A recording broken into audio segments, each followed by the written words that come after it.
What's up? Ghost Fictions is here, and we're back again. This is a story where Izuku became a manipulative vigilante villain. It was dark out.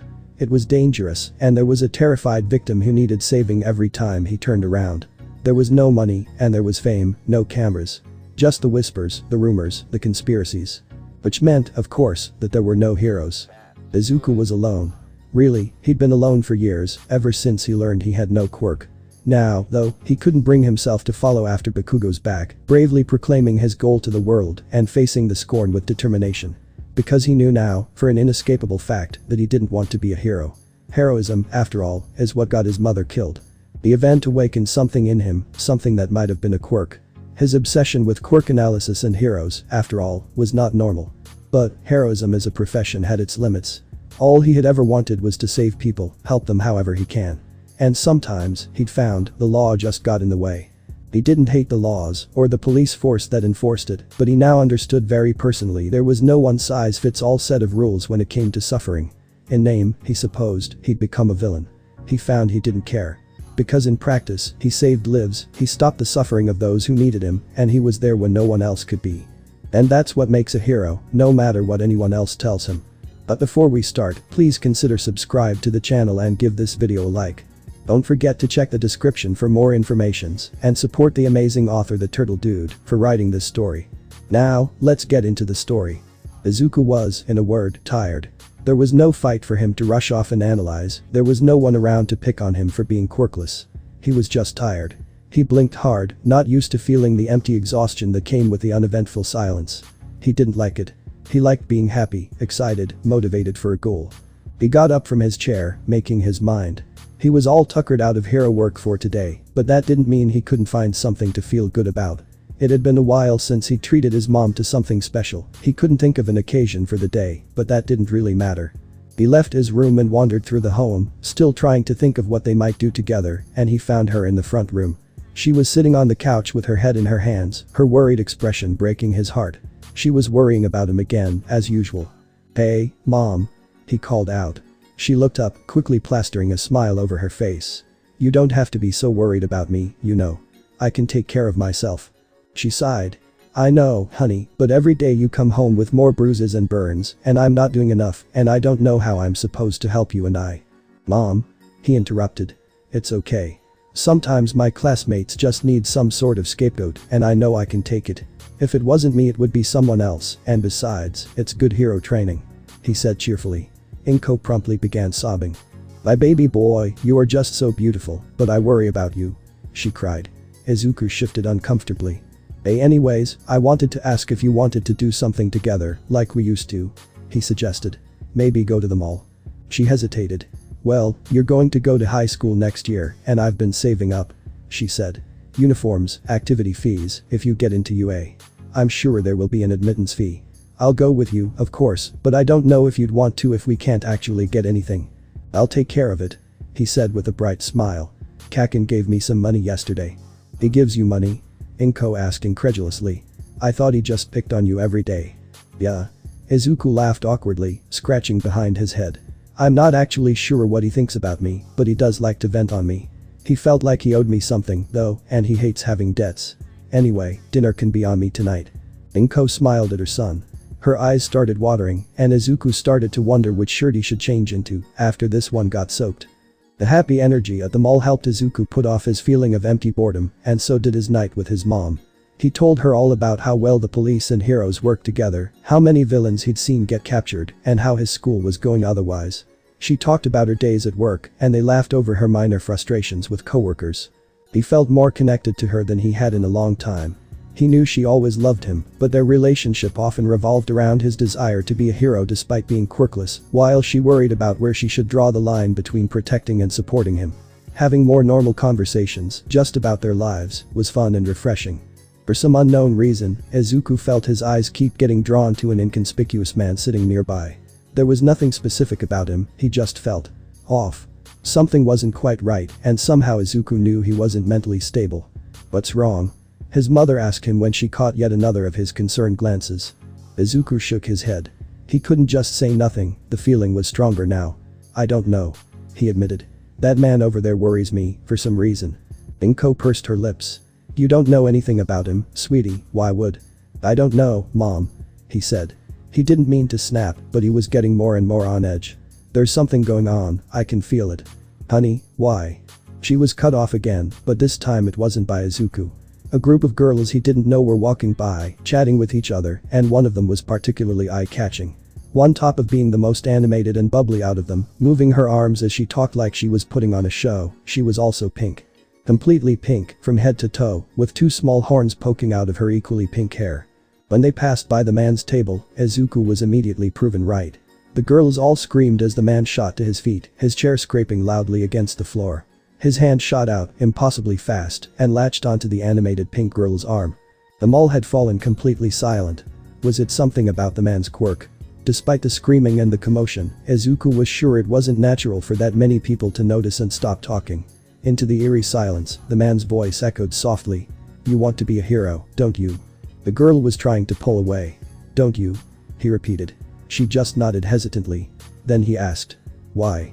I want to save people who need saving. She managed, her voice impressively even. I want to give a helping hand to the people that need it. There was a moment of tension where nothing happened. Then, slowly, a grin began to spread across his face. It was unhinged, eyes too wide, too much excitement for so little emotion. You want to save people, right?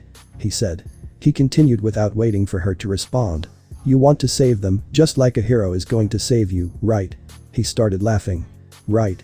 Faster than anyone could process, he'd thrown the girl to the floor and pulled something from inside his suit. It was black and metallic, and Izuku didn't need to see it properly to know what it was. By the time he processed what was about to happen, he realized two people had already reacted. One was himself. The other, even faster, was his mom. Inko Midoriya's quirk could attract small objects toward her, and she'd always considered it to be quite weak. However, as the strongest heroes know, any quirk is only as powerful as the effort you put into it. In this moment, without hesitation, she found she was much stronger than she had thought as she latched onto the small girl and pulled. Just as the man took aim and pulled his trigger, the pink girl flew into the air in Inko's direction.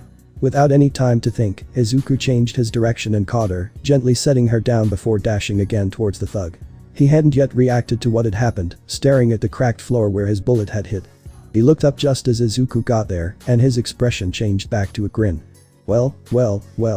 It looks like you got saved after all. He said, easily kicking Izuku away. But you'll notice, that wasn't a hero, right? In fact, as I remember, I think it was illegal. Right. Am I right? Isn't it illegal to try attacking me, doing hero work without a license? I'm pretty sure people get arrested for that, right? Izuku continued to dive at him, undeterred by the beating he was getting. It was nothing compared to trying to fight with Kaken, after all. He knew he couldn't beat the thug, the man obviously had some fighting experience, but if he could just get the gun, it wouldn't be so dangerous for everyone around. What are you all doing? The man asked as he laughed maniacally, addressing the audience that continued to stare. Let me guess, you're waiting for a hero, right? I'll bet a bunch of you are just filming, right? This child has more courage than all of you, and so does his mother. At least, I'll guess it's your mom, not too many people have that kind of green hair, right? The false, insane mirth disappeared as the thug's eyes darkened. Why are you playing hero, kid? Where are the real heroes, the ones that do this as a job? He caught Izuku's arm, much like he'd caught the girl's from before. Does it matter? Look around. He raised his voice as he addressed the terrified onlookers once again. You all think that you need a hero, right? If only a hero was here to stop me. Well, you don't. None of you need a hero, this society doesn't need a hero. You don't need them. What you need is a backbone and a shred of compassion. He looked at Izuku, then down at his gun. He hesitated. I can't really tell myself I'm trying to better the world with this display if I kill the only good person here, can I? He mused. Should I kill the wannabe? He looked back over at the pink girl, who was still frozen in fear where Izuku had left her, a conflicted expression on her face. Your mom wouldn't be able to save her again. He chuckled after a glance at Inko. She was barely conscious, trying to stand up to help her son, but her power usage just now had been far beyond her limits. With his mind made up, the man suddenly dashed with inhuman speed, catching the poor girl again before she could try to run away. You didn't run away before because you felt bad, right? The guy said. You just said you wanted to help people, so you couldn't just leave, right? Well, it's too late now. He aimed his gun at her again. For Izuku, the next moment happened in slow motion. Everything seemed to slow down, most of all himself. He could see it happening, but he couldn't make himself react in time. Inko was still conscious. Like her son, she tended to throw herself between her loved ones in danger, then worry about what might happen to her later. She couldn't attract the girl again. But she'd always been able to attract small objects. Izuku watched as his mother's eyes glowed green as she activated her quirk. He watched her latch onto the gun in the thug's hand, attempting to yank it out of his hand. The gun was pulled toward her. She wasn't strong enough to pull it out of the man's grasp. He was already pulling the trigger. By the time the shot rang out, the gun was pointed at Inko. The scene was burned into Izuku's memory like a hot iron, never dulling, never fading. His mother's last moments as a hero. He tried to scream. A strangled whimper escaped his lips. He felt something deep down, a tightness in his mind that grew and grew until… snap. Something broke. Shattered, snapped, freed, he didn't know what word to use. The important thing is that something changed. He reeled, grief combined with a sudden overload of information completely overwhelming his mind. He heard the man curse, and Izuku instantly came back to reality. He was holding his mom in his arms, but she was already gone. The bullet had gone straight through her chest. The man growled and looked back down at the pink girl, who was obviously in shock. "This is your fault," he told her. "But people die for those who don't deserve it." The girl started trembling, her face draining of color. Izuku didn't realize he'd started moving until he was right behind the man. In a voice laden with fury and yet terrifyingly emotionless, he heard himself say, "I seem to remember someone else behind the trigger." The man jumped in shock, dropping the girl as he whirled to face him. Izuku could see what he was going to do long before he did it. It was almost laughably easy if you were broken enough to laugh in such a situation. You try to kill a child and blame the heroes. You kill my mother and blame the person she died to protect. Can you get any lower? Izuku quite easily managed to knock the gun out of the man's hand this time around, catching his wrist and digging his fingers into the tendons in just the right place to make his hand reflexively release from the pain. The man tried to kick him. It was the same move as last time, and Izuku lazily stepped to the side as his foot sailed past him. "I'd love to draw this out and beat you senseless," Izuku admitted. "But right now there's someone that needs my help." The man's entire body tensed, and Izuku remembered the burst of speed he used moments ago to catch the pink girl that was now sobbing on the floor. It was most likely a very basic burst-type speed quirk, letting him move incredibly fast for short intervals. Low-level quirks like his didn't have functions that increased his reaction speed after he sped up. Izuku twisted to the side and held his arm out just as the man blurred forward in a burst of speed. Izuku knew his guess was right when the man promptly clotheslined himself on Izuku's outstretched arm. Izuku watched dispassionately as the thug collapsed, clutching at his throat. He'd rushed in quite fast, it was possible he'd crushed his windpipe. Somewhere in his mind, he was disturbed at the disappointment he felt when he confirmed that was not the case. He scanned the man's pressure points and weak spots like they were lighting up, and without hesitation, he delivered a strike to the side of his neck. He was out cold. Izuku left him where he fell and immediately ran over to the girl, dropping to his knees next to where she sat on the floor, shell-shocked. "It's okay," he said, and even though it wasn't, he had to try to help her pain before letting himself feel his own. "What's your name?" "Mina," she said, just above a whisper. She stared sightlessly ahead. "Mina Shido." Izuku nodded. "My name is Izuku Midoriya, and my mom's name is Inko." He hesitated. "Will you?" He choked on his words, and she looked up at him. "Will you come to the funeral, Mina?" he asked, his voice cracking. "She would like it if you were there." "She's really gone, then?" she whispered. "For good. For me." Mina's black and yellow eyes began to well up with tears, and Izuku tentatively pulled her into a hug. "I think you have a really bright future as a hero," Izuku offered. "My mom did too. Be a great one for us, okay?" She wrapped her arms around him too, burying her head into his shirt. Unable to answer, she just nodded. Izuku started to rub comforting circles on her back. Izuku figured it wasn't normal for him to be able to talk about his mom so soon without bawling, but he wasn't feeling much of anything yet. He was in shock, and he was content to stay that way until he'd finished comforting Mina. As he held her, the police finally arrived on the scene, rushing in and putting handcuffs on the man before dragging him off. Another officer approached Mina and Izuku. "Are you two alright?" the man asked. "We'll survive," Izuku responded for both of them. They didn't let go of each other. The officer sighed. "That's good. I'm afraid we need to talk to Miss Ishido for a moment." She shuddered, then pulled away and got to her feet. "What do you need?" she asked, her voice a bit hoarse. "Just follow me," the officer responded. He led her into a more private area with another officer to ask her some questions. Meanwhile, Izuku was left to watch as more policemen cleared the area and loaded his mom's body into a van. By now, the numbness was starting to wear off, and he was desperately trying to keep himself together. After a while, Mina was brought back out and Izuku took her place. He shared a small wave with her, but otherwise didn't get to interact before he was sitting down in front of the police. "Let's keep this short and simple," the man said. Izuku nodded. "First, just tell me what happened." Izuku swallowed hard, squeezing his eyes shut before starting the story. "My mom and I were having a night out with some extra money I had. It had been a while. While we were eating, the man you arrested suddenly stood up and grabbed Mina by the arm. I don't know how he knew, but he asked her if she wanted to be a hero, and she said yes. He asked her why, so she told him she wanted to save people." Izuku took a deep breath. I don't know what point he was trying to make, but that was what he was waiting for. He threw her on the ground and pulled out a gun, so my mom and I both reacted before we really had a chance to think. My mom used her attraction quirk to pull Mina out of the way, and I caught her before going to distract the man. I was trying to get his gun, but he was way too fast for me. He spouted out some sort of monologue about how heroes are bad for society, and then he threw me to the side and went for Mina again. He paused. This would be the hard part. He pushed on. My mom was out of it because pulling Mina was way beyond her limit for her quirk, so she couldn't help much. Still, she tried to pull the gun out of his hand, but it wasn't strong enough. She ended up attracting the gun towards her right as he shot. There might be something that happened right after that which I missed, but then I heard the man telling Mina that it was her fault my mom was dead. I got really angry, and when I attacked him this time I managed to get the upper hand and knock him out. There was a moment of silence. Is that all? The officer said. Izuku nodded. The officer looked very uncomfortable. Eventually, he sighed. Izuku knew what was coming next, and he hated that the stupid thug was right. When the officer was unable to keep talking, Izuku took a guess. I'm being arrested, aren't I? He said dully. For unlicensed hero work and assault of a citizen. The officer just nodded. If you were acting in self-defense that would be different, but you were never attacked. He tried to explain.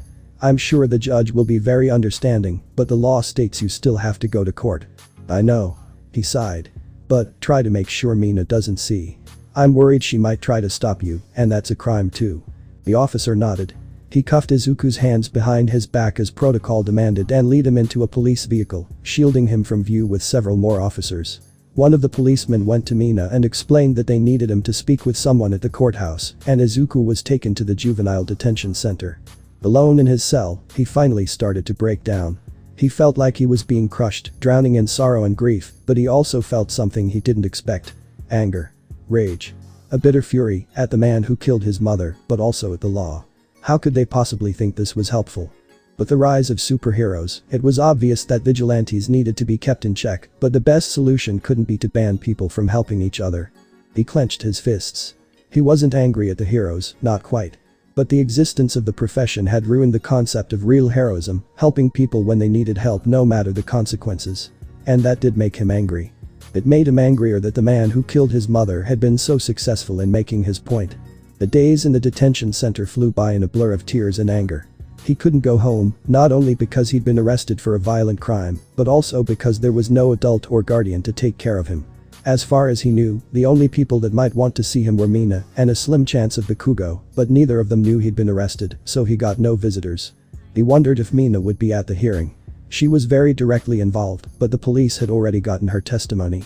It would probably be better if she never knew. An aspiring hero had no business feeling bitter towards the law.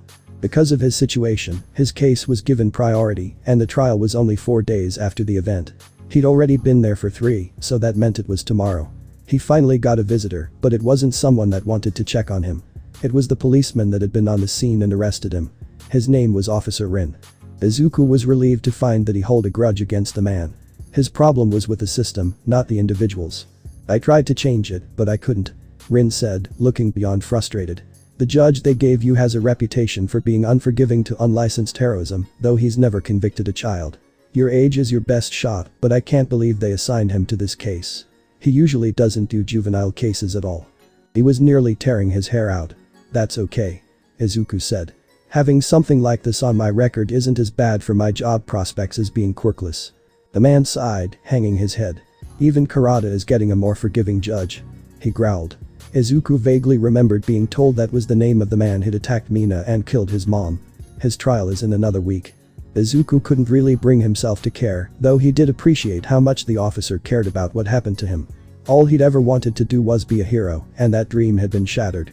He didn't want it anymore, and he wouldn't be able to reach it if he tried. Most hero schools strictly rejected anyone who had already been arrested, especially if it was a violent crime. Something like assaulting a civilian, for example. Officer Rin left, and Izuku went back into his room. His cell. Which he'd hardly left but to eat. Some of the kids in there were obviously the type to try to pick on him. Many of them were there for going overboard doing exactly that. The dead look in his eyes scared them away before they tried. At least tomorrow the ordeal would be over. As soon as Izuku walked into the room, he knew how it was going to go. The judge's glare told him he had some sort of vendetta against vigilantes and anyone else that thought they were a hero without getting there legally. He wondered absently what had happened to the man to make him feel that way. He heard his name, and he tuned into what was being said. Izuku Midoriya, is it true that you attacked Kiichi Kurata unprovoked? What is the current legal definition of provocation? He asked. The judgment in the man's eyes faded just a bit at his professionalism.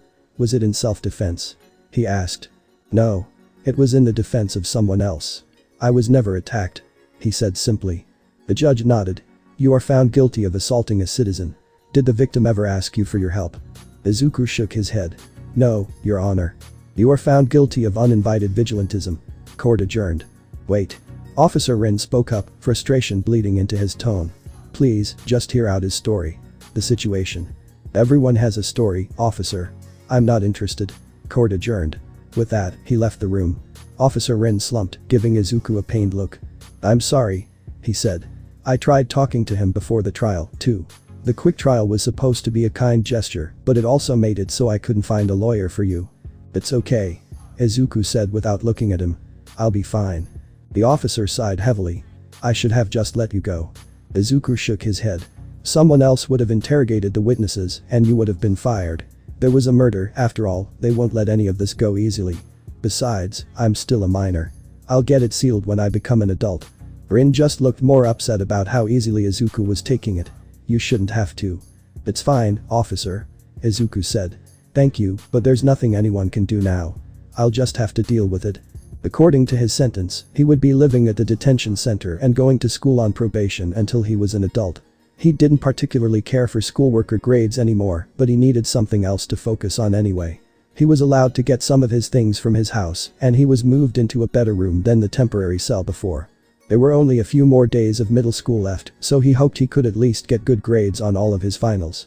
As he stared up at the building, the sense of normalcy hit him like a punch to the gut. Everyone around him was acting like it was just another school day. The school, the grounds, everything looked like just another school day. But it wasn't, not for him. As he started moving again, he heard a very familiar voice call out to him.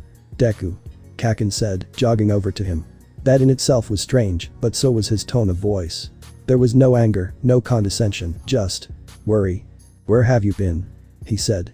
I saw what happened on the news. I'm sorry. He felt a surge of relief. If he were still the old Izuku, he probably would have started crying. At least not everyone was going to treat this like everything was still normal. I've been staying with the police. You could say they've taken me in, since I don't have anyone at home to take care of me anymore. Bakugo nodded, and the two of them started walking to class. My mom has been saying she wants to take you in. He admitted. I think it would be pretty weird, but it's probably better than staying at the police station, right? Izuku stayed silent for a moment. Thank you. He said eventually. I would like that, but I don't think she'll be able to get the police to let her. Maybe. Bakugo said doubtfully. I'd like to see them try to say no to her, though. Izuku smiled faintly when he thought of Mitsuki Bakugo, with an extra dose of her son's ferocity, interrogating the officers on why he couldn't be taken in. In all honesty, it would probably be a disaster. He couldn't deny he felt a surge of satisfaction when he imagined his incarceration being all over the news, but he didn't want the entire public to be bitter towards the law and policemen.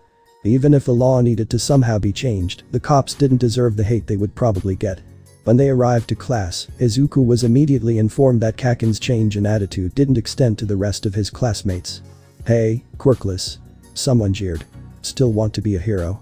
I heard your last attempt didn't go too. An explosion went off in the kid's face. Have some respect for the dead. Bakugo growled at him. And don't pretend you would have somehow saved the day with your long-ass neck. The kid balked, not at all expecting Deku to be defended by his primary tormentor. No one else said anything. Everyone knew you didn't mess with Bakugo. Izuku wondered about the worried glances Bakugo kept sending him when he thought he wasn't looking. Did he really care that much? Maybe he wanted the rivalry back. Izuku was the only one that ever set his goals as high as Kaken did. Was the constant harassment just his way of getting competitive? Well, if his goal was to get Izuku back on the hero track, he was going to be disappointed.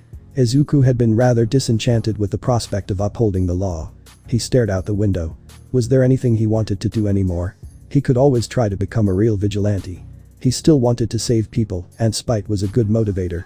Hero school revolved largely around quirks anyway. Half of his education would be wasted if he went to UA with no quirk to train. Besides, that train of thought wasn't good for his future. He should really just go for a real job that could help people. Maybe he could get into the support class, even if he wasn't going to do the actual saving. He knew his quirk analysis could be invaluable to certain heroes.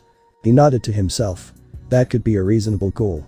He could work towards that, and it would be fulfilling. If he managed to gain some influence, he could change the way things worked, too. So where was his motivation? Itsuki Bakugo's mind was racing. Kindness and comfort wasn't something he was good at, and he didn't know if he was doing it right.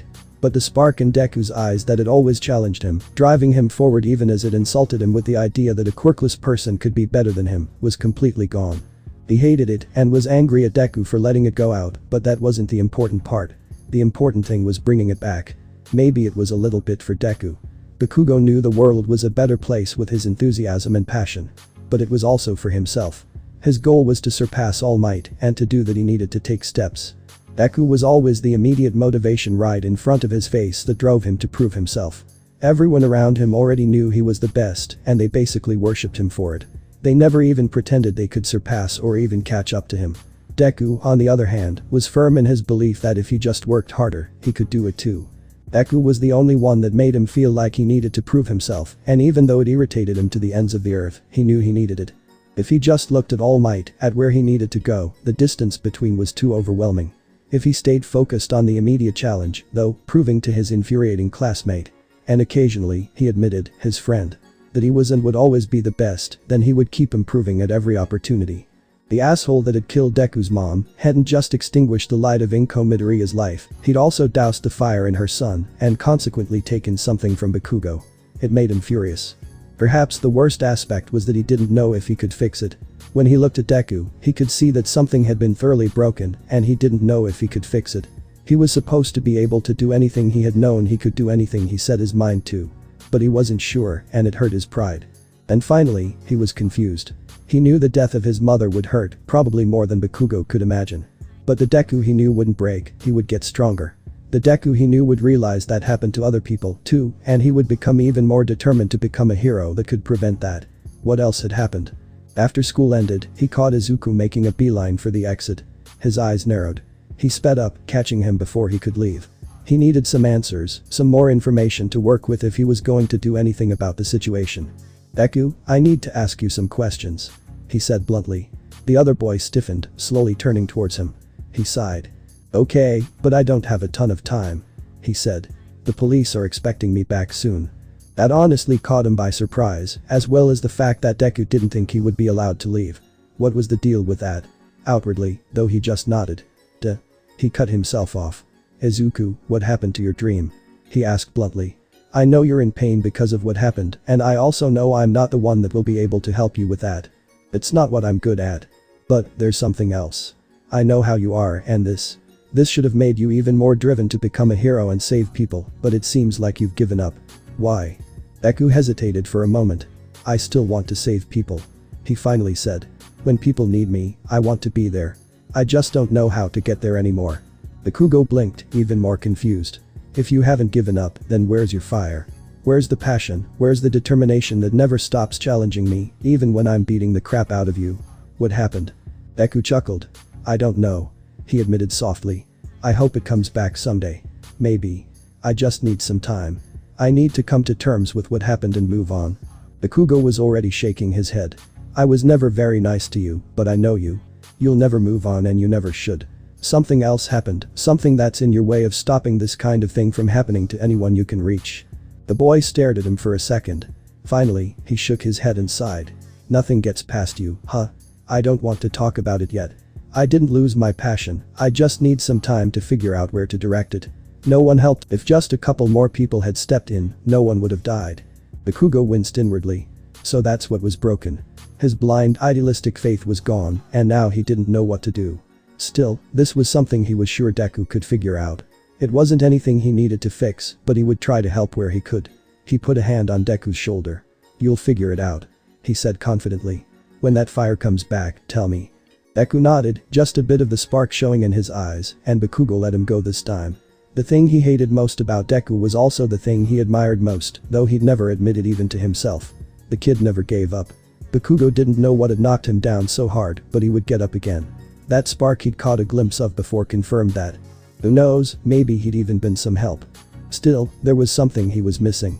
If he wanted the real answers he was looking for, the one thing that Deku had refused to tell him, he'd have to find them himself. The only place he could think of to start was the incident at the mall. "I'm sorry, but who are you?" the pink girl asked. Bakugo huffed. "My name is Bakugo, and I'm Izuku's friend. I came to ask about what really happened that day at the mall." Bakugo said impatiently. "You're Mina Shido, right?" She nodded hesitantly. "Yeah, I am," she said. Her voice was soft and a bit fragile. Bakugo cursed to himself, he'd have to tread lightly around her as well, which was something he was really not good at. "What don't you know?" she asked. "It was all over the news." "I know, I saw it," he replied with a scowl. "But I've known him for a long time and he's not acting like himself. Something else happened that wasn't broadcasted." Mina went silent for a moment before stepping back, gesturing for Bakugo to come in. "How did you find where I lived?" she asked. "I asked around. There aren't very many pink girls with horns in town," he said shortly. She accepted the explanation, although she still looked uncomfortable. She let him into her house, stopping by her father's study to let him know they had a visitor. "Dad, one of Izuku's friends is here, you know, the boy that saved me at the mall. He had some questions, so we're just going to talk for a little bit." He looked up from his work, curious.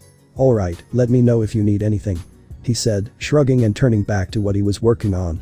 With that, she led him to the sitting room. She sat down, gesturing for Bakugo to do the same. He obliged, sitting on their couch across from her. "What do you need to know?" she asked. Bakugo hesitated. "I don't know," he admitted. "There's too much I don't know. Just tell me about what happened. I mean, if you can. I don't want to push too hard." Damn it, this was hard. He couldn't wait until all of this was over, being sensitive was shitty business. Mina just nodded. "Well, I was at the mall with some of my friends when this crazy guy just suddenly stood up and grabbed my arm. He somehow knew that I wanted to be a hero, and when I told him I wanted to save people, he tried to shoot me. He kept talking too, he was giving some sort of speech the whole time. It's like he thought it was some kind of show, he was trying to make a point that we can't always rely on heroes to save us. But when he tried shooting me to prove his point, Izuku and his mom saved me. His mom used her quirk to pull me away before he shot, and Izuku caught me." Bakugo took it all in, lips pursed. That couldn't be the entire reason, right? When he talked to Deku, he'd said something along those lines, but Deku couldn't be stupid enough to take everything a villain said to heart, right? Mina kept going. After that, Izuku kept trying to somehow disarm the guy. He was going for the gun, but the man was just toying with him while he gave another speech. This time, though, he kept yelling at everyone watching, saying that they should be helping like Izuku was. He said something stupid about how Izuku was somehow the one breaking the law, and then he threw Izuku away and went for me again. Bakugo barely refrained from interrupting. What did he mean, Deku was breaking the law? He was the one trying to kill an innocent girl. The man tried to shoot me again, but Izuku's mom managed to save me again. Mina took a breath, squeezing her eyes shut. She used up too much of her strength saving me the first time. Since she couldn't pull me again, she tried to pull the gun out of the man's hands. His grip was too strong, so instead. Another deep breath. Instead, she just pulled it towards her just as he fired. Bakugo cursed under his breath. "I see," he said softly. She nodded, not trusting herself to speak. Recounting the memory was obviously very painful, and Bakugo could see that she blamed herself. He wondered why she agreed to tell him about it. The man started yelling at me and saying it was my fault he killed her, and that's when Izuku attacked him. He somehow grabbed his wrist and twisted it so he'd drop the gun, and when the man tried to dash at him with his quirk, Izuku made him clothesline himself on his arm. Then he knocked him out, and that's all. The cops eventually got there and asked me about it, then they asked Izuku after they were done with me. I wanted to talk to him after, but apparently they needed him for some more things about his mom, so I didn't get the chance. They just took him with them? Bakugo asked with a frown. Mina nodded, and his frown deepened. That couldn't be normal. Well, thank you. I still don't know what to do, but thank you. Mina nodded again, and he left. He had a better understanding now, but he still wasn't quite sure what was going on. He scowled. All this work for that damn nerd had better be worth it. Somehow, everything had gotten even worse for Izuku. He felt a little better after talking with Kaken, but that was ruined as soon as he got back to the detention center. Kurata has escaped. As if his faith in law enforcement needed another blow. He was broken out by an unidentified group of villains. We are not sure who they are or what they want with him, but you should know we're doing everything in our power to find him again. Somehow Izuku didn't quite believe it. We've never encountered these villains before, but they seem to be very experienced. One of them had a teleportation quirk, but that's all we know. We will keep you updated on our progress. Izuku didn't say anything. He just left. He was tired. If you use the signal just to get us to break you out, you're going to wish you stayed in jail. Tamura Shigaraki said, fingers tapping rapidly. Kiichi Kurata nodded hurriedly, fear plain on his features. I know. Don't worry, I had a good reason. There's a kid I think you'll be interested in, Izuku Midoriya. Apparently everyone, including him, thinks he's quirkless, but I'm almost positive he has an analysis quirk. And, even if he doesn't, then he has incredible natural analysis abilities. He managed to figure out everything about my quirk, including the weakness, just from seeing me use it once. The kid would be invaluable. Tamura nodded, moving his hand to support his head as he began to tap his foot. Get out. I'll think it over. The terrified man nodded hurriedly, wasting no time in getting himself out of the room and fleeing. Is it worth it? Tamura asked the seemingly empty air. The speaker attached to one wall crackled to life. Analysis quirks are rare. Very rare. A scratchy voice mused. Investigate. The house should be empty. If you find anything that shows he might be useful, bring him. The risk isn't high, and the potential reward of a quirk like that. Oh, yes. It is worth it. Tamura nodded, standing up from where he'd been lounging in a chair. Yes, sensei. It will be done. Izuku had just managed to fall asleep when he fell through his bed, eyes fluttering open to be surrounded by purple mist. He didn't even have time to scream before he was deposited on the hardwooden floor of an unknown room. Teleportation quirk uses portals made of some sort of mist, he automatically began thinking. Most likely the same quirk responsible for Kurata's escape. What could they possibly want from me? He looked up and he was immediately greeted by two of the strangest looking people he'd ever laid eyes on. One, with light blue hair and disembodied hands latched onto various parts of his body. Most notably his face. Was flipping through a very familiar notebook. Izuku's eyes widened as he made out the words on the cover. Analysis for the future. Who are you? He asked, scrambling backwards as he rubbed the sleep out of his eyes. Why do you have my notebook? What do you want from me? The one with the hands all over him chuckled in delight, still reading from his notes. Finally, he snapped the notebook closed, turning his attention to the cowering boy on the floor. We are the League of Villains. He said. And as for what we want from you, do you truly believe you are quirkless? The question threw Izuku for a loop. Wah. What do you mean? Of course I'm quirkless, the doctor told me himself. The man shook his head with a TSK, waving the notebook around like it somehow proved his point. I'm starting to think that your doctor might have been incompetent. He confided. Or, if he was right, then you must simply be extraordinary. Do you really think the average person could gather all of this just from watching a hero's fights? Do you really think that even the heroes themselves know everything you've written in this book? It's just a hobby. He muttered, his worry growing with every passing second. Give me back my... And look at this. The man plowed on, giving no thought to what Izuku tried to say. It says right here. Volume 15. We've only found 5 of them, and you wouldn't believe how much we've learned. Where are the others, Midoriya? How do you know my name? He asked. He was starting to panic. Well, you were all over the news. I'd bet you will be again come morning. Maybe even before then. What do you want? Izuku asked again. The man chuckled.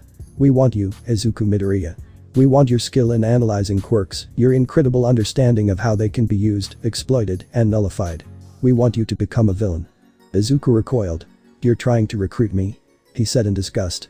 You rescued the man who murdered my mother. How could you ever think I'd work with you? The man paused, then shrugged.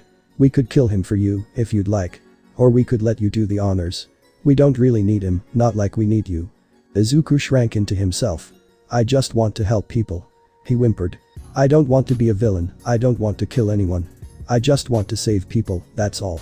You want to save people like All Might does, huh? The guy said. He crouched down to Izuku's level. You sure love him a lot. Your room was covered in so much All Might it was hard to notice anything else. Izuku just nodded silently. He knew it probably wasn't a good idea to admit his love for the hero to a group of villains, but he couldn't bring himself to care. What does All Might say when he saves the day? I am here. Well, was he there, Izuku Midoriya? His voice was a strange mix of mocking, sympathetic, and pained. Izuku couldn't help but meet his eyes. Was he? He asked again. No. Izuku whispered. No one was. Now, that's not true. You were there.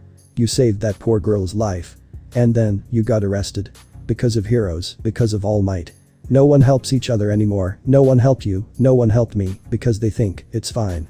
A hero will take care of it. But they don't take care of us, and when we try to take care of ourselves, we get punished. Does that sound fair to you? No, it's not, but doesn't it all feel pointless? It doesn't matter if you kill, steal, save, or protect, you get punished. Doesn't it make you angry? Doesn't it make you want to destroy everything, the world that doesn't care? Izuku was trembling. He couldn't deny that the man was right, but he hated it. He hated the way that the fire that used to push him to become a hero, to save people from suffering, had shifted. He hated the way that same fire that defined who he was now burned on anger, bitterness, and urged him to destroy. No. He said. I can't. I want to destroy it too, but I won't hurt people just to make myself feel better. I'll change it, somehow. I'll make people see that they can't just rely on heroes, but I'll do it without the killing, the fear, and the suffering. I can't be a villain. The man sighed. Well, kid, that's where you're wrong. You'll help change it for sure, but you'll be doing it our way. I didn't want it to happen this way because it takes much longer. And it's much more painful. But you're too valuable to just let go. Sensei, Kurogiri, it's your turn. Izuku fell through another portal before he could say a word, and a dark chuckle from behind him sent chills down his back. He slowly turned, but he couldn't see anything, it was completely black. You should have listened to Tamura. The voice said. But, I guess it's too late now. Don't worry, child, you'll make a fantastic villain. Deku was gone. When he didn't show up to school again, Bakugo was worried that something had happened again, but when he got home, he learned it was a lot worse than anything he could have predicted. First of all, Deku had been arrested. That hadn't been made known to the public until he disappeared last night, they were calling it an escape. Second of all, the asshole that had killed Inko Midoriya had been rescued. He was sitting in his cell when purple mist surrounded him and he just disappeared. The scariest part was that Deku had disappeared the same way. Escape? He'd been fucking kidnapped. Bakugo snarled, clenching his fist by his side. Well, no, he knew why Deku hadn't wanted to be a hero anymore. He'd gotten fucking arrested for helping that girl Mina. Anyone would be bitter. Bakugo himself was reconsidering, but he couldn't give up on his goal. He'd become a hero no matter what stupid rules they made. He had 10 months before he would be a full-time hero student at UA after he passed the entrance exam. Those months would be spent training his ass off and fuck needing a license. Trying his damn best to find out what the fuck happened to Deku. Mina was unresponsive. She stared at the TV in shock, what she was seeing couldn't be real, could it? Izuku Midoriya, the boy that had lost his mother saving her life, had gotten arrested for vigilantism and then kidnapped from the detention center by villains. Her parents told her it wasn't her fault. She believed them to an extent. She didn't choose to be targeted. But she had been, and she'd been completely helpless. She would have died if Izuku and his mother hadn't saved her. But, because they saved her, Inko Midoriya was dead, Izuku had gotten arrested, and now he'd been abducted by the same villain that rescued Kurata. The police were framing it as an escape of an inmate convicted of assault and vigilantism, which just made everything worse. The villain had been right, somehow, by saving her, Izuku had broken the law. She hadn't even known. She owed him her life, and she hadn't even cared enough to find out he'd been arrested for what he'd done for her. She was angry. At herself, mostly, but also at the world. At the society that thought it was fair to arrest people for saving lives. He'd just lost his mother. She wondered bitterly if she even wanted to be a hero anymore. I think you have a really bright future as a hero. Izuku told her. My mom did too. Be a great one for us, okay? Mina took a deep breath and then another, her eyes closed as she tried to get a hold of herself. She would do it. She would get into UA and become a hero, and she'd help save Izuku from whatever villains had taken him. Maybe it would make up for at least part of the trouble she'd caused him. Impressive. I would have thought he'd be a Nomu by now, but he's accepted every quirk I've given him without breaking. This last step will be more risky, though. He's the perfect spy, don't you think? All Might is teaching at UA too. With all these quirks, he'll get in no problem. Easily controlled. He has a strong will, but no one can resist that combination of brainwashing quirks. Why, Tamura, you haven't grown a soft spot for him, have you? You know he's just a tool. And that puts him in the same boat as us, doesn't it? Midoriya gasped as he sat up, an old bed creaking beneath him. Random bits and pieces of memories floated through his head, frustratingly out of reach. How long had he been with the League of Villains? His sense of time was as foggy as his memories, but judging by the familiarity of his surroundings, it had been a while. Weeks. Months. Not years, he was relatively certain. Definitely not years. If nothing else, our last memories of Kakin wouldn't be so fresh if it had been that long. Said a voice in his head brightly. It doesn't matter how long, it was too long for me. Another voice said, this time dark and furious. All I know is that it hurt, and I swear I'm going to kill him if it's the last thing I do. Hang on, am I crazy? Midoriya thought. Were those voices himself? They felt familiar too, so maybe he'd been crazy for a while. We all are. The first voice said sadly. It was the only way to cope. I couldn't survive the pain so I hid, but you're stronger than I am. Who are you? Midoriya asked. I'm Izuku. You mostly go by Midoriya now. The bright voice said. The other voice is less of a personality and more of an emotion. We call him Wrath. Wrath didn't respond, so he must be telling himself the truth. He shook his head, getting up and looking around. Themura Shigaraki was leaning against his doorframe. Midoriya felt happy to see him, although that made no sense. What could have happened to make him like his captor? He thought of Kurogiri with unexpected fondness as well. Did it have something to do with a vague mention of brainwashing quirks he could almost remember? I'm happy to see you. Why the hell am I happy to see you? He asked. The bluntness was uncharacteristic, he realized. Maybe that was one of the differences between him and the Izuku in his head. Themura grinned. Now that's a hell of a question, isn't it? Probably Stockholm Syndrome. Midoriya snorted. He was cracking jokes with his captors now. What on earth had happened to him? It's like Beauty and the Beast. He found himself quipping back. For more than one reason, it's pretty obvious that I'm the beauty. That got a chuckle, but no response. All for One wants to see you. Themura said. Come down to the bar. Midoriya tensed. Whatever had transpired between him and some of the members of the league, his opinion and experiences with All for One were still very much negative.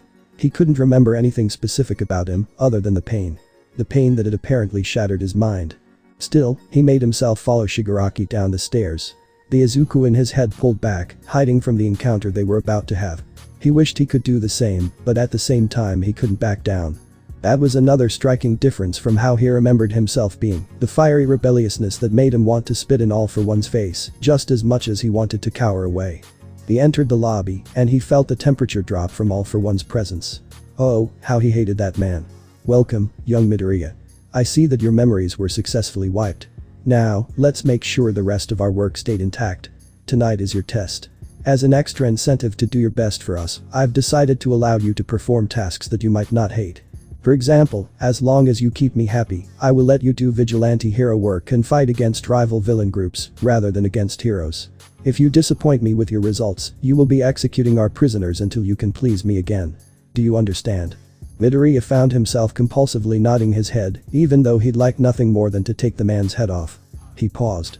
That train of thought was unexpectedly violent. Well, you'd better get started.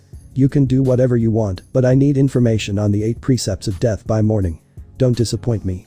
Midoriya found his feet carrying him through the door and into the night, and he realized what those brainwashing quirks he remembered were doing to him.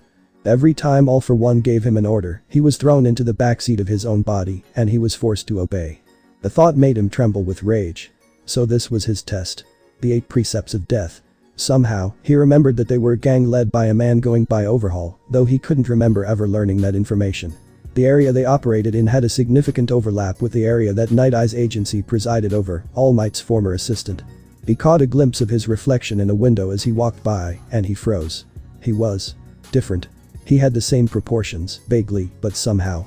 Probably using a shape-shifting quirk. All for One had completely altered his face until he was unrecognizable. His hair was a dull brown, his eyes smaller, his mouth thinner. With a bit of effort, he was able to change his hair color to black, which meant the shifting was the result of a quirk that had been permanently given to Midoriya. Still, it was better not to show his real face for what he was about to do. He can do whatever he wants, huh? He grinned. Oh, All for One was going to regret this. Bakugo had never paid super close attention to the news, but that had changed over the last 10 months. Deku was still missing, and they had absolutely no leads on where he could have gone. Bakugo himself was the only reason the investigation hadn't been dropped. He'd found one of Deku's notebooks in his backpack and shown it to the police, convincing them he would be a real danger if left in enemy hands. Still, though the search yielded no results.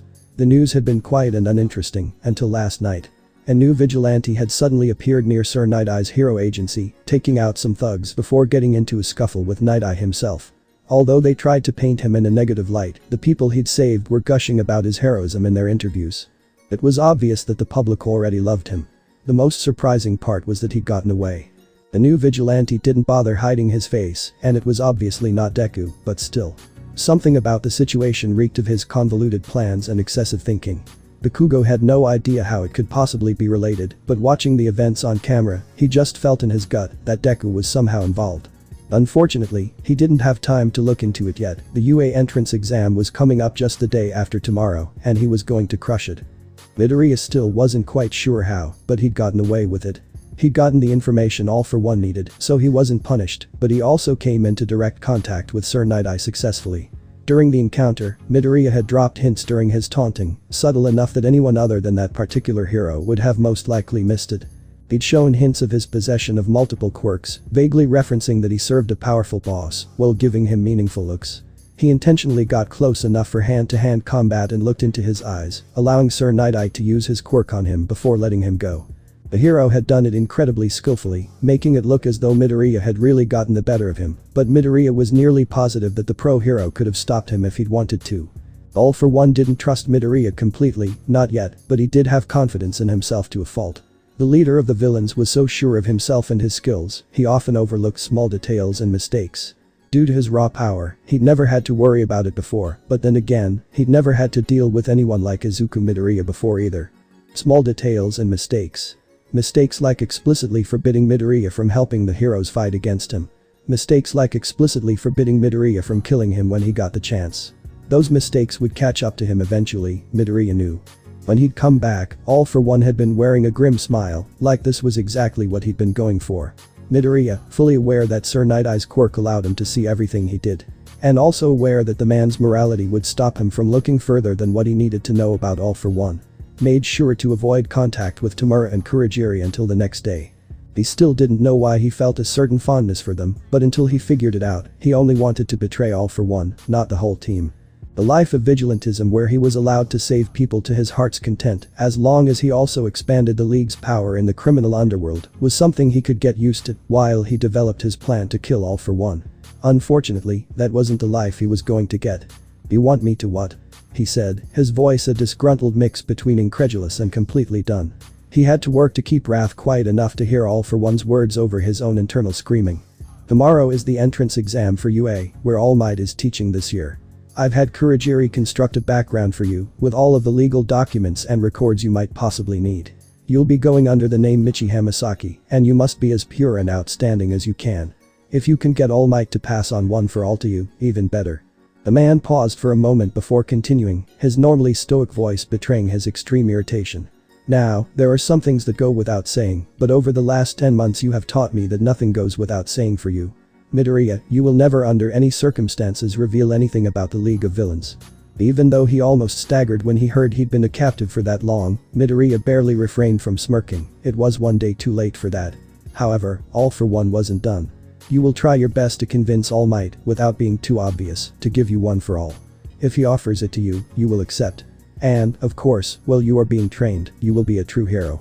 Your natural personality, while difficult to work with and shape into a villain, is the perfect cover for being in a hero school. Save as many people as you can or want, become the shining star of UA, become an idol. We will use you to destroy All Might and everyone's faith in their heroes at the same time." Midoriya found himself nodding without his consent. He scowled, mind already racing for loopholes. This face has already been seen by the public as a vigilante. He realized. How should I change my appearance? I don't care. Just don't make it recognizable from your vigilante work or as Izuku Midoriya. The exam is tomorrow morning, you'd better get ready. Midoriya left, heading up the stairs to his room. He assumed he'd either be staying here or he'd be sent to a cover house with some more of All For One's lackeys to pretend to be his parents. "We're going to hero school." Izuku cheered in his head. Midoriya rolled his eyes. "Stop saying we, it's weird. I'm the same person as you," he said. "No, you're not," Izuku said. "We share a mind and a body, but we're not the same. You like revenge too much, and you don't care as much about saving people and being a hero." Midoriya considered. He'd felt a rush of fulfillment and satisfaction when he'd saved those people from the goons last night, but was that just Izuku? He stopped, realizing he needed to go back down the stairs and talk to All for One. There was still so much he didn't know and couldn't remember, and he knew the old bastard could tell him at least part of it. By the time he made it back into the bar, Kurogiri was the only one there, standing behind the counter and cleaning a cup. With his head wreathed in a dark purple shadow while the rest of his body was clad in an elegant suit, he was certainly one of the most professionally intimidating people Midoriya had ever seen. "Where's All for One?" Midoriya asked. Kurogiri raised an eyebrow. "You're looking for him?" he asked in surprise. "Why?"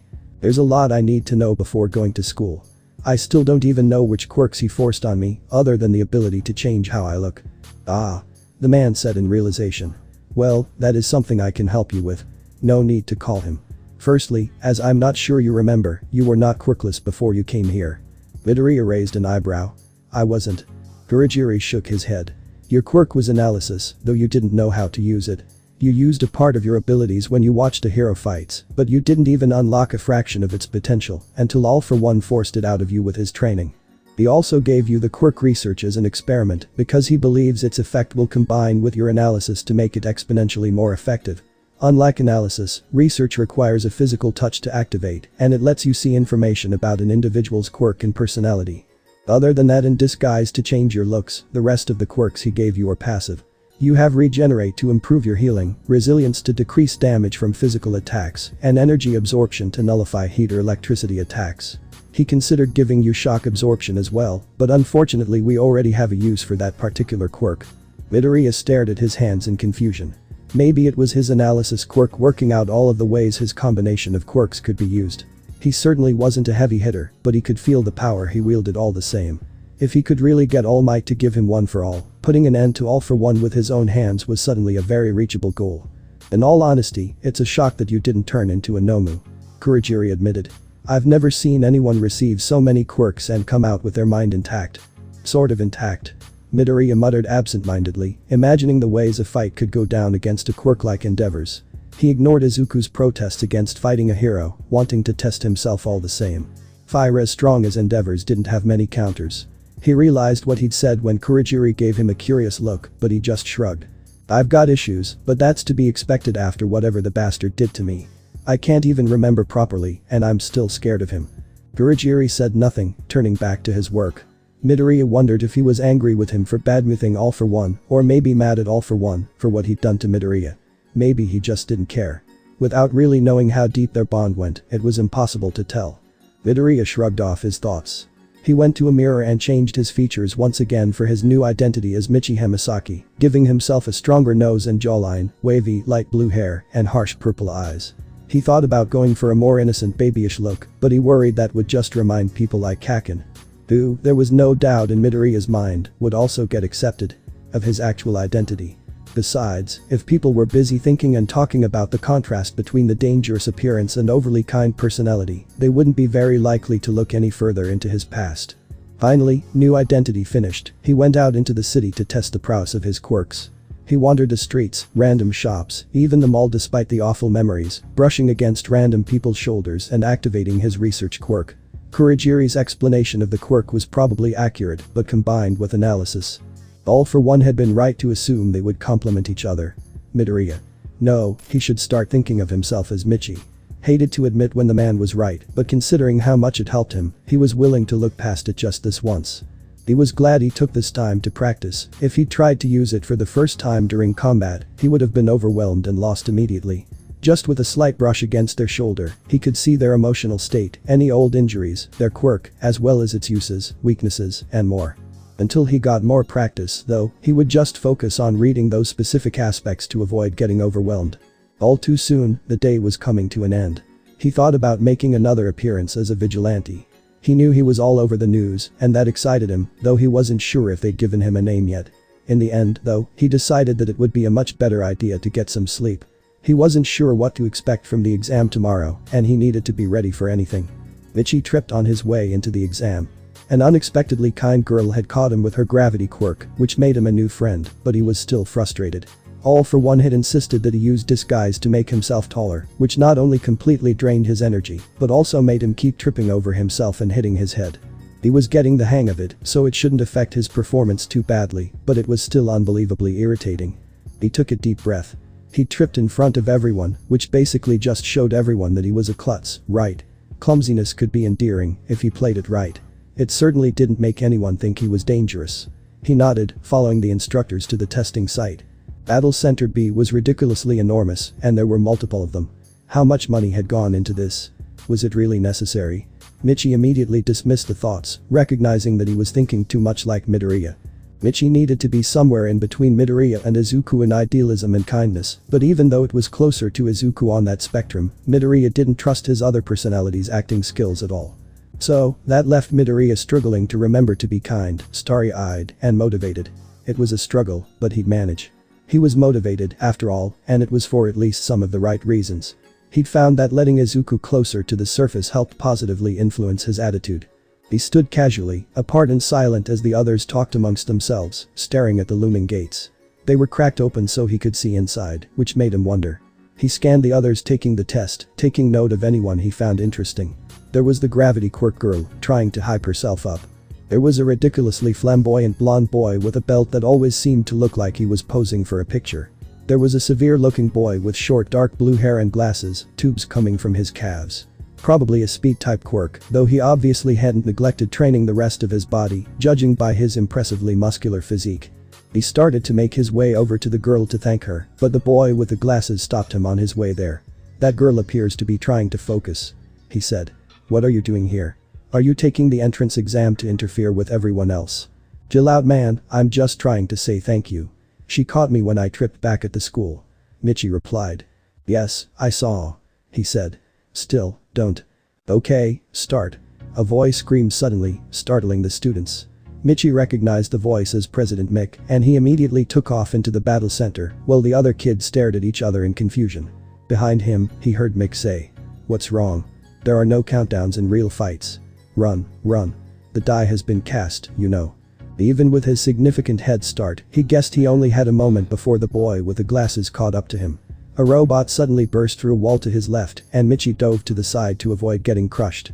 He consciously activated his analysis, knowing that research would do nothing against non-living objects. Reading the somewhat jerky movements, he dodged through the flailing arms and rolled to his feet behind it, spotting a small red button on its back. He slapped it before the thing could turn around, and it deactivated immediately. He grinned. 1 point down. Even as he raced through the vacant streets to destroy the robots, he couldn't help but keep getting distracted by all the quirks around him. This was Izuku's dream to be able to analyze so many quirks with so much potential. But, he kept reminding himself, he wasn't Izuku right now. He needed to be Michi, and obsessing over quirks would definitely catch the attention of anyone still thinking about him, like Kaken for example. He occasionally teamed up with other examinees, though they usually had more destructive quirks than his, and ended up getting the points more often than not. Still, Michi was having a blast, he had to admit. He kept looking for something huge to really show off his heroic nature, but the exam was drawing to a close, and he needed to catch up on points. Even though he'd fought countless robots by now, he only had 17 points since the other kids kept finishing it off. Right as he was about to give up and just bash as many robots as he could in the last couple minutes, he felt a rumble under his feet. Unbidden, a smile crept onto his face. This was it, the catalyst. It was UA after all, they couldn't just have the kids beat up low-level robots. A shadow loomed behind him, and he whirled around to see a robot towering as high as the buildings, dozens of stories high. He recognized the shape, though. It was one of the border patrol robots that President Mick had told them was worth no points. He groaned to himself. Even for a hero course, the thing was overkill. An enormous challenge with absolutely no reward to fight. He stopped. Wait a minute. If a kid actually went for that, there's no way they would reject him. They told them it was worth no points, but it had to be worth something. Grin back on his face, he started sprinting towards the thing, dodging around all of the other students running in the other direction. If he really wanted to stage it as heroic, maybe he could even make it look like a rescue. As he got closer, he heard a cry of pain. He felt a twinge of shame for how excited he got, especially when it turned out to be the girl that had been so kind before. He slid to a stop next to her, scanning the heavy debris that was trapping her foot for leverage. "Use your gravity on the rock, I'll lift it for you," he said hurriedly. She nodded, reaching back until she could touch the slab of cement. Michi lifted the now weightless slab, realizing it was much bigger than he'd first thought. He looked from the girl climbing to her feet, to the cement, to the robot. He smiled again. "How long can you hold this up?" he asked. She put a hand to her mouth, squeezing her eyes shut through a bout of nausea. "Not long," she said. Alright, just start running. Release it when I say. She nodded determinedly, staggering off as fast as she could without throwing up or releasing the stone slab. Michi gripped a piece of rebar protruding from the cement and he started spinning it around to gain momentum. Once he was moving fast enough, he gauged the angle up at the thing's face, calculated the trajectory by activating analysis, and let go. The enormous hunk of cement and steel went whirling towards the towering enemy at a ridiculous speed, much too fast for one of its hands to block. Now. Release it now. He yelled, and luckily she heard him.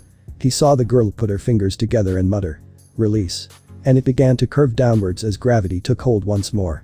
The robot might have been a monstrosity, but even something like that couldn't survive a 2-ton brick flying at 50 miles per hour straight to the head. Michi watched in satisfaction as it crashed to the floor, a huge dust cloud billowing up around them.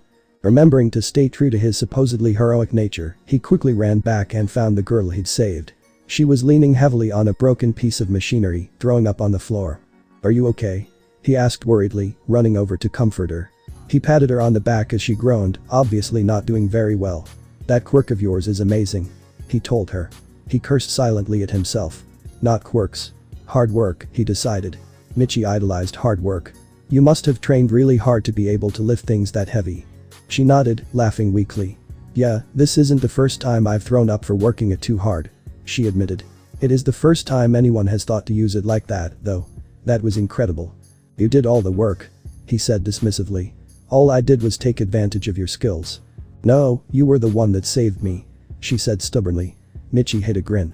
He'd always thought that arguments over pushing the credit around were stupid, but it fit into his self-sacrificial character with a hero complex, so he went along with it. "This is an application to a hero course," he protested. "What did you expect me to do, not be a hero?" She shook her head ruefully. "I would have been too scared to move," she said. "You were acting like this was just standard procedure." "Well, I couldn't just leave you," he said, rolling his eyes. She blushed, and he realized he may have accidentally come off as quite suave. "I owed you for catching me back at UA, after all." "Time's up." Michi jumped at the sound, slapping his forehead with his hand. "Ah. Dang it, I kept getting distracted. I only got 17 points. He shrugged with a sigh, turning to the girl. "I'll bet you got like 40 or something, right? You're awesome." "Oh. I never asked, what's your name?"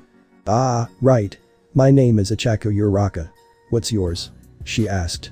"I'm Michi Hamasaki," he said with a smile, shaking her hand. "So, how do you think you did?" He started walking back towards the entrance with her, reveling in the way everyone was staring at him. "Well, all for one. How's that for a star student?" "Oh, I did alright. I think I got 28 points, but I'm not sure if that's enough," she said worriedly. "I'll bet you did awesome," he said, grinning at her. They'd reached the exit and the students were all separating to go their separate ways. They all kept staring at him and muttering, and he was starting to wonder if they even knew that Ichako's quirk was involved. Well, if she didn't correct them, he would feign obliviousness. No need to suppress his reputation. "Bye Ichako. I hope I'll see you in class." Her eyes hardened and she nodded. "See you later Michi," she called. Michi Hamasaki grinned as he walked back to the League of Villains. Mission accomplished.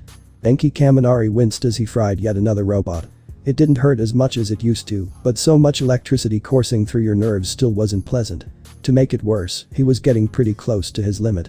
Coherent thought was getting harder, and pretty soon he'd be reduced to a helpless gibbering mess as his brain short-circuited. He felt himself slipping and paused for a moment, closing his eyes to focus. He didn't go through everything he did just to fry his brain a couple minutes into the exam. He managed to get a hold of himself, opening his eyes and sprinting through the streets, looking for more enemies. He'd been doing well, but he'd admit that he hadn't been the smartest with his power. There was this girl in his battle center, Kyokajiro, that had gotten his attention, and he just might have gone overboard to show off when he knew she could see him. He turned a corner and grinned to himself when he saw her again, temporarily immobilizing a robot with a vibration blast, before using her extendable earphone jacks to press a button on the back of its neck, deactivating it. Unluckily for her, 3 more of the higher level ones burst out from inside a building all around her, pelting her with bits of debris. His first thought was, well, it's just a test. I should see how she does, it could be cool. Then he remembered his dad telling him about this part of the exam. You won't die, but they have recovery girl on site so they won't hold back, either. If you slip up, you could end up with some broken bones. He really did not want to watch the punk rock girl that he just decided he liked get any bones broken, so he broke into a sprint. He reached the first robot just as they all converged, sending a carefully controlled wave of electricity to short-circuit them without shocking Kyoka. Unfortunately, the power expenditure sent him just over the edge and he felt a familiar fog settle over his mind. "Thanks," he heard Kyoka say, sounding like she was far away. "It was Kaminari, right?" "Yay," he said, giving her a thumbs up with what he knew to be the dumbest expression ever on his face. "Yay." She burst into laughter. "Are you okay? What happened?" "Yay.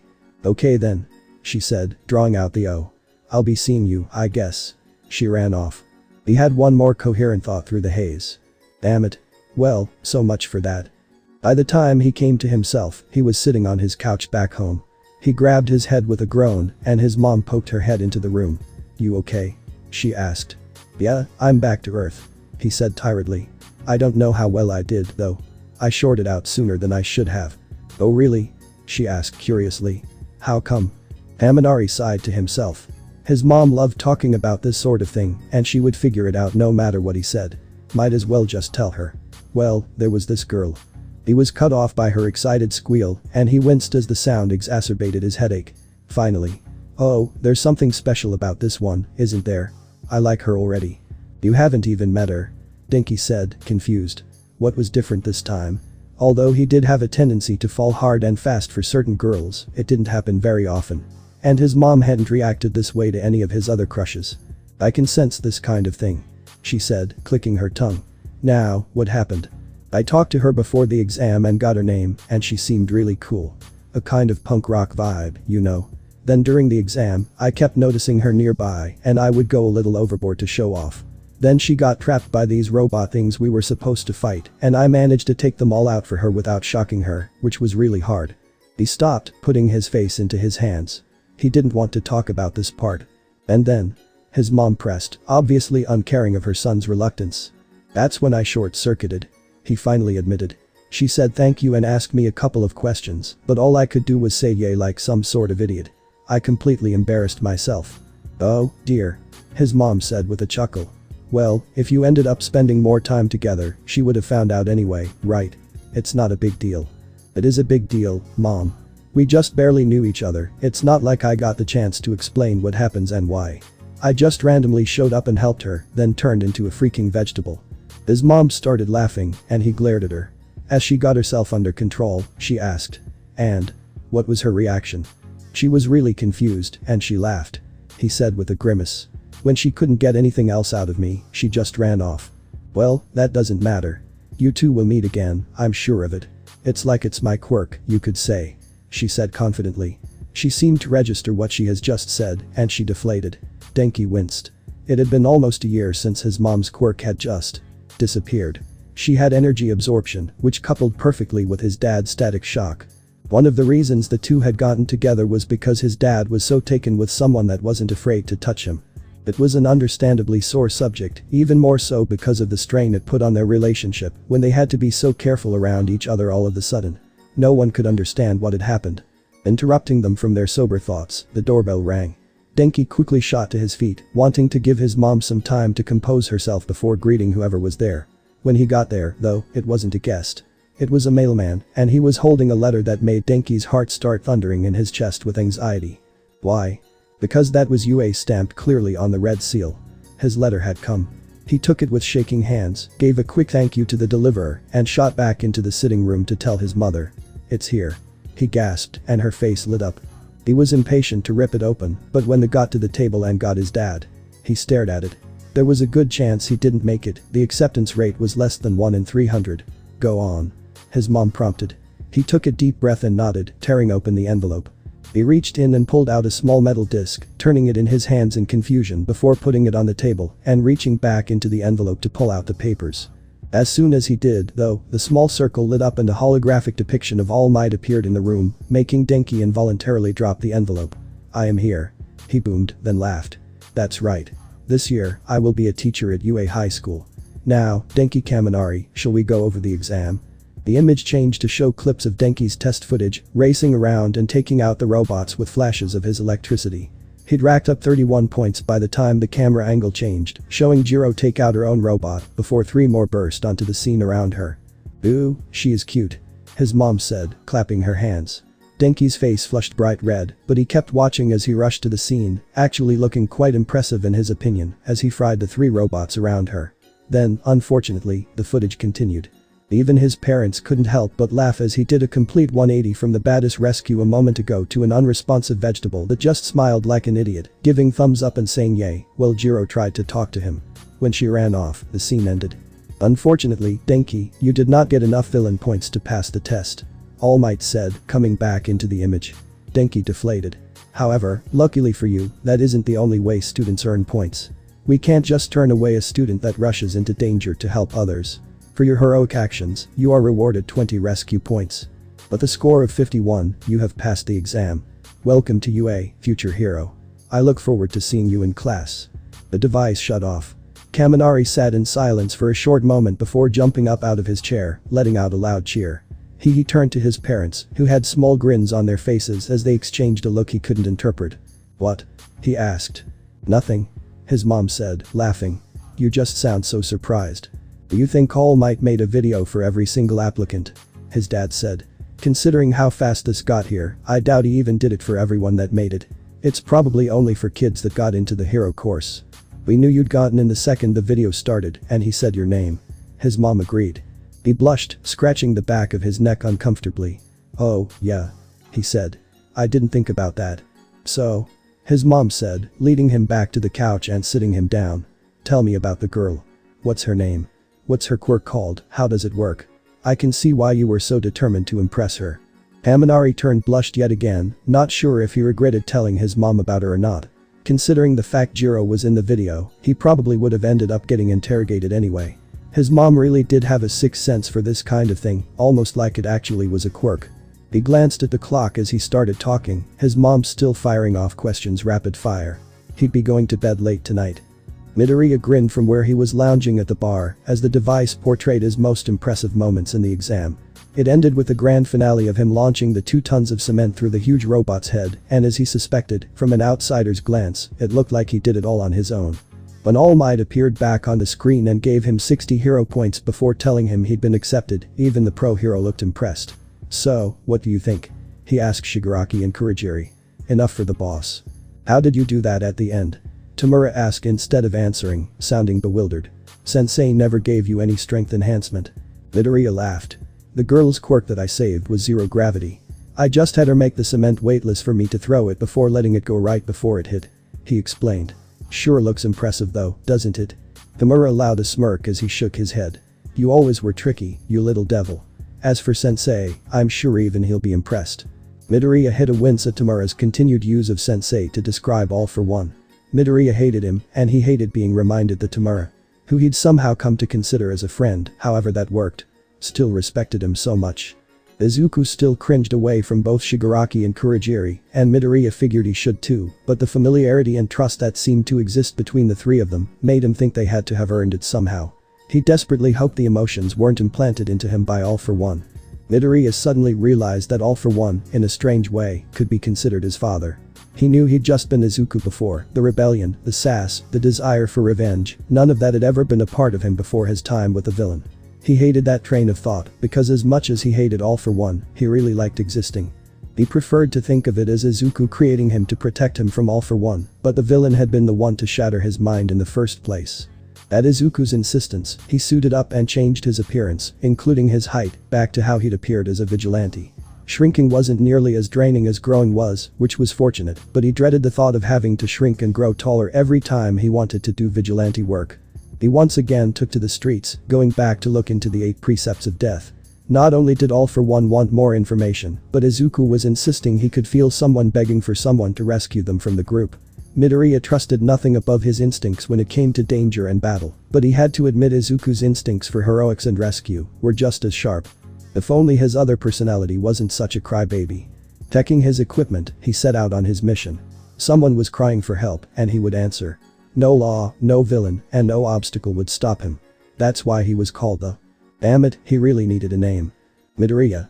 No, he was Michi right now. Was early to class. He'd made it into Hero Class 1A, and All Might would supposedly be teaching them regularly. In a very unusual occurrence, All for One had praised him for catching the hero's eye in his debut. He smirked at the memory, he loved showing up his naysayers. To Michi's surprise, there were already a couple of students in the classroom. There was a beautiful girl with her black hair pulled up into a ponytail. Although she looked too uptight to be really attractive to him. Along with a boy with a half-red, half-white head of hair and a burn scar over one eye. The last one was the boy with engines for legs he'd met during the entrance exam, but now he looked like he had an even bigger stick up his ass.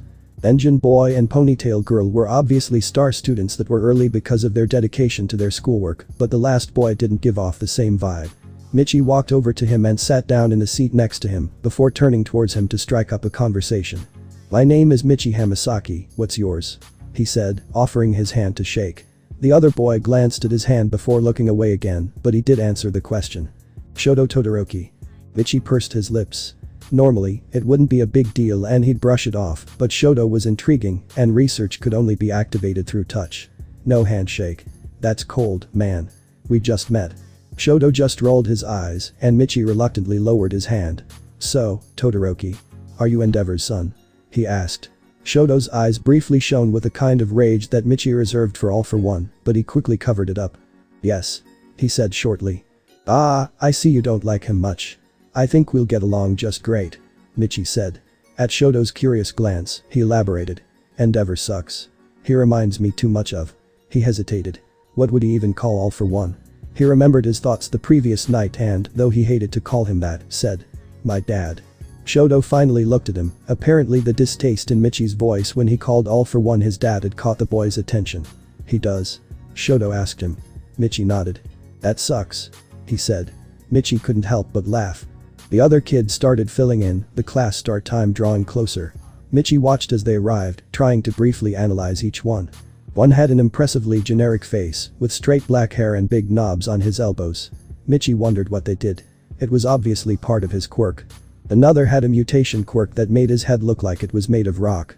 The way he moved made it obvious he was very timid, which was an odd trait for a hopeful hero.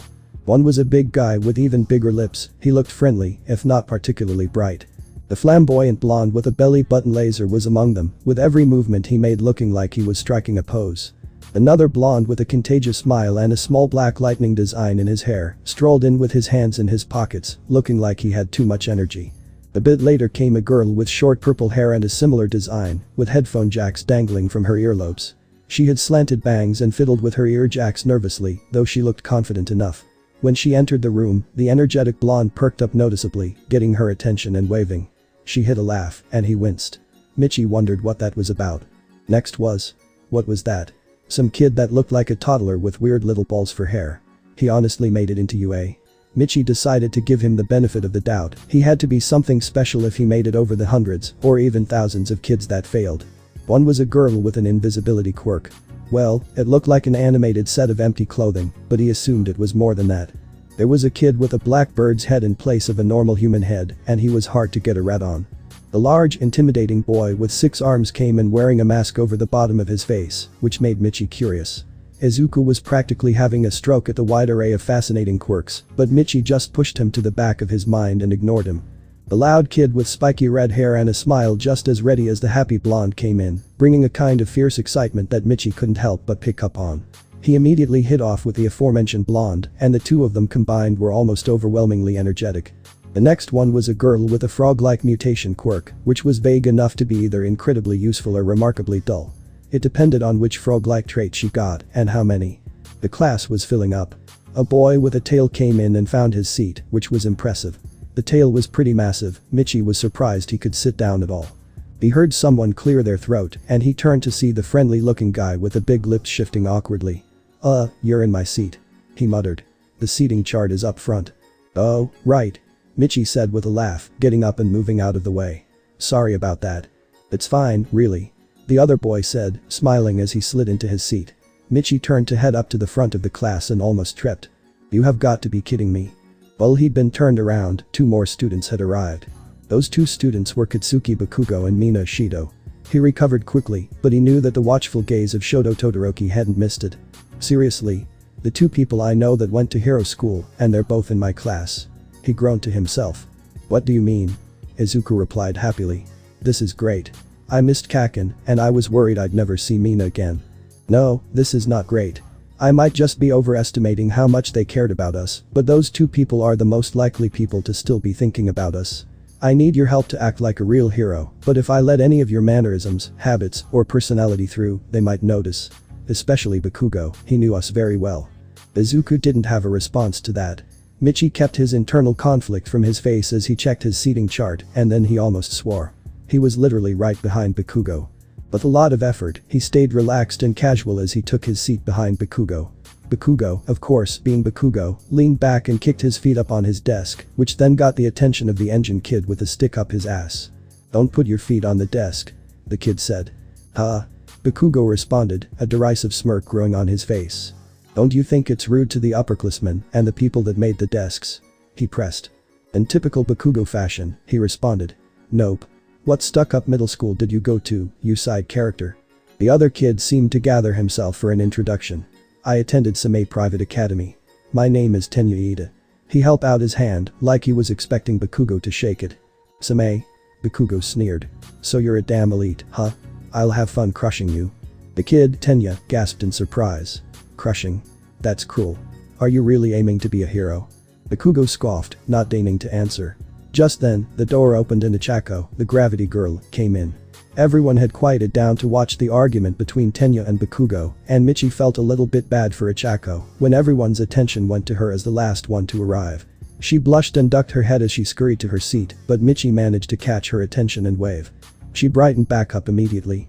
Tenya seemed to notice Michi sitting right behind Bakugo, and his eyes widened. "Oh, it's you," he said, offering his hand again to shake. "I'm from Same Private Academy. My name is..." "Yeah, I heard you the first time," Michi said, taking his hand. He thought about activating research, but it could only be used a couple of times a day, and to be honest, Tenya didn't look that interesting. "My name is Michi Hamasaki." "Michi, you realized there was something more to that practical exam, didn't you?" Tenya said. "I guess there was, yeah," Michi said with a shrug. Tenya sighed and looked at the floor. "I had no idea, I misjudged you." He grimaced. "I hate to admit it, but you are better than me." Michi raised an eyebrow, a grin spreading across his face. He made sure to let Izuku a little closer to the surface, so he looked more embarrassed and pleased rather than just proud. "Thank you," he said. Just then, Michi caught a glimpse of something moving at the corner of his eye. When he turned to look, he saw something like a giant yellow worm sliding across the floor. It rolled towards him, and a face appeared. Oh, it was a sleeping bag. The face in question looked worn out enough to sleep for a month, with bloodshot eyes and a scruffy start of a beard. "Welcome to the hero course," he said with the most apathetic voice imaginable, not standing up. He partially unzipped his sleeping bag and pulled out a packet of something with a straw, sucking out the contents before standing up, still in the sleeping bag. He finally unzipped it, stepping out reluctantly. "I am your homeroom teacher, Shota Izawa. Nice to meet you." If Michi wasn't so thrown off by meeting him, he would have laughed at how the entire class seemed to shift uncomfortably. "This is kind of sudden, but put this on and meet me out in the field," he said, pulling out a gym uniform. With that, he left. "We have a weird homeroom teacher," Michi said out loud before he could stop himself. Luckily, the rest of the class agreed. The quirk assessment test. The entire class seemed to say in unison, voices all filled with disbelief. "What about the entrance ceremony? The orientation?" Ichako asked, eyes wide. Izawa didn't even turn around. "If you're going to be a hero, you don't have time for such leisurely events," he said. UA's selling point is how unrestricted its school traditions are. This is also how your teachers will run their classes. Everyone shifted, murmuring a bit, but they didn't interrupt him. "You guys have been doing these since junior high, haven't you?" he said. "Physical fitness tests where you weren't allowed to use your quirks. This country still uses the averages taken from students not using their quirks. It's not rational. That's just the Ministry of Education procrastinating." Izawa turned to Bakugo and Michi. "Bakugo, you and Hamasaki tied for first in the practical exam, right?" The rest of the class turned toward them with wide eyes. Luckily for Michi, Izawa chose Bakugo for his demonstration. He probably would have had to make up some answers. "Bakugo, what was your record in the softball throw back in junior high?" 67 meters. He said, a bit of a frown on his face. "Try doing it with your quirk," Izawa suggested, handing him his softball and motioning towards a white circle in the ground. "You can do whatever you want as long as you stay in the circle. Hurry up and give it all you've got." Bakugo nodded and began stretching. "Alright, then," he said. He prepped himself for the throw, rearing back and whipping the ball impressively fast, and that was before he added a blast to the pitch. "Die." He screamed as his explosion rocketed the ball forward. "Die," Michi said, a small grin on his face. "That's a little intense." A couple of classmates snickered, but Bakugo ignored them, staring as the ball became a tiny speck that finally started to fall down again. When it hit the ground, Aizawa turned around and showed the screen of his little device. 705.2 meters. The class gasped in awe, other than Michi. He was expecting something like that from Kaken. Hopefully he didn't get called up next. With his mostly non-physical quirks, it would be pretty underwhelming. He decided to say that regenerate was his quirk, considering it was by far the most noticeable. He could blame it for his energy absorption to an extent. Resilience could fall under the umbrella as well, and his two mental quirks weren't outwardly noticeable. Know your own maximum first, Aizawa said. That is the most rational way to form the foundations of a hero. Ooh, this looks fun, Mina said, clapping her hands. We can use our quirks as much as we want. The thin guy with the big circles on his elbows agreed. As expected from the hero course. It looks fun, huh? Aizawa said, and Michi winced. You have 3 years to become a hero. Are you going to have that attitude the whole time? The teacher smiled, and it was most certainly not a nice smile. Alright. Whoever comes in last place in all 8 tests will be judged to have no potential and will be punished with expulsion. You just had to say something, didn't you, Mina? Michi snarked good-naturedly. Hey, I didn't know he. Wait a minute, how do you know my name? We haven't met, have we? Michi just smiled while his mind went into panic mode. Mayday, mayday, absolute dumbus alert. Mayday. He cursed himself for his carelessness. Sorry, that was probably kind of creepy. He said out loud. I saw it on the seating arrangement and I heard it on the news a while ago. She winced, nodding. Right. I keep forgetting I was on TV. As teachers, we are free to judge our students as we please. Aizawa continued. His smile became slightly maniacal. Welcome to the UA Hero course. Last place will be expelled. Achako spoke up, looking worried. But it's the first day of school. Even if it wasn't the first day of school, this is unfair. Natural disasters, horrific accidents, and selfish villains. Aizawa said in response. Calamities whose time and place can't be predicted. The world is filled with unfairness.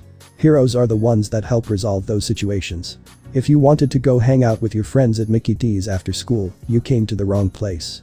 For the next 3 years, UA will do everything it can to prepare you to be heroes, and that means giving you one hardship after another. Go beyond. Plus ultra. He beckoned with a challenging gesture, still smiling. Overcome it with everything you've got. The students all nodded, their features hardening as they set themselves to the challenge at hand.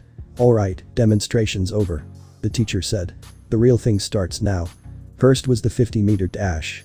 Michi watched the students go, wondering exactly how their placement would be calculated. Would it just be an average of their placement? If so, Michi had nothing to worry about. He may only have a vague memory of pain over the last 10 months, but he knew he'd come out of it stronger and faster than anyone he knew without a strength or speed enhancement quirk. It also meant that it didn't matter how much you won by in any event, first place was first place, and it wouldn't make up for bad performance in the other tests. He watched with grudging admiration as Bakugo used his stupid explosions to help with nearly every test. His quirk was ridiculously versatile, and he was incredible at using it. Michi, meanwhile, just competed to the best of his admittedly impressive abilities.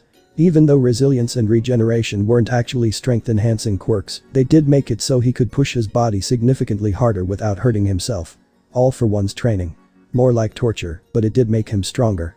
Had somehow disabled his body's natural limit to his muscle power, which meant he had the kind of strength that mothers used to lift cars from their children all the time. Not nearly as impressive as an actual strength-enhancing quirk, but it was still impressive enough to put his classmates in awe, especially when he told him his quirk was just regeneration. He did have a plan to draw all eyes to him again, though. After repeated failed attempts at getting Bakugo to shake his hand, the other boy finally, although this wasn't quite as good, slapped Michi's hand away. Michi grinned, just in time. The softball throw was next. He discreetly pulled a small emergency lighter from his backpack and disassembled it, hiding the sparking mechanism in his fist. He got the softball from Aizawa and took his place in the circle, taking a deep breath. His timing would need to be perfect for this to work. He put the ball into his right hand along with the striker from his lighter, the same hand that Bakugo had slapped away earlier. He could still feel the residue of Bakugo's nitroglycerin-infused sweat on his palm. Michi braced himself, then threw as hard as he could, striking the sparking mechanism with his fingers, just as the ball was leaving his fingers. To every onlooker's shock, a blast that looked just like one of Bakugo's launched the ball forward, though the explosion wasn't as powerful as the volatile blondes. The ball soared through the air while everyone stared, trying to understand what had just happened. Michi hissed in pain and shook out his hand, though the burns healed quickly due to his quirk. The ball finally landed, seeming to break some sort of spell as Izawa turned and displayed the 532.6 meters on his device. "Bro, what was that?" the kid with spiky red hair asked, running forward to examine Michi's hands. Michi had learned the kid's name was Ejiro Kirishima and his quirk was hardening, which was some prime pun fuel. "That was Bakugo's quirk, wasn't it?" asked the overly energetic blonde with a lightning design in his hair. "His name was Denki Kaminari and his quirk was electrification." "What the hell did you do, you damn extra?" Bakugo's fuming voice said, cutting through the excited chatter of the other classmates. "I thought you said your quirk was regeneration, and yet here you are using my explosion." "Dude, you're not a likable guy," Michi said. "Did you really think I wanted to shake your hand so badly just because I thought you were so cool?" Bakugo tensed. "You little. I used your sweat from when you slapped away my hand earlier. All I had to do was spark it as I threw." "How did you know how my quirk worked?" Bakugo said, narrowing his eyes. Michi grinned. "I've got to have something to make up for my weak-ass regeneration quirk, don't I? I do my research." He really wished his classmates could appreciate his pun, but that would blow his cover and he couldn't have that. Bakugo glared at him for a minute, then huffed and stalked away. Michi tried not to show his surprise, the Kakin he knew would have attacked him then and there. Maybe he'd cooled off a bit. In the end, they did 8 total fitness tests, and the kid with the weird balls on his head came in last. Michi himself came in fourth, right behind Bakugo. Momoyae Rozu came in first, and Shoto Todoroki came in second. He didn't really check the rankings after that, other than to see that Minoru Mineta had come in last. "By the way, I was lying about the expulsion," Izawa said offhandedly. Michi couldn't help it, he started laughing at the looks on everyone's faces, especially Mineta's. It was a rational deception to draw out the upper limits of your quirks. As some of the students started freaking out, Momo sighed. Of course it was a lie. It should have been obvious if you just thought it through. The couple of the kids mumbled in embarrassment and Michi shook his head. It wasn't a lie, there was just no one pathetic enough for Izawa to expel. He'd heard the stories of the man, last year, he'd expelled an entire class. "Well, that was nerve-wracking," said the boy with the weird elbows. Michi had learned over the course of the test that his name was Hantasiro and his quirk was tape. He could shoot tape out of his elbows. It sounded pretty dumb, but the tape was ridiculously strong and he had a lot of control over it. "I'll take up that challenge anytime," Kirishima said with a grin. "With that, we're done here," Izawa said. "There are handouts with the curriculum and such in the classroom, so look over them when you get back." He started walking away, but he paused right before he went out of sight. "Oh, and prepare yourselves. Tomorrow we'll have much more rigorous tests." The class hesitated for a moment before slowly migrating back to the classroom and grabbing the handouts Mr. Izawa had mentioned. Michi found he enjoyed the company of most of the students in the class, even Bakugo, for sentimental reasons, not for his personality. Kirishima's enthusiasm had a way of inspiring the people around him, and talking to him helped even Michi's ridiculously heavy burdens feel lighter. It was just so much easier to be optimistic about life with Kirishima around. Kaminari was hilarious, and his humor had just the right amount of stupid that it sometimes worried his fellow classmates, which just made Michi laugh harder.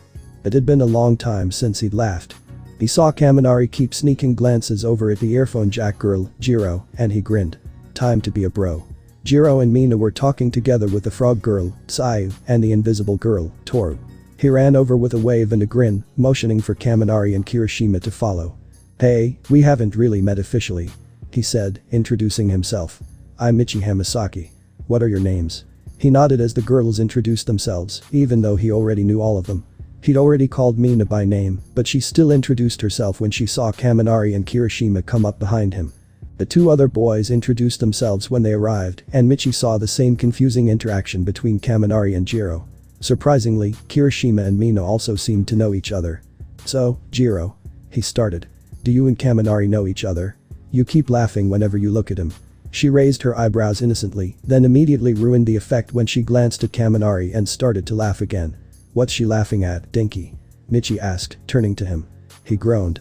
"If I overuse my electrification quirk, it short-circuits my brain," he finally admitted. "We met in the entrance exam, and I went overboard right in front of her. She's laughing because last time she saw me, I was a gibbering mess with no working brain cells." "Whoa, dude, that sounds kind of dangerous." Michi paused. "But also kind of hilarious," he admitted. "I'm pretty good with quirk analysis, we should get together sometime and figure out how to get around it." Now, he knew that was trying to avoid reminding certain classmates of Izuku, but the more he thought about it, the more it seemed like that was the only way to get back at All For One. He was explicitly banned from trying to harm the League in any way, but he had no instructions regarding how he was supposed to behave. All For One had told him to make his appearance unrecognizable from Izuku, but he never said anything about behavior. He definitely wasn't going to act exactly like he used to, though. That would just be humiliating. What about Mina and Kirishima?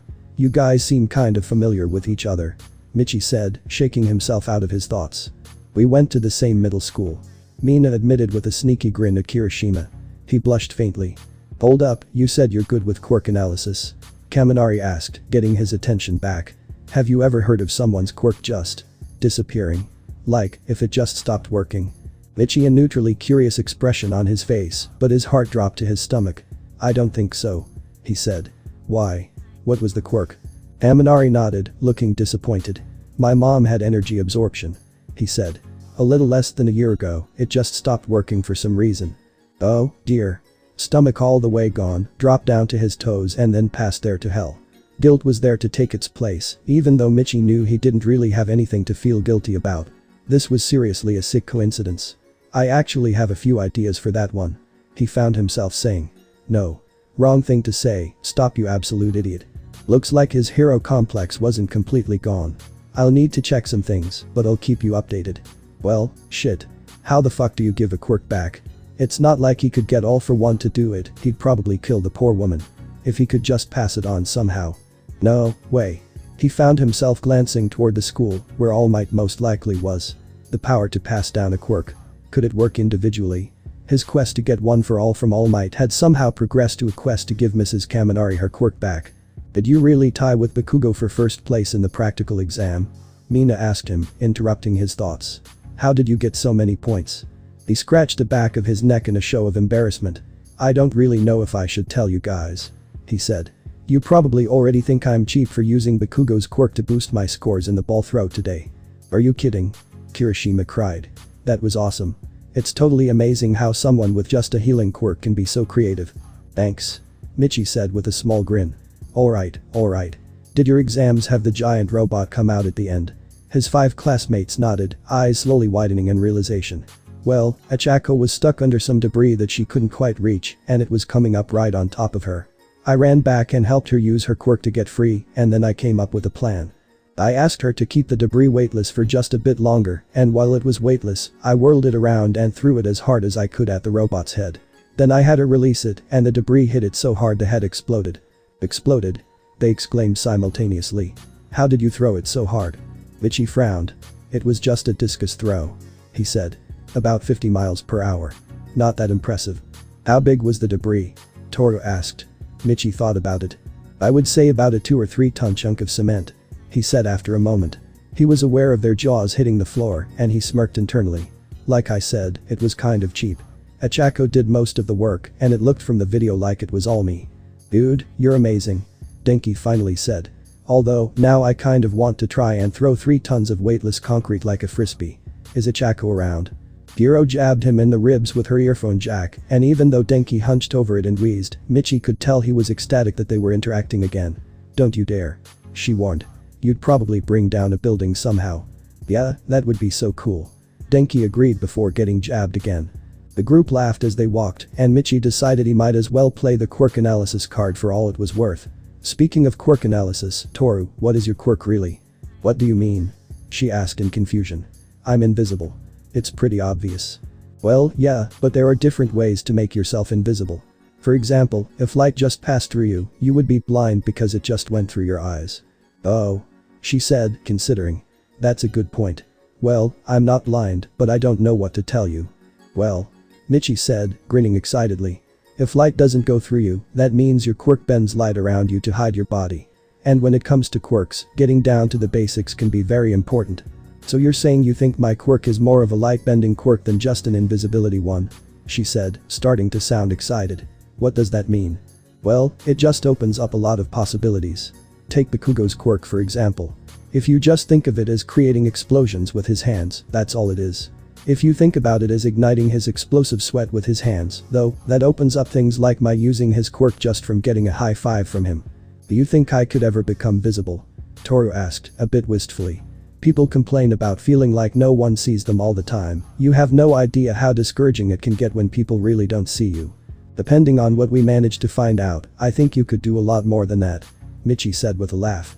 Of course, you might have some arbitrary regulations that relate directly to invisibility, but as I see it, there's no reason you wouldn't have complete control on how light interacted with you. You could make yourself visible, you could disguise yourself, maybe you could create a super bright light to blind enemies, maybe you could expand your effect to your clothes or even other people. Quirks are crazy things, technicalities usually work. Wow. Toru said in awe after taking a moment to process everything he'd just said. You've really thought this kind of thing through, haven't you? Yeah. He chuckled. I was always jealous of other quirks. Regeneration doesn't really have many technicalities I can take advantage of, so I got really good at using other people's quirks to my own advantage. What about me? Kirishima asked excitedly. Can you think of anything for hardening? Michi laughed again. I'll have to get back to you tomorrow. All that's coming to mind right now are inappropriate jokes. Kirishima scowled, flushing slightly in embarrassment as everyone laughed. By then, they'd gotten their things and were on their way home. I have to go this way, guys. Michi said, waving goodbye. See you all tomorrow. They parted ways, and Michi walked silently for several moments before a hand landed on his shoulder, getting his attention. He just barely stopped himself from retaliating to the unexpected touch, turning politely to see Tenya Iida's intent face. Hey Tenya. How are you? He said. I'm doing well, thank you. He said. I was really surprised by Aizawa-sensei, though. He really impressed me, but I can't believe he would lie to us just to motivate us. He wasn't lying. Michi said with a shrug. Last year, he expelled an entire class. I guess we all just really impressed him. Even Mineta? Tenya asked incredulously. Michi winced. I guess. He said, sounding unconvinced even to himself. They looked at each other for a minute, then shrugged in acceptance and kept walking. Hey, wait. Called out a familiar voice from behind them. Echako was running towards them, her usual bright smile on her face. Are you two headed to the station? We should go together. Echako. Michi said. Where were you? Everyone was asking how I did so well in the entrance exam, and when I told them, everyone wanted to ask you about your quirk. They all think you're super cool. She froze, her face going bright red, even as her smile stayed fixed on her face. She tripped and almost fell, but Michi and Tenya both ran forward and caught her before she hit the floor. Thanks. She said, still bright red. What did you tell them? I told them what really happened. You did all the work. Michi said, hands on his hips. I'm just giving credit where it's due. How did you do that, actually? Tenya interjected. I thought you just had a crazy strength quirk, but you said today that you only have regeneration. Michi nodded. That's right. Echako used her quirk to make the cement block weightless so I could throw it, then release to try it before it hit. It was amazing. You came up with that plan in the moment, just a few minutes after you saw her quirk for the first time. Tenya asked in awe. That's even more impressive than using your own strength. And Echako, you were able to execute his plan perfectly, on your first try. You guys are amazing. Echako, who had started to get her blush under control, was once again the color of a tomato, as she tried desperately to shove more of the credit onto Michi. Michi wasn't having any of it, and he kept bickering with the two all the way to the station. All in all, it was a pretty fantastic first day of school. I'm home. Midoriya called out as he entered the bar. Shigaraki glared at him with no real heat, and Kurogiri ignored him. Midoriya laughed. Alright. Down to business, I have some serious questions. He admitted. The two villains perked up. What's up? Tamura said. Tomorrow is our first real day of hero training, and we need suits and all that, which we were supposed to have designed and turned in with our quirk registration. I need to know what I'm registered as because I've already started telling people it's regeneration, and I need to know if you guys designed a suit for me. Or maybe I designed one myself and forgot about it. Oh, that. Sensei has it covered. Tamura said, waving his hand dismissively. I'm pretty sure he registered you as regeneration, since it's the only one that people can't see. You don't have to worry about it. Midoriya sighed. Alright, I'll take your word for it. If this all falls apart because of the quirk thing, though, it's not my fault. Yeah. We know. Midoriya shrugged, but he couldn't help the slight anxiety curling in his stomach. Hopefully All For One designed him a costume that actually looked like a hero's. He wasn't sure if the supervillain could do anything without his signature ominously sophisticated style. Regardless, it was time for more vigilante work. The news had finally given him an official name, and he was not happy about it at all. The Savior. Really? Apparently the thugs he'd beaten up so far had been involved in the human trafficking business, and now everyone thought he was some sort of dark shadow of salvation, with a vendetta against trafficking. It wasn't wrong. He did hate everything about the concept of slaves. But they weren't going to be his only targets.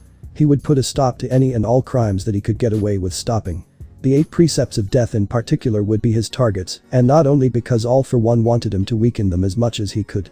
Izuku still thought someone needed to be saved from them, and even Midoriya was starting to feel some sort of urgency that someone needed him, along with a rising unfounded hatred and anger with the precepts, specifically Overhaul. Those 2 factors, along with his rising frustration about not being able to find anything of note, led to him dealing with the thugs that night a bit more brutally than his usual style. He heard the civilians that he'd saved whispering about the savior, and he grimaced. At least he didn't come up with it himself, that would be irredeemably self-righteous. He got back to the bar late, using his disguise quirk to turn back into Michi. He didn't pass out immediately this time, which was a good sign of progress. Maybe after a while it wouldn't be so damn exhausting. In the morning, he started to regret spending so many nights out saving lives. He was bone tired, but that didn't fit in with his star hero persona, so he tried his best to hide it. He nearly fell asleep in the regular classes that took up the entire morning, barely making it lunch. Lunch rush's cooking was fantastic, which managed to wake him up just enough to get excited for hero class. He waited in his homeroom in anticipation, chattering with his classmates about what they might be doing for their first hero class. He was getting more and more nervous that his hero outfit would just be a tuxedo. All for One was a fairly classy supervillain, but he had no creativity. He leaned forward, deciding to try to talk to Bakugo. He hadn't been told to fuck off for a while, and it didn't feel right. "Hey. Bakugo," he said, remembering at the last minute to shove Izuku into the back of his mind. Calling him Kaken would definitely not be good. "Fuck off, you damn extra," he growled. "Ah, there it was." "Oh come on Bakugo, don't be like that," Michi said. "I was just wondering, do you and Mina know each other? She kind of acts like she knows you, even though you treat her basically the same as you treat everyone else." Bakugo shot him a glare. "We've met a few times. So are you friends?" "Not even close," Bakugo said, rolling his eyes. "I only ever had one friend, and I hated him. So don't bother trying to buddy up to me, it doesn't work." "If you hated him, he wasn't really your friend, was he?" Michi asked. He had to admit that part of him. Namely the part that still went by Izuku. Felt touched, considering he was the only one he could think of that Bakugo could be talking about. "He was a good friend," Bakugo said with a challenging look. "He was just also really annoying." Michi shrugged. "I can be really annoying, too. What'd you say, feel like adding one more person to that list of friends?" "Fuck off," Bakugo said again. "Come on, man. We could be the dream team. The 2 top scorers in the entire entrance exam, the best UA has to offer. Just think about it." "There's nothing to think about," he growled. "I'm going to be the one to surpass All Might, and the rest of you extras are just going to watch me." Before Michi could respond, he heard a booming voice declare. "I am coming through the door like a normal person." The entire class stared as All Might himself burst through the doorway, then strutted to the front of the class. "No way. It's All Might." Denki gasped, helpfully declaring the obvious to anyone that couldn't see or hear. He'd basically announced his arrival. "He really is a teacher." Kirishima agreed, just as awestruck. "Isn't it the Silver Age costume?"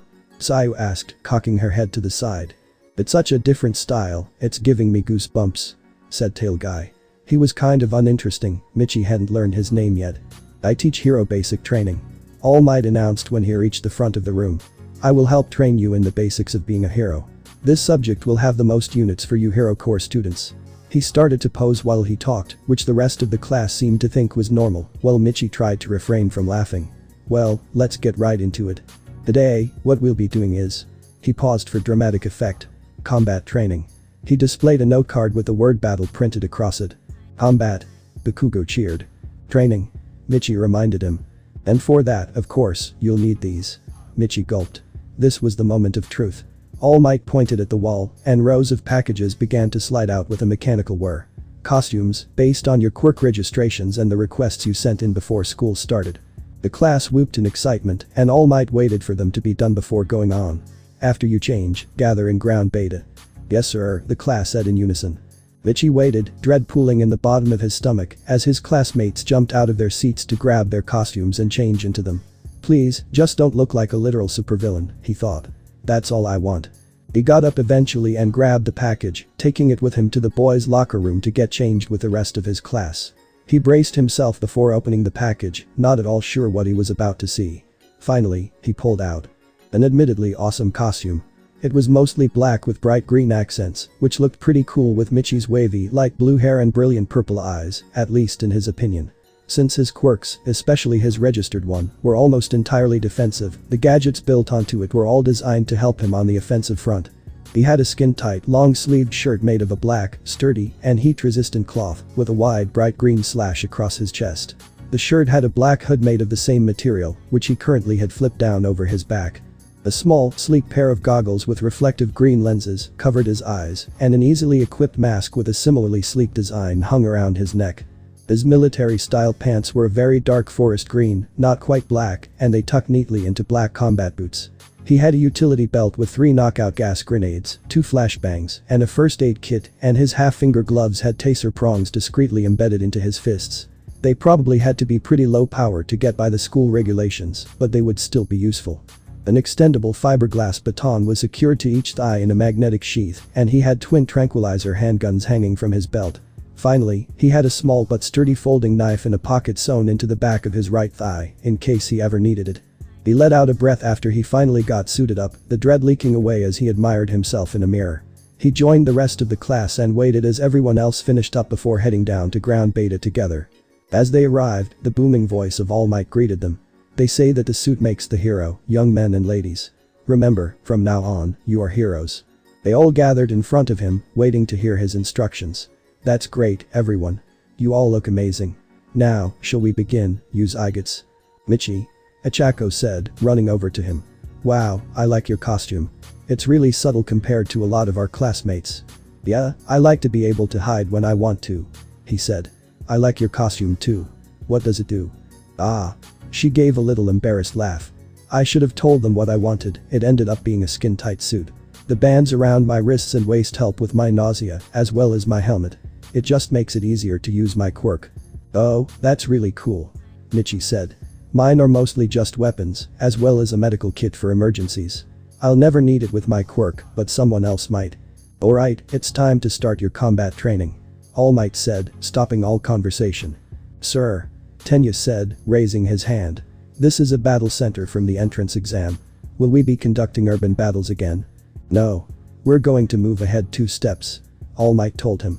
Most of the time, fighting villains takes place outside, but the really atrocious villains appear indoors more often. Imprisonment, house arrest, backroom deals. In this world full of heroes, truly intelligent villains hide in the shadows.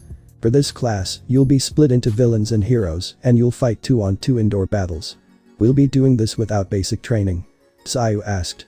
These battles are how I will teach you those basics. All Might responded. The key this time is that there are no robots for you to just beat up. The class erupted into a flurry of questions. How will wins and losses be determined? Momo asked. Can we beat them up anyway? Bakugo demanded. Will the punishment be expulsion, like with Mr. Ozawa? Achako asked worriedly. How shall we be split up? Tenya asked robotically, raising his hand again. Isn't this cape crazy? Aoyama said with a wink, flourishing the glittering purple cape on his costume. A muscle feathered in All Might's jaw. I'll answer all your questions. He said in a strained voice. Now, listen here. The situation is that the villains have hidden a nuclear weapon somewhere in their hideout. The heroes are trying to dispose of it. The heroes need to capture the villains or secure the weapons within the allotted time. The villains need to either protect the weapon for the entire time or capture the heroes. All Might pulled out a box. Teams and opponents will be determined by drawing lots. Teams are really selected so haphazardly. Tenya interjected. Pros often have to create makeshift teams with heroes from other agencies. Michi pointed out. We won't always have the liberty to choose who we're working with. I see. Tenya said as if he'd had a divine revelation. We must always look ahead. Please excuse my rudeness. Michi rolled his eyes, but no one could see that through his goggles. It's fine. All Might said. Let's do this quickly. Everyone drew to select their teams. Michi got paired with Achako, and he watched as the other teams were formed. Shoto was with Shoji, and Momo got stuck with Mineta. Who, on top of being mostly useless, was proving to be a little creep as well. Tenya was with Bakugo, Mina was with Aoyama. Indisputably the most flashy team. And Kota was with Sato. Enki got paired up with Jiro, and he was smiling like an idiot about it. Sai was with Tokoyami, Toru was with the tail guy. Who was the only one Michi still didn't know the name of. and Kirishima ended up with 0. Wow, it must be fate. Ochako said excitedly. I'm counting on you. I don't believe in fate. Michi laughed. I guess I just got lucky. Ochako blushed. Now, the first 2 teams to fight will be. All Might reached into 2 boxes, villains and heroes. He pulled out his hands and held up 2 letters. A and D. These guys. Team A will be the heroes and Team D will be the villains. Michi grinned. It would have been ironic if he ended up on the villain side, but this would work too. He and Ochako would be fighting Tenya and Bakugo. Everyone else head toward the monitor room. All Might instructed. Michi rolled his neck as everyone but the 4 of them left, all looking excited to see the showdown between the top 2 scorers in the entrance exam. Momo and Shoto had both scored higher than them in the quirk assessment, but to be fair, they did have extremely impressive quirks. Out in the field, Michi was sure he could take both of them. Well, maybe not Todoroki. He'd have to wait and see what they could do. Villain team, you go in first and get set up. In 5 minutes, the hero team will break in and the battle will start. All Might gave the villain team a few more instructions, telling them to go all out and try to think from the perspective of a real villain. Michi and Bakugo held eye contact, trying to stare each other down until Bakugo had to go inside to help Tenya set everything up. It's a lot harder to memorize the building's floor plan than I thought. Ochako muttered. Michi didn't say anything, he'd memorized it with a glance. But All Might is just the same as when he's on TV. She continued, brightening. Unlike with Mr. Izawa, it looks like there's no punishment, so we can just relax and… I wouldn't relax if I were you. Michi warned, stretching out his limbs as he stared up at the building. Bakugo is dangerous, and he really has it out for me. Tenya, too, he's not as volatile, but he's the type to take this villain thing way too seriously. We need to be on guard so we don't get hurt, and then we need to win. Oh, I guess you're right. She said. Okay, let's do our best. All Might's voice echoed over ground beta through the speakers, and it was time to begin. Ochako started towards the door, but Michi grabbed her arm. Wait, I have an idea. The bomb is most likely near the top if not on the top floor, and they'll be patrolling the halls looking for us. But, look at all those windows. I want you to make me weightless, and when I get up near the top, you can head in. You'll probably find Bakugo looking for us on his own, and if you can fight him long enough to make some explosions, Tenya will be distracted enough by the noise for me to come in through the window and get to the bomb. Ochako blinked in surprise, but the more she thought about it, the better it sounded. They didn't have anything to counteract the power of Bakugo's explosions in those narrow hallways, but they did have the advantage of her zero gravity. Considering how high up it was, they would never expect them to come in from the outside, and she'd never thought of how being weightless could be an advantage. She'd always used it as a way to render her opponents helpless in the air. She nodded in determination and used her quirk, then watched anxiously as Michi silently floated up the wall, using the windowsills to pull himself along. He carefully peeked through all of the windows, staying out of sight until he was sure the room beyond was empty. Eventually, he checked a window and quickly ducked back under. He made sure he had a good grip on the window and a foothold on the wall, then he signaled for Ochako to release and go inside. She nodded, and Michi almost slipped as his weight suddenly returned. Luckily he managed to hold on, and he watched as Ochako darted through the door and into the building. Time ticked by slowly, and his fingers started trembling with effort. The building had relatively smooth brick walls, and there were no good places to grip and still remain unseen. Just as he was about to disregard the plan, jump in, and see how he fared against Tenya's speed, the building shook with an explosion. Michi grinned. It was now or never. He swung up onto the windowsill and slid the window open, trying to avoid all the noise of shattering it, and slipped into the room. Just as he'd hoped, Tenya was distracted by the continued explosions, but Michi still had to hide behind a pillar. The room was big and empty, other than several rectangular pillars for support, which gave Tenya the advantage as he had no obstacles. Michi slipped a flashbang grenade from his belt, gauging Tenya's patterns as he kept watch. The explosions continued, obscuring any noise he might have made, but he was getting worried about Ochako. She was plenty capable, but he didn't know how she was lasting this long against Kaken. Just as Tenya turned away, he tossed his grenade and ducked back behind the pillar. It clattered to the ground on the other side of the room, and Tenya whirled in that direction at the sound. He fell into a combat stance and started to proclaim how villainous he was when. Flash. Michi broke cover, sprinting for the bomb as Tenya reeled, hands over his eyes as he tried to get his sight back. By the time the boy could see again, it was over. Michi had reached the bomb, and the round was his. Hero team wins. All Might's voice rang out through the speakers. Michi grinned, dusting off his hands as Tenya slowly climbed to his feet. Your hero ready? He said. But Bakugo. Bakugo is hot-headed and arrogant. Michi said. I knew he would go off on his own, so that left you, who actually cared about the exercise, to guard the bomb. Ichako used zero gravity on me, and I jumped up to the window that had the bomb, and then Ichako went in to fight Bakugo. Bakugo, of course, made a bunch of big explosions, drawing your attention away from me until I could sneak in and get the bomb. Then you shook his head in disbelief. You came up with that in 5 minutes. Ichi shrugged and nodded. More or less. I had to memorize the layout of the building, too. I should really check on Ichako, though, those were some seriously big explosions. Then you nodded in agreement, and the two of them hurried down the stairs, looking for their two teammates and hoping neither of them had gotten too badly injured. Well, without looking down on Ichako, she was the one Michi was worried about.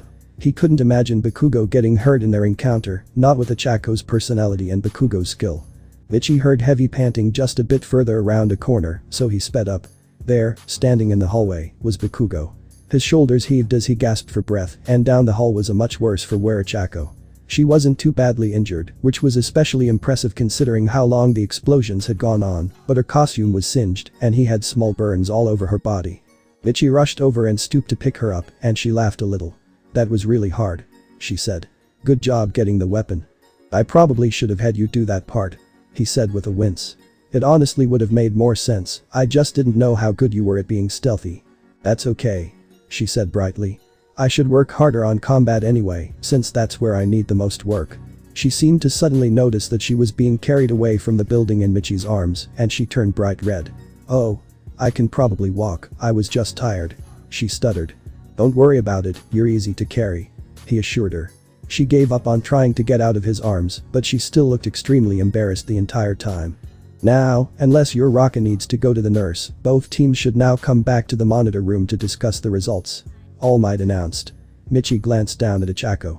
"What do you think?" he said. "Do you want to see a recovery girl or do you want to come back with the others?" "I'm fine, really. You can put me down, I can walk on my own from here," she said quickly. Michi shrugged and let her down, making sure to give her support if she needed it.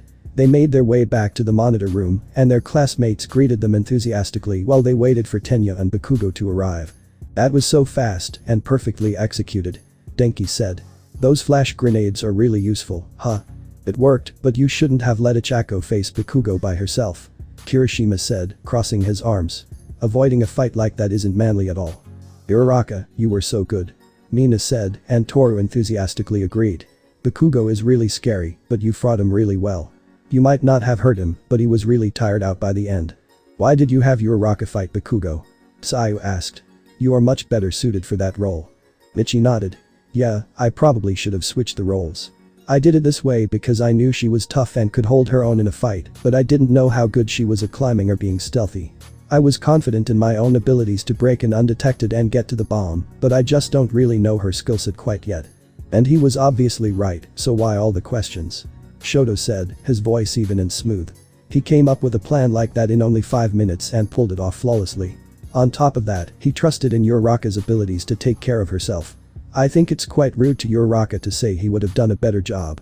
Kirishima immediately started to apologize to Ichako, who brushed it off with a laugh. Saya nodded in recognition and apologized as well, but Ichako dismissed that as well, saying she had some of the same questions herself. Tenya and Bakugo arrived, and All Might hushed them all before he started to talk.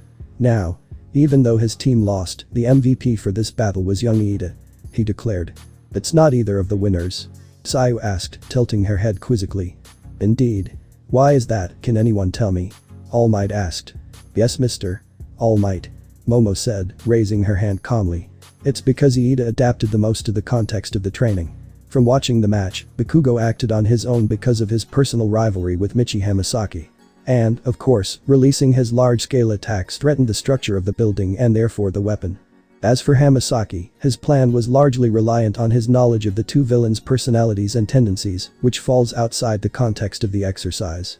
Uraraka did well, but again, she was following a plan that used information that will most likely not be available in a real situation.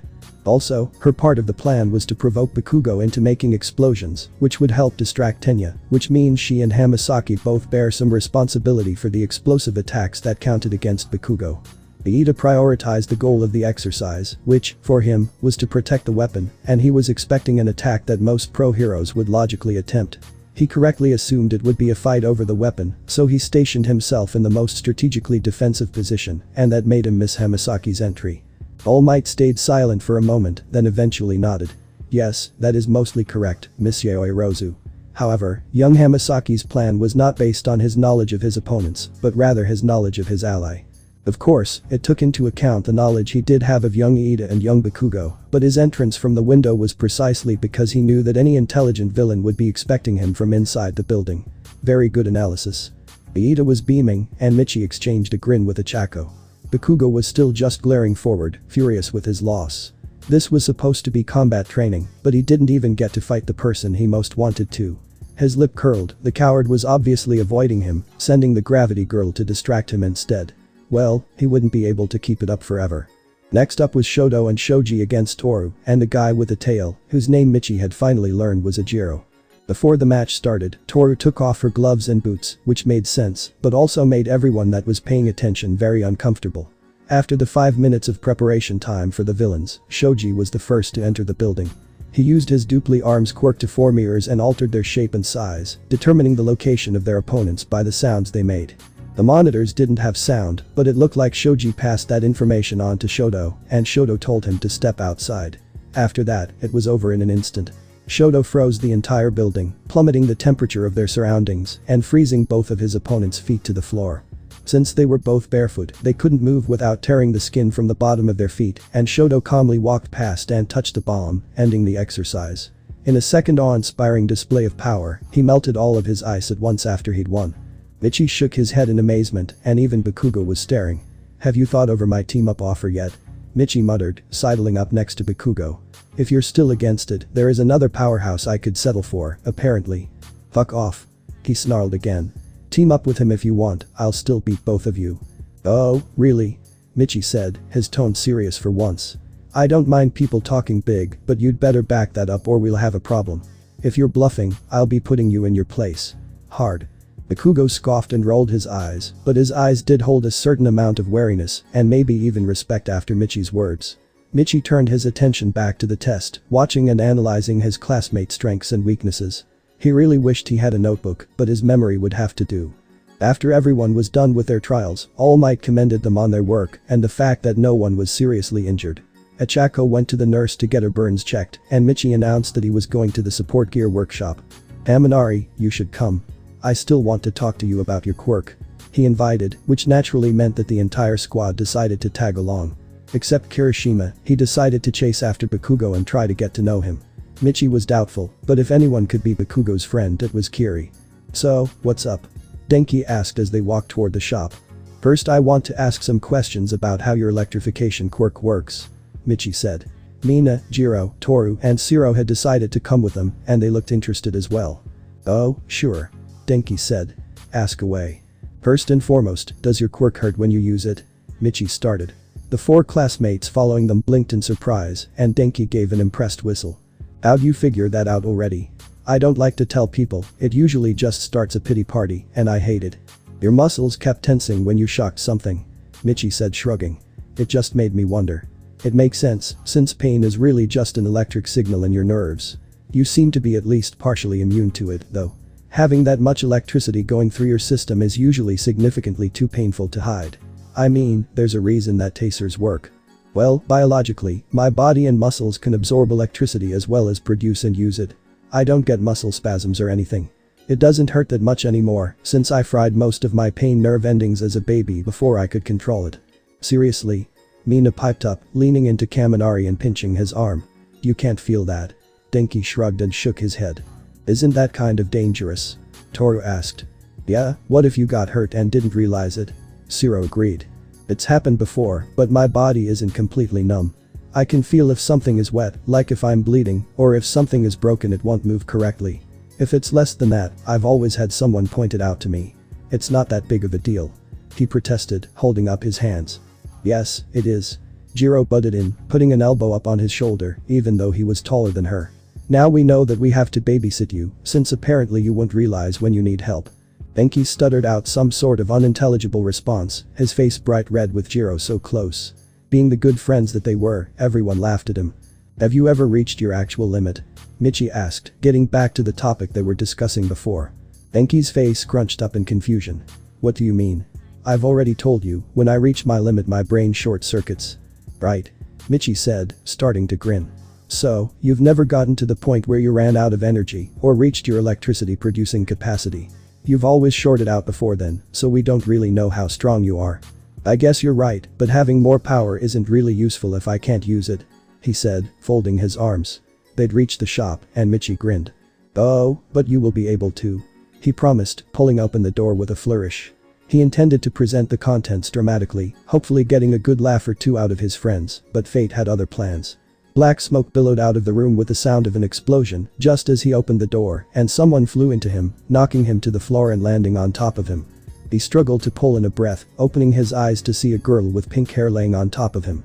Her eyes looked like the crosshairs of a rifle scope, and she had a huge smile on her face despite the soot and, the explosion. You alright? Michi asked her eventually, helping her to her feet. She beamed at him. Sorry about that. Sometimes my babies act up a little bit. They're babies? Michi asked, amused. Hatsum. How many explosions is that? It's the second day of school, said Powerloader, the hero in charge of the support shop. He came out, waving his hands to try and clear out the black smoke and coughing. Mina, Kirishima, Denki, Siro, and Toru all simultaneously burst into laughter. You lady magnet. Denki teased. She literally flew through the door and into your arms. I don't even know why I came, but seeing that was worth it, Siro said, clutching his sides from laughter. I appreciate all the concern, Michi said dryly. What are you students here for? Powerloader asked, sending Hatsum back into the shop with a stern look. Need support gear already? Sure thing, Michi said, stepping forward. He grabbed Denki by the arm and pulled him forward too, slinging an arm over his shoulder. We both need some support equipment and I figured you guys could have some fun designing gear for this guy right here. I don't like the way you said that, especially not after the explosion, Kaminari said nervously, trying to back away. Michi tightened his grip. What do you mean by that? Powerloader asked. The girl from before, Hatsum, was obviously listening, slowly edging closer to listen to what he said. My friend Kaminari here has a quirk called electrification, and he's basically a living battery. His quirk short-circuits his brain if he overuses it, but other than that he hasn't found a limit to his power yet. I figured you could make some pretty insane stuff for him, since you wouldn't have to include a power source. Kaminari's face lit up, and he opened his mouth like he was going to say something, but an excited squeal cut him off. Hatsum was back, and she was all over Denki, taking measurements as she jabbered about what she could do with an infinite living power supply, talking way too fast to understand. Michi snickered as Denki looked to him for help, and the boy was dragged helplessly further into the shop. As Michi walked in, he honestly thought it felt like more of a lab than a shop, and he decided to start calling it the secret lab from now on, rather than the support shop. He'll be fine, probably, Powerloader said, turning to Michi. What about you? I actually had a lot of ideas, he said, turning to face the hero. First, I want my goggles to be upgraded with thermal imaging and night vision. Second, I'd like to have a look at any options you have to increase my mobility through suit modifications, as well as my attack power. My quirk is regeneration, which doesn't have any mobility or offense capabilities. Lastly, I want to have a more in-depth discussion with you or a design company agent about modifications to help me counter more specific quirks that mine is weak against, like ranged quirks. Powerloader paused in surprise. Really? He asked in surprise. You got past the entrance exam without all that, didn't you? Most heroes rely on their quirks and their physical abilities for all that. For pretty good reason, too, you don't want to be caught useless without your gear. Well, yes, but I'm not planning on just being a hero.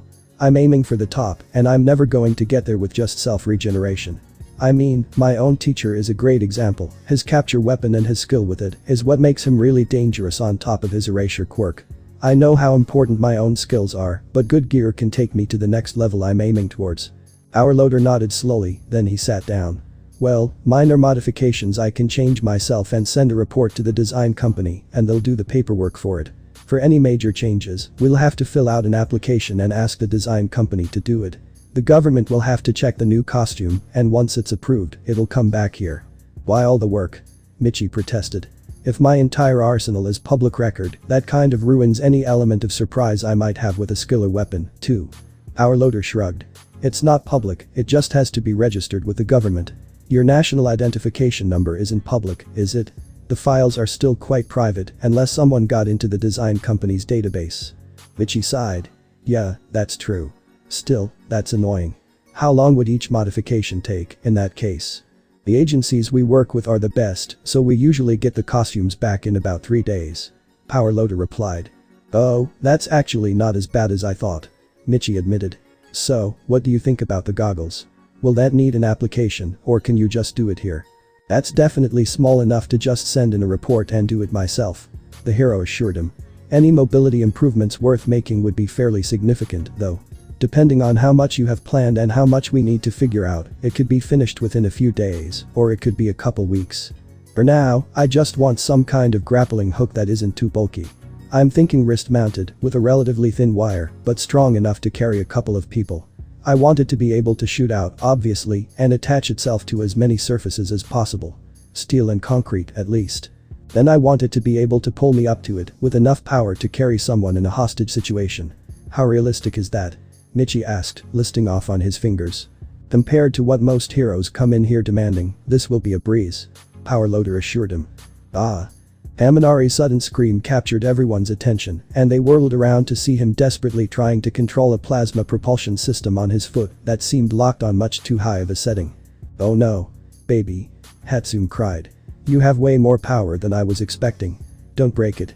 How about you tell it not to break me? Denki shot back, trying and failing to avoid being slammed into every surface in the room. How do I get this thing off?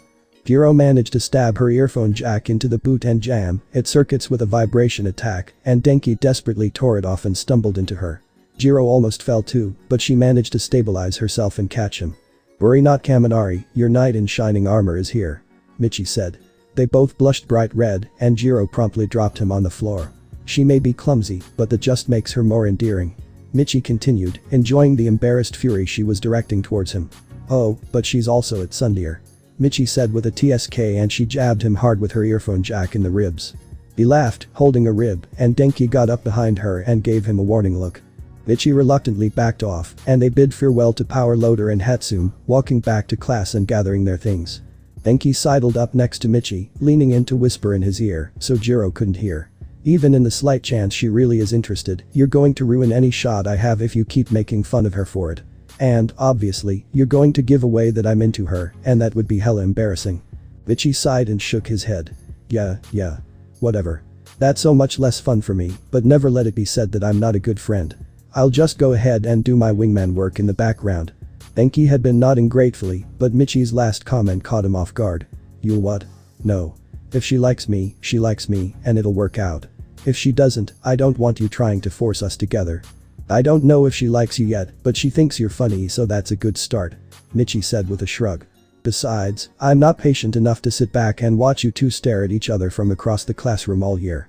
Just let me do my magic. Don't even think about it. Your hot boy come and get me magic doesn't work for us average guys. I'll do it my own way, and she'll either decide she likes me or she won't. You don't factor into the equation, got it? Michi shrugged. Fine. He said. He was lying, but Denki didn't have to know that. When Midoriya got back to the League of Villains headquarters, he sighed and collapsed to lounge on a couch. There's no place like evil air. He announced. I never should have let you watch that movie. Tamura growled from where he was reading a newspaper.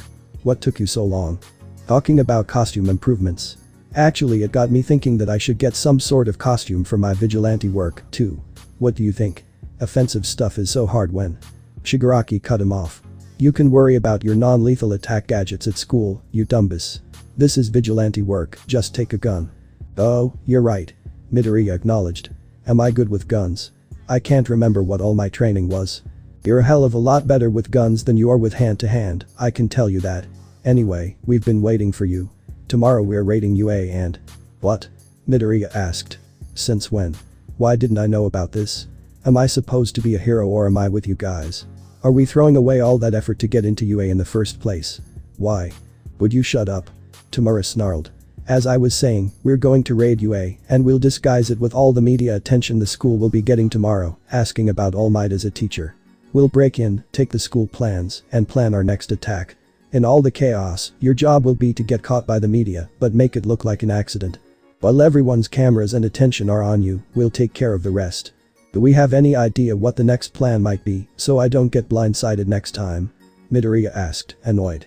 If I'm gonna be a key player in this, I need to be in the loop. You're a key player behind enemy lines, idiot. We can't risk telling you everything, someone might figure out how to get our secrets from you. Besides, the less you know, the easier you can claim innocence if you're caught. Midoriya gritted his teeth, bouncing his leg in frustration.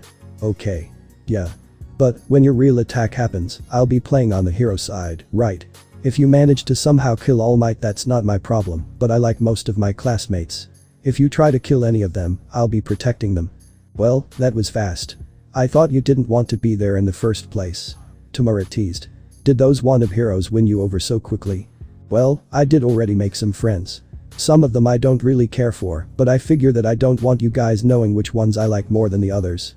All for one will target them.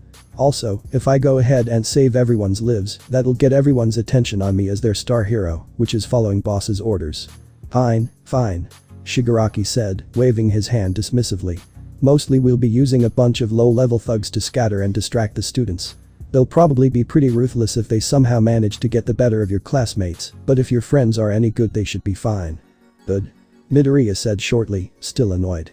If he didn't somehow break through All for One's brainwashing, he would end up betraying everyone he was getting attached to. As of now, he couldn't do anything about it. He shifted into the persona of a savior, his hair shorter and darker as his height decreased and his face changed.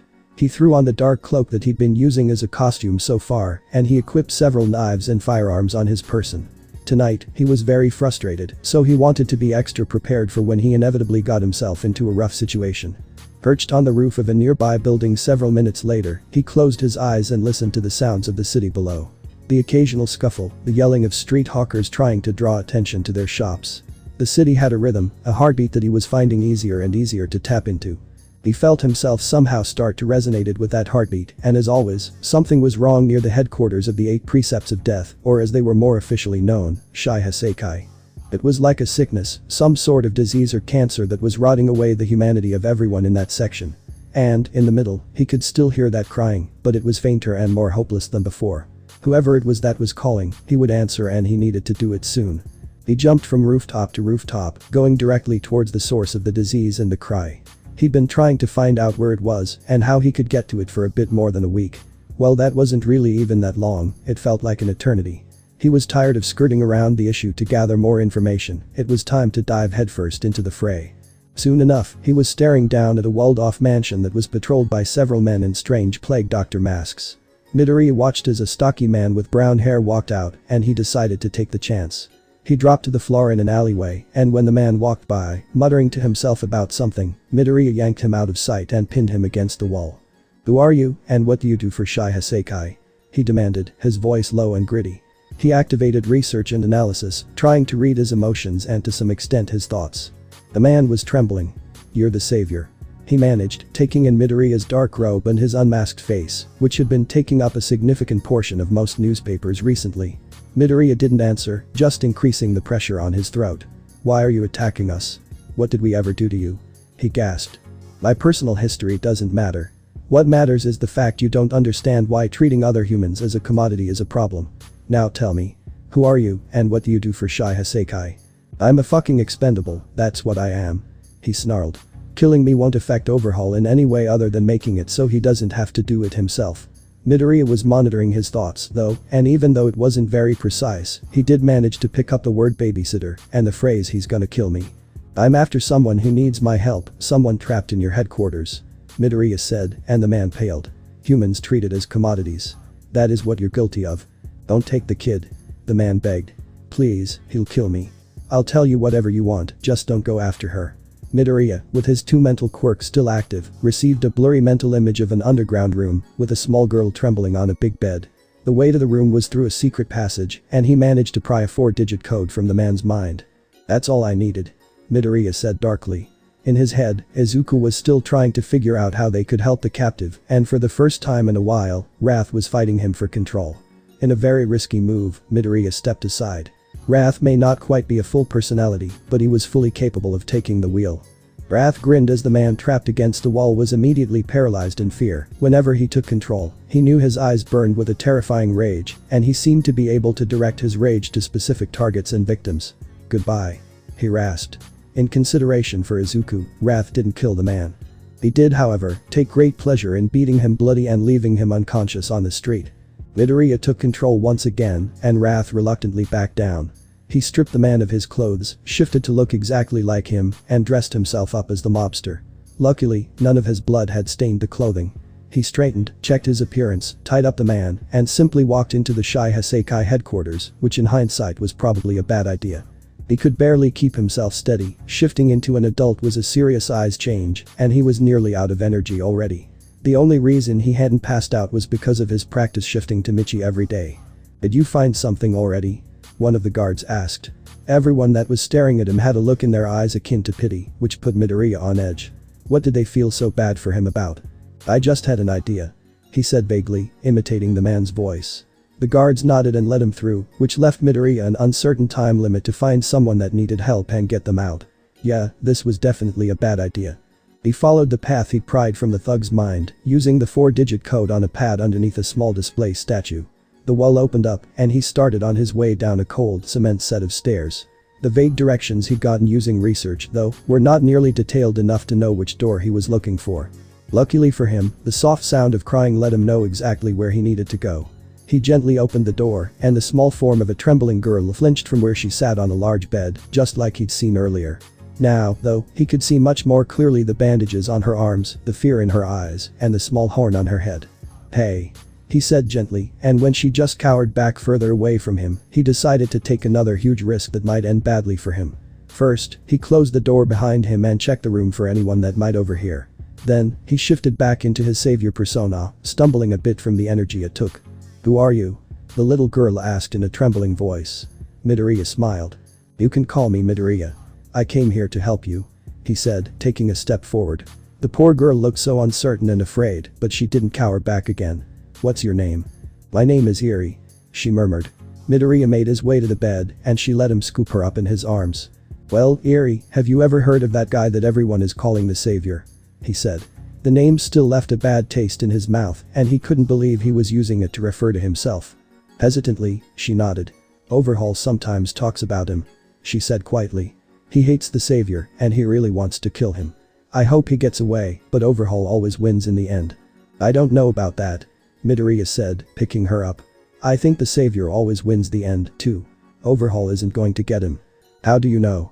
Eri asked, looking up at him with wide eyes. Midoriya smiled at her. "Because the savior is me, and I'm already winning. Now, if you want me to get away, we should get going." Eri gasped as Midoriya pushed open the door and carried her out. He didn't have a whole lot of time before his energy ran out, but luckily the halls were mostly empty.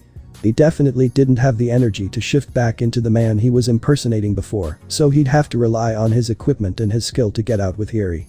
He broke into a run. It's not like he could avoid suspicion by walking, not when he was easily recognizable as the savior and carrying Eri. Several people gasped in surprise as he flew by them, and luckily they were shocked enough that it took them several seconds to sound the alarm. He grinned. Several seconds was all he needed. He dug several of his smoke bombs from his belt and threw them as he kicked open the front door, obscuring the entire front of the property and spreading confusion and panic. He'd memorized the layout before, and he listened carefully so he could avoid guards running around and trying to find out what was going on. The chaos was drawing attention from people passing by. "I've been wanting to kill you for a little while now," a voice said just as he broke through the smokescreen and burst onto the street. Midoriya cursed silently. Overhaul and two of his cronies were waiting for him, and he restarted trembling as Overhaul began to take off his gloves. "Come on now, Eri. Maybe I won't kill him if you just come back to me now." She immediately started squirming in Midoriya's grasp, but he didn't let her go. "I'd rather die than let her go back to being tortured by you," he snarled. Wrath was thrashing around in his head again, and Midoriya once again let him take control. Wrath started to laugh as Overhaul's confident demeanor stuttered for a moment, and he shifted Eri to one side in order to give himself more room to use at least one arm. "Are you sure about that?" "Just look at her," Overhaul said. "She obviously doesn't want you to save her, she's desperately trying to get away. You would hurt her more by letting your death be on her hands." Unfortunately for Overhaul, Wrath didn't like to banter during his fights like Midoriya did. "Bullshit," was all he said before he started sprinting towards him with Eri still in his arms. He could tell Overhaul was thrown off by his complete lack of fear, and he grinned. When Wrath was close enough, Overhaul simply lifted an arm. Wrath had no idea what his quirk was, but he didn't particularly care. He channeled his fury into his eyes, and the villain hesitated again. The man probably didn't know what it was like to feel fear, and he couldn't fathom why he'd felt it twice during his brief encounter with the vigilante. Wrath slapped the man's hand away with his own, and right at the moment of contact, his arm disappeared in a splash of blood. Eri started to cry, and Overhaul began to regain his confidence, but Wrath didn't even falter. He may have lost his arm. Temporarily, thanks to his regeneration quirk. But the act allowed him to slip past Overhaul and continue down the street. However much he wanted to kill the man, getting Eri to safety was more important right now. After so much shifting, he could barely see straight anyway. He knew when to fight and when to run. He had to wait several seconds while his arm grew back, but eventually he dropped the rest of his smoke bombs to hide his retreat and fired backwards blindly with one of his guns. Overhaul was screaming in frustration and yelling at his cronies to hunt him down, and Eri was staring in awe at Wrath's newly regenerated arm. "See that?" he said. "I told you I always win." Midoriya had to leave Wrath in control, as it was only his all-consuming hatred and anger that was keeping him conscious. He stumbled through the streets in a haze, somehow dodging Overhaul's searching and making it back to the League of Villains headquarters. He shouldered the door open and staggered up the stairs, not even close to conscious enough to answer Kurogiri and Shigaraki's questions. He gently put Eri down on his bed, took a couple blankets and a pillow, and collapsed to the floor. He distantly hoped that Overhaul might be powerful enough to give All for One some trouble. He'd love it if the two people he currently hated most managed to become thorns in each other's sides. But that final thought, the world faded to black. Midoriya groaned as he woke up. Why was his bed so uncomfortable? He opened his eyes, and he quickly sat up when he realized he was actually on the floor. "Eri?" he asked. He looked to his bed, it was empty. He shot to his feet, adrenaline filling his limbs, and ran down the stairs. All for One hadn't gotten his filthy hands on her, had he? He stopped in his tracks as he heard her voice from the barroom. He opened the door and came out, and he nearly sagged in relief when he saw Kurogiri and even Shigaraki entertaining her. "Wow," she said in awe, reaching her hand through one of Kurogiri's portals and jumping a little when she poked herself in the back. "Hey, guys," Midoriya said, stretching out his arms as he walked towards them. Eri's eyes lit up and she jumped up and ran over to him, throwing her arms around him. "You really did it," she cried, burying her face into his shirt. "I thought you were going to die, just like everyone else. But you did it. You saved me." "Hey Midoriya. Care to explain who little Eri is and why you brought her here?" Shigaraki asked. He sounded mildly annoyed, but not nearly as angry as he probably would have been before actually meeting Eri. "Eri is my new little sister," he declared. Eri looked up at him, eyes wide. "Really?" she gasped. "Can I?" "Of course," he said with a smile, ruffling her hair. "You can call me Big Brother if you want. You'll be staying with me from now on, except probably when I'm at school." Her eyes were shining, but she lowered her head. "You should take me back," she whispered. "I'm cursed, I killed my own father with my quirk.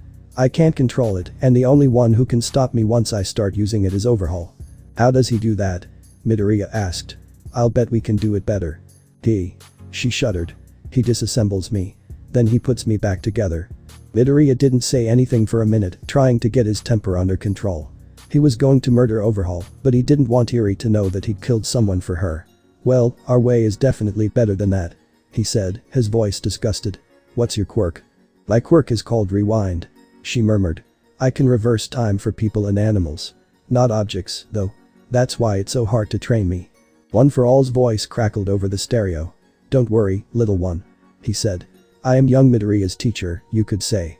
Overhaul may be powerful, but he is no match for me. As for your curse, you would not be the first I have saved from a dangerous quirk they could not control." Tamura looked away, hands fidgeting as he consciously kept himself from scratching at his neck and face. "Unfortunately, you're not allowed to touch her," Midoriya said firmly, tightening his hold around Eri. "I'll figure it out myself. Now, I've got to go to school, so Kurogiri and Shigaraki are going to take care of you, okay?" he said, turning to her. "Will you come back?" she asked, eyes wide and intent. "Of course I will," Midoriya said, giving her a smile.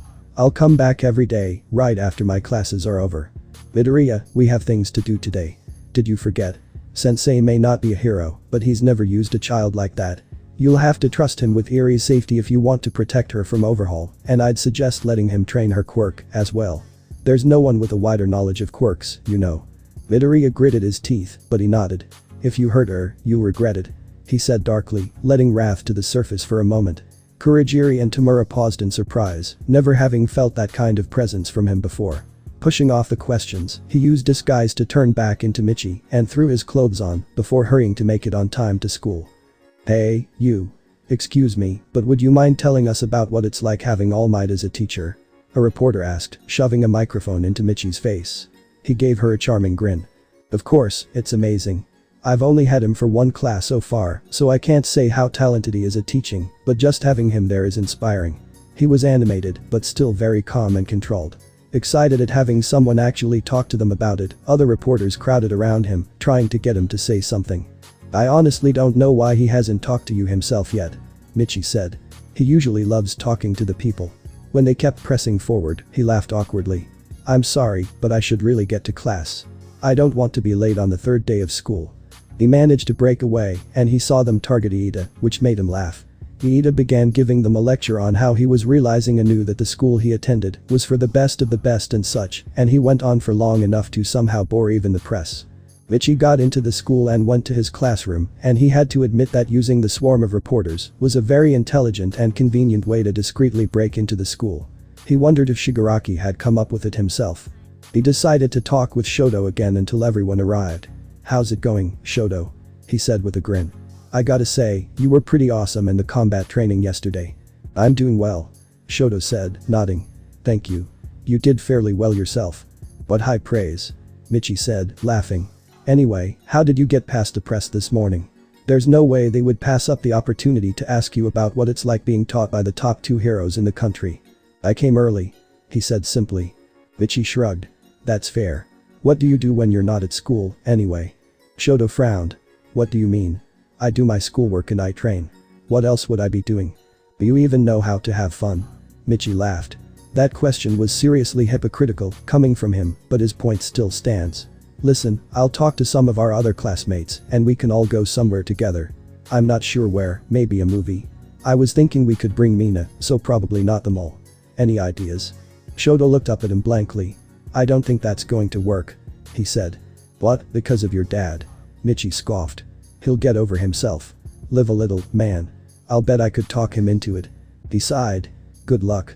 I'll go with you if you can get permission for me. Awesome, Michi said, grinning at him. Trust me, you'll enjoy it. If you're anything like me, you don't get enough happiness in your life. Shoto rolled his eyes at that, but he didn't refute it. And even if he did, Michi knew it was true. He went back to his desk as Aizawa stood up and Aizawa started the class. Good work on yesterday's combat training, he said. I saw the videos and results. Bakugo, you're talented, but if you don't get a rein on your temper you'll become predictable. Hamasaki, good work on your predictions, but you should be aware that you won't always know so much about your enemies. Uraraka, you did fantastic. Good job. I don't have time to go through everyone, but you all did well. Ichako beamed and Bakugo scowled. Michi just nodded. Now, let's get down to homeroom business. Defeat the homeroom Huns. Michi muttered under his breath. Sorry about the late notice, but today I'll have you decide on a class representative. Mr. Aizawa continued, not hearing his comment.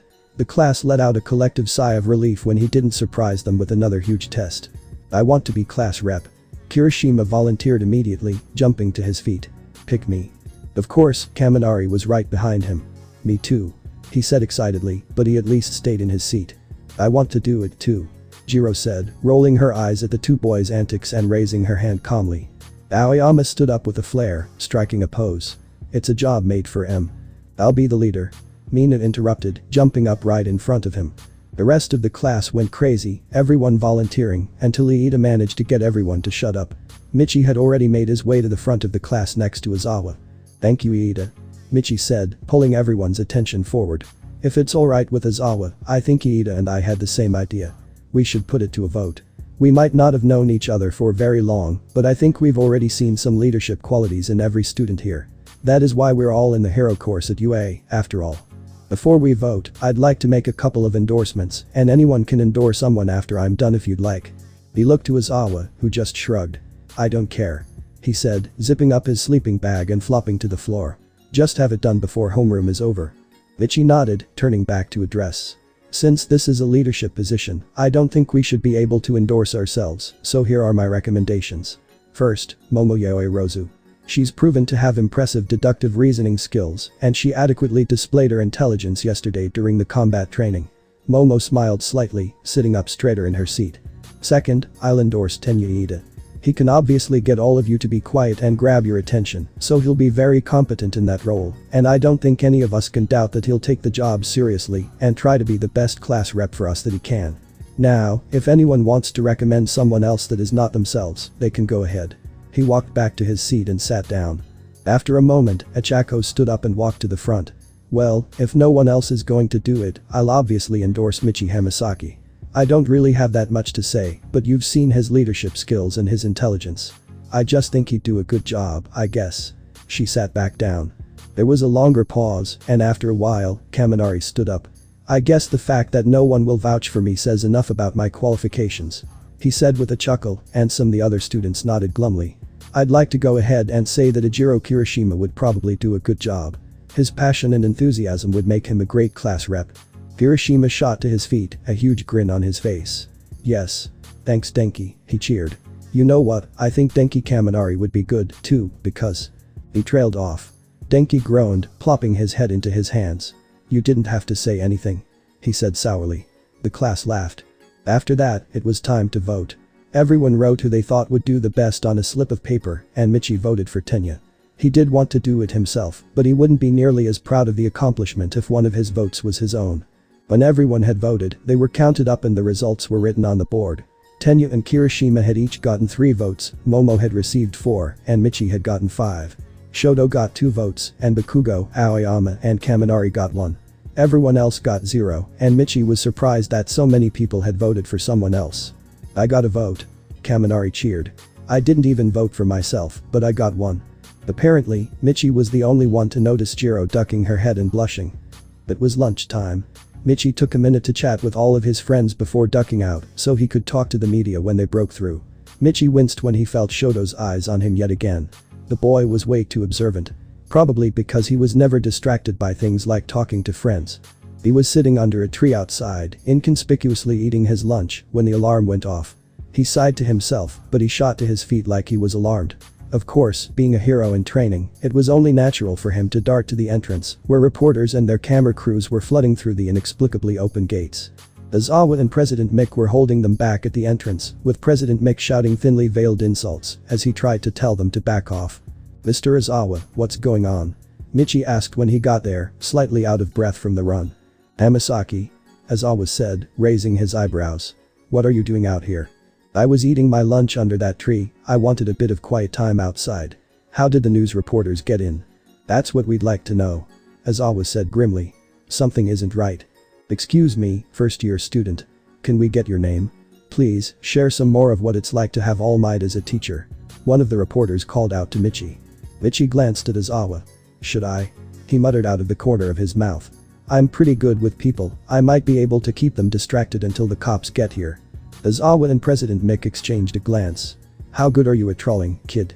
Mick asked. What I really want to do is beat them all up for trespassing illegally onto UA grounds, since they're technically villains, but Aizawa says that's a bad idea. I'll settle for you trolling them, if you can. Michi grinned. Watch, and be amazed. He said. Trolling is my second best skill, right after table tennis. He left the two heroes to puzzle over how his epic table tennis skills related to manipulating the media, and he walked forward to be immediately surrounded by reporters pushing microphones into his face. He acted unbothered, winking at all of the cameras he could see. Sir, what is your name? One called out. You can call me Michi. He said playfully, keeping a charming smile on his face. He was going for a persona somewhere between Hawks and All Might. Add a rather informal introduction. Another said. Well, I'd say this is a pretty informal situation, wouldn't you? He joked. Should I pretend I'm already a hero? I could pose here and tell you about myself, if you want. He made an exaggeratedly serious expression, straightening his back and talking in a deeper voice. Well, it all started when I was but a child. He said, staring dramatically into the distance. All Might's debut astounded me, and when he shouted I am here, I cried and peed my pants a little because I was 4 years old. He broke character and started laughing, and the reporters and cameramen around him joined in. Apparently he'd at least succeeded in getting their attention and making a good joke.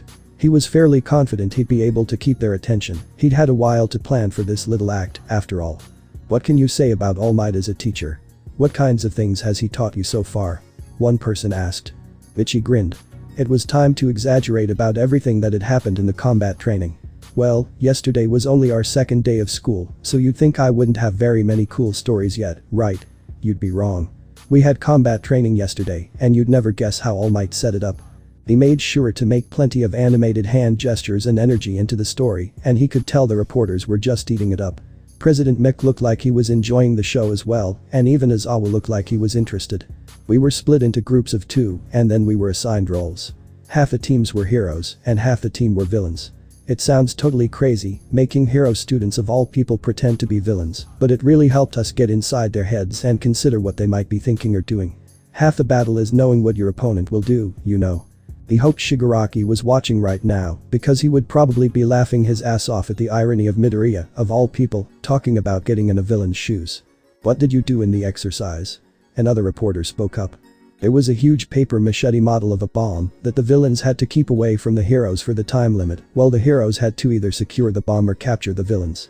The building that the bomb was hidden in changed for each round, and both teams also had to memorize the layout of the building so they could take advantage of surprise attacks, or even just so they didn't get lost. All of the reporters started trying to talk over each other in an effort to ask him something else, but he managed to hear one say, "Did any of your classmates stand out to you?" Of course, all of my classmates are amazing, as expected in the UA Hero course.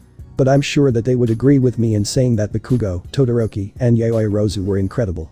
Todoroki froze an entire building without breaking a sweat. His round was over the fastest out of all of them, he was unstoppable. Michi said. But I guess you'd expect that from Endeavor's son, especially now that he's being trained by All Might too. Imagine how amazing he'll be as a hero, being trained by both of the top 2 heroes. What about the other 2 you mentioned? Someone asked. Can you tell us about them? Michi could have laughed, his plan was going perfectly. It seemed they'd become so interested in what he was telling them, they'd forgotten that they were only there for information on All Might.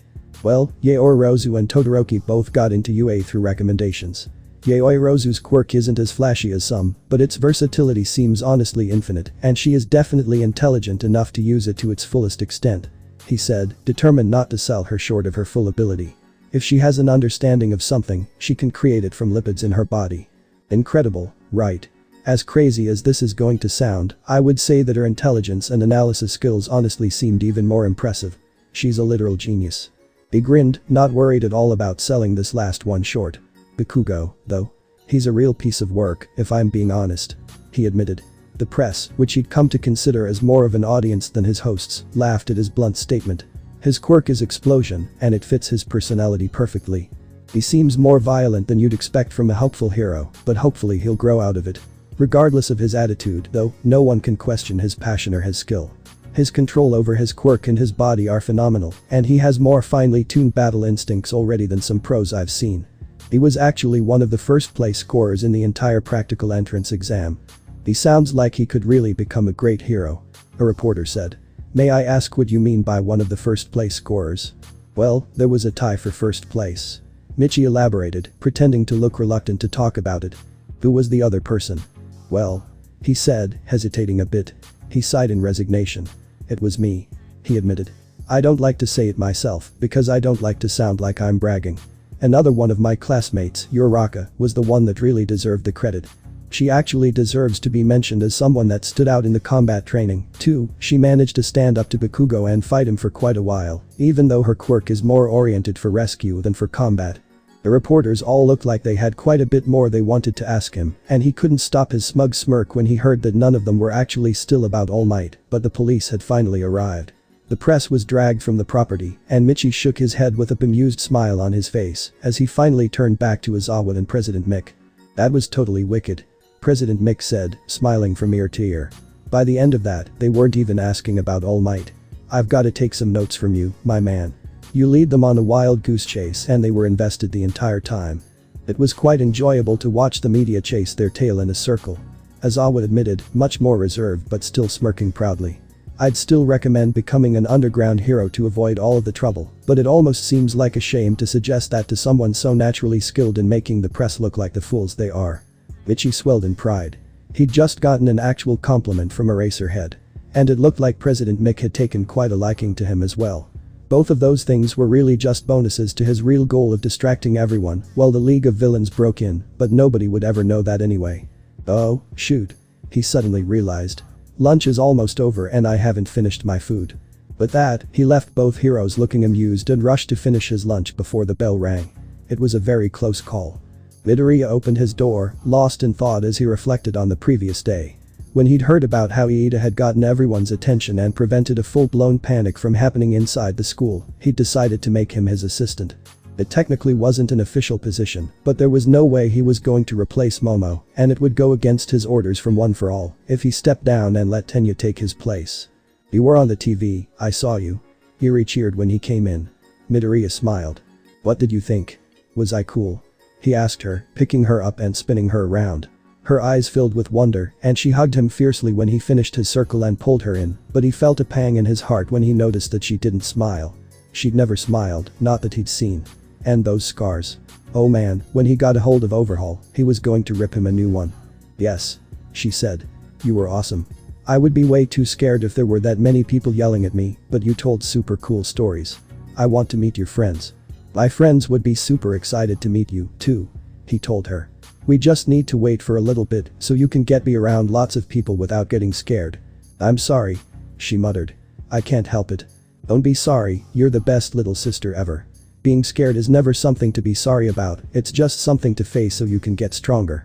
She cuddled further into his chest, humming happily. "I'm a good little sister," she said. "I've never been a little sister before, so I don't know how." "You do it just like you're doing it right now," he said. "You're just right." She didn't respond other than to hug him tighter. He held back tears. Izuku was the emotional side of him, not Midoriya, but Eri was just too adorable. She wouldn't understand that they were happy tears, though, so he made sure to just keep smiling. "How was your time with Uncle Shigaraki?" he asked, a mischievous twinkle lighting in his eyes. He couldn't wait for the man to hear his new nickname. "I never got to ask you before." "Uncle?" Eri asked, her head tilted to the side. "What's an uncle?" "It's someone who is like a dad, but isn't actually your dad. Usually it has to be in your family, but since me and you don't have a real family, we can just use it for a grown-up that we really like." "Do you like Shigaraki?" "Yes. And Kurogiri. They are super nice," Eri said. "Can I call Kurogiri my uncle too?" "You sure can," Midoriya assured her. "What did you do with them before I woke up?" "They told me about how awesome you are, and we played some games," she said. "I always won, but I think Uncle Shigaraki was going easy on me." "He's nice like that, isn't he?" Midoriya said. "How was your day today?" "Shigaraki and Kurogiri weren't here while I was gone, so I was worried about you." "Oh," she said, looking down. "I'm sorry, I didn't mean to worry you." "Oh, stop that," Midoriya said, tickling her. She squirmed and scrunched up her face adorably, but she didn't quite smile. He would have to work on that. Big brothers always worry about their sisters, that's just how it is. It's not your fault. "Really?" Eri asked, looking up at him with wide eyes. "That's right. If I'm worried about you, that's just because I love you much and I don't want you to ever get hurt again." Eri's bottom lip trembled and tears welled up in her eyes. I don't know how," she said, but she stopped. She didn't know how to say what she wanted to say, but Midoriya understood. "You have all the time you need," he said soothingly, combing one hand through her tangled white hair. "Someday, we'll have a real big family, how does that sound?" "It sounds a little bit scary," she admitted softly. "But, I think I'd like that." "No matter what happens, though, make sure to remember I love you, okay?" he said. "If you ever need anything, don't be afraid to ask me. I'll always be there for you, got it?" Eri's lips curved up, ever so slightly. It wasn't quite a real smile, but it was getting there. He felt elated. "Now, what do you want to do? I could show you some of my favorite games, if you want." Haminari hummed absently to himself as he walked, a slight smile on his face. He certainly wasn't thinking about anyone in particular, or how happy she looked when he managed to make her laugh. He especially wasn't thinking about how attractive her blush was when she got attention she didn't want, or how much he admired the way she preferred to stay under the radar. The way she constantly made fun of him he really could do without, but maybe it counted as flirting. Anyway, the point was that is not what was on his mind when he ran into Michi Hamasaki, on the rare occurrence of him being early to school. "Hey Michi," he said. "Man, you look really tired today. Are you okay?" "I regret nothing," he muttered, rubbing the sleep out of his eyes. "Dude, were you up all night? You kind of look like it, if I'm being honest," Denki said, laughing at the look on his friend's face. "I recently adopted a little sister. Well, my family did, you know. And she is way too adorable. She was in a shitty situation before, so I can never say no to her when she asks to play. Also, she sleeps while I'm at school so she had plenty of energy." Michi sighed. Once she's not so scared about having too many people around, she really wants to meet you and my other UA friends. That sounds like a lot of fun, actually. Denki said, interested. He wondered what she had to go through to make her so afraid of people. Tell her I'm excited to meet her, too. Sure thing. Michi said with a smile. His eyes got a faraway look to them, and his smile was honestly happier than Denki had ever seen. Usually his smiles were amused or sarcastic. It was really cool, seeing Michi so genuinely happy when he thought about his adoptive sister. When they got to class, Denki was more than a little surprised when Michi went directly to Todoroki and started talking to him. He was even more surprised to see that Todoroki seemed to perk up as he did. Denki would admit. To himself, at least. That Todoroki was very intimidating, and his quiet nature didn't help encourage people to talk to him. As he saw the way he smiled subtly as he talked with Michi, though, he decided it would be a lot of fun to have Shoto as a friend. If he would let Denki call him by his first name, that is. Hey Todoroki. Denki said, joining their conversation. I'm Denki Kaminari. Wanna be friends? There were plenty of less blunt ways to ask that question, but honestly Todoroki seemed like the kind of person to appreciate bluntness. Todoroki looked up at him like he was considering the offer, which kind of just proved Denki's point earlier. Most people wouldn't just say no to that question. Okay. He said after a minute. What does that mean, exactly? Denki's smile froze on his face. What? He said, sure that he misheard. Todoroki frowned a bit. What exactly does it mean to be your friend, going forward? He said. I've never really done it before. In case you didn't realize, me and you are already friends. Michi offered, the hint of a smirk on his face. We just haven't been friends for very long, so I guess the question hasn't come up. Todoroki turned to Michi, which was lucky for Kaminari because he had no idea how to answer his question. That doesn't answer my question. He said dryly. Michi laughed. Well, I guess it just means we enjoy spending time together so we do it a lot. Remember when I talked to you about doing things for fun outside of school? It's that sort of thing. I see. Todoroki said, nodding slowly. That sounds like it could be fun. Denki was shocked at how alien the word sounded in his mouth. He felt a smile slowly growing on his face. Man, if you don't know how to have fun, I'll be the perfect person to show you. Can I call you Shoto? Shoto's smile was small as he nodded, but it was there. Denki caught Michi looking at the other boy thoughtfully, and he waved his hand in front of his face to bring him back to earth. Hey, everyone is arriving. You probably shouldn't be the only one not in their seat, since you're class rep and all. Oh. You're right. He responded with a laugh. He said a quick goodbye to Todoroki and hurried over to his seat. Denki decided to keep talking to Shoto. They were friends now, after all, and he didn't know very much about him. What kind of things do you like to talk about? Denki asked him. Any hobbies you really like or anything? Shoto frowned. Mostly I just train. My old man thinks being his successor is the only purpose of my life, so I don't get out much. Denki noticed that Yaoyorozu was leaning in slightly, like she wanted to know what Shoto had to say. He hid a grin, but he stopped himself from doing anything to embarrass her, thinking about how annoying it was when Michi messed with him and Jiro. Besides, she might just admire him and be interested in him, just like every single other person in this class. Well, that sucks. Denki said, making a face. I can tell you train a lot, though. You're really good with your ice. The way you melted it, too. Do you have fire abilities, like your dad? I will never use my fire. Shoto said with terrifying conviction. Kaminari saw the anger and even hatred in Shoto's eyes, and he winced. Bro, Endeavor is a seriously shitty dad.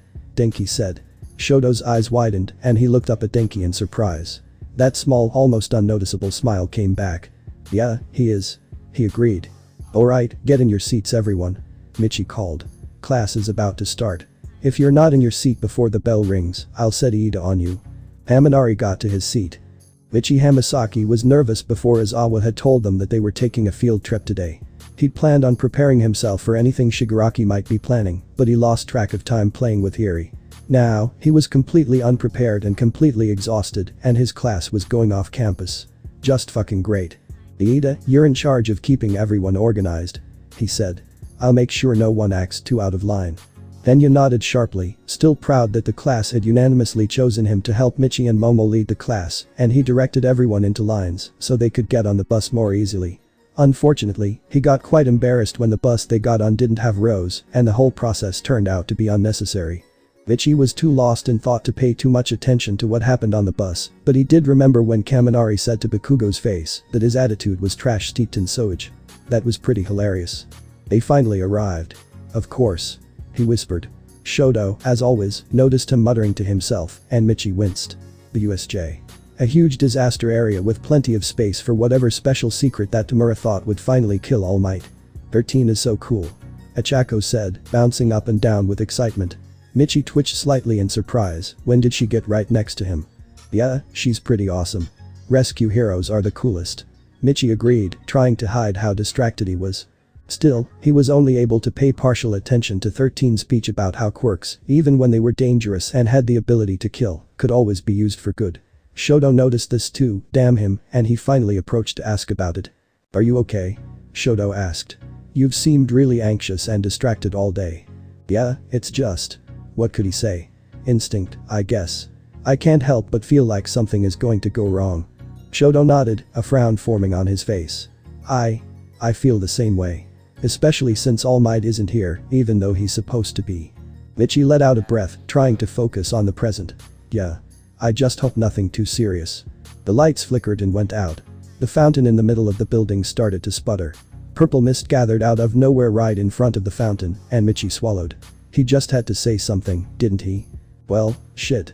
Michi fell into a combat stance, rolling his eyes at Shigaraki's theatrics as he grabbed the edge of the portal and peered through, his two wide eyes looking especially unnerving under the disembodied hand clutching his face.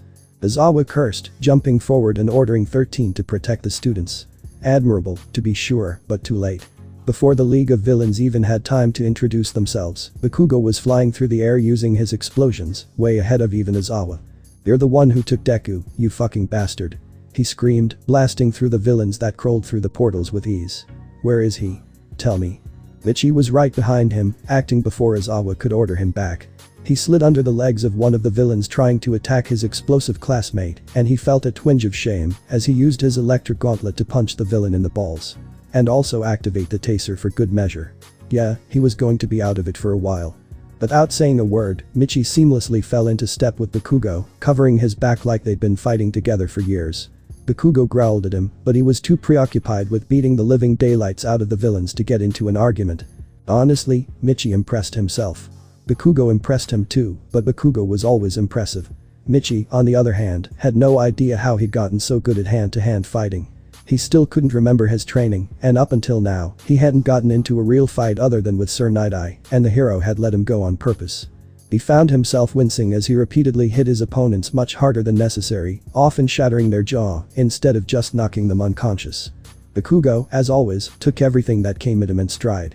He twisted through the air and struck every opponent in reach with pinpoint precision, his control and prowess awe-inspiring. He hadn't even had official combat training yet. Michi almost shuddered to imagine how amazing he'd be after learning some real martial arts. Shigaraki was looking annoyed that they'd ruined his entrance, and Kurogiri stood next to him. Naturally, it was impossible to say what he was feeling, since he didn't really have a face. Unexpectedly, he and Bakugo found themselves with no more enemies to face.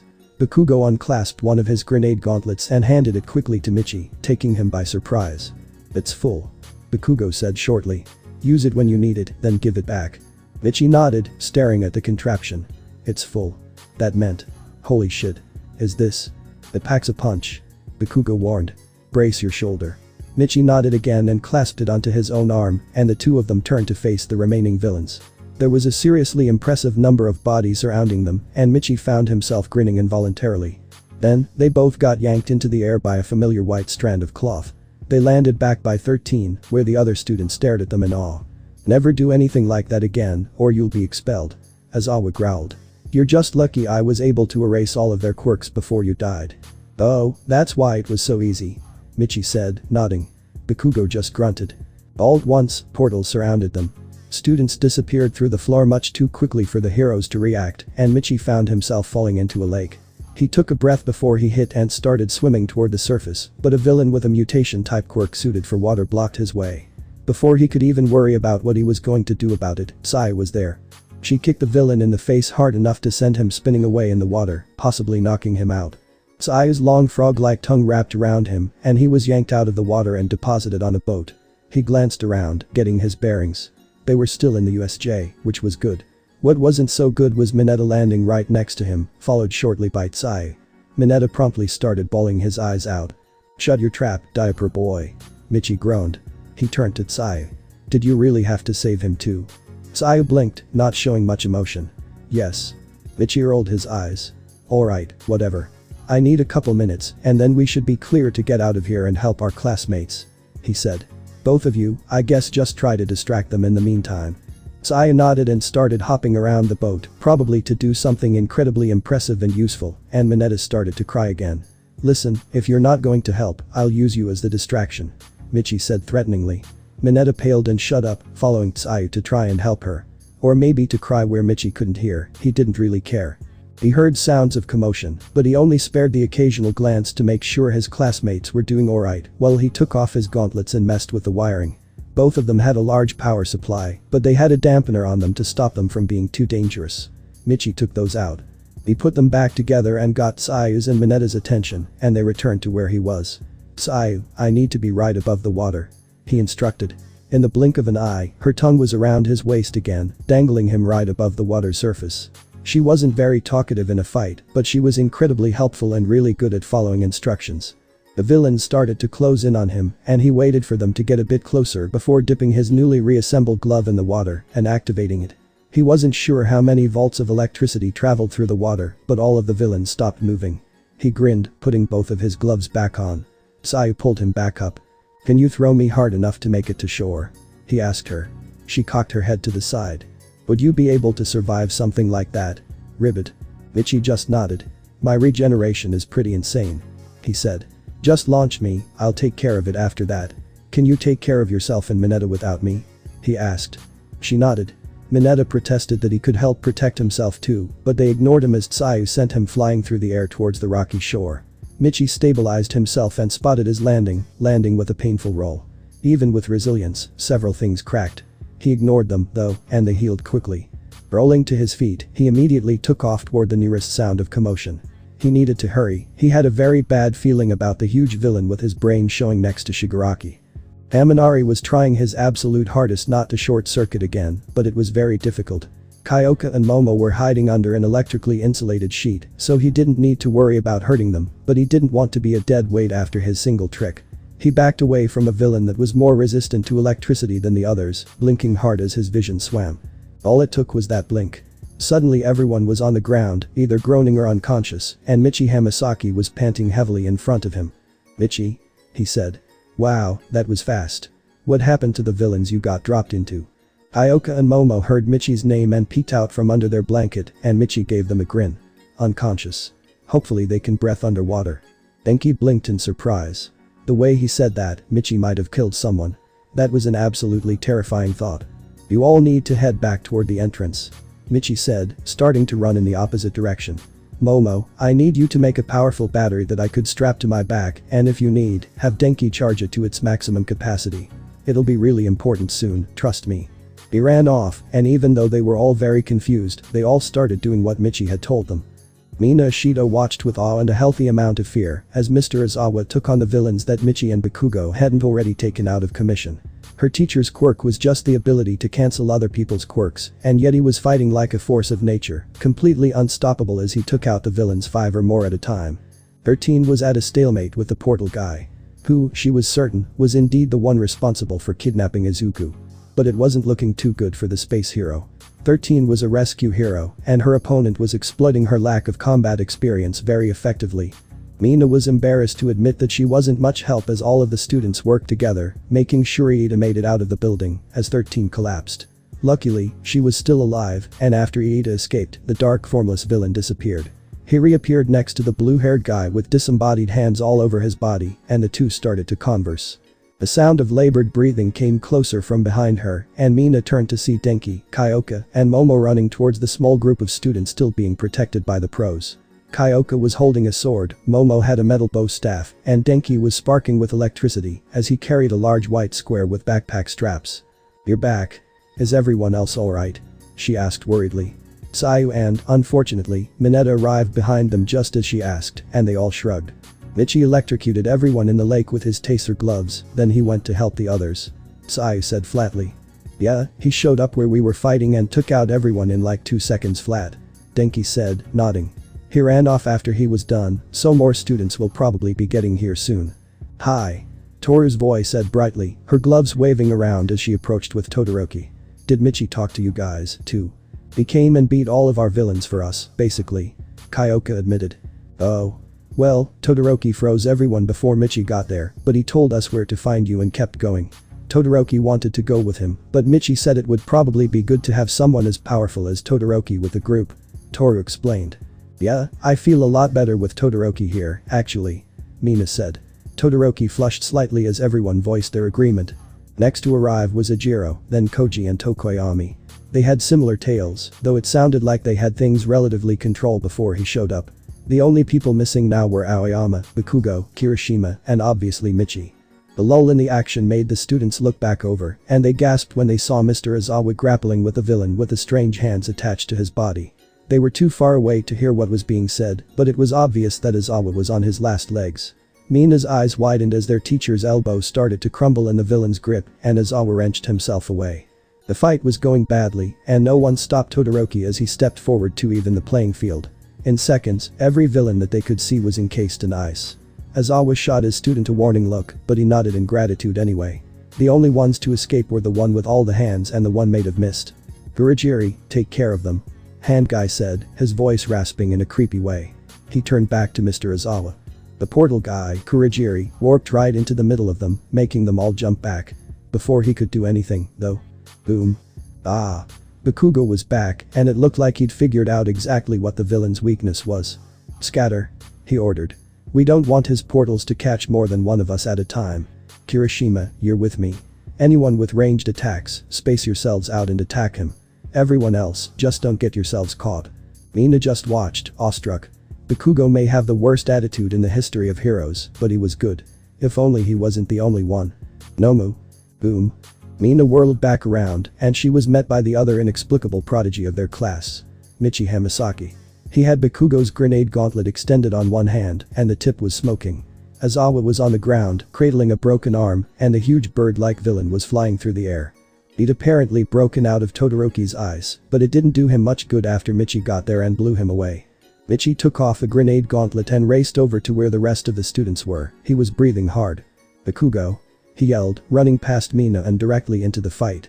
Somehow, without even needing to communicate, Bakugo fell back and Michi seamlessly took his place. In the process, Michi handed off the gauntlet, which Bakugo hurriedly put on himself before jumping back into the fray. Michi rolled away once Bakugo was back in action, and he ran over to Kaminari, who was holding the big backpack thing. Is it charged? He asked breathlessly. Kaminari nodded. Michi glanced over their classmates and spotted Jiro holding a sword that Momo had made for her. Jiro. Pass me the sword. She did without question, and Michi took off back towards the fight between Izawa and Hand Guy. Mina was reeling, so much was happening at the same time. How was Michi keeping track? She tried to focus, but she wasn't much use now anyway, and Michi for some reason just drew her attention. Something about his eyes seemed so familiar, even though she knew she'd never seen purple eyes before. The way he moved, like he already knew what his opponent was going to do before they actually did it. Her eyes widened. Michi reminded her of Izuku, that's what it was. She watched him even more closely, noticing more similarities. Did they know each other? Maybe they had the same martial arts teacher. They had to be connected somehow, this was way too uncanny. Nomu was back. Izawa and Michi worked together admirably, but they were obviously outclassed. Michi reached behind his back, doing something to the backpack thing he'd gotten from Kaminari. What was that for? Movement flashed much too quickly for her to see, and she gaped as Michi somehow cut off Nomu's arm as it tried to punch Izawa. The sword he was holding blurred through the air as it went for the other arm, but Nomu was much too fast. He jumped back, regarding them with his creepy, emotionless eyes. Mina's tentative hope morphed to dread, though, as the arm grew back in only moments. It charged again. Izawa was obviously yelling at Michi to stay back and join the other students, but to Mina's relief, Michi ignored him. Mr. Izawa was an amazing hero, but he didn't stand a chance against that thing on his own. Michi, by some stroke of luck, managed to dodge the monster's strike. He slid under its arm, coming up behind it. And then, like an idiot, he jumped on its back. Only, it didn't seem like the move was so stupid after all, as Michi drove both of his fists into the thing's back. Electricity arced across the monstrosity's entire body, and the huge muscles started to work against it as they spasmed violently, twisting its own body in ways that broke its bones. The electricity died down, and Michi discarded the device on his back with a grim look on his face. She checked behind her, and Bakugo was still somehow going toe-to-toe with the villain, Kirishima and Todoroki backing him up. Momo supplied them with as many extra weapons and support items as she could, and even if they weren't winning, the villain seemed too overwhelmed by their attacks to target anyone else. "Well, I suppose that means it's game over," the hand guy said, his voice tight with anger and frustration. "Kurogiri. We should leave." But. He glanced directly at Mina and she found she was paralyzed. He grinned. Not without destroying their pride. He dashed towards her, hand stretched out. She remembered what his touch had done to Izawa's elbow. She couldn't move, she could only watch as the hand descended towards her face. Again. She was helpless, being attacked by a villain, again. But this time, there was no Izuku. There was no Inko Midoriya. She was going to. The blast threw the man off of his trajectory, and a moment later, someone launched him several meters away. Michi Hamasaki stood over her, fists up and his mouth said in a grim line. "Thanks Bakugo," he said. Bakugo, who she realized with a start was defending her other side, snorted in derision. "Get up and defend yourself," he growled to Mina. She nodded and suddenly free from her paralysis, climbed to her feet. "I'm sorry," she muttered. "Don't be sorry," Bakugo snapped. "God, you're just like Deku. Are you okay?" Michi asked. "Yeah," she managed in a shaky voice. "I'll be fine." "Good. Now, get ba." Some people say that when you're about to die, time slows down. For Mina, the opposite is true. All she could process was that the enormous form of Nomu was gone, there was an explosion at the front door of the USJ, and someone was yanking on her collar. Wind rushed past her head, ruffling her hair. She stumbled as the person let go of her, and when she turned back, Nomu was standing where she'd been a moment ago, fist outstretched after his punch. Michi was no longer by her side. The pieces fell into place, and her eyes traced the gouge in the floor until she found Michi's mangled form. She started shaking. Michi's body suddenly had long green hair, and someone was yelling at her. "This was your fault. Good people die for people who don't deserve it." Again. Shoto knew how impressive Michi's healing abilities were, they'd discussed with each other, once, the extreme limits that their respective fathers had pushed them to during training. Michi would live, even though it would hurt.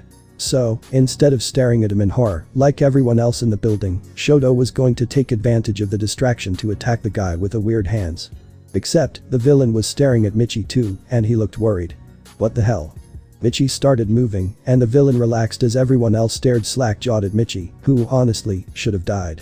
Shoto narrowed his eyes. He liked Michi, but there were some things that really didn't add up. He had some questions to answer after all of this was over. Michi gasped in pain, gritting his teeth as his bones ground against each other. Healing from this much damage was never pleasant. His arm, twisted in a way that it was never supposed to be twisted, snapped and scraped against itself as it realigned itself in order to heal. He was going to pass out. Unfortunately, not an option. The only other option wasn't much better under the circumstances, but even if he considered Shigaraki his friend, he knew the villain wouldn't be happy until he'd done some damage. And, without All Might here, that meant killing someone Michi wasn't going to let him kill. The other option was Wrath. He sighed in defeat as he let Wrath take control once again, and he felt energy infuse his body, the kind of energy that could only be born of pure, unadulterated rage and desperation. His eyes darkened to nearly black, with only his white-hot anger shining through. He got to his feet, basking in the awe and fear of his classmates and even teacher. Wrath stalked forward. The sword was shattered, unfortunately, but that was fine. He drew his batons, even though he knew they would be practically useless against the enormous Nomu. Completely useless, unless he exploited the only weakness the thing seemed to have. He locked his target on its eyes. He saw the thing tense, and he moved. It was fast. Way too fast for him to track with his eyes, but he didn't need to actually be able to see it. It wasn't very intelligent, obviously, and it had absolutely no subtlety. That meant, when Wrath used analysis to read its movements, there was no margin of error. It always did exactly what he expected it to do. By the time it had finished its punch, Wrath was already twisting in the air above its fist. He drove one of his batons into its left eye. After one tense moment that seemed to last an eternity, it loosed an otherworldly scream of pain and confusion. Wrath didn't let up, going for the other eye, but the Nomu struck again. And, even if he knew exactly what it was going to do, he didn't have any time to react when it was this close. The fist connected again. He flew through the air, trying to brace himself for another impact, but somehow he was caught by someone. That someone had really, really big hands.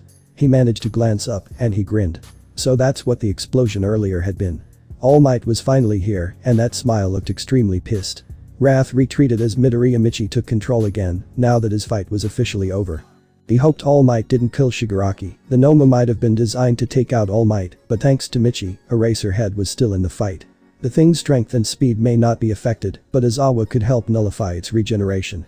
Michi also suspected that it had shock absorption, remembering Kurogiri mention it when he gave him a rundown of his quirks, but hopefully Izawa could help with that too. He smirked slightly. Bakugo's gauntlet wouldn't have worked if the thing had energy absorption as well. Since the explosion was a combination of an energy blast and a shock wave, you'd have to have both to be completely immune to it.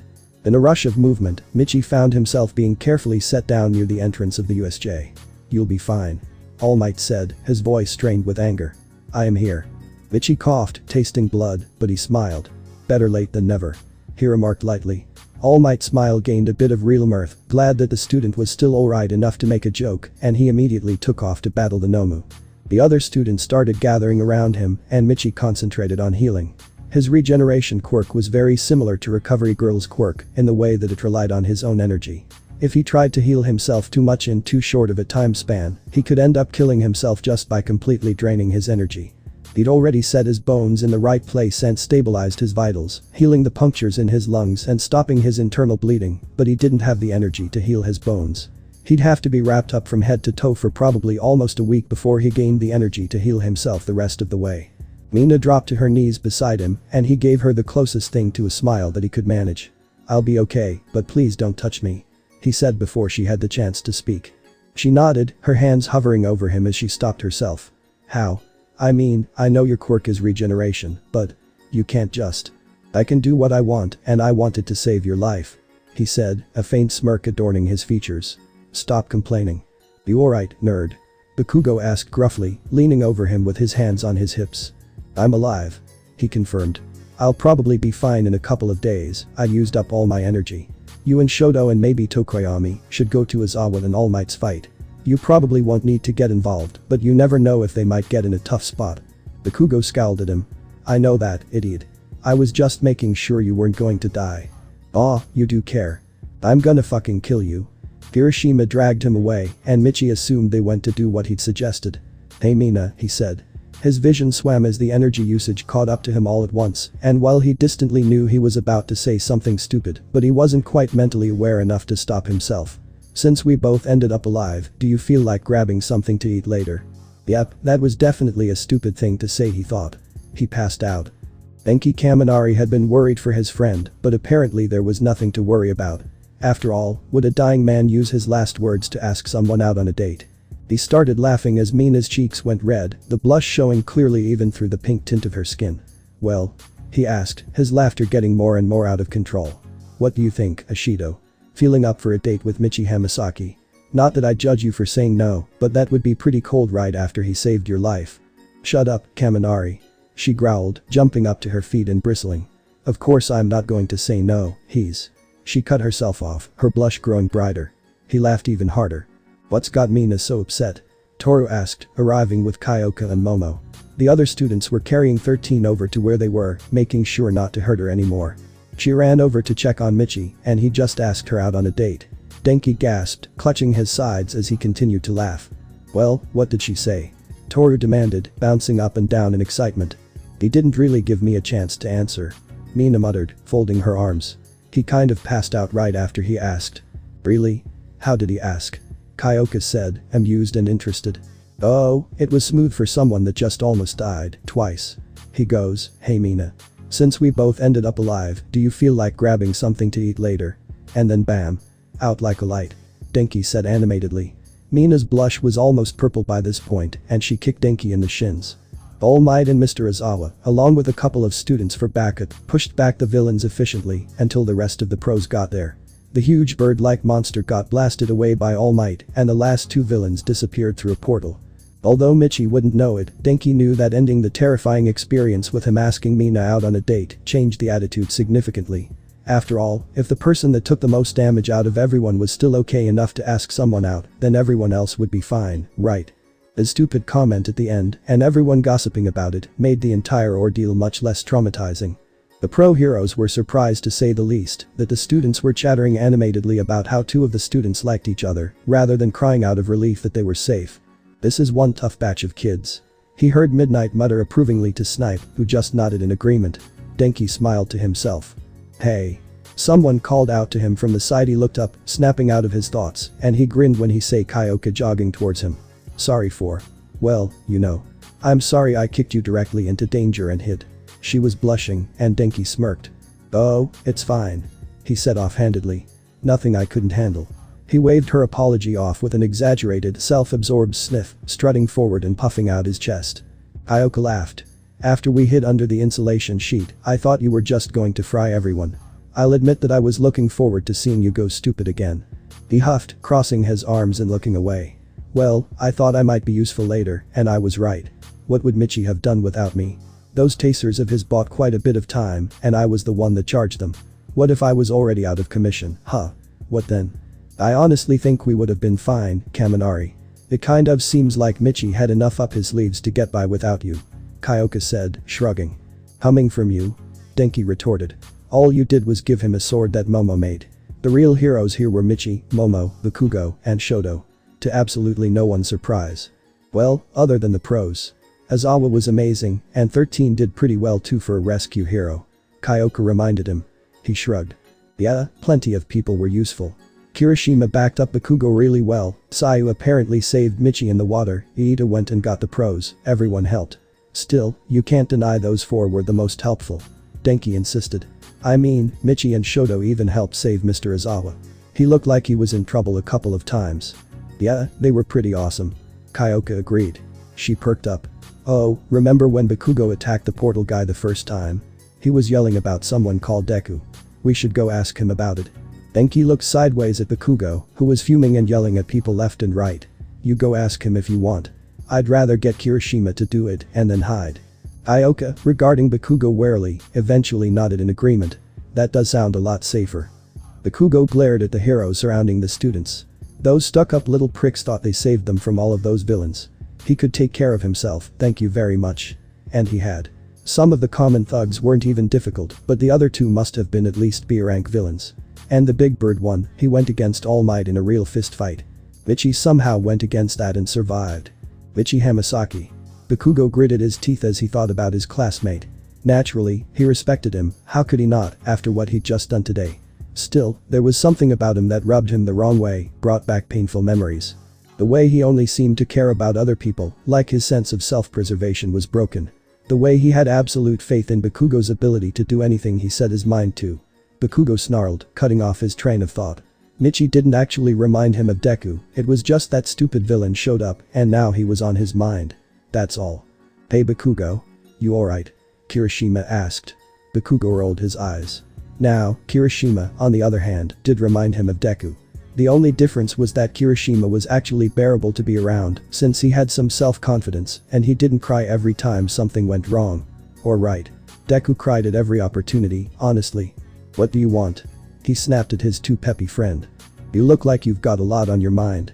And, when the villains showed up, you mentioned someone called Deku, so I was wondering if it had something to do with that. Kirishima said cautiously. Stop avoiding the question. Bakugo growled. I'm not stupid, I can see what you're trying to do. Right. Kirishima said, clearing his throat. Well, basically, who's Deku? Bakugo was silent for a moment. Eventually, he said. He's someone I knew. I don't like talking about him, go ask Ishido. Mina? Does she know Deku too? Kirishima asked, surprised. His real name is Izuku. Bakugo said shortly. And she knows who that is. He watched Kirishima run off and talk to some other students animatedly, and he rolled his eyes. Kaminari and Jiro were obviously too scared to ask him about it, so they just sent Kirishima. Well, he gave them what they wanted, so hopefully they stayed out of his face. He did have a lot on his mind, and he wanted to think in private. He scowled. Michi did not remind him of Deku. Midoriya was supposed to stay in the hospital overnight, but he wasn't having it. The thought of leaving Eri for a whole night was enough to make him throw away the casts and walk home on broken legs, if need be. Luckily it didn't need be, but the sentiment was still there. Eri, of course, was ecstatic to see him, but his bandages almost made her cry. What happened? She asked, her eyes welling with tears. Big brother, are you okay? Shigaraki fidgeted uncomfortably in his chair, looking away. He was still frustrated that All Might hadn't been beaten, but he was feeling strangely guilty for making Eri so worried. As for Midoriya, he knew there were no hard feelings. Midoriya got to be a hero, and his injuries were nowhere near as painful as training with All for One. Shigaraki would know. There was a big bad guy, and I had to save someone from him," Midoriya said, winking at Shigaraki. He rolled his eyes. "Don't worry, I'll be able to take it all off in a couple of days." "Okay," Eri said in a tremulous voice. "Does it hurt?" "Only a little bit, don't worry. I'll be better before you know it. You can help take care of me tomorrow, okay? School got cancelled because some crazy hooligans attacked us." Shigaraki buried his face in his hands, suppressing a groan. Midoriya was really pushing his luck here. "After I get better, if you want, you can meet some of my friends. We'll only do a couple at first, so you don't get too overwhelmed," he said, trying to change the subject. Her face lit up. Honestly, it was a surprise that she even knew what the word overwhelmed meant. "Yeah? Who can I meet first?" she asked excitedly. Midoriya considered. "I don't know, who do you want to meet first? Denki is really excited to meet you, but Shoto might be more your speed. What do you think?" he asked. He wanted to crouch down to her eye level, but his casts made that impossible. "Well, I want to meet the one with the crazy ice powers. He sounds super cool. And the pink one, and the ponytail one, and the one with the cool things on her ears, and the one with the electricity." She trailed off. "I can't choose," she admitted, biting her lip in concentration. "I just want to meet all of them. I'll choose for you, don't worry. You can meet my teacher, too, he's the one that can stop any quirk just by looking at it. He's a great teacher, and a great hero too." "Really?" she asked, eyes sparkling. "Heroes are so cool." She hesitated. "Well, I think they are. That's okay if Uncle Shigaraki doesn't think so." Shigaraki did a double take, his mouth falling open. "Uncle?" he said incredulously. "Midoriya told you to call me that, didn't he?" She looked at him with wide eyes, the picture of innocence. "Big brother told me that I could call grown-ups that if I like them, so it's like they're in my family. He says since we don't really have a family, I can choose mine." Shigaraki hesitated, his heart aching in an unfamiliar way. He glanced at Midoriya. "That's right," he eventually said. "Did he really make that big of an impression on little Eri? I was just surprised that you chose me for your family, since you didn't tell me before," he said faintly. "Oh yeah, I forgot," she said. "I'm sorry." "That's okay. What was going on?" Izawa sat on his couch, fingers steepled together as he thought about the events of the day. Villains, inside the USJ. They most likely got that information from the break-in with the news, and there wasn't much they could do about the information they gained. Mostly he thought about his students. And, he admitted silently, mostly one student in particular. Michi Hamasaki was quite an enigma, and he seemed to be the only one that recognized it. With his quirk and his personality, there should be some ridiculous headlines about him floating around, like saving someone from being hit with a car or stepping in during a villain attack. Nothing. He came out of left field, from an average junior high with average grades. Out of nowhere, he tied for first place in the practical exam, got elected, got class representative in the Hero Class 1A, went viral on the news for his interview on campus, and saved everyone's lives with unprecedented combat skills during a villain raid. And that wasn't even taking into consideration the odd way he interacted with adults. He had apprehension in his eyes every time he talked to someone too much older than him, which was a sign of some sort of abuse. Even if it wasn't abuse, though, there was obviously something wrong with his relationship with his parents. Just as an example, he treated President Mick and himself very casually when they talked before his interview with the media. They were both pro-heroes and his teachers, two people that were obviously figures of authority in the kid's life. Yet, he talked to them like he'd talk to a friend, joking around and using familiar terms to refer to them. It made Izawa wonder if he even knew how to interact with someone in an authority position. It could mean that his parents were overly friendly with him, but it was more likely that they didn't interact with him very much at all. The picture that was being painted in Shota Izawa's eyes was not a pretty one, and he sighed. Shoto Todoroki was already on his watch list. With Endeavor as a father, he obviously needed someone to look up to and confide in, and Izawa was in the best position to fill that role. All Might or President Mick were also options, but Izawa would prefer to do it himself for obvious reasons. Not that he had practiced becoming a father figure for children, but he had more faith in himself than his two co-workers to be subtle and not too overbearing. Shoto Todoroki and Michi Hamasaki. He sighed. Hopefully he didn't accumulate any other children over the course of the year, his class was plenty, thank you very much. He glanced at his sheet of students from the other class, where he'd highlighted a student that had reminded him of himself. Itachi Shinso. As if he needed more problem children. Michi had honestly forgotten what it felt like to feel so uncomfortable talking to people. When he was still Izuku, he would get embarrassed about every little thing, but as Michi he was a lot better at taking things in stride. Probably because Kaken and All Might were both good at that. When Izuku had fractured, creating his current personality, he'd based him largely off of his two heroes, who he thought would be strong enough to get through his torture where he wasn't. It was honestly unnerving to think of himself that way, as a figment of his own imagination inspired by two of his real-world heroes, but he got over it. Izuku was still too traumatized to come out of his shell, so Michi felt more real than his original personality anyway. Unfortunately, he was reminded very forcibly of how it felt to be socially awkward when he got to school again. He showed up, covered in bandages, and everyone immediately started asking about his upcoming date with Mina. Considering the stress he'd been under at the time, he'd understandably forgotten about what he'd said. "You're not even going to ask if I'm okay?" he said, trying to sound offended rather than embarrassed. He was wrapped up like a mummy in his bandages, so hopefully they couldn't see him blushing. "Of course you're okay," Denki said, waving his hand dismissively. "If you weren't going to be okay, you would have just expressed your love for her, rather than asking for a date. You've gotta be alive for the date, don'tcha?" "I hate you," Michi said wryly. "Should I invite you and Jiro and make it a double date, since you apparently don't have the guts to ask her out yourself?" Denki's eyes went wide as he glanced around, but the only person to hear him was Momo. She was covering a laugh. "Shut up, man. You're the one that asked Mina, it shouldn't be that embarrassing. Don't go exposing me like that, it's not fair." Michi rolled his eyes. Shoto, for once, was sporting a real, amused smile. It wasn't a soft or tentative thing, like he was scared he'd be punished for it, he was just enjoying the show.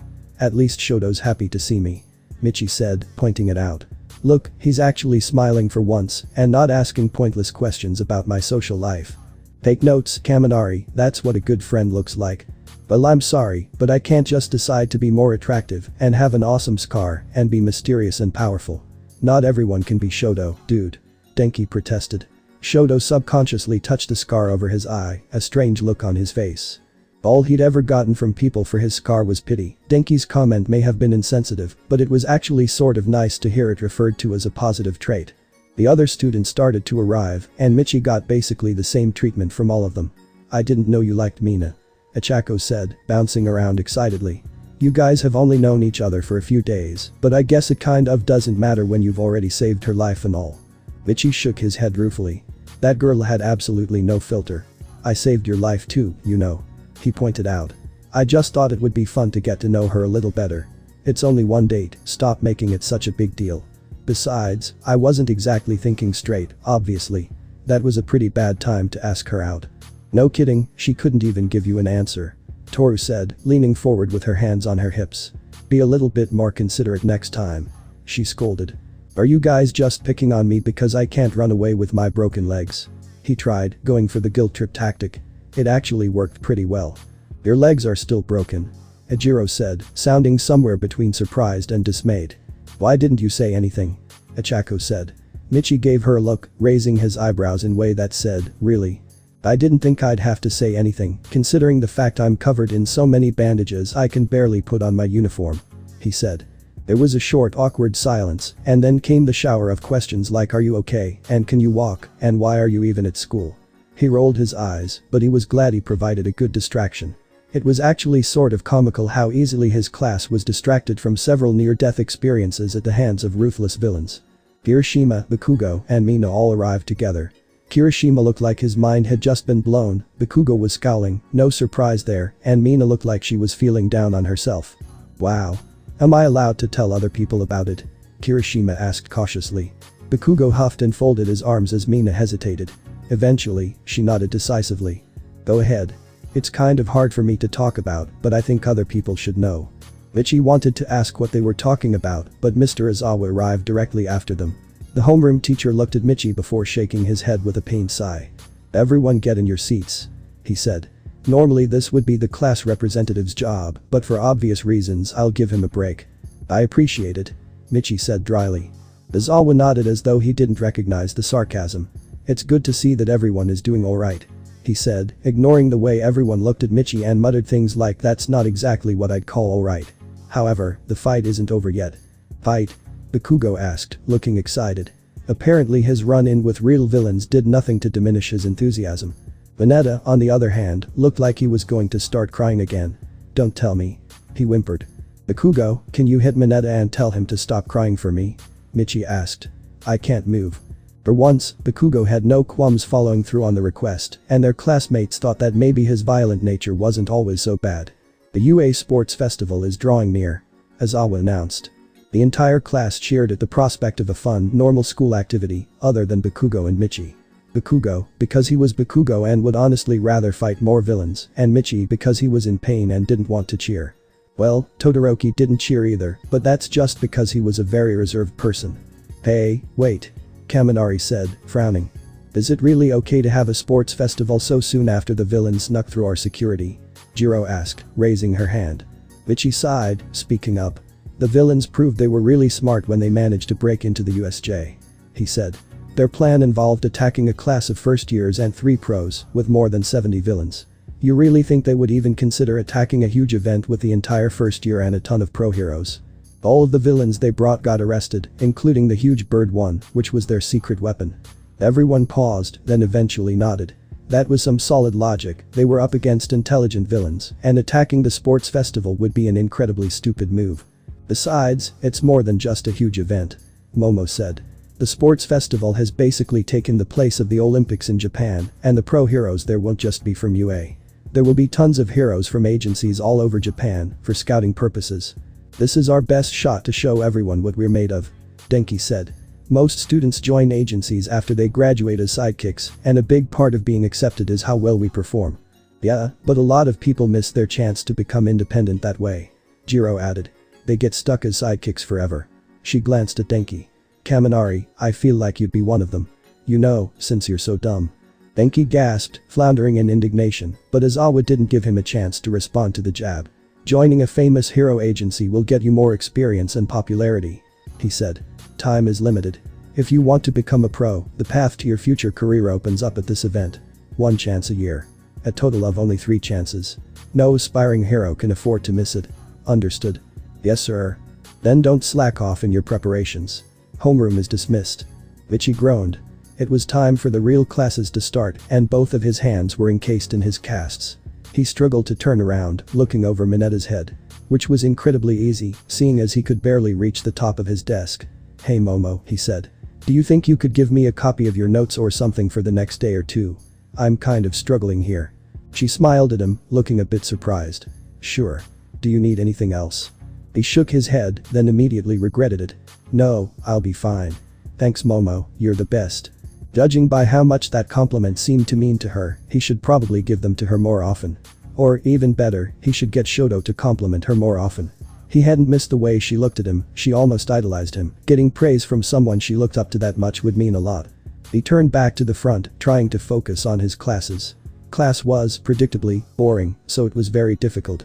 By the time they were all over, Michi was ready to slam his head into the wall. Except, he couldn't actually move enough to do that. It was infuriating. He carefully stood up and grabbed his crutches, and his friends offered to carry his stuff as most of the class walked with him toward the cafeteria. Kaminari and Kirishima were talking animatedly about how they could try to stand out at the sports festival. Achako was getting uncharacteristically intense, and Jiro was taking every opportunity to make fun of Kaminari. Hey Michi. How have you been doing? Mina asked worriedly, walking next to him. Michi grunted. Well, I've been better. He admitted with a laugh. But hey, silver linings. I get to look forward to that date whenever we decide to do it. She blushed, and he grinned. How formal do you want to keep it? My little sister has been dying to meet some of my classmates. You have a sister? She asked, perking up. Yeah, adopted. She's still recovering from where she was before, but she's super excited to meet you guys. He said, nodding. Oh, I see. She said, wincing at the thought of what she might need to recover from. How old is she? Michi hesitated. She's 6. He said. That's what she told him, at least, even if he didn't know her birthday yet. I'd love to meet her. Should we bring anyone else? Mina asked, looking excited. If you're alright with it, it could be fun. He said. I was thinking Kaminari and Shoto could be fun. A mischievous gleam appeared in Mina's eyes. Well, in that case, I'll bring Jiro and Momo. Michi smiled under his bandages. He and Mina were going to get along great, it seems. Young Hamasaki is here. Came the voice of All Might as he appeared around the corner, pointing at Michi. Me? Michi said, glancing around. What do you need, All Might? Lunch. He said, pointing at a small bag in his hands. Wanna eat with me? Oh. Sure, I guess. Michi said, making his way over with his crutches. Denki, could you hold on to my backpack for me? He asked as he slowly followed All Might down the hall. I'll find you after I'm done. You got it. Denki said, giving him a thumbs up. Michi smiled in gratitude and left with the number 1 hero. He fought to keep a smile from his face, even though no one could see any way through the bandages. He thought he had an idea of what All Might wanted. Michi blinked in surprise. He'd been expecting something along the lines of I'm entrusting to you a vital secret, but All Might didn't really bother with any build-up. As soon as they were in the room and the door closed, All Might deflated into a skeletal, frail-looking version of himself, barely recognizable if you didn't already know. What's going on? Michi asked, trying to put a note of panic into his voice. A normal person would be pretty freaked out by all this, he figured. Young Hamasaki, we decided after what you did at the USJ that you deserved to know a secret. For now, only the UA staff and a friend of mine know this. He said, All Might's powerful voice remaining the same even in his skeletal state. Years ago, I was in a fight where I was very evenly matched. I won, barely, but I didn't get away unscathed. He lifted up his shirt, and even though he already knew the story, Michi's eyebrows went up at the sight of the scar. Half of my internal organs were destroyed, and I was left as a hollow shell of the hero I once was. I am only able to hold my muscle form, as I call it, for a few hours a day, and I'm getting weaker. Michi held his breath, here came the punchline. I came to UA as a teacher in order to find a successor. He said gravely. With training, I believe you have shown yourself to be worthy to inherit my power. Michi stuttered, pretending to be confused. Inherit? What do you mean? Like, the title of the symbol of peace. Is that it? No, young Hamasaki. My quirk, and all of my power, was handed down to me like a holy torch. I have outlived my days as the symbol of peace, and those villains with built-up evil intent are starting to realize it. He said. I need to find someone to receive my power who can become the pillar and the symbol in my place. Michi nodded. This had the potential to solve nearly all of his problems, but it also had enormous potential to backfire horribly. Patience. Not his strong suit, but it was something he needed. He looked down at his hands. I see. He said simply. Then. Are you sure? I don't know if I'm the best choice. He was telling the truth, and a part of him hoped All Might would realize it and choose someone else. Unfortunately, it had the opposite effect. The hero laughed loudly. Well, if you were positive about it, that would be a red flag for me. He said. It's why young Bakugo was ruled out, at least. His temperament might be something we can work on, but his strong belief that he always deserves the best life has to offer is troubling, to say the least. Michi nodded. What about Shoto? He's much more powerful than I am, and he seems trustworthy. Young Todoroki is also a solid option. All Might admitted. However, he is not yet free from the ghost of his father, which will skew his priorities. I have ghosts, too. Michi said softly. I don't want to talk about them, but I'm not free yet either. No one is perfect, and I'm not giving it to you now. All Might announced. You will have to prove yourself, and I will need to ensure that your body is a worthy vessel that is capable of handling the overwhelming power of my quirk, one for all. My quirk has the ability to stockpile power, and it has been built up, nurtured, and passed down for generations. If it were given to an unprepared recipient, it could kill them. Michi nodded. I'll do whatever you need, but I still think you should consider other students in the rest of the classes and years too. Is that all? Of course not. I did invite you here for lunch, after all. He pulled out the food, and Michi hesitated when he realized it would be very difficult to eat anything with both of his arms in casts. And no, he was not going to let All Might feed him like a baby. I have to say, young Hamasaki, you are taking this remarkably welly. All Might commented. Michi nodded, glaring at the food as he tried to think of a way to eat it before All Might noticed. He honestly would probably try to feed him, which would be humiliating. It's a lot to take in, but something like this needs more thought than emotion. I guess I just need some time to really consider what it all means. All Might finally noticed his inability to eat. Oh, I'm so sorry. Here, let me. Shoto had no idea what went on inside All Might's office, but he did know that Michi looked distinctly annoyed by the time he left. It was hard to show that much emotion through all of the bandages on his face, but he managed. Hey Michi. Do you have a minute? I need to talk to you. Shoto said, pushing off from the wall he was leaning on. Michi flinched in surprise, then hissed in pain at the sudden movement. God damn it Shoto. Alright, what do you want? Shoto thought about how he should bring it up, but at the end of the day, he just wasn't subtle. He shrugged. You're connected somehow to the villains that attacked us at the USJ. He said bluntly. Michi froze. What? You mean the guys that put me in critical condition? Those villains. You were never in critical condition. You know that, I know that, and the guy with the hands all over his body knew it too. Shoto said. Michi was good at using words and twisting them to divert people's attention. Shoto was good at getting to the point. I don't actually know what you mean, Michi said, leaning his weight on his crutches. What makes you think that? When you got hit that first time, after saving Mina, I was going to try and attack the villain, hopefully take him by surprise. I didn't though, because he was staring at you just like everyone else, like he was worried. That's touching, I guess, Michi offered. Look, I have a messed up background and maybe my official history isn't really accurate. You're the only one I'm willing to tell any of this because I think you might be able to understand, but I can't talk about it yet. There are villains I've met that my family has gotten mixed up in, and he's one of them. I didn't think he really cared about me that much, but I won't let that get in my way of being a hero. Can you? Keep this between us, for now. Shoto nodded, processing the new information. I won't turn you in, or anything, he confirmed. Since we're friends, right? But you have to be honest with me if you want me to trust you, and I have other questions that your little story doesn't answer. Michi looked tense, but he nodded. He took a deep breath, making eye contact with Shoto. Okay. I'll try to answer your questions, but I'm trusting you, too.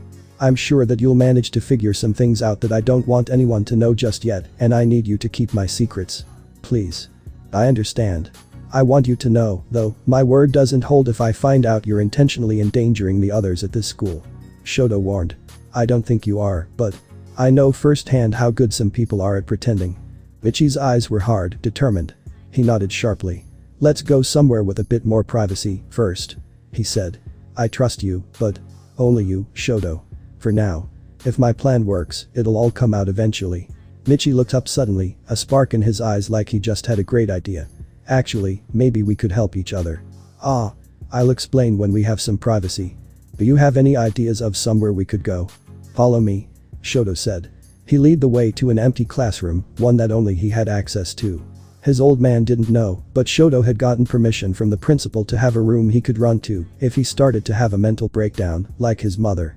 His were never as intense, but sometimes he lost control of his powers, which was why the room was empty, fireproof, and reinforced. What is this place? Michi asked in wonder, looking around. It's like a panic room. Do you think I could get one of these? In case I ever need a place to hide from it all, you know. Shoto shot him an interested look. He already knew that they were too similar for their own good, but do you have panic attacks? Shoto asked. Michi winced, and that was all the answer he needed. So, down to business, Shoto said, clearing his throat. Michi tensed up again. What's your history with Mina and Bakugo? Michi sighed. I kinda hoped you missed that part, he said. Give me a minute, I need to think about how much I can say. He stared off into space for a minute, muttering to himself, and Shoto got the sense that there were things that he physically couldn't say. He wasn't trying to keep secrets. His eyes narrowed. This situation was shaping up to be a bigger deal than he'd anticipated. Right. So, do you watch the news? Michi finally asked. He looked smug. Shoto wondered why. I do, Shoto said, nodding. I don't always trust it, but I often get punished if I don't keep up to date. Right. So, you must know how Bakugo and Minnie know each other, Michi hinted. A story about the missing kid. He and his mother saved Mina's life from a villain, his mother died in the process, and he got arrested. When he and the villain disappeared, it got on the news, which solicited public outrage. Bakugo specifically sent death threats through the mail to the judge, so he probably knew the kid. I'm assuming they met somewhere in the process of getting the police to search for him, Shoto said. There were a couple of ways he could see this going, and none of them were more believable than the last. Michi nodded. He leaned his back against a wall, then slid down until he was seated on the floor. He suddenly looked very, very tired. He eyed Shoto, like he was weighing him. Did you notice how the huge anti-All Might villain at the USJ seemed to have multiple quirks? He asked out of the blue. Shoto blinked. What did that have to do with the missing kid? Yeah, he had a crazy regeneration quirk like yours, and shock absorption. His speed and strength weren't quirks, though, apparently. Mr. Izawa couldn't cancel them. Michi nodded. Have you ever heard of anyone with a shape-shifting quirk? What? Shoto asked. This was just one non-sequitur after another. Shoji kind of has one like that, I guess. No, I mean the ability to completely change what you look like. Someone that can change their physical appearance. Their height, how old they look, their skin color, all of that. That sounds like a very useful quirk, but no. I've never heard of it. Does a villain have it, or something? That would make sense, if they haven't been caught yet. Shoto mused. Something like that, Michi said vaguely. Shoto frowned. So, if he was correct, there were things that Michi couldn't talk about no matter how hard he tried, which meant there was probably a brainwashing quirk involved. Far-fetched, but all he could think of. Right. If there were things he couldn't talk about, but he still wanted to let him know something, he'd talk about random things and let Shoto make the connections. A random kid that went missing. Izuku Midoriya, he thought his name was. A villain having multiple quirks, and a random mention of a shape-shifting quirk. He already knew that Michi was somehow involved with a villain at the USJ at some point in his life. The last puzzle piece clicked in his head. The portal villain at the USJ had purple mist when he used his quirk. The same purple mist that showed up when Izuku Midoriya and the other villain disappeared from their cells. Bakugo recognized it, that's why he was so hellbent on attacking him. Maybe my official history isn't really accurate, he'd said. Thanks, Michi, for the understatement of the century. No way. Shoto said, shaking his head in disbelief. You're not saying what I think you're saying. Do you have multiple quirks? That shape-shifting quirk you talked about earlier, are you trying to imply that you have it? Michi isn't your real name, is it? You're Izuku Midoriya, the kid that went missing. You're under the influence of some kind of mind control quirk, stopping you from revealing too much. That means you're still technically with the villains, but they don't trust you, which means it's probably against your will. Since you're supposed to be a spy, you can fight against them with the excuse that you're keeping your cover. You knew the press was going to break in, that's why you ran away and ate outside. You knew something was going to happen at the USJ, which is why you were so tense. This is huge. I can't. First of all, I think that is the most words I have ever heard you say at once. Michi. Midoriya. Interrupted. Also, damn it, Shoto. You weren't supposed to figure out that much, you. Oh, shit. I mean, I can't confirm or deny what you've said. Anyway, you promised. I need you to keep that promise or people like me, are going to die. Shoto shook his head, pacing around the empty room. Can I see? He asked. He didn't need to elaborate. Michi stared at him for a minute, then sighed and shook his head. Dude, I'm wrapped up like a mummy right now. Also, I've broken so many rules already, I'm surprised it worked. What I can do is invite you out with me, Mina, a couple of classmates, and my sister in a couple of days. Do your research, and you might find some more hints.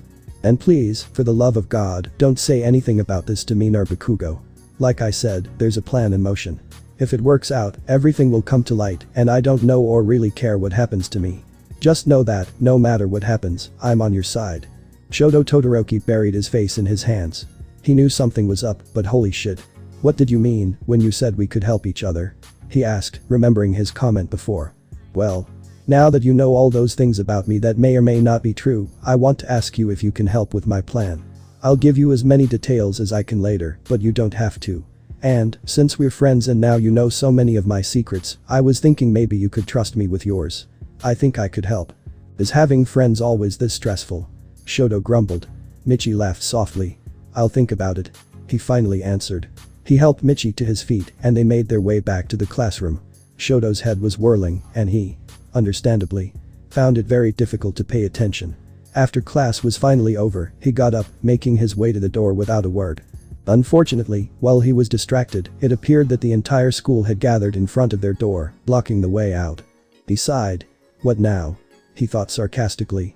Michi felt a pit of anxiety growing in his gut, and the only reason he wasn't constantly glancing at Todoroki was because he physically couldn't with the neck brace he had on. He knew Todoroki was going to find something out, he'd known since the second day of class, he was too observant for his own good. Or rather, for Michi's good. He trusted his friend, but he couldn't quell the fear now that the secret was out. What if someone else found out? All for one would find out that someone found out, and then he would really be in for it. And Yuri. He needed to keep All for One happy, if only to keep Yuri safe. He didn't want to imagine what would happen if everything went wrong. Also, Todoroki had somehow figured out way more than what he was planning to give away. Seriously, what the hell, Shoto? He just wanted to insinuate that he was in a sticky, delicate situation that involved several big bad villains, and that Izuku Midoriya was somehow a part of his life, which would hopefully explain his reaction to Bakugo and Mina. What the hell actual, Shoto? Class ended and he got nothing out of it, which was alright because he had Momo taking notes for him. She really was the best. He carefully got out of his seat and grabbed his backpack, which he'd gotten back from Denki at the start of class. Momo, instead of just letting him take a picture of her notes or something, had literally just taken 2 sets of identical notes and handed one to him. He shook his head in admiration. As he turned to the door, he realized he'd forgotten something. That something was the fact that his class had just gotten attacked by villains and been all the news, which was obviously bound to draw attention from other classes. Thinking about it, it was surprising they hadn't been interrogated by the other classes earlier. What's going on? Achako asked, sounding a bit panicked. What business do you have with Class 1A? Tenya demanded formally. We can't get out, complained Mineta. What did you come here for, anyway? Scouting out the enemy, small fry. Bakugo said, a slight scowl on his face as he walked toward the door, apparently not caring that it was blocked by a huge crowd of people. We're the ones who made it out of the villain's attack. They probably want to check us out before the sports festival. He stopped at the door, glaring at the students in front of him. There's no point in doing that anyway. Out of my way, extras. Stop calling people extras just because you don't know them. Tenya reprimanded, chopping his hands to emphasize the point. The mass of students shifted as someone made their way to the front, his dark purple hair sticking up like a gravity-defying afro with no curls. I came to see what the famous Class A was like, but you seem pretty arrogant. Are all the students in the hero course like this? The good portion of the class frantically shook their heads no, but Bakugo just sneered. The kid sighed. Seeing you like this makes me a bit disillusioned. There are quite a few people who enrolled in general studies or other courses because they didn't make it into the hero course. Did you know that? Bakugo, the one he was obviously addressing, rolled his eyes. The school has left those of us a chance. He continued. Depending on the results of the sports festival, they'll consider our transfer into the hero course. And, it seems they may also transfer people out. Several people stiffened, but Michi grinned underneath his bandages. This kid was acting pretty abrasive now, but he'd take him over Mineta any day. Scouting out the enemy. The kid said. I, at least, came to say that even if you're in the hero course, if you get too carried away, I'll sweep your feet out from under you. I came with a declaration of war. The entire class stiffened, and Michi finally started to make his way towards the door. He had his own bit to say, and Bakugo wasn't going to get away with representing the entire class if he could help it. Right as he got there, he stumbled for a step as another person jumped up from the crowd. Unexpectedly, Bakugo stabilized him. Michi gave him a surprised look and nodded in gratitude. Bakugo rolled his eyes. Hey. I'm from Class B, next door. I heard you fought against villains, so I came to hear about it. Don't get so full of yourselves.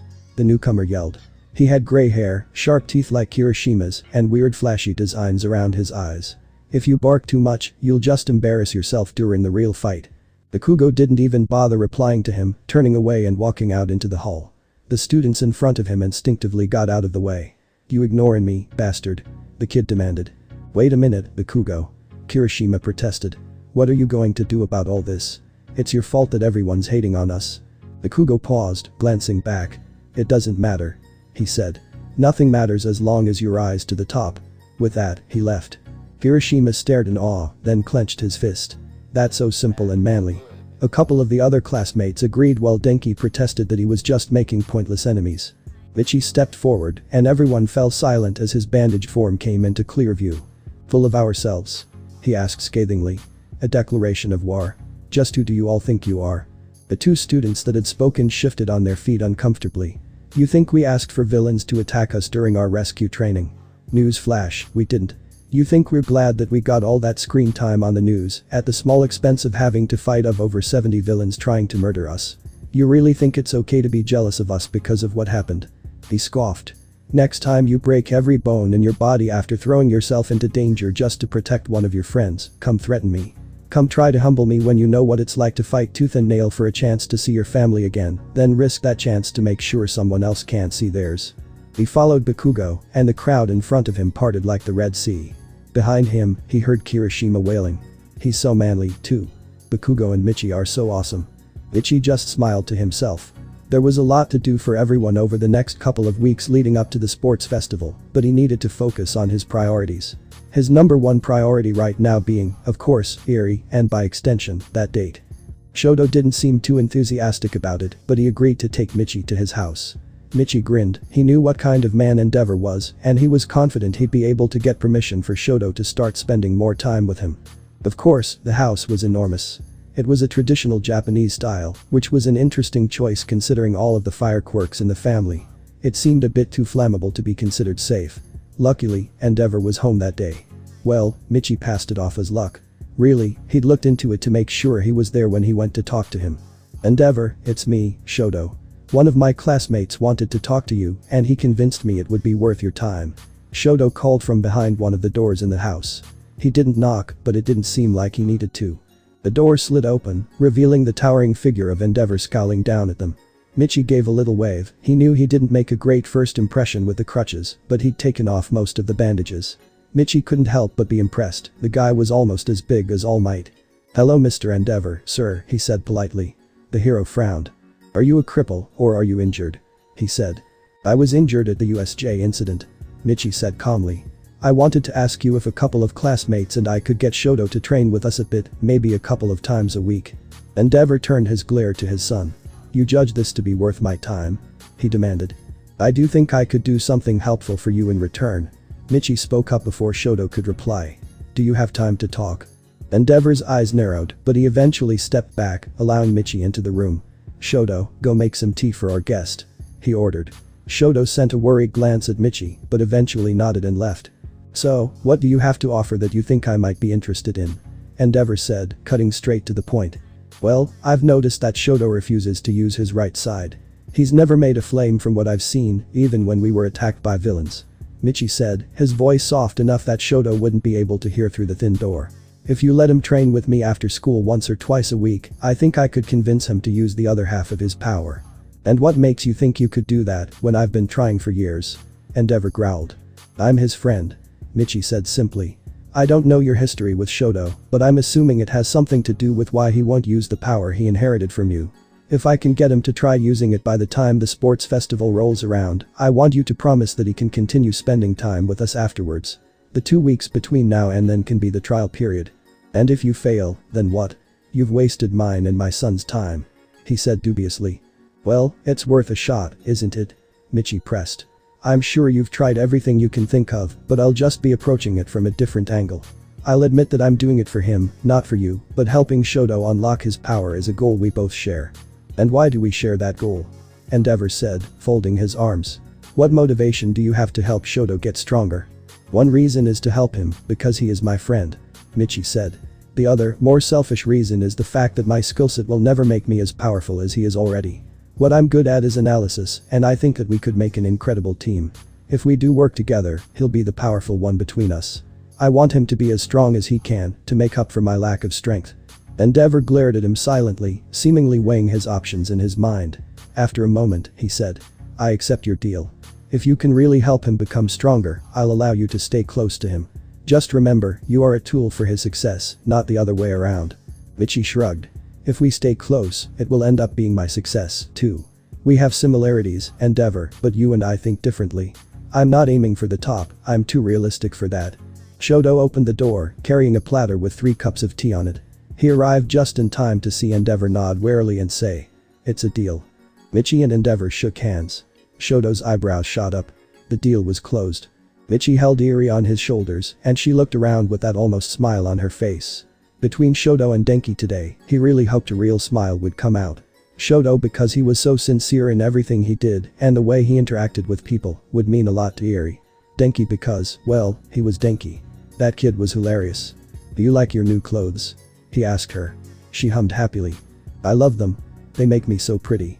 "Well, they are very pretty, but not as pretty as you," Michi corrected. "Remember, make sure to call me Michi. If you accidentally called me by my other name, that would be bad." Eri nodded determinedly, not wanting to let her big brother down. "I'm just going to call you big brother anyway," she said. "I like calling you that." "I like it when you call me that too, Eri Berry. It makes me happy. By the way, I'm proud of you. You're doing so well with so many people around," Michi praised. "Well, if I get overwhelmed I can just think about how happy I am that you don't have those bandages anymore and I feel all better," she said. Michi smiled. "We're almost there," he said, and she squirmed in excitement. They decided to meet for dinner at a small cafe near the school, and the others were probably already there. Michi and Eri were running a bit late, but that was okay. "Michi," Denki called in excitement, running over to him. "You're here. Oh, and that must be Eri. How are you, Eri?"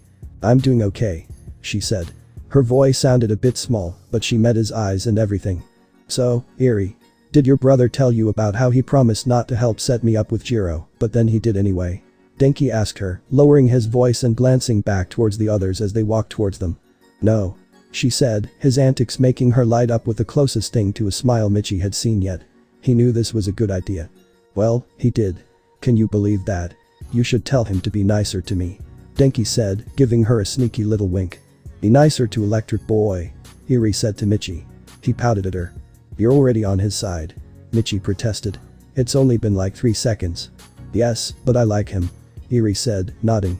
Denki beamed and Michi smiled at him. Can I hold you? Denki asked tentatively. It's okay if you want to stay with your brother, but I think it could be fun. Eri hesitated, but only for a minute. Okay, she decided. She held out her arms, and Denki smiled from ear to ear as he scooped her up and set her on his hip. Hi, you guys, Mina said as they got closer. Shoto, Kyoka, and Momo were standing around and looking a bit awkward, honestly, but they did look excited. Even Shoto, though it was hard to tell. Hey, how's it going? Michi said with a grin. Guys, this is my little sister, Eri. Eri, this is Shoto, Momo, Kyoka, Mina, and Electric Boy's name is Denki. Hi Eri. Nice to meet you, Momo said, giving her a little wave. How come Denki already gets to hold her? Kyoka protested. I thought we were supposed to give her some space.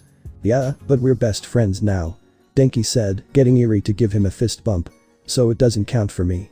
Right, Eri. She bobbed her head up and down, agreeing with him. Shoto, of course, came forward to give her a little handshake. Hello, he said to her, his eyes wide. As the youngest in his family, Michi wasn't sure how much he'd really interacted with kids before. Michi's told me a lot about you, but you're even more adorable than he said, Shoto told her. She blinked, getting so close, again, to a smile. Thank you. You look even cooler in real life than you did on TV. She looked at the scar on his eye. Your scar looks cool. Way cooler than mine. Michi almost winced as his classmates exchanged surprised glances. Shoto didn't show any outward reaction other than to blink in surprise and cock his head to the side curiously. Really? He said simply. Eri nodded. Wanna see? They're kind of boring compared to yours, but Big Brother says he thinks they make me look tough. If you want to show me, then sure, Shoto offered.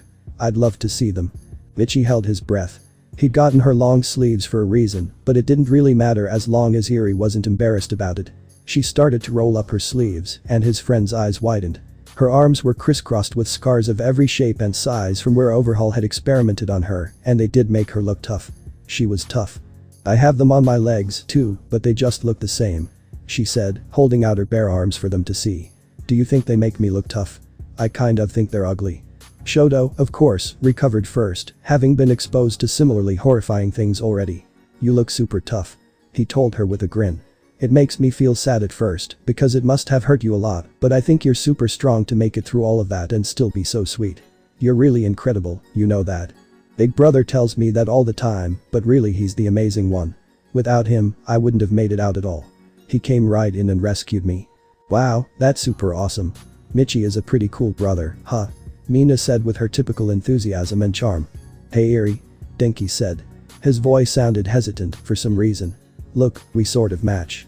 Everyone's heads whipped towards him in shock and quite a bit of worry as he rolled up his own sleeves. Michi paused, suddenly realizing he'd never seen Denki's arms before. He's always had on long sleeves, and Michi just hadn't noticed. Under his sleeves, jagged scars that looked like lightning bolts streaked down his forearms, ending at his wrists. I got these when my quirk first manifested. They get bigger as I get more powerful, he told her. Wow, Eri said, grabbing one of his arms and running her fingers along the ridges of his scars. That's so cool. Mine don't really have to do with my quirk, but we can still match. We're best friends and scar buddies now, right Eri? This is super awesome, Denki said, smiling at her. He avoided eye contact with the rest of them. Let's go in and find a table so we can order, Michi said, nodding towards the cafe. We did come here to eat, you know. Right. Let's go, Mina said, leading them in to eat. She walked right up to a table and somehow managed to make sure everyone was seated next to their supposed love interests, with Eri between Michi and Denki. Michi helped Eri, and Denki played with her. Michi swore, she was so close to really smiling it was almost frustrating if it weren't so exciting. After they gave the waitress their orders and the menus were collected, they chatted a little bit, getting to know Eri, and talked about a couple of the news headlines on the nearby TV. Dude, this savior guy is getting a really weird response, Denki said, folding his arms. Like, weirdly positive, and half of the people he saves sound like they're literally in love with him. He did just save their lives, Shoto pointed out with a shrug. Of course they'll have good things to say. That's not what I mean, Denki insisted. Look, that woman is just ranting about how attractive he is, she's not even talking about what he did. They all want to marry him or something. Yeah, well, don't blame them too much. Mina said absently, staring at the screen. Sometimes, if someone saves you like that, you put them on a pedestal. If your idea of a perfect person is super attractive, you're going to think they're attractive. My therapist talked to me about what can happen in your head when you idolize someone that much. Denki raised his eyebrows, looking meaningfully at Michi. Mina glanced at him and saw the look, and she turned bright red. I'm sorry, I wasn't. I mean, I do think you're attractive, but it's not what I was. She's not talking about me. Michi said, cutting her off with a grin. Well, she was talking about him. But not this version of him. Actually, everyone was talking about him and apparently how people fall in love with him when he saves their lives. She means the guy that saved her like last year, right? She sighed, nodding. Yeah. Surprise, my crush is a boy that went missing a year ago, might not even be alive, and probably hates me. She said, propping up her head with her elbows on the table. You mean Izuku Midoriya? Shoto asked, an unidentifiable emotion in his voice. Was it amusement?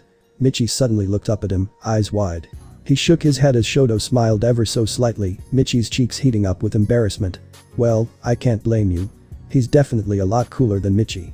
Michi massaged his temples. Not funny, Shoto. Denki laughed, even though he knew he didn't get the whole joke. Kyoka elbowed him to shut him up, and Momo tilted her head quizzically.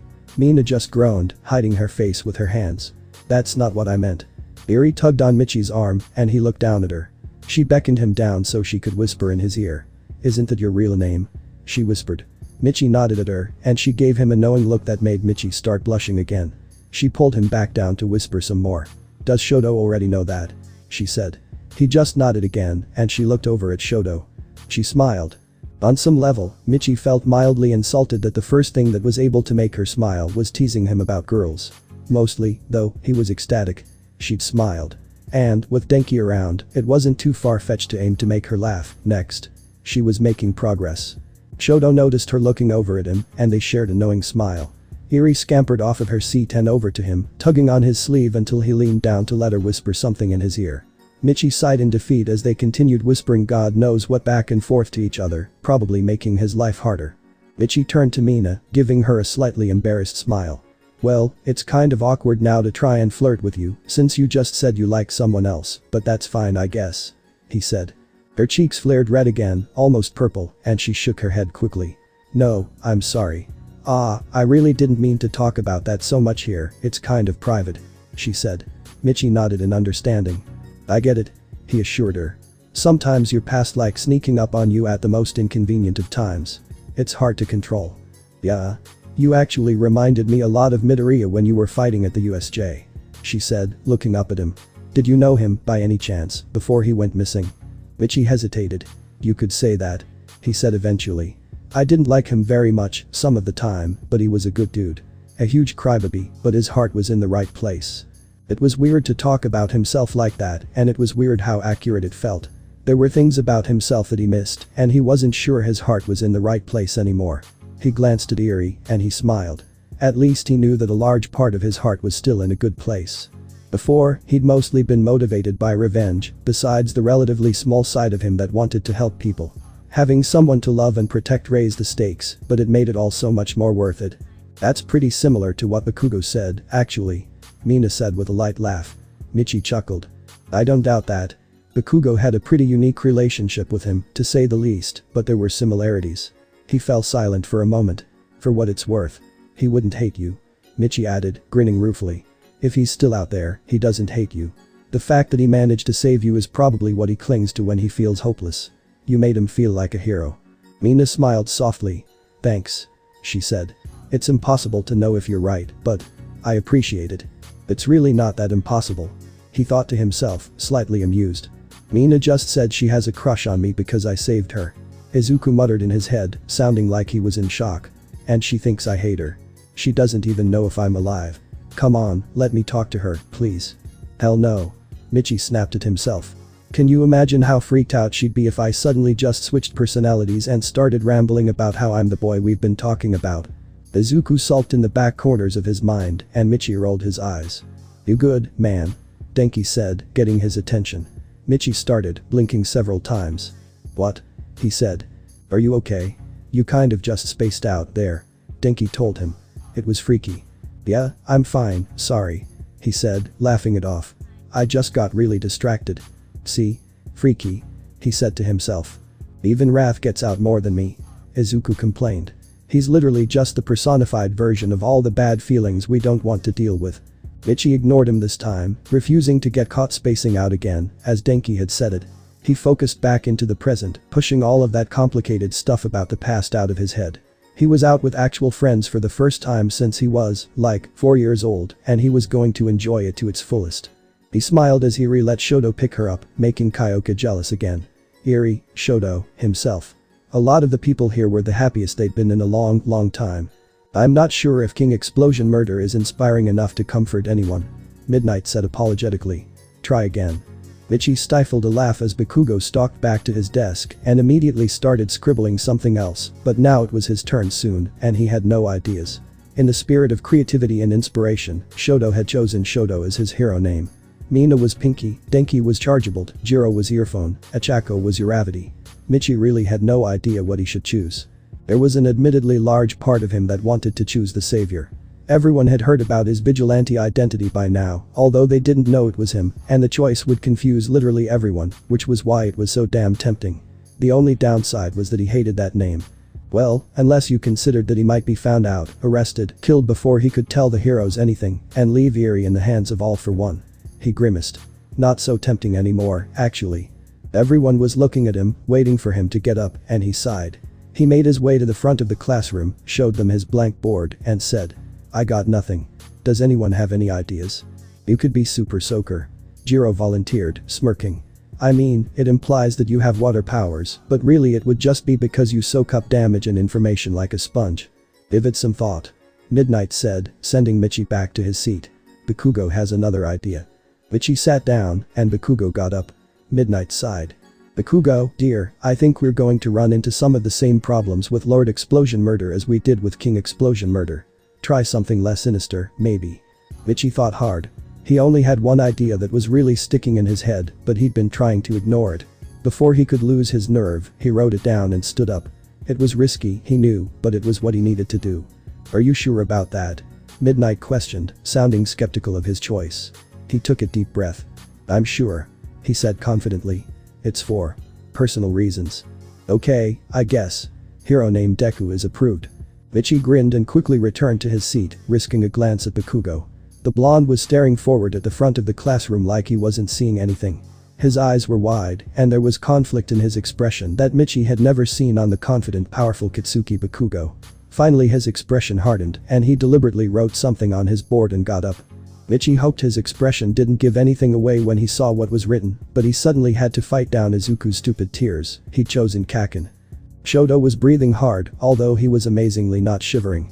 Ice formed in patches on his body as he faced an equally worn-out Michi, but still he refused to use his fire. If only he could use the other side of his body, his only quirk limitation would be his stamina. As of now, though, his internal temperature was a weakness that Michi could take advantage of. It honestly didn't make any sense that Michi was able to keep up with him, so it was possible that Shoto was going easy on him. It would be slightly out of character, but Michi could imagine him holding back just to make absolutely certain not to injure his partner and further identify himself as different from his father. He frowned at Shoto. Bluntness could get you anywhere with that kid. Are you going easy on me? He said. Shoto blinked, the only indication of his surprise, but somehow Michi could tell he was feeling a tiny bit confused and offended as well. Michi wasn't sure what gave it away, but he was getting close enough to Shoto to feel his emotions in some way. What do you mean? Shoto asked. Well, Michi hesitated. Maybe I was underestimating myself, but I was expecting to feel more outclassed. Shoto grinned in amusement, which was a recent enough development for Michi to still cheer internally. Shoto and Eri both smiled much more often now, but he didn't know what it meant if most of their smiles were at his expense. If you want to really feel outclassed, we should go somewhere outside. You think I can fully use my quirk indoors like this? That's fair. Michi conceded. But, you've been training your martial arts basically since birth. I started my training much more recently, so even without our quirks, I was expecting to be overwhelmed. Physically, I can assure you that I am not going easy on you. I don't know what's up with you, but I'm the one feeling overwhelmed here. Shoto said, folding his arms. It's like you know every move I'm about to use before I use it, and I keep having to change my movements at the last minute. My instinctive use of my ice is the only thing keeping me away from you. Oh, right. I have an analysis quirk. Michi grinned and accepted the compliment, hoping Shoto didn't get suspicious. He'd somehow forgotten about his analysis, and it wasn't because he wasn't using it. Against Anomu, it had kept him alive as he acted preemptively against any strike it could make. Against Shoto, it did basically nothing because Shoto's actions and attacks were all based on his split-second decisions. Analysis was invaluable against a predictable opponent, but Shoto's instinct and reaction time, combined with his control over his quirk, put them on basically even ground when it came to hand-to-hand combat. Shoto's natural ability made up for a literal analysis quirk. Michi could hear Izuku ranting in his mind about how amazing Shoto was, and Michi was inclined to agree. We should get Bakugo in on this. Michi decided. Shoto raised his eyebrows, obviously skeptical. A large majority of their class had actually agreed to train together, especially with Michi's continuous advice on their quirks. So far, he'd helped Denki increase his passive electricity production, which had a side effect of turning him into the official guinea pig of the support department. No one was sure if that was a positive or a negative development quite yet. As for Shoto, he'd had several terrifying revelations, only some of which he'd shared. His quirk was called half cold half hot, not half ice half fire, which had gotten him thinking. The actual ice was technically just the moisture in the air freezing, due to the power of his quirk. The implications were terrifying. Creating ice from pure moisture in the air was incredibly difficult, which meant that the overwhelming power Shoto had demonstrated was one of the least efficient ways he could be used. Shoto's true power, if Michi was there to help him the whole way, would be nothing short of godlike. The world thought All Might's power was unbeatable. Shoto Todoroki was going to rock the world, maybe literally. That's what he said out loud. What he didn't talk about were the specific uses he'd already thought of to capitalize on those technicalities. Maybe it was because he'd been trained to think like a villain, but he had a morbid fascination with how it could be used against someone's body. If he didn't freeze it all the way, for example, and just froze the water into tiny deadly particles for someone to breathe in. Or, if he could target things to freeze that he wasn't touching. Which seemed very likely. He could just cause someone's body temperature to plummet until they simply died from the shock. Even All for One wouldn't have enough quirks to combat that. And when Shoto finally started using his right side, he could theoretically expand his abilities to include wind if he could manipulate hot and cold to change the air pressure. It wasn't a stretch to say he would be able to fly with a little bit of practice. Moving on from how utterly unstoppable Shoto would be without morals, though, his other classmates had been steadily improving as well. Kirishima, for one, was working with the support department to make him a weapon imbued with his DNA. The idea was a mix between Midnight's Whip and Eraser's capture weapon, which he would be able to harden, sharpen, or release at will. Zero was practicing with changing the qualities of his tape. The stickiness, strength, elasticity, and width were apparently aspects he'd never thought to exercise control over. He could also control his tape like a muscle to an extent, which he was almost excessively practicing once he'd realized it. Mina was working on the strength and volume of her acid, Momo was making some much-needed costume changes, Aoyama was practicing his laser's aim and how to charm the press, and Ichako was practicing mental exercises to help with nausea. Shoto snapped his fingers in front of Michi's face, bringing him abruptly back to the conversation. Sorry. Michi said, scratching the back of his neck and laughing awkwardly. It's hard to concentrate when I want to analyze everyone's progress. You can do that later. Shoto said, rolling his eyes. Now, why on earth do you think bringing Katsuki Bakugo, who bullied you relentlessly for your quirk analysis, to watch you analyze quirks could possibly be a good idea? Michi frowned. Bakugo is a genius in terms of combat prowess. His reaction time, precision, and quirk mastery are on another level that you really just need to see in order to understand. If I could get him to help train with us, a lot of the other students would benefit from it. Bakugo's fighting style could be easily integrated with any quirk, and people like Mina, Denki, and Ichako don't really have a fighting style at all just yet. Those are very good points, but you're very talented at making good points to hide your true purpose. Is there an alternative goal to this? Be honest. Michi pursed his lips. I want to build my relationship with him. He's a strong fighter with a strong will and a lot of talent, which means having him as a friend might be my only option if I want to survive what I may or may not be planning. That was at least partially honest. Really, with how Bakugo was acting now, he was the best bet at getting Shoto to use his fire. Considering he'd never met Endeavor and wouldn't be suspected of being set to the task, combined with his natural brash honesty and passion, Shoto was likely to take anything he said to heart.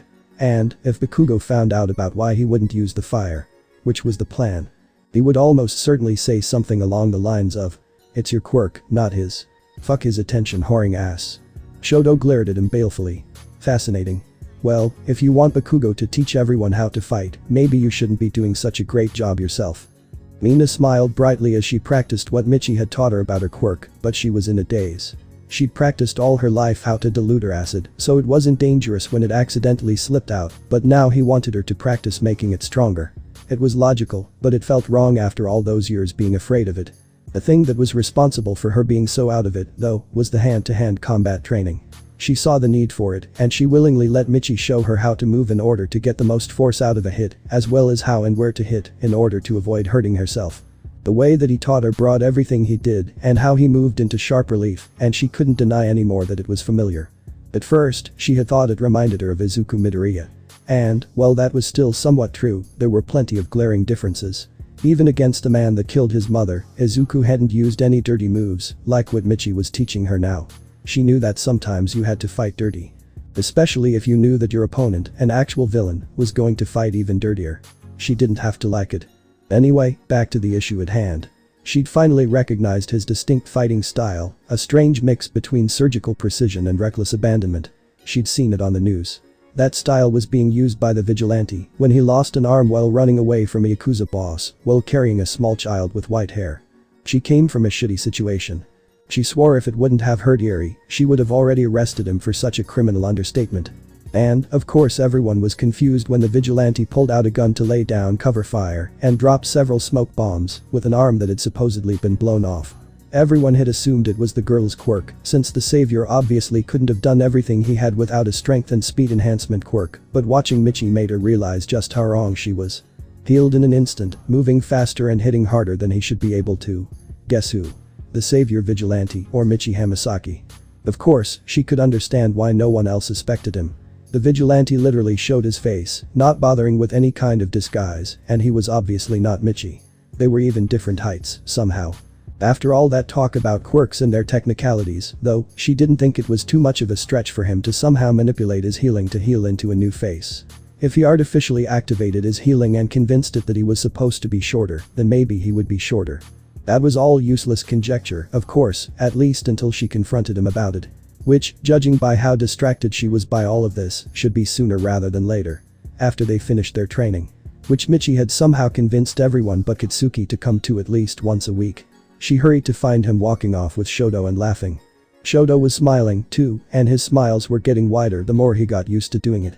Mina took a moment to admire the view. The two most attractive boys in their class, one with a breathtaking, shy smile, and the other with a gorgeously contagious laugh. She snapped out of it and ran up to him. "Hey Michi," she said brightly, her smile still plastered onto her face. She always smiled when she got stressed, it was a coping mechanism she developed so others couldn't tell when she was upset. Apparently that didn't count for Michi, though, who immediately turned to her with worried eyes. "What do you need?" he asked, his voice concerned. Her smile faltered. Hopefully Michi was just special, because she really didn't want to think she was that easy to see through. "I just had some private questions," she said, fixing her smile and talking brightly. "Do you have time? It's fine if you wanted to keep talking to Shoto." "Don't worry, it's fine," Shoto assured, giving them both a small smile and walking away with his hands in his pockets. "I'll see you guys around." "That was fast," Mina commented when Shoto got out of earshot. Michi shrugged, laughing a bit. He was probably looking for an excuse to escape. He joked lightheartedly. "So, what did you want to ask me?" She smiled, thinking carefully. The lighthearted atmosphere wasn't going to last long, that was for sure. "What kind of shitty situation was Eri in before you found her?" she finally asked, trying to ease into it subtly. Judging by the way Michi froze, she wasn't sure it had worked. "I appreciate that you care for my feelings, but I got tired of pretty words a long time ago. If you're not trying to hide anything from me, don't bother with subtlety." He cracked a smile. "I mean, there's a reason that Shoto is one of my best friends." Mina nodded and gulped. Well, what was she supposed to say now? She hated making other people sad or uncomfortable, that's why she was always so careful with what she said. "Well," she tried, trailing off. "What did you find out?" he asked, sounding tired. "Apparently, I'm really bad at hiding important secrets." "What got out this time?" "Was Eri? Did she have anything to do with that gang with the plague masks?" she finally managed. Even though Michi was telling her to be more straightforward, this was about the best she could do. She was too used to people leaving her, she'd had to be able to make people laugh and enjoy themselves to make up for her strange appearance her whole life. If she failed in that role, she was used to suddenly not being worth the time anymore. Michi stared at her. Well, shit. He finally said. Did she get caught on camera? I could have sworn it was a clean Jatawa. He clamped his hand over his mouth, eyes going wide. I mean, what? I don't know what you're talking about. Mina actually giggled, and it wasn't fake this time. Just the hair. I actually figured it out from your fighting style and the way you talk about quirk technicalities. You use your healing quirk to heal into looking different, don't you? She said, using finger quotes around the word heal. If you convinced your quirk somehow that being healthy meant looking like the savior, it would do it for you, wouldn't it? Michi didn't say anything for a couple of seconds, but Mina was patient. She wasn't just going to walk away until she got an answer, not after she'd already gone this far into the conversation. Eventually, he sighed. You got me. He admitted, scowling. At least I have someone I can complain to about that name, though. What in the world was going through their heads when they chose the savior? I mean, come on. Mina laughed, surprised at how easy it had been to get him to admit. She was expecting that to take more effort. I guess so, from the standpoint of the person being called that. She admitted. It fits what you've been doing pretty perfectly, though. I guess. He grumbled. It was seriously weird when we were talking about all those people being in love with me, though. Mina's grin widened. I'm going to have so much fun with Eri making fun of you for that. She said, laughing. For some reason, Michi just smiled too, like he still knew something important that she didn't. Yeah, it'll be hilarious. You can make fun of all the people that have inexplicable crushes on me. He said, eyes shining with mischief. Ichako Uraraka wrung her hands anxiously, still nervous about approaching Bakugo, much less asking him for something. She finally managed to start moving when she heard Michi and Shoto trying to convince him of the same thing she was there for. Maybe with their help, Bakugo would actually listen. Listen, Bakugo, sparring with a real partner is going to be way more helpful than any other training you could get, and everyone would appreciate the opportunity to learn from you. I'm not sure how good you are at teaching, but even if you could just demonstrate some of the moves you do, it would really help everyone. Michi appealed. I could use a sparring partner that's actually on my level. Shoto admitted when Michi looked to him for assistance. We're both a lot stronger than most of our classmates, and we won't get better unless we fight someone that's difficult. That means each other. Fuck off. Bakugo said out loud, but Ichako could see him considering the offer. She took a deep breath, set her jaw, and ran out before she could convince herself not to. Hey Bakugo. I was actually going to ask the same thing. She said. He folded his arms as he turned to her, scowling. She gulped, remembering how outclassed she'd been when she fought him in the combat training.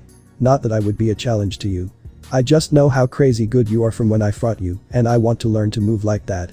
I wanted you to teach me how to fight. Bakugo looked down at her for a few seconds, looking unimpressed. You're selling yourself short. He finally muttered, clenching his jaw and glaring in another direction, like he couldn't believe he'd just made himself say that. You weren't able to land a hit on me, but for a rescue quirk, you fought really well. He trailed off, then glanced at all three of them. It might be useful to get used to fighting more types of quirks. Yeah. Michi cheered. I'll see you at our training, okay Kaken. Bakugo flinched and glared at Michi, but he finally grimaced. I really chose that as my hero name, huh? He said. Well, hopefully he'll know I'm looking for him. Who? Ichako asked, her success emboldening her. Can I call you Kaken? He looked like he was going to snap at her, but eventually rolled his eyes. Whatever. Call me what you want. He stalked away, not answering the previous question. Ichako was just more curious now, was it that boy that Mina had talked about being his friend a long time ago? She took a deep breath and started after him. Kaken was like a complicated puzzle. He was helpful, strong, talented, and good-looking, but he still snapped at everyone that tried to get close to him. Why? Well, she didn't know, but she was going to find out. Michi's inner Izuku was showing. He was in a relatively private area in the school, working on an assignment, but he couldn't seem to stop his mutter storm about the potential consequences of everything and how to contain it. His carefully laid pieces were falling into place much sooner than they should be. He'd grossly underestimated Class 1A, which was hilarious, because that's exactly what Shigaraki and All for One had done as well. He was snapped out of his musings by loud, annoying laughter. He was used to laughter like that, and it almost always followed by some sort of insult to his quirklessness. He snapped his notebook closed and started making his way there. What were you thinking, Shinso? Someone asked mockingly. Challenging the hero class. As if you could ever be a hero, with your quirk. You might as well go ahead and join the League of Villains now, it's gonna happen eventually. As if. Scoffed the familiar, apathetic voice of the kid from General Studies that had challenged them after the villain attack. Apparently his name was Shinso. Just because I can solve cases without an actual fight, I'm going to be a villain. That sounds counterintuitive to me. "Shut up, villainous little twerp," a new voice said. "Yeah, stop fooling yourself," said the first voice. "That's..." Michi had finally come around the corner and he saw Shinso standing with his hands in his pockets like he didn't have a care in the world. 3 people were standing around him like they were trying to bully him, but now they just stood there in a trance. "Don't move," he said, slipping out between 2 of them and starting down the hallway. He froze when he saw Michi approaching with a grin on his face, and he scowled. "What do you want?" "I actually heard them laughing really loudly and it was annoying, so I came to tell them to shut up." "That was awesome, though," Michi said, which made Shinso narrow his eyes. "There are 2 kinds of people after they see my brainwashing quirk," Shinso said. "They either decide I'm going to be a villain or they try to make me one of their lackeys so I can use it on people for them. I don't know who I hate more." "Well, rest assured, there is a 3rd kind of person," Michi said, holding his hands up placatingly. "I'm here to say that I want you in the hero course. I'm not sure how much I like you, but there's someone in there that I hate a lot, and if you get transferred in, he'll get transferred out. The brainwashing quirk is just a bonus because I'm really into quirk analysis." Shinso rolled his eyes. "What do you really want from me?" "I want to test the limits of your quirk. On me, actually, don't worry. And I want you in my class. Do you want to come to our class training sessions?" Michi offered. At this point Shinso looked a bit bewildered. "What?" he asked. "Why would I go to your class training? I'm not in your class, so I can't anyway." "Well, they're not official.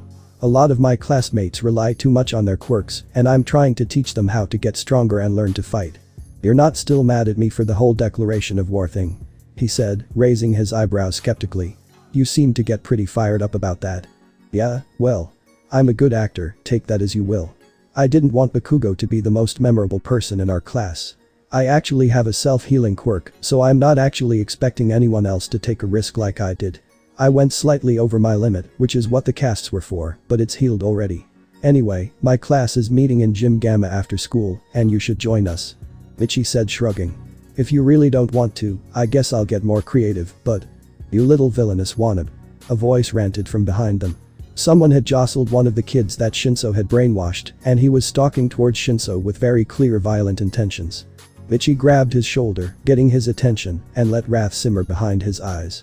"I'm not done talking to Shinso here," he said politely, his voice as polished and deadly as a knife. Scram. He watched with satisfaction as the blood drained from the kid's face, and he scrambled backwards before booking it down the hall. He turned back to Shinso, who suddenly wasn't so relaxed and bored. "So?" Michi said, hiding wrath from view once again. He put on a cheerful smile. "Meet us there, alright. I'll come and find you again if I really need to." "Oh okay," Shinso stuttered. "I'll see you there, I guess." Michi turned and walked away. "A brainwashing quirk, huh? Well, what do you know? Another piece of the puzzle falling into place. He just had to make sure this one didn't fall too quickly, like his other ones." Biri trembled with exertion, her eyes narrowing as she tried to carefully, ever so carefully, rewind the poor rat they'd found with a broken leg. It was going to die if she didn't do anything, so if she messed up and it died from her quirk, All for One said that it was good that she at least tried. She still felt terrible, but at least it wasn't all her fault anymore. She thought of her big brother Midoriya, and she focused harder. He didn't want her to train with All for One, but she didn't know why. All for One was always nice to her and never asked her to do anything on humans, and he could cancel her quirk just by touching her. He was even able to force it to activate, which helped her learn how to turn it on herself. She was already making progress, too. The rat in front of her slowly relaxed as its pain disappeared, and she squealed in delight as she managed to turn it off at just the right time, letting the rat run off into the alleyway good as new. She was able to heal most of the animals now, and she'd only messed up once in the last week. Eri knew she could never tell her big brother about her training until she finished it, or he would worry too much. But when she finished getting control over her quirk, she was sure he'd be super proud. After she found out what she could do, she was determined to hone her skills until she could help everyone she met and prove that she wasn't cursed after all. All for One had asked her several times now what her limit was and how far back she could rewind someone. The most she'd ever done, obviously, was when she'd accidentally killed her father all those years ago, completely rewinding him out of existence. It had been at least 25 years. She didn't know why, but she hadn't told him that yet. Maybe it was just because her big brother didn't trust him, but she didn't want him to know the extent of her power. So, for now, she dodged the question and she focused on her training. It was hard, and sometimes it hurt a little bit, but it didn't hurt as much as Overhaul, and she was getting stronger. Her horn was growing faster, which scared her, but she was also proud. As long as she could control the power that came from it, she wanted to have as much power as she could. She refused to be the one that needed saving forever. Next time, she would be doing the saving. Michi stretched, grinning as his classmates trickled in. Principal Nezu had approved their time in the gym, and they'd gotten various equipment in as well. They didn't have Cementus to create obstacles and challenges, but they did have Momo, who could practice her own creation skills to make things for the others. Recently, Mei Hatsum had been joining them as well, and the Hero Corps students were gradually getting used to her madness. She'd already designed enough amazing support items for everyone to decide that letting her design for them was worth the risk of getting blown up. Enki in particular was her favorite, and he was already decked out enough to remind Michi of the pre-quirk era superhero, Iron Man. Jiro really didn't like how touchy-feely Mei got when she was taking measurements, but she mostly managed to hide it by pretending she didn't like all of the noise. Michi, of course, knew better, and so did Mina. Oh, and that brought his attention to another worrying issue. Shoto and Mina were noticing that the other seemed to be in on some sort of secret, and Michi could tell they were assuming it was the same big secret. He had no idea how he could keep them from talking with each other, but when they did, they would figure out the whole story. Mina knew about Eri and him being the vigilante, Shoto knew that he was Izuku and had multiple quirks, and together they were bound to solve the overly complicated riddle that was his life. Everyone paused for a moment in surprise as Kakin appeared in the doorway, scowling at everyone and everything, until he got dragged away to socialize by Kirishima and Ichako. Shinso arrived much less noticeably, slipping through the doorway with a subtlety that could only be developed through years of practice fading into the background. Michi frowned slightly, not having to use much imagination to figure out where that skill had come from. Out of Class 1A, the only one that didn't show up this time was Mineta. He wasn't invited.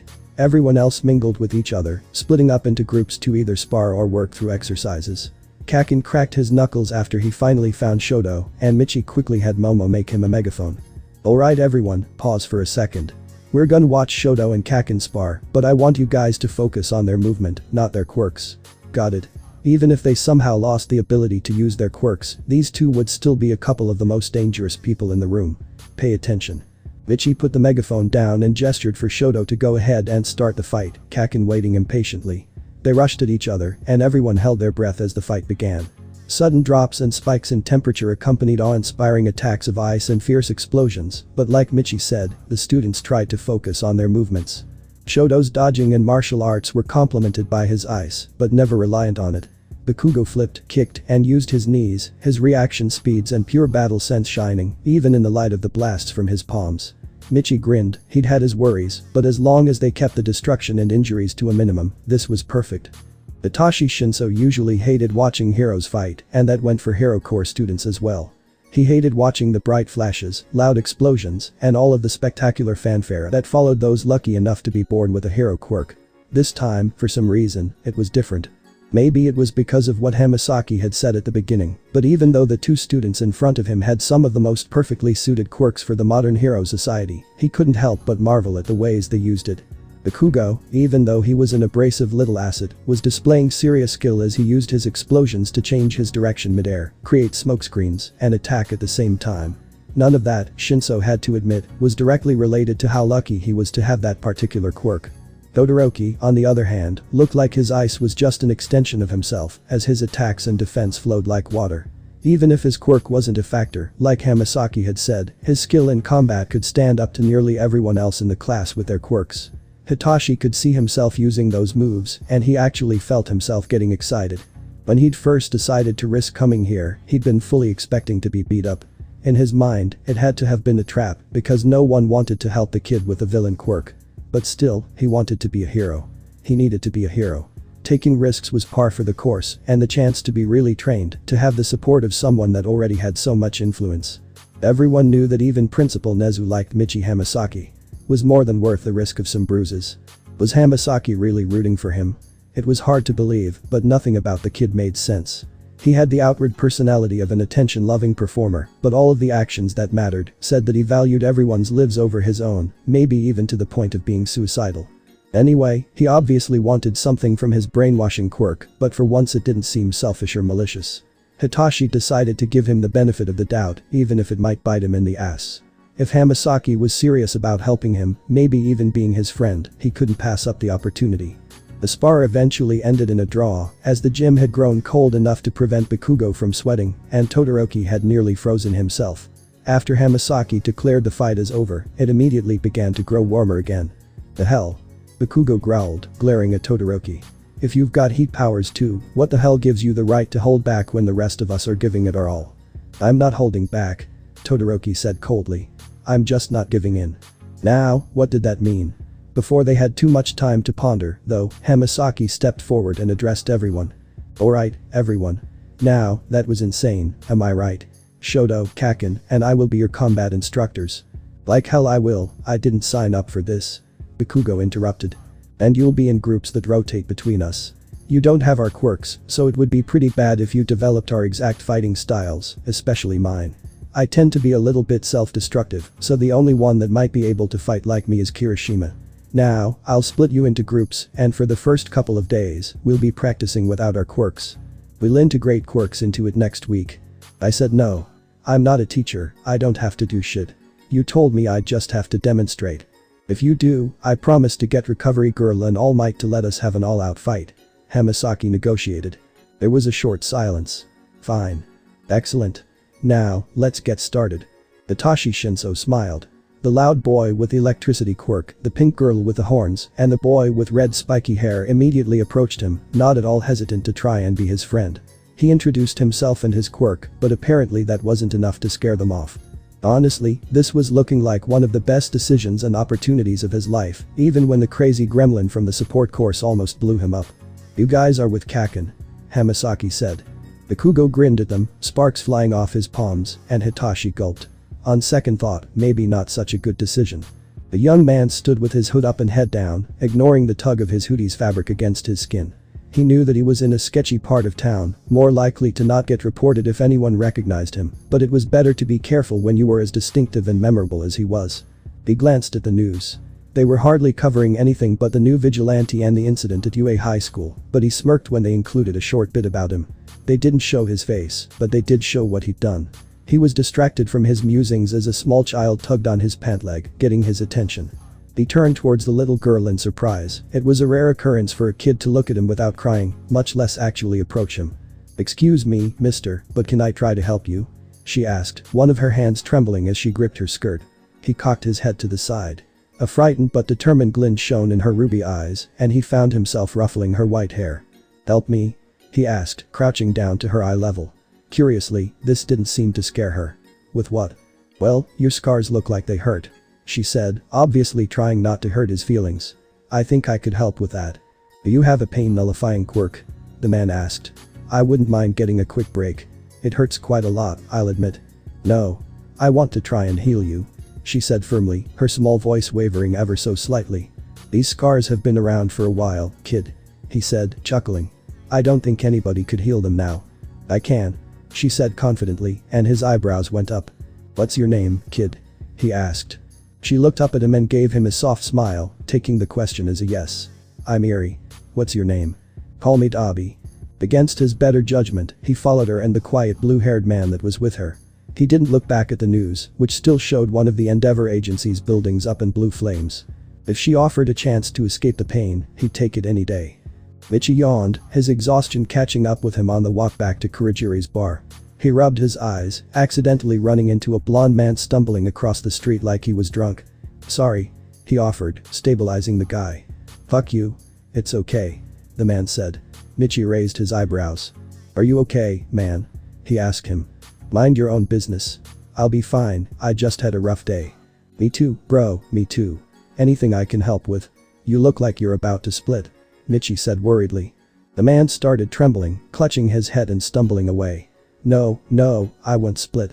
I me, he cried, and Michi quickly looked both ways before leading him into an alleyway. He put his hand on the guy's back comfortingly and activated research. Unstable. Duplication quirk. Duplication of himself led to identity mental disorder. Use his mask to hold himself together, although he still acts as two different people. 31 years old, falling into villainy after constant rejection and to support his addiction to tobacco. There was more, but that was all he needed for now. Michi didn't hesitate to pull his backpack off to look for something to use as a mask, but he didn't really need to. The man pulled out his own mask, slipping it over his face as he sighed in relief. Do you feel better now? Michi asked, patting his back. Leave me alone. Yeah, much better, he replied, steadying his breathing. What's your name? Michi asked. I'm Michi. Stranger danger. My name is Jin, but I go by Twice. Well, Twice, how would you like a job? It might not be exactly legal, but I don't think you're the type of person to let that bother you. Michi offered. As soon as he'd seen the guy's quirk, he'd known he needed to recruit him. The applications were endless. The shifty stranger I met 3 seconds ago is offering me a job. How stupid do you think I am? I'll take it. What do I do? Come on. Michi said with a grin. I'll show you. Eri held her breath, her heart beating wildly in her chest. The man she'd found, Dabi, had agreed to let her try to heal him, but she wasn't quite as confident as she pretended. She'd been able to control her quirk for a while now, but what if something else went wrong? Dabi seemed nice enough to be her next uncle, or maybe even another big brother. He looked like Shoto, a little bit. Anyway, the point was she didn't think she could forgive herself if she hurt him with her quirk. But he was waiting, Uncle Shigaraki was waiting, and All for One was waiting to see if she could really do it. To see if she could finally actually help someone instead of just healing dying rats she found in the street. She activated her quirk. Dabi tensed, obviously feeling some pain, but usually getting rewound was almost enough to make them pass out. Dabi didn't even really flinch, which made her eyes start to well with tears. How much did his scars really hurt him if getting rewound was barely enough for a reaction? She focused on the scars and made sure she only rewound the events that gave them to him. She didn't want to make him years younger, after all, just healing the scars. His skin began to smooth over, and once it started it got faster and faster. The piercings, which Eri had realized were actually staples holding his skin together, started to fall off, and the deep purple scars shimmered away like they were never there in the first place. Pale, flawless skin slowly took the place of scar tissue, but it took longer than Eri had expected. The man was barely over 20 at most, and yet she had to go back years before he started to heal. She finally finished, releasing her quirk, and a knot of apprehension unraveled in her stomach. She'd been confident, but she'd still just known somehow that it was going to go wrong, he was going to get hurt or worse, and it would all be her fault. It was over now, and she was wrong. It worked. It really worked, and she healed him.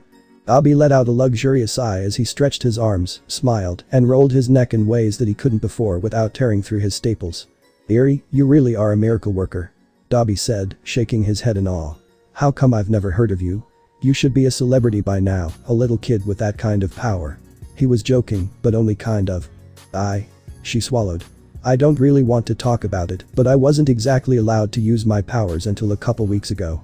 That's when the savior rescued me. The savior? Dabi asked, interest piqued. He remembered the chaos at the 8 Precepts headquarters. He'd even been there, as a matter of fact, trying to judge whether they were too dangerous for him to mess with or not. Unfortunately the answer was yes, they were, but the same didn't go for the new vigilante. You must be the one he saved from the 8 Precepts.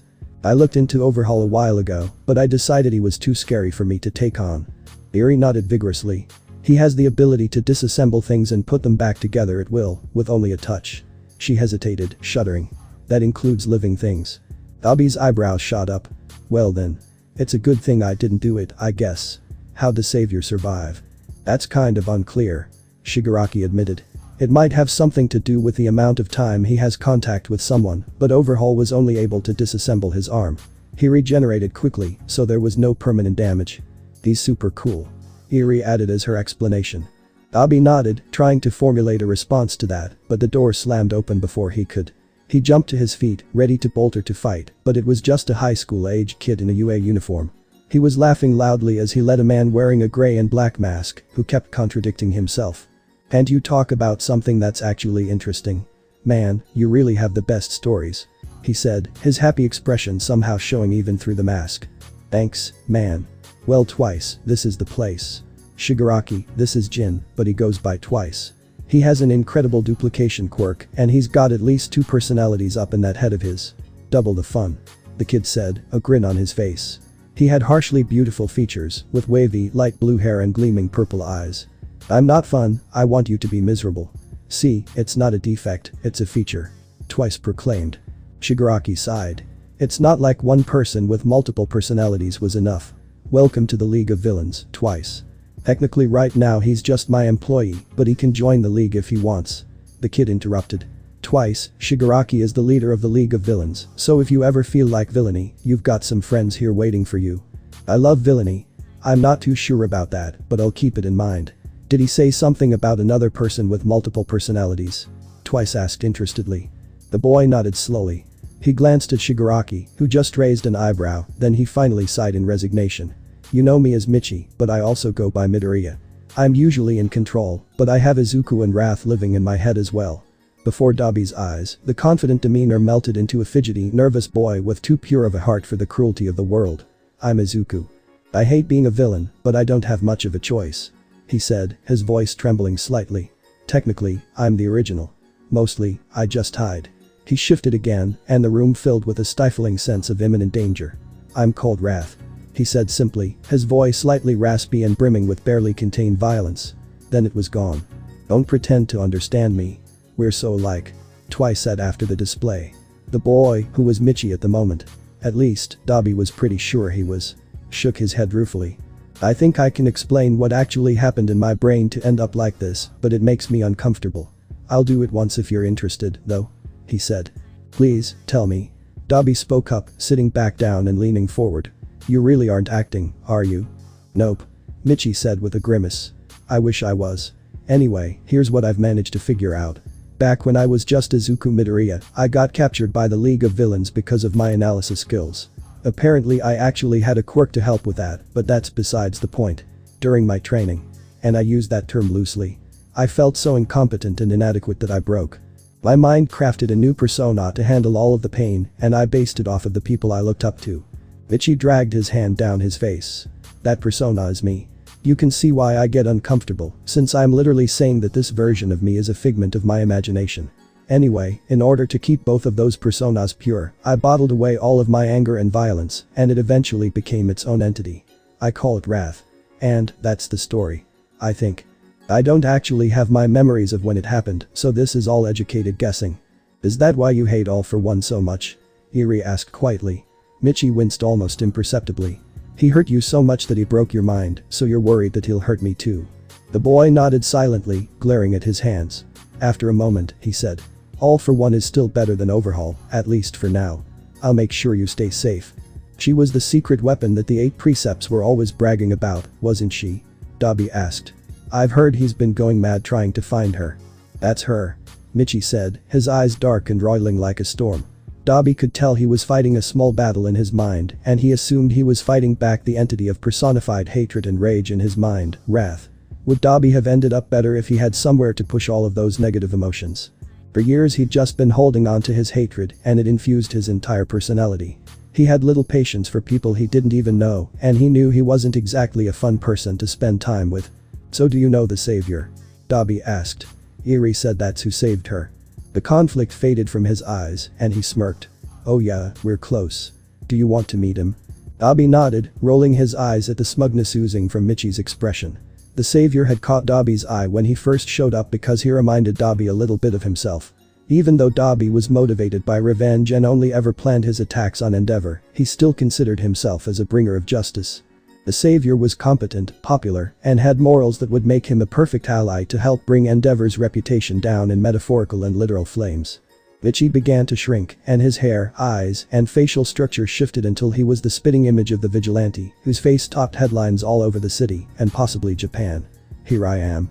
He announced. Or maybe I should say, I am here. Shut up with your stupid jokes. Twice yelled before bursting into laughter. Eri didn't really get it, but she giggled anyway. Shigaraki flipped him off, and Dabi just stared. I thought you had regeneration. He said after a bit. Where did the shapeshifting quirk come from? And didn't you say you had a quirk for analysis already? Michi laughed uncomfortably. Well, yeah. I guess this is his cue to come crackling over the intercom to prove he's always listening. He sure loves his dramatic entrances. Even if he doesn't actually enter, but we don't talk about that. What? Dabi said, even more confused. Who? Hello, Dabi. The name I go by is All for One, and I am the one responsible for young Midoriya's multiple quirks. I collect them, you see, and I have an offer. Before he says anything, Michi butted in quickly. Do you want a job as Eri's bodyguard? I'll bet I can get you a heat resistance quirk on top of the money I'll pay you.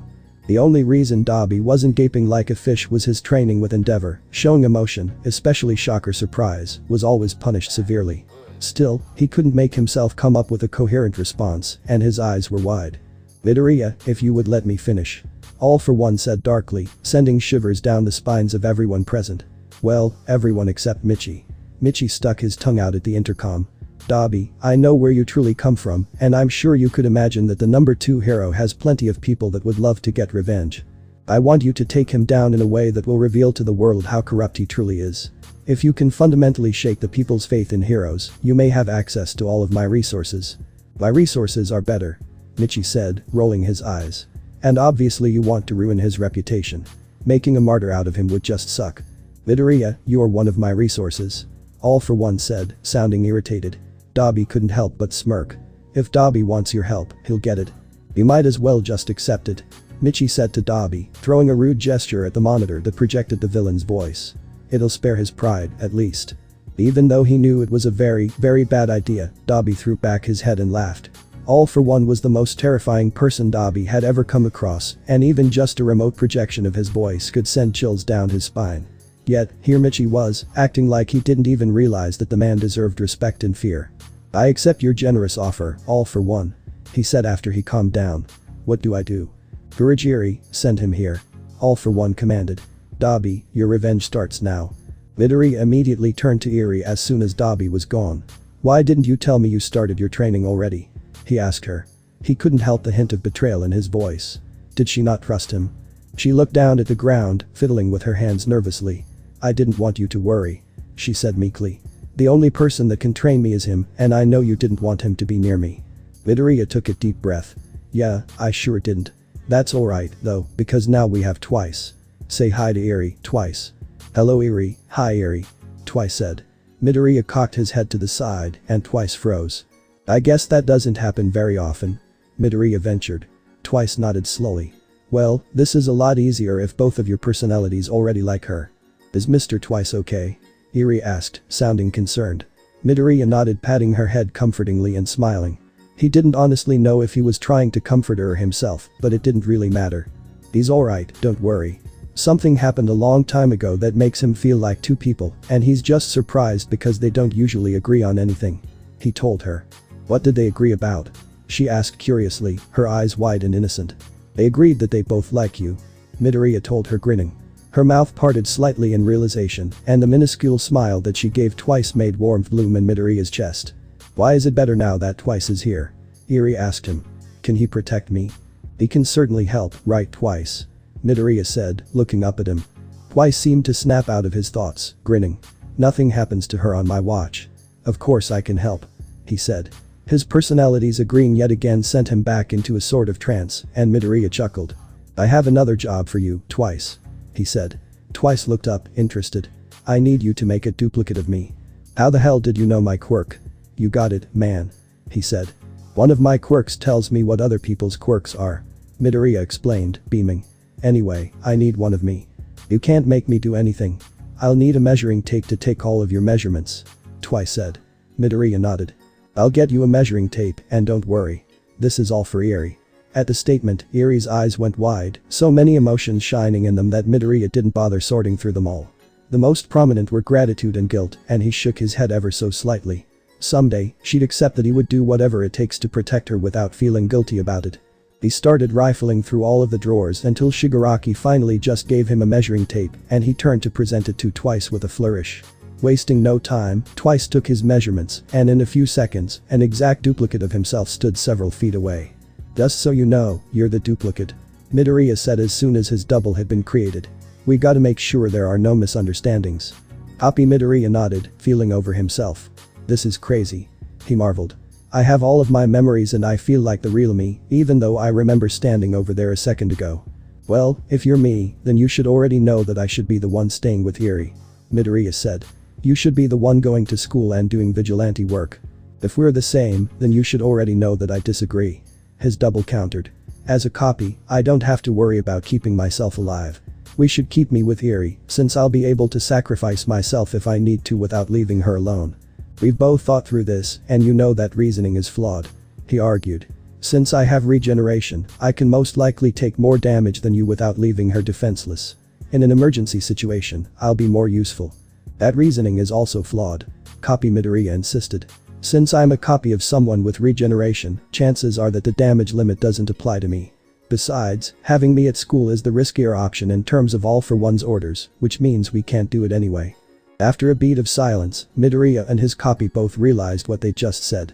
His orders. Midoriya's orders from All for One.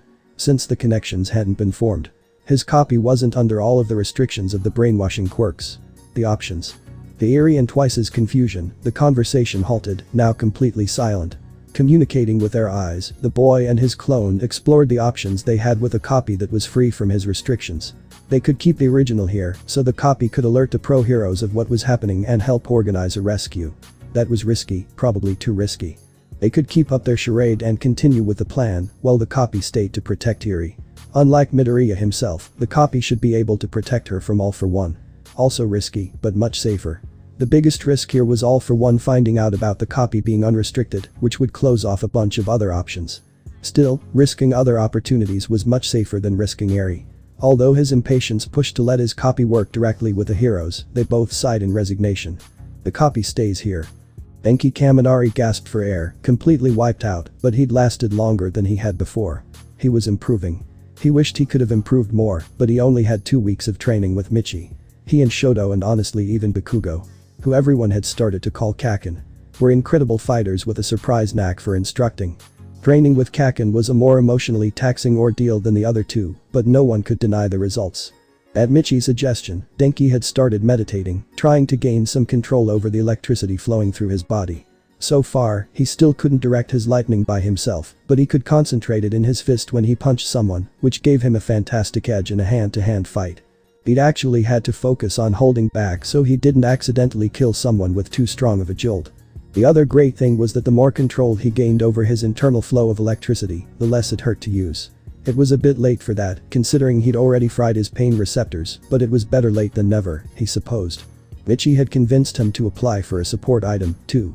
His reasoning was that he couldn't show all of his abilities without one, since one of his abilities was being a living power source for support equipment.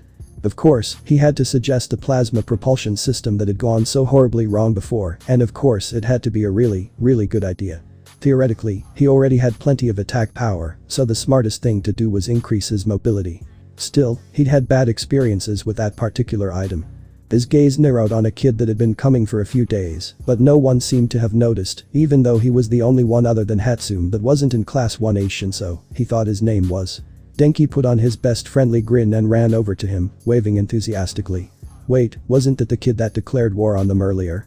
Hey, man. Denki said when he reached him. The kid looked at him with a bored expression, raising an eyebrow. Didn't you declare war on us? Fraternizing with the enemy is dangerous, you know. Michi convinced me to come. He said simply. Not sure why, but I appreciate it. I'll need the edge if I want to make it into the hero course. Hey man, good luck. Denki said with a thumbs up. Why? If I make it, I'll be replacing one of you. Shinso pointed out. There's obviously a student that we're counting on you replacing. Denki admitted. He was friendly enough that he tried to give Mineta the benefit of the doubt quite a few times and was honestly down to help with some of his more harmless pranks, but he couldn't say that he would mind if Mineta did get kicked out. Shinso looked around, trying to see who Denki could be talking about. He's not here. Denki hinted, giving the other student a meaningful look. Shinso smirked. I see. He said. Well, I'll catch you later. Michi wants to do some testing on my quirk, he keeps asking questions I can't answer. Really? The questions he asked me were never that hard. Denki mused. That's probably because you've had plenty of practice to figure out how your quirk works. Shinso said, a hint of bitterness bleeding into his tone. I haven't had that. How come? Denki asked curiously. There was a certain edge in Shinso's eyes now, one that reminded Denki somewhat of himself. He was preparing himself for rejection. Now, at UA, Denki could confidently say that he was well liked enough. He wasn't sure how or what was different from before, but everyone seemed to enjoy his company here. Before, though, the closest thing he could ever get to being accepted was the funny friend. He regularly fried his brain, and combined with his ADHD, he could make a lot of people laugh. The fact that it was always at his expense only bothered him a little bit. Even so, he knew he was just there for entertainment. Before Michi, he'd honestly stopped looking for anything meaningful in those friendships because it always hurt when he didn't find anything. He was the friend that people forgot, the one that was friends with everyone, but not anyone's best friend. The rejection that he dealt with was different than what he was sure that Shinso was subjected to, but he still recognized the look, remembered how it felt. Well, Shinso said, hesitating slightly. He sighed in resignation. My quirk is. Hey, now, don't tell him that. Michi interrupted, jogging in from the side. Wait until you're in our class. Then you can tell everyone, if you'd like. Why? Shinso asked, looking confused. He deserves to know, just like everyone else here. It wouldn't be fair. Dude, I'm the one that made this unfair. Michi said, interrupting him again. Denki looked back and forth between them, trying to figure out what was going on, but there wasn't a lot he had to go off of. If I didn't invite you here, you wouldn't be training with all of us in the first place. So, you need to keep the element of surprise. You can't throw away your advantages, man. Michi exclaimed. Trust me, the kids in this class won't hate you, they're better than that. Better than what? Shinso asked, starting to sound frustrated. People have the right to feel betrayed and uncomfortable when I can literally. Ah. There you go again. Don't give yourself away. Now, go along to the secret lab, Denki, Hatsum is waiting for you. Denki paled, remembering that he promised to be there right after training, and he nodded before running off. He wondered what they were talking about, but it didn't really matter now. At the moment, he just needed to focus on surviving whatever May had in store for him. What was that all about? Shinso demanded, almost sounding angry. Michi raised his eyebrows. You know, at first glance, I thought you were like me. That you'd do anything to achieve your goals. I'm not so sure if I was right. Shinso raised a tired eyebrow, his mouth forming an unimpressed slant. And what's that supposed to mean? He asked. His tired, indifferent tone was back. You've got to know that your most powerful advantage right now is the fact that no one knows what your quirk is, right? Michi said. If you want to impress everyone enough to make it into the hero course, you're going to have to use every advantage you've got. That means you're going to have to keep a secret for a few more days. Shinso shrugged. What's it matter? Everyone's going to have it figured out once I use it once. Not if I have anything to say about it. Michi said, and just like that, his grin was back, more excited than ever. Why on earth do you care? Shinso finally asked. He'd been avoiding the question, in all honesty, because Michi seemed like a great friend. He wanted to keep up the illusion that the other boy was just doing this for him, but Shinso knew people didn't work like that. Michi paused, cocking his head to the side like he was thinking about it. Shinso used his thumb to pop the knuckles on one hand, stopping himself once he realized the nervous tick. He thought he grew out of that one. There's a lot of reasons. Michi finally said. I'll just give you one that I think you'll understand the best. He cleared his throat uncomfortably. There was a time when I was younger, when I saw a villain attack someone and take them hostage. I don't think there were any heroes around, but I can't be sure. Even if there were, the guy would have shot the hostage if anyone stepped up to fight him. Michi grimaced, looking embarrassed. I felt helpless, obviously, but it was worse because I knew that a hero would probably make it worse. If someone with a quirk like yours had been there, maybe no one would have died. Shinso stared at him.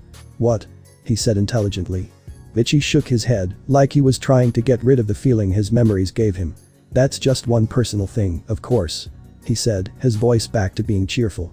And it illustrates even more why keeping your quirk a secret is so important.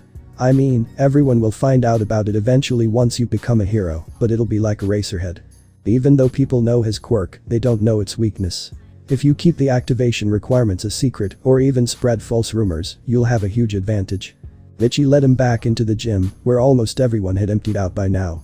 Todoroki was still training by himself, as was Kaken. Shinso was pretty sure that Kaken was a nickname of some sort, but everyone called him that so exclusively that he literally didn't know the explosive boy's real name. He knew someone had said it the first time they met, when he'd given his declaration of war, but he was ashamed to say he couldn't remember. Surprisingly, the bubbly girl with the gravity quirk was still there as well. Somehow, she'd managed to get Kaken to continue helping her train after everyone else had left. Alright, Shinso, let's get started. First, let's figure out your limits. Michi said, getting his attention. For what was probably a full half hour. But felt like a lot longer than that. He answered Michi's questions. When he couldn't answer, he tested it on Michi, at the boy's insistence. First, it usually takes a lot to knock someone out of a trance he has them under. The boy from earlier, the one that Shinso had brainwashed when Michi approached him about coming to the training, had just gotten lucky. Shinso had been distracted by Michi's question, and the slight jostle let him out because Shinso lost focus. Other than that, Michi actually had a lot of questions. Shinso's quirk didn't work on higher brain functions, which meant it was useless for interrogation.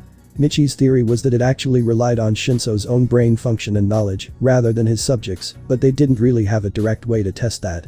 They found out that Shinso did in fact have the ability to form a connection with someone without immediately brainwashing them, and Shinso was almost scared at how excited Michi got at the prospect. So, finally, what's the official name for your quirk? Michi asked, scribbling away in his notebook. Shinso wondered why he kept himself turned away from Kaken, like he didn't want him to see the notebook or something. "It's just brainwash," Shinso said, cocking his head to the side. "Why did the name matter?" "Who named it?" Michi asked, not looking up. That sounded even less important. I think it was Dr. Tsubasa," he said. "At least, he's the one who told me what it was." Michi froze. "Dr. Tsubasa named your quirk brainwash?" He checked. "Yeah," Shinso affirmed, even more confused. "What of it?"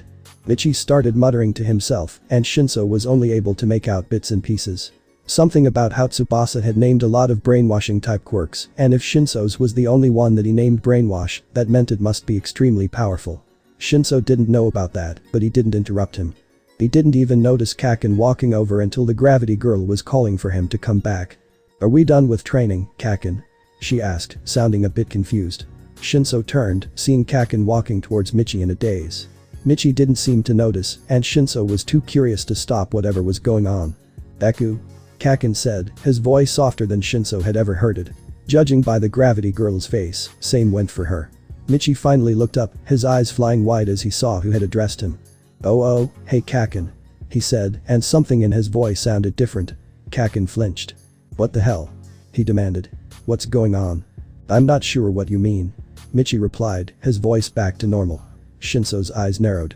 "How do you know Deku?" Kaken growled, getting up in Michi's face. "What? That's my hero name," Michi said, the perfect picture of confusion. There was something going on with Michi, Shinso was increasingly certain. Just the fact that the mischievous smirk was completely gone was enough for him to be sure that he was hiding something. "Yeah, for personal reasons you said. How the hell do you know Izuku?" Kaken insisted, obviously not buying it either. "My reasons are my own," Michi said, looking embarrassed. He kept his tone firm. "I assume you're talking about Izuku Midoriya, and I only knew him from watching the news. That's how I knew about you and Mina as well, actually. Does the name Deku have something to do with him?" Kaken glared at him, refusing to believe a word out of his mouth. Shinso was honestly inclined to agree. "I'll get it out of you someday," he said, stalking back to Ichako and abruptly starting their training back up. "You'd fucking better," Michi muttered under his breath. Shinso had a feeling he wasn't supposed to hear that. Itachi Shinso was extremely excited for the sports festival. Before, he was looking forward to it as a chance to finally prove himself. Now, he was looking forward to winning, or at least standing on the podium. He wasn't stupid. He knew the Kaken, whose name he'd finally figured out was actually Bakugo, but Hitachi liked Kaken better anyway. Hadn't taught them everything they needed to know in order to catch up to him. Todoroki probably had, but that wouldn't matter much against his quirk. Point is, Hitachi knew that he hadn't improved enough over the course of 2 weeks to win a hand-to-hand fight against Class 1A's Big Three, as the class had taken to calling Kaken, Todoroki, and Michi. But he was good enough to hold his own in a fight, and he had his secret quirk still, thanks to Michi. At first, he'd been worried that intentionally hiding his quirk would make him look more villainous during the festival, which would hurt his chances of transferring, no matter how well he did. Eventually, though, Michi had won him over. The kid's advice was sound, and Hitachi found that he trusted him, regardless of how many questions he had about his past. And he had a lot of questions. They would have to wait until after he made it into the hero course, though, because he couldn't afford any distractions if he wanted to wipe the competition like he planned. No time to worry about what the hell was going on between him and Kaken, or why certain brainwash commands didn't work on him, or why he was so disappointed that they didn't work. So many questions. Back to the present, Shinso was, as always, struggling to pay attention to his teacher. This time it was from excitement and anticipation rather than, being asleep. He reviewed the past festivals in his head, making predictions and trying to plan against certain quirks. He came up with as many different potential activation requirements that he could fake as he could, so he wouldn't run out and get discovered. He'd make sure that a few of them were the same, though, to cause more confusion when some students had the same ideas. The festival was tomorrow, and he could tell that he wasn't the only one that was excited. None of his classmates really hoped to get transferred like he did, but they were still anxious to test their mettle against each other and the hero students. His teacher, present Mick at the moment, didn't bother to try and make them focus. He was looking forward to it just as much, and he kept getting sidetracked from the lecture. As soon as class ended, the sports festival was all anyone was talking about. Hitachi quickly got up and made his way to the secret lab. Well, the support shop. Michi was rubbing off on him, and he didn't know how to feel about that. When he walked in, Mei was distracted with a very fancy-looking boot. He cocked his head to the side, trying to figure out what it might do. As soon as she noticed he was there, she abandoned the project and immediately grabbed the necklace on the desk next to her. "Hitachi. I got your voice distortion gear right here. You have no idea how hard it was to make it a pendant necklace, just saying. It would have been way easier to just make it a mask, but that would have made it pretty obvious your quirk was voice related, huh?" She'd basically pounced on him, and he had to wonder why she was feeling him up when he wasn't even there to ask her for any more gear.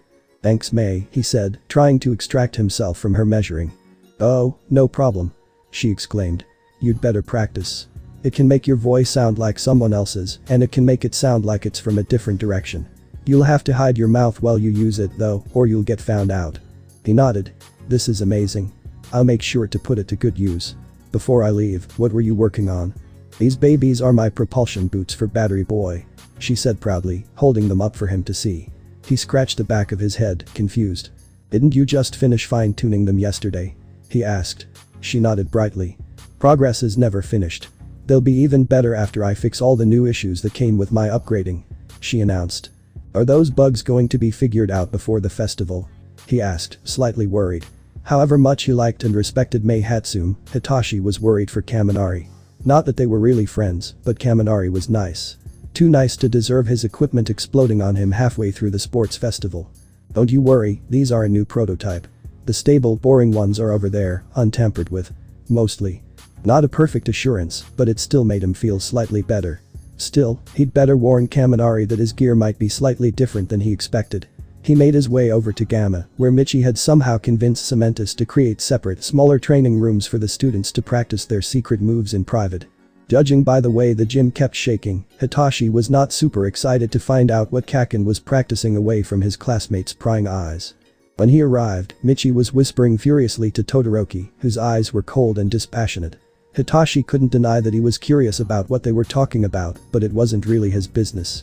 He just needed to remember to ask Michi why he seemed to share some sort of secret with everyone. Hitachi's quirk, whatever that was with Kaken, whatever he's talking about with Todoroki, the knowing glances he'll sometimes get from Mina. Everyone had secrets, and it kind of seemed like Michi knew them all. He entered his own private room and shot a text to Michi to come help him with his device when he was done talking to Todoroki. A lot of secrets and a lot of questions, but they could all wait. He could wait for 2 more days, at least. Nido Monoma had a very strange relationship with his quirk.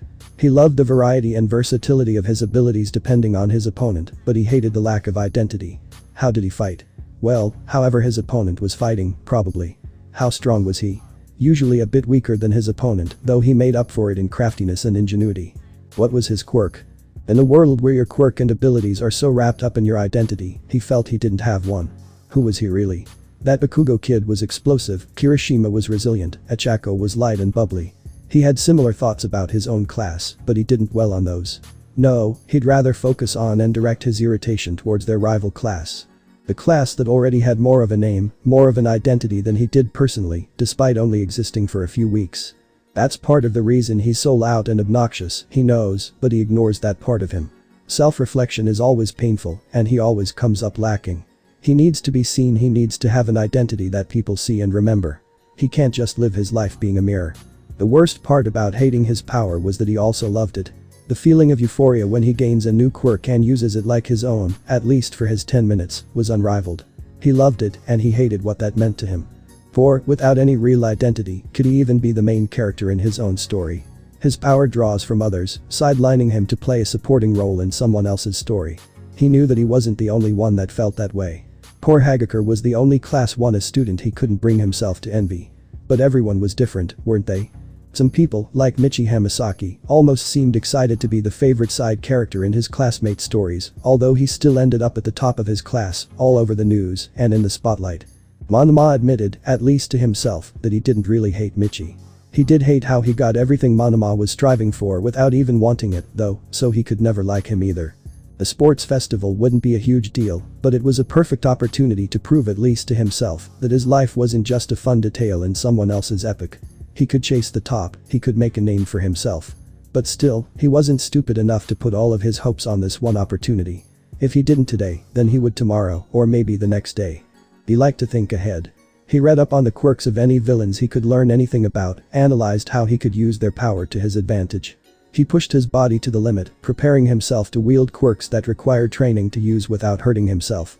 He trained to be flexible, fast, and nimble, so he could survive against a villain without a quirk until he managed to take theirs. Since the festival was tomorrow, he was careful not to overwork himself. None of his classmates worked as hard as him, he knew. He didn't talk about how intensive his training really was. He didn't want to be the one that worked up from the bottom, he wanted to be the one that was born lucky and strong. Since that wasn't actually the case, he settled for just making everyone else think that it was. He didn't let very many people get close to him anymore, but when did, a long time ago, he remembered being called a pessimist. He disagreed, he had very high hopes. He just expected every step along his journey to go wrong and make everything more difficult. That wasn't pessimism, it was realism. He hadn't been wrong yet. Still, the main character was never the one that breezed through life without a hitch. He might not feel like his own protagonist just yet, but he had high hopes. The best stories were always about the underdog, rising to the top against all odds. That was the saga that would be about him. Someday. Was it an incredibly stupid idea for Midoriya to be at the sports festival as himself with Eri? Yes. Was he still going to do it? Also yes. He was a copy, which meant he didn't have much stamina compared to his real self. That meant he unfortunately didn't have the ability to shift without killing himself quite yet. It was really close, though. Using disguise to change his size was getting easier and easier, and soon he'd be able to use it regularly without compromising too much energy. Point is, he was stuck looking exactly like regular Michi.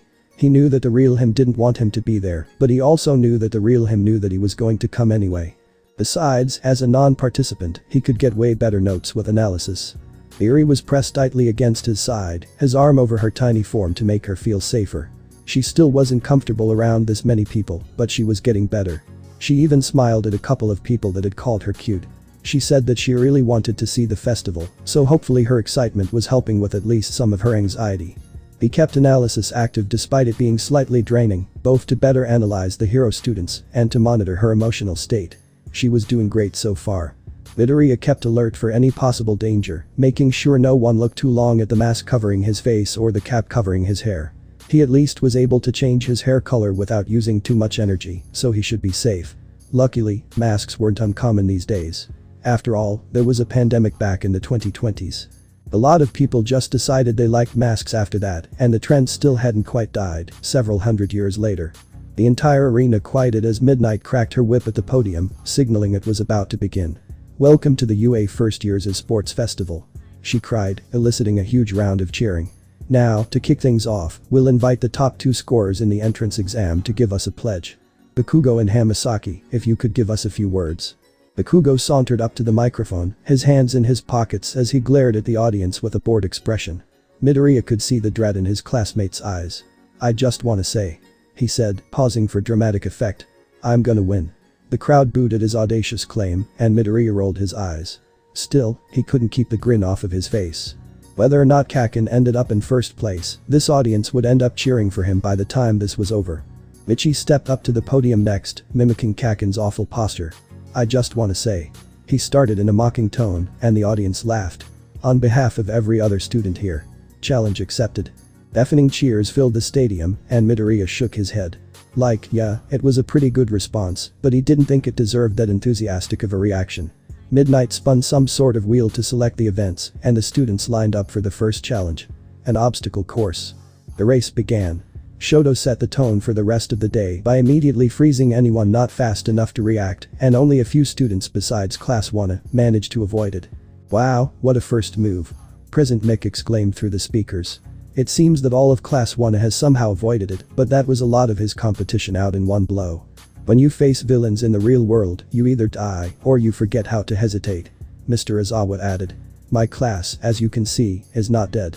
It was super cool, honestly, to watch himself somehow get camera attention even with Shoto encasing huge robots in ice right next to him. To nearly everyone's shock. Other than Mei and himself, probably. Kaminari took the win with a significant lead on second place, blasting past all of the obstacles without any issue by just flying above them using Mei's propulsion boots. Shoto and Kaken took second and third respectively. Michi himself took fourth, sacrificing his chance at going for second in order to drop-kick Mineta into one of the chasms during the second obstacle. He was proud of himself. Denki Kaminari, soon to be the incredible electric hero Chargeable, has taken an overwhelming victory. President Mick screamed during his commentary. He's really thinking outside the box here. Who would expect a hero like that to be a living battery instead of a taser? and it's working so well, too. Midoriya saw Denki desperately waving off the praise, probably insisting that it was Michi and Mei's idea, but obviously no one could hear him. The voice hero sang praises to Shoto, Kakin, and Michi as well. He actually mentioned his sabotage of Mineta as a good thing, which wasn't too hard, considering the perv had been using his sticky balls to cling to Momo's back right before being punted hard enough to make a field goal. That was a sentence that Midoriya hoped to never use again. Izawa meanwhile helped in the announcing, pointing out crucial details like how Mick should shut up, how Mick was being too partial, and how he wanted to take a nap. Michi got everyone's attention once again when he used the mines as propulsion. He didn't do anything absolutely retarded like dig them up and put them in a pile in order to maybe launch forward if he got the trajectory just right. That would end badly in every realistic scenario, and everyone would probably be finished by the time he managed to dig up that many mines. What he did do, though, was purposely step on the mines with each step, launching him forward in a sort of hopping dance from mine to mine. It would have completely incapacitated anyone else, but he managed to heal his legs between each jump while he was in the air. He's like a hopscotch pro, if hopscotch involved continuously breaking your legs on landmines. You know, it's actually not that similar to hopscotch after all. Present Mick cried out. Midoriya appreciated the effort, even if the failed comparison wasn't very flattering. The next event was a cavalry battle, where teams of up to 4 people tried to steal each other's headbands without the riders falling. Midoriya was happy to note that Shinso was part of the 42 that had made it, as well as Hatsune. Shinso put on a hilarious show of performing a ritual before brainwashing a significant number of his opponents, although he wasn't obvious enough for the cameras to show what he was doing. A huge reason why he went mostly unnoticed was the bombshell that Kaminari's headband was worth 10 million fucking points. Midoriya thought he might be in real trouble. Almost as if to mock his fears, Mei partnered with him immediately. Well, now they would have no problem at all. Echako and Tokoyami ended up on his team as well, and well, for this particular exercise, Midoriya couldn't think of a more stacked team. All the focus was on them, which managed to somehow hide the fact that about half of the competitors by now were moving robotically across the field, all under the direction of one Hitachi Shinso. The only person that noticed was a random student from Class 1B that caught his eye for some reason. Maybe it was because of the pure sarcastic condescending energy irradiating from the guy. Without ever taking the spotlight from Kaminari's team, the event started. And, as Midoriya predicted, they had no trouble keeping away from the other teams. After all, no one else could fly indefinitely with an extendable shadow for defense against projectiles. Haken and Shoto immediately started duking it out once they realized Kaminari was out of reach, drawing everyone's attention once again. Again, no one but the one blonde student noticed as half the teams just handed their headbands to Hitachi. Michi was actually one of Hitashi's teammates, along with a brainwashed Tajiro, and a random student from Class 1B Shoto had recruited the Class B student with a speech bubble, along with Momo and Tenya, and the huge words that kept appearing in the middle of the fight were actually working wonderfully as defense, even against Kakin's explosions. The fight probably would have continued all the way through the time limit, but the sarcastic-looking blonde boy decided it would be a good idea to pick a fight with Kakin. Midori almost felt bad for him, but he brought this upon himself. The end of the match came suddenly for everyone, interrupting Kakin right before he stripped the blonde. Team Manama, the scoreboard said. Of his last points. The final scores had Team Kaminari in first, who had been showing off how Mei's various inventions could keep them afloat and protected from any attack that came their way. Team Todoroki was second, Bakugo was third, and Shinso was fourth. Manama got 5th place, which was unfortunate. The guy's quirk and team were awesome to be honest, but he was up against some serious powerhouse teams. Midoriya realized his notebook was full, putting it away and pulling out another. This is where it gets really good. He whispered to Eri. She stared with starry eyes at the students down there giving it their all, her nervousness finally gone. Really? She asked. I thought it was already really good. It was pretty cool. Midoriya allowed. But the best part is the tournament. Congratulations to the 4 teams that made it. Midnight said, cracking her whip a couple of times to get everyone's attention. For those who didn't, don't worry. You'll still have a chance to show us your stuff in the recreational games. After that, we'll be on to the tournament. Bajiro raised his hand, and Midnight pointed at him as permission to speak. I don't think I deserve to be in the tournament, he said, sounding uncomfortable. I can't remember what happened during the cavalry battle, and I'd like to step down. My pride won't allow me to take something I didn't earn. Me, too. Another student said, this one a chubby blue-haired student from Class 1B. I'd rather my position go to someone who earned it. Midnight said, tilting her head to one side. How naive. I love it. Alright, 2 students from the 5th place team will move up in your place. Monoma and Kawaro, you two will take their place, fighting for the top in the tournament. Michi shrugged, not really his problem, but they were being pretty stupid. When Izawa's tired voice echoed from the speakers, he wasn't very surprised. In the real world, you don't get to pass up on opportunities for something as irrational as pride. If you want to make it as a hero, you can't let your so-called pride get in the way of saving a life or defeating a villain. If you can't learn to handle that, consider dropping out now. Okay, that was a bit harsh, but so was everything else that Izawa said. He kept himself once again from looking up at where his copy was sitting with Eri in the stands. How stupid could he be? Actually, he knew the answer to that question. Eri wouldn't be free from overhaul right now if he was at all skilled in making logical decisions. For someone with completely screwed up emotions, he tended to base a lot of his decisions completely around them. The students were ushered from the field as the recreational games were set up, and Michi saw Shoto walking away quickly on his own. He groaned, knowing that if he was alone, Endeavor would almost certainly show up to torment him. He hoped Shoto kept his words in mind. He'd finally broached the subject of his flames directly the day before, and it had ended about as well as could be expected. Michi sighed as the conversation replayed in his head. Shoto, your father isn't the only person that this choice affects. There are plenty of other ways you can defy him. As your friend, I want you to get stronger, and part of that is using your left side.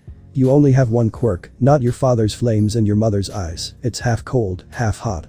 Shoto didn't seem to budge, but he didn't just dismiss what he'd said, so that was good. It's not just that, Michi. He'd insisted. The fact is, I got my fire from my father and my ice from my mother. I can't pretend that my right side doesn't represent him, not when my mother gave me a permanent reminder over my eye. Michi's own eyes widened. Your mother did that to you? It wasn't her fault. Shoto defended. She loved me, and we spent a lot of time together. It's just, eventually, my old man hurt her enough that she lost it. She had a breakdown and scarred my right side because she couldn't handle me, someone she loved, resembling him so much. Basically, the direct connection between his right side and his trauma ran a lot deeper than Michi had expected. The story helped Michi understand Shoto's stubbornness, now. And maybe possibly gave the savior a new vendetta against the number 2 hero. But he couldn't give up. For one, Shoto would need the strength to reach his full potential. On top of that, thought, fire was unpredictable. Someday, whether intentional or not, Shoto would end up using his flames. If that day came during an emergency, after a lifetime of suppressing and ignoring that power, his lack of practice and control could be deadly for anyone around him, including himself. Still, Michi knew he'd made some progress. Shoto may still hate and fear his flames, but Michi had managed to help him realize that they were his own. Unfortunately, the rest was probably up to Kaken. Shoto and Kaken had an admittedly strange relationship. Shoto, who had grown up with Endeavor, had initially seen some of his old man in Kaken, which soured any chance of a friendship immediately. Over the course of the training program Michi had set up, though, he'd realized that Kaken had a passion that Endeavor lacked.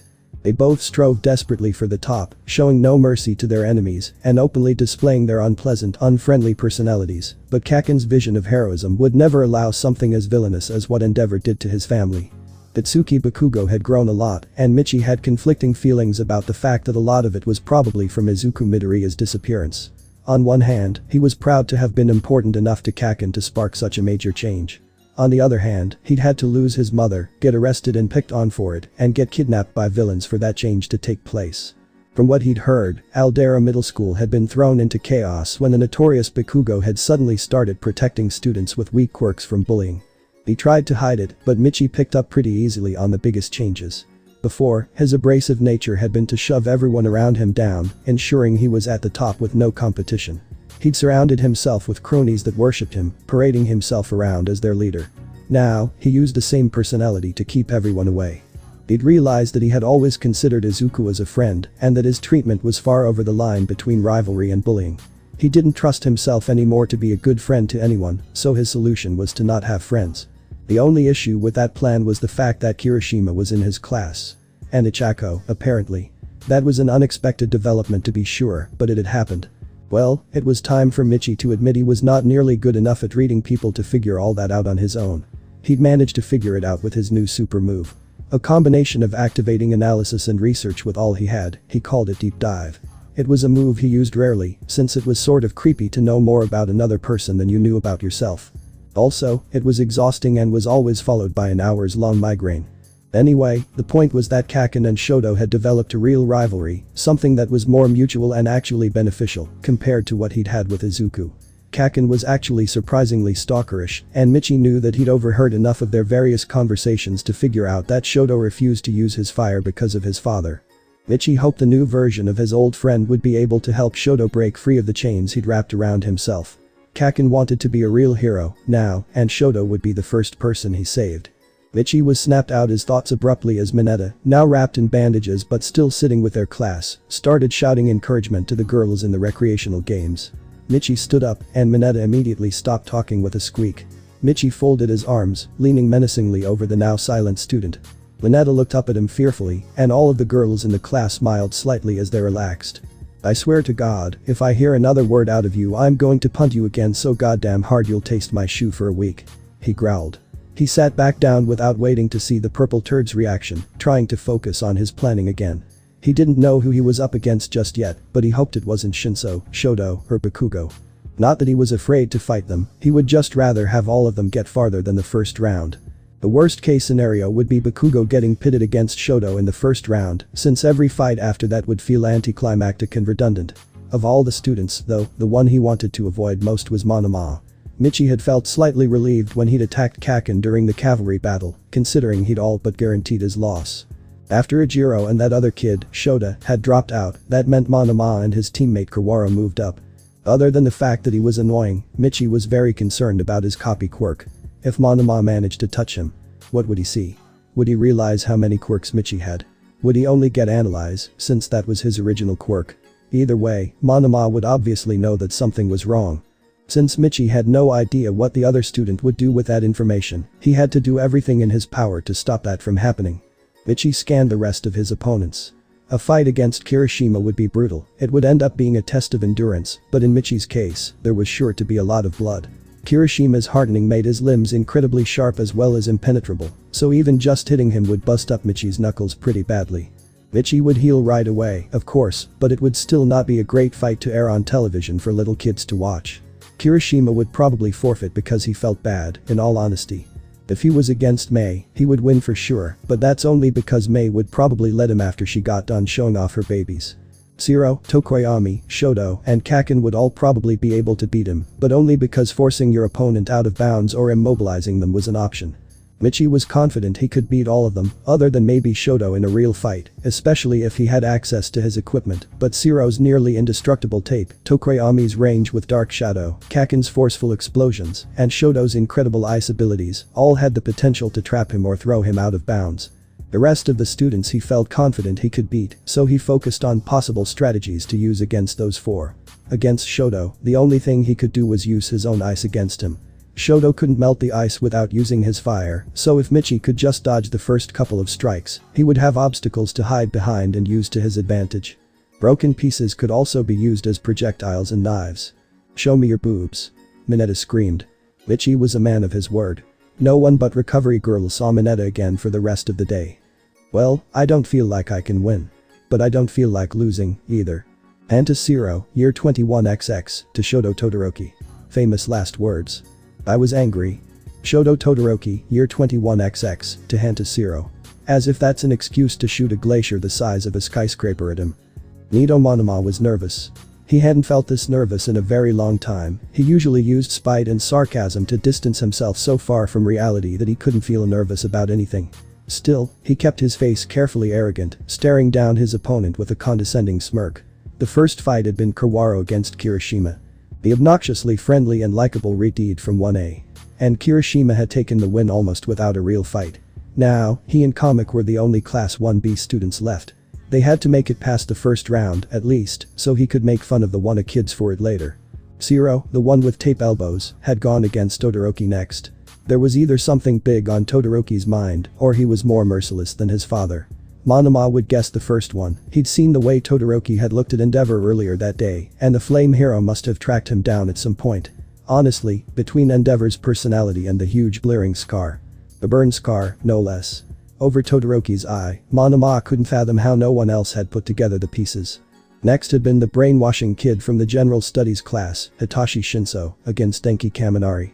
Kaminari had won both of the previous events with his stupid rocket shoes, since the ability to fly was basically a trump card for both of them, but the match didn't even last a minute. Shinso had done a weird creepy dance and traced a pentagram on the floor with his foot, and Kaminari had just walked out of bounds. Monoma himself was pitted against Enya Iida, the fast one with engines in his legs. After the display of speed during the cavalry battle, Monoma prepared himself to jump as soon as midnight signaled the start of the match. "Are you guys ready?" she asked, still shivering from when she'd gotten half frozen by Todoroki. Monoma and Iida both nodded, keeping their gazes fixed firmly on each other. Then at the crack of my whip, the battle will start, she cried, cracking her whip as shouted the word. Monoma picked a direction and dove, knowing he wouldn't be able to respond to whatever Iida chose to do. Sure enough, Iida skidded by when he missed his target, turning to try again. This time, Monoma braced himself for the impact. He couldn't dodge forever, and he was basically useless until he got his hands on a quirk.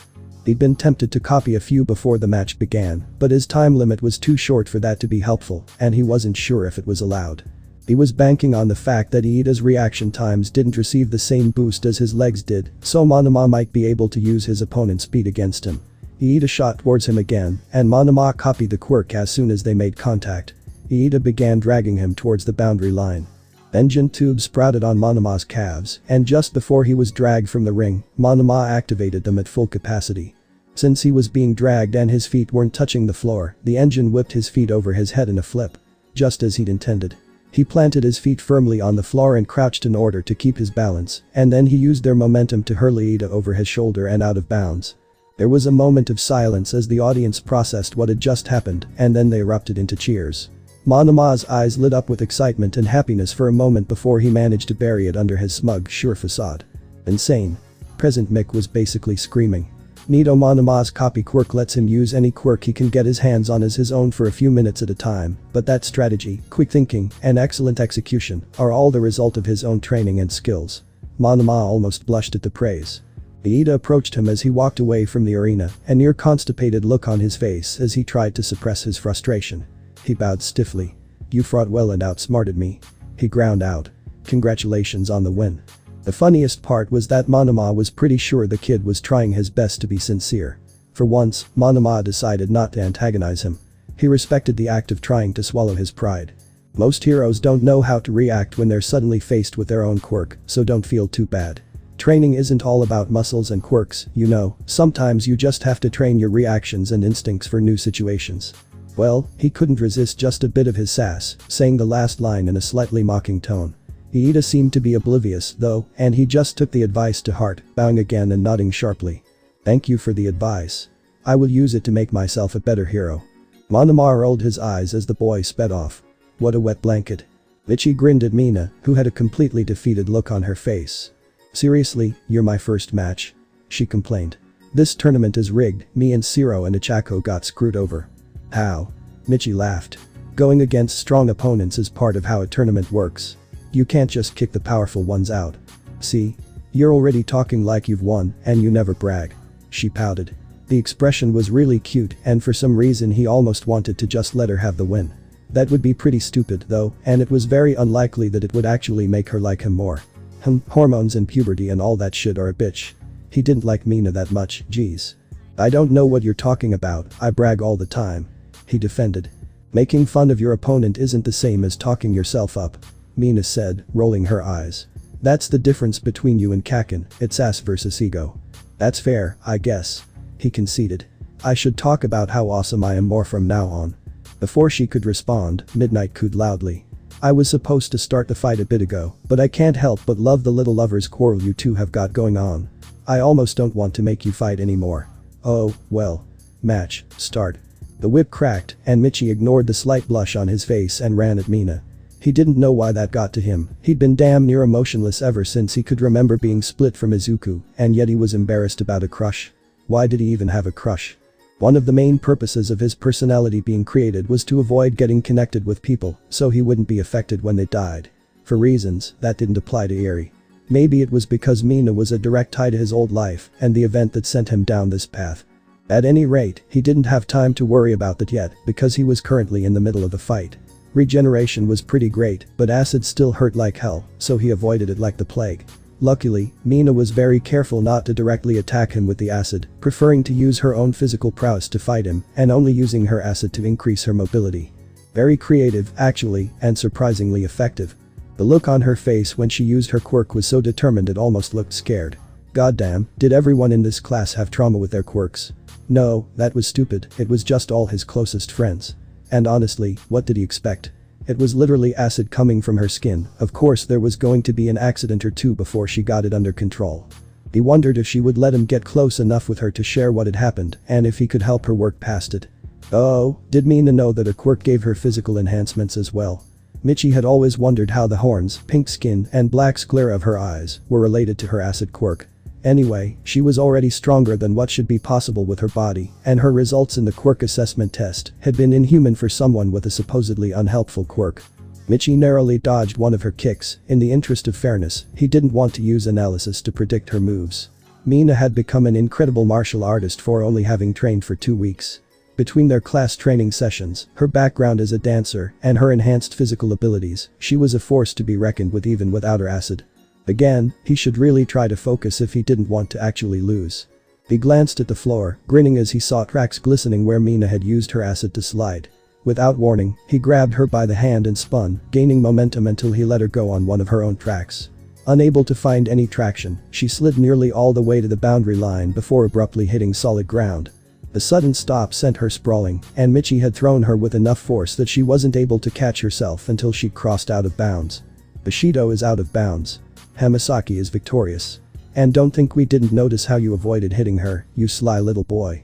Midnight said into the microphone. Michi blushed again, starting to get honestly frustrated. Embarrassment was supposed to be a thing of the past. He barely managed to avoid throwing a rude gesture at Midnight, trudging off the field while trying to ignore the heat he felt rising in his face. Once he made it off of the field and into some privacy, he found a bench and sat down away from any prying eyes. His foot started tapping rapidly as he buried his face in his hands, trying to remember how he used to cope with stuff like embarrassment. And, well. Shit. What should he even call his feelings towards Mina?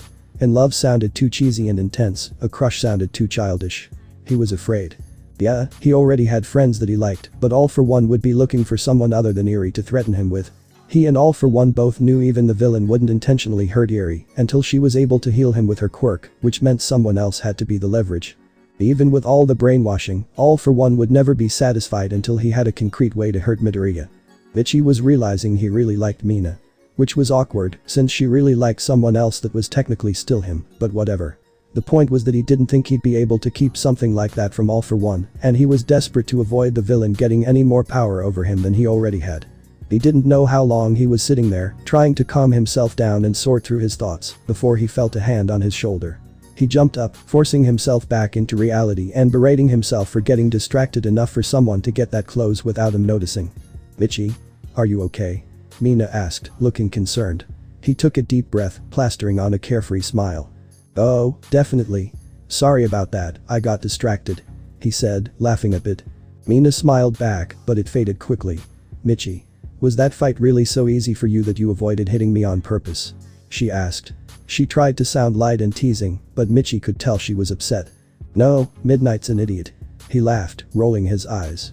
I was just trying to limit the physical contact since I was fighting someone with an acid quirk.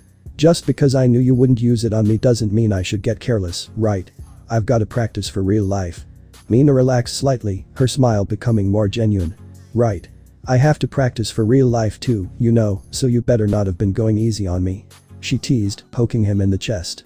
Oh come on, just because I think you're pretty doesn't mean you'll get all that special treatment. He fired back, trying to keep his mind clear.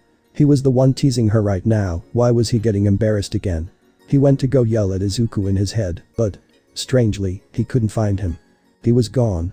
Wrath still simmered there in silence, ready to be released at any time, but Izuku was nowhere to be found. I just forgot something important, sorry. He stammered, hoping it was a good enough excuse for how pale he suddenly went. Oh, okay. Mina said, blinking in surprise. He gave her a strained smile and turned to walk away. I'll find you in the stands a bit later, okay? I need to make a private call. As soon as he was out of sight, he started to run. He needed to find somewhere. What was wrong with him?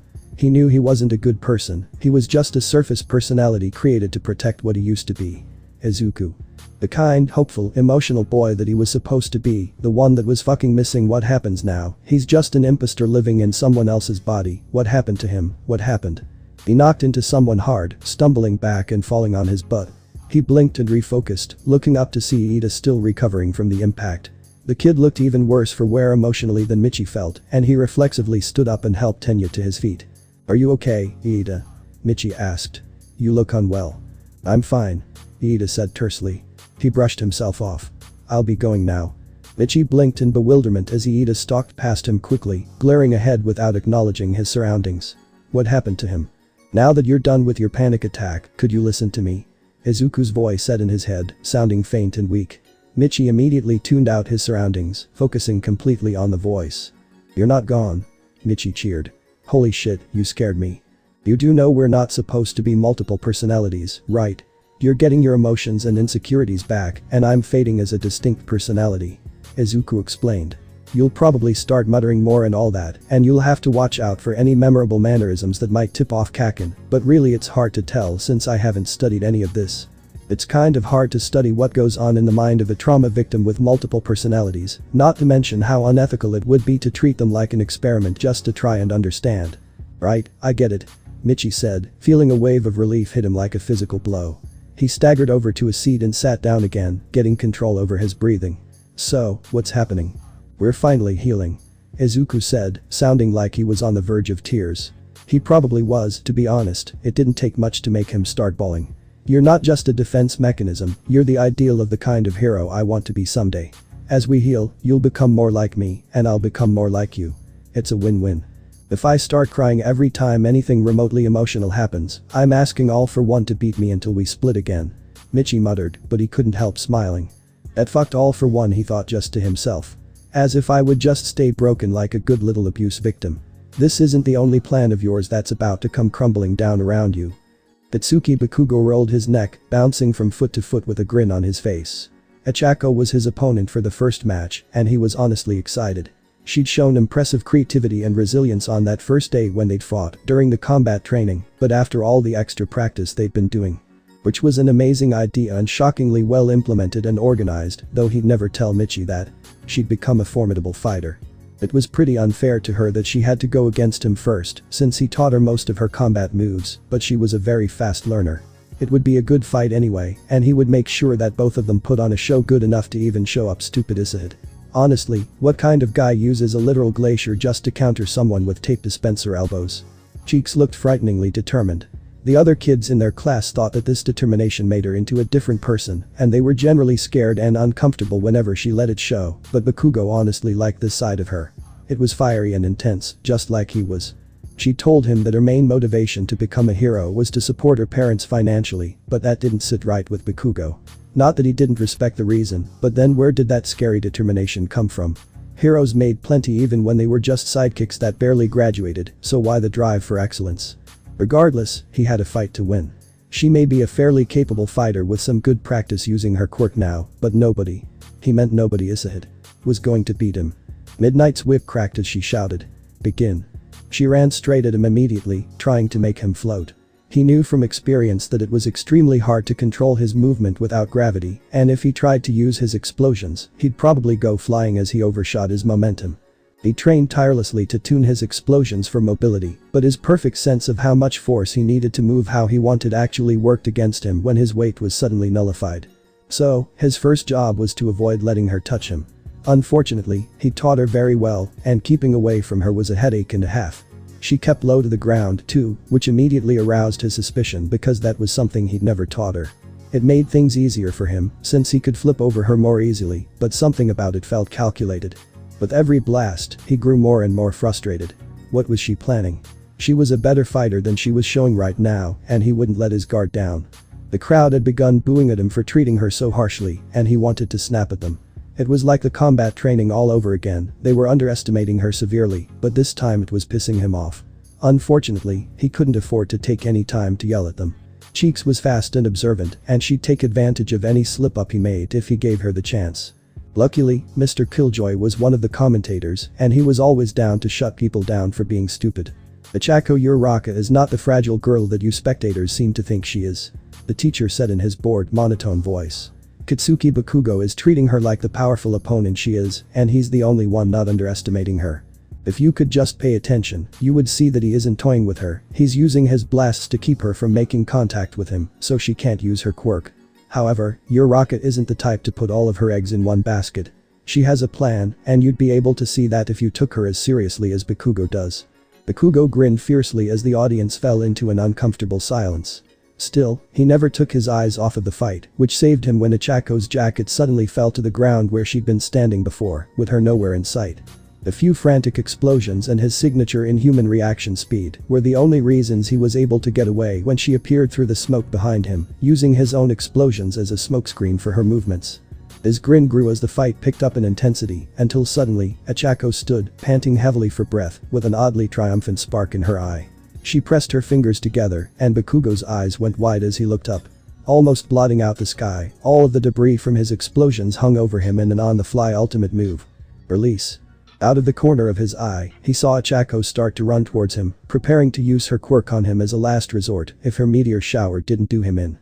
Bakugo's heart rate picked up. If he didn't manage to blow away all of the falling rocks, Cheeks was now close enough that she was in danger as well. For some reason, that seriously stressed him out. Gritting his teeth and bracing himself for the impact on his wrists, he pointed his hands to the sky. His mouth quirked into a ferocious smile, and he let loose the most powerful explosion he could muster, spreading the area of effect as much as possible, so none of the debris would survive and possibly hurt someone. The stadium shook just as hard as it had during Isuhit's match, and he scanned the sky for any rogue pieces of cement that might pose a threat. The smoke cleared slowly, revealing nothing but harmless pebbles, and he almost allowed himself to relax before remembering his match with Cheeks wasn't yet over. He fell back into a combat stance, his gaze zeroing in on her, but she wasn't coming for him again. Instead, she was struggling to her feet on the other side of the arena, just barely inside the boundaries. Apparently, he'd widened his explosion so much that she'd been hurled back too, and he winced inwardly. He didn't know why he felt bad, since that actually was a good thing in terms of the competition, but he did. She slowly stood, that fiery determination still burning in her eyes. The audience was murmuring again, but Bakugo knew that they wouldn't make any assumptions this time. Not after the show they just gave them. He watched her movements carefully, trying to see if she still had any tricks up her sleeves. She started moving. He tensed, ready for another attack. Instead, she stumbled on her first step, losing control of her limbs, and started to fall. Bakugo couldn't remember making the decision to move. One moment he was ready to fight, watching Ichako stumble, and the next, an explosion from his palms had sent him across the arena and skidding onto his knees, somehow catching her before she hit the floor. Fuck. Why don't these uniforms have some fucking knee-pads? He cursed, wincing as he stood up with her in his arms. His skinned knees stung like hell. He was suddenly aware of how silent the arena was.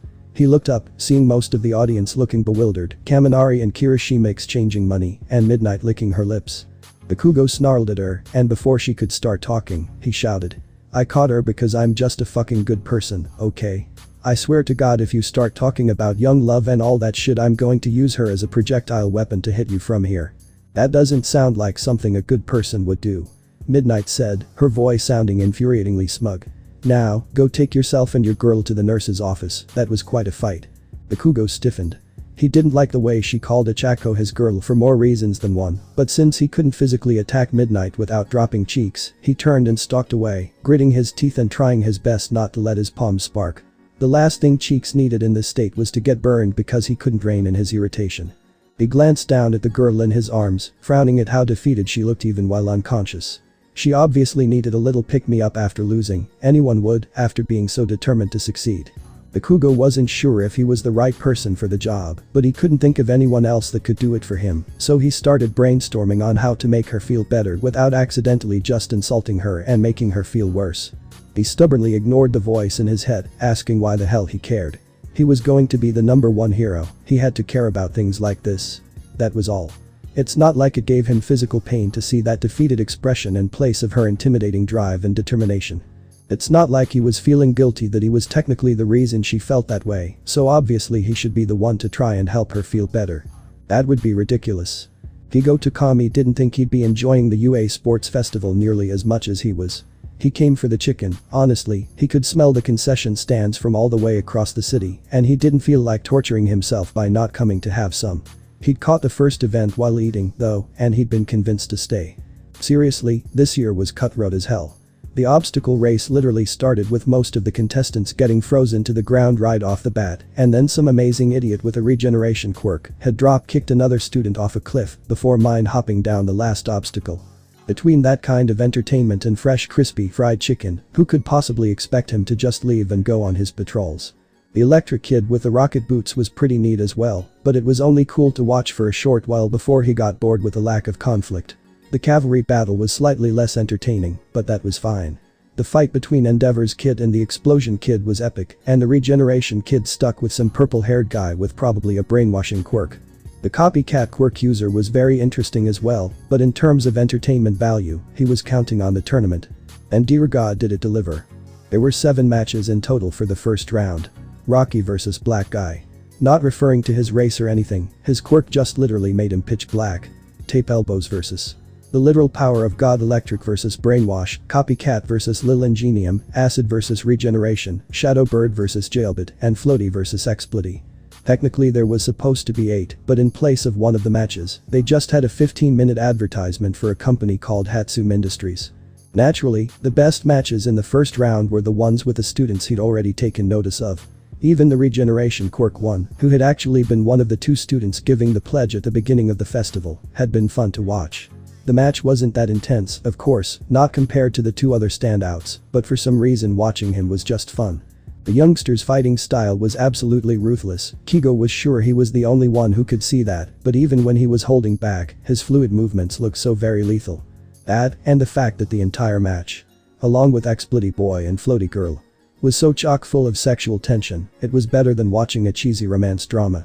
He wished he was in Midnight's position, his commentary would be way better. Oh, and the one gloomy, melodramatic kid had a bird-related quirk. Kigo liked him. Kigo frowned, distressed. There were so many students that he liked. He didn't have anywhere close to enough spaces to take them all on his interns, but now that he was invested, he couldn't just not get involved in the kids' lives. He scanned the faces of the other audience members, looking for another hero that might be willing to help him. He froze. Kigo Takami, also known as the number 3 Hero Hawks, had just heard something very unsettling. Some called him paranoid, but he had a habit of keeping constant surveillance around a 100-foot radius of himself using his feathers. 3 rows up and 50 feet to the left, a man had just made a frantic call on his cell phone and whispered, "Tell Overhaul I found the kid." Hawk sat up on full alert and listened more intently. Overhaul. His quirk was even more mysterious than he was.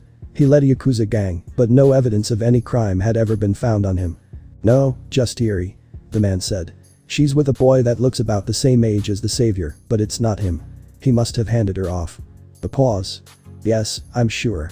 She has the white hair, the horn, even all the scars on her arms and legs are still there." Hawks clenched his fists. The derisive tone the man used to describe a little girl's scars raised the hair on the back of his neck, and something about his wording gave the hero suspicions about where those scars came from. "Yeah, give me a sec and I'll snap a picture of her. I'll get the kid she's with too. With all the heroes around here we shouldn't make a move, but I'll tail them after. Yeah, I'll keep you updated. If I find a chance I'll take it." The man hung up. Hawks rolled his shoulders and stood up, immediately taking off with his wings towards the source of the voice. He quickly found the man trying to discreetly take a picture of a little girl and… holy shit. The kid next to her, even though he was wearing a mask over the bottom half of his face, looked identical to the student with the regeneration quirk in the tournament. Right down to the minute body language and mannerisms. His hair and eye color were different, but those were easy to change. Hawks had been trained his entire life to be more observant and critical than the best detective, better at acting and subterfuge than any spy, and more obedient than a dog. He was bitter about the last bit, but it had been effective. He followed his orders without hesitation. His instincts had been honed to be infallible. And every instinct he had was screaming that the boy in front of him was the same as the boy he'd been watching. Suddenly, his interest in the boy wasn't just from superficial curiosity and entertainment. The fluid, lethal movements were suddenly not just a cool thing to watch. Where did he get so deadly? He had a regeneration quirk, but that was either just a single facet of a quirk that could duplicate himself, or someone else's quirk was responsible for creating the double. Pace 113,424, Jinbu Begawara. Quirk. Double. Powerful quirk, but broken mind gave him a handicap. Arrested for petty theft from a supermarket. Kigo Takami had a photographic memory, and that particular quirk fit the bill perfectly. Of course, whether or not it was that specific person or quirk wasn't important, but this kind of quirk usage was illegal. Which, Hawks admitted, was bullshit, but that meant the kid wasn't afraid to break the law. He finally looked away from the double, and his eyes caught on the little girl. His breath caught in his throat, a sudden wave of protectiveness taking him off guard. He let a feather drift on the wind into her lap, and her eyes lit up in happiness as she snatched it up, oohing at the silky texture. Hawks took the excuse to fly over, landing next to the two and smiling. "Hey, what's your name?" he asked a girl, not missing the sudden change of demeanor from the boy next to her. "I'm Eri," she said with a bright smile. "Is this yours?" She held up the feather. "It was, yeah. Don't worry, though, you can keep it. Do you like it?" he asked, still keeping an eye on the boy. It was unnerving. The boy's expressions, mannerisms, and body language were now completely different, like he was another person. Hawks could do the same thing. He had perfect control over his body language, but it was strange watching someone else do it. "I love it," Eri assured him, hugging the feather to her chest. He smiled at her. "I have something important to ask you too," Hawk said, getting serious. "Do you think you can help me?" "I'll try, mister." Eri agreed immediately, while the boy cocked his head to the side suspiciously. "Of course, we'll do our best to help a hero. What do you need?" the boy said. "Do you guys know who Overhaul is?" Eri froze, her smile disappearing, eyes going wide with fear. The boy's gaze narrowed, and he shifted ever so slightly, ready to leap into action at any moment. "Don't worry, you're safe," Hawks assured the girl, guilt and worry welling up in his gut.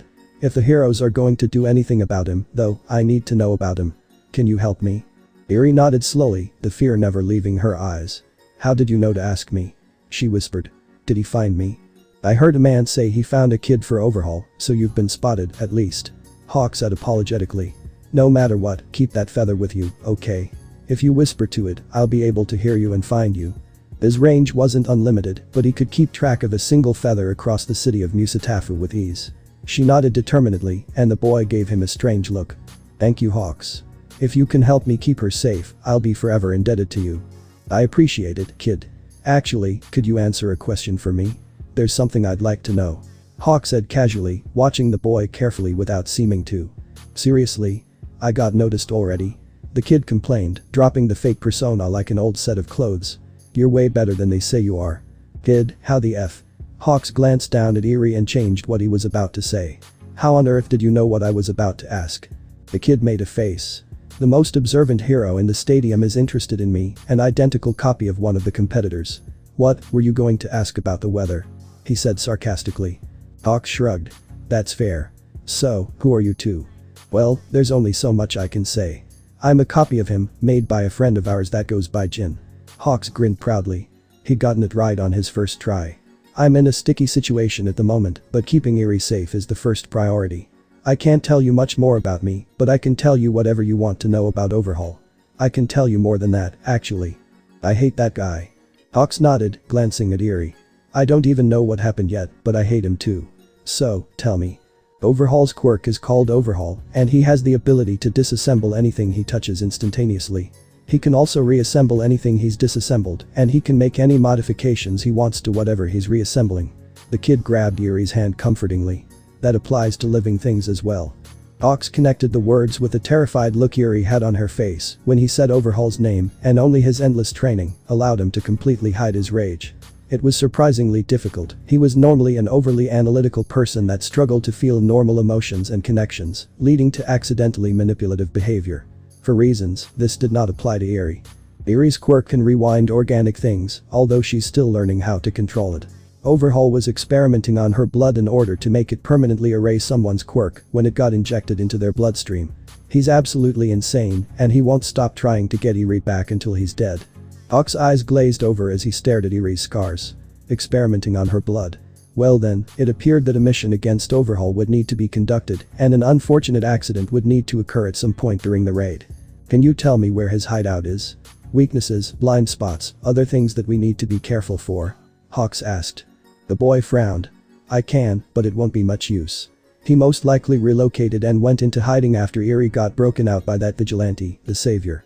Overhaul is most likely just sending out minions remotely to try and get Eri back." "I see," Hawk said with a matching frown. "Well, thanks for the info. What's your name, for future reference?" "I'm Michi Hamasaki," the kid said, holding his hand out. "Don't give anything away to my classmates when you contact me, if you can avoid it." Hawks shook his hand, using his other hand to ruffle Eri's hair. "Got it. Don't worry Eri, I've got your back. She giggled, then looked over at Michi. Can he be my uncle, too? She asked. Hawk's eyes widened, but he didn't open his mouth to say no. The idea was actually quite appealing, to be honest. Of course. Michi laughed. Just maybe don't call him your uncle in front of other people. Hawks is really famous, and it would make lots of people be really interested in you. Okay. She said happily. Bye, Uncle Hawks. Bye. But I want to sit next to you and watch the rest of the tournament. Hawks whined. Eri hopped up and down gleefully, jumping at him and forcing him to catch her. Yay. You can have my spot, I'll just sit on your lap. Hawks, again, didn't decline the offer. Hopefully the press wouldn't make too big of a deal out of it. Michi Hamasaki really had the worst luck, his next opponent was none other than Nido Monoma. Michi rolled his neck, watching Monoma's movements carefully. The obnoxious other boy was, unfortunately, very intelligent. Michi had no doubt that Monoma had trained himself intensively for the express purpose of reaching his opponents unharmed to make contact. His one saving grace was that his quirk wasn't all that useful against itself in a fight. Monoma might not try to steal his quirk. It was a pretty low chance, though. Having a healing quirk was better than not having one, after all, even if it wasn't too useful for the situation. He knew he needed to keep his distance from Nido Monoma, and yet, it made him so very angry. His copy quirk was fantastic. Michi had already come up with countless ways to improve on Monoma's current use of it, and he couldn't tell him about any of them without risking his position. He took a deep breath and shook his head. That was for later. Right now, the match was starting, and he needed to keep all his concentration on not letting Monoma touch him. As soon as Midnight cracked her whip, he was thrown into a frantic battle that almost resembled a dance, with Michi doing everything he could by grabbing his opponent's clothes and not allowing himself to be touched. Oh, it seems Hamasaki's aversion to hitting his opponent wasn't specific to Ishido, sorry Midnight. Present Mick commentated. Monoma seems to be dominating the fight as Hamasaki does almost nothing but dodge. Why is he so desperate? Does his healing quirk do more than we think, or is he simply challenging himself? Michi cursed under his breath. Of course it would look suspicious, him being so desperate to avoid his quirk getting copied. The longer this went on, the more likely they were to have someone actually check his quirk, and then he'd be in a whole shitload of trouble. He had a plan. He had to take a risk. He looked at Monoma, trying to calculate the repercussions, but damn it, he was never good at math. Full send or no send, I guess. Michi finally let Monoma touch his arm. Monoma froze, his eyes going wide. Michi used the opening that gave him to fucking launch Monoma out of the ring. Then he speed walked out of there as fast as he could, trying to avoid the many questions Monoma probably had. He sped back towards where Class 1 was seated. He wasn't fast enough. Hey man, what the hell? Monoma asked, cutting him off as he appeared from a side hallway like a jump scare from a horror movie. Michi asked innocently. Did you expect me to let you win? That's not what I'm talking about and you fucking know it. Monoma snapped, rolling his eyes. Why do you have 3 quirks? Michi blinked. I don't. He said honestly. I have 5. Michi reflected that it would be nice if he could think before he spoke. Shoto Todoroki stomped his foot, sending out another wave of ice for good measure. The student he was facing from 1B with the comic book quirk, literally named Manga, was quite impressive, but he wasn't enough of a powerhouse to combat Shoto's ice. On top of that, Manga was one of the kids Shoto had picked for the cavalry battle, so he was already familiar with the quirk's functionality. Just like his previous match, this one didn't last long. Luckily, he was able to control himself this time. He winced as he remembered what he'd done last time. He needed to remember to do something nice for Zero to make up for it. After melting his ice, Shoto went back to the student stands and sat with the rest of 1A, minus Mineta. Apparently Michi had sent him to the nurse's office just before the tournament began. Surprisingly, he didn't get any shit from Monoma peeking over the wall this time. Actually, where's Michi? Shoto asked. He hadn't seen him since his fight against Monoma, which had raised even more questions about what the hell was going on with Michi Hamasaki Izuku Midoriya. Shoto couldn't wait to see Mina's face when she realized she admitted she had a crush on him right to his secret identity. For most people, there would be more pressing concerns when they found out that a missing child had shown up under a new identity and with a new face after being abducted by villains. For Mina, Shoto had no doubt that the first thing on her mind would be the confusing situation of Michi crushing on her while she rejected him in favor of his secret identity. That was some ladybug level shit right there. He turned his attention to the competition, pushing his questions to the back of his mind. The biggest threats to him now were Kaken, Tokoyami, and Shinso. Michi was also dangerous, but he didn't think even Michi's combat expertise would be able to counter his ice without his gear. On the other hand, Kakin had just created an explosion last match that was nearly as big as Shoto's ice wave. Dark Shadow was incredibly fast, and he still didn't understand why Shinso's opponents kept helping him. It was obviously a brainwashing quirk, but he seemed to have a ridiculous number of activation methods that made it almost unfairly overpowered, and that was even from Shoto's perspective. Yeah, his quirk was extremely powerful, but if Shinso could just take over his mind, it was useless. The next match was Shinso against Tokoyami. It seemed he would have one less opponent to worry about after this. He hoped Tokoyami won. Fighting raw power with raw power was a less worrisome prospect than going against a mysterious mind control ability. Unfortunately, things didn't go his way. Almost as if he was just trying to show off the range of his abilities, Shinso taunted Dark Shadow as he dodged, slowly making the entity enraged. Then, when it seemed like it was all over for the lilac-haired student, he slammed his hand down on Dark Shadow after it made a pass at him, and it froze.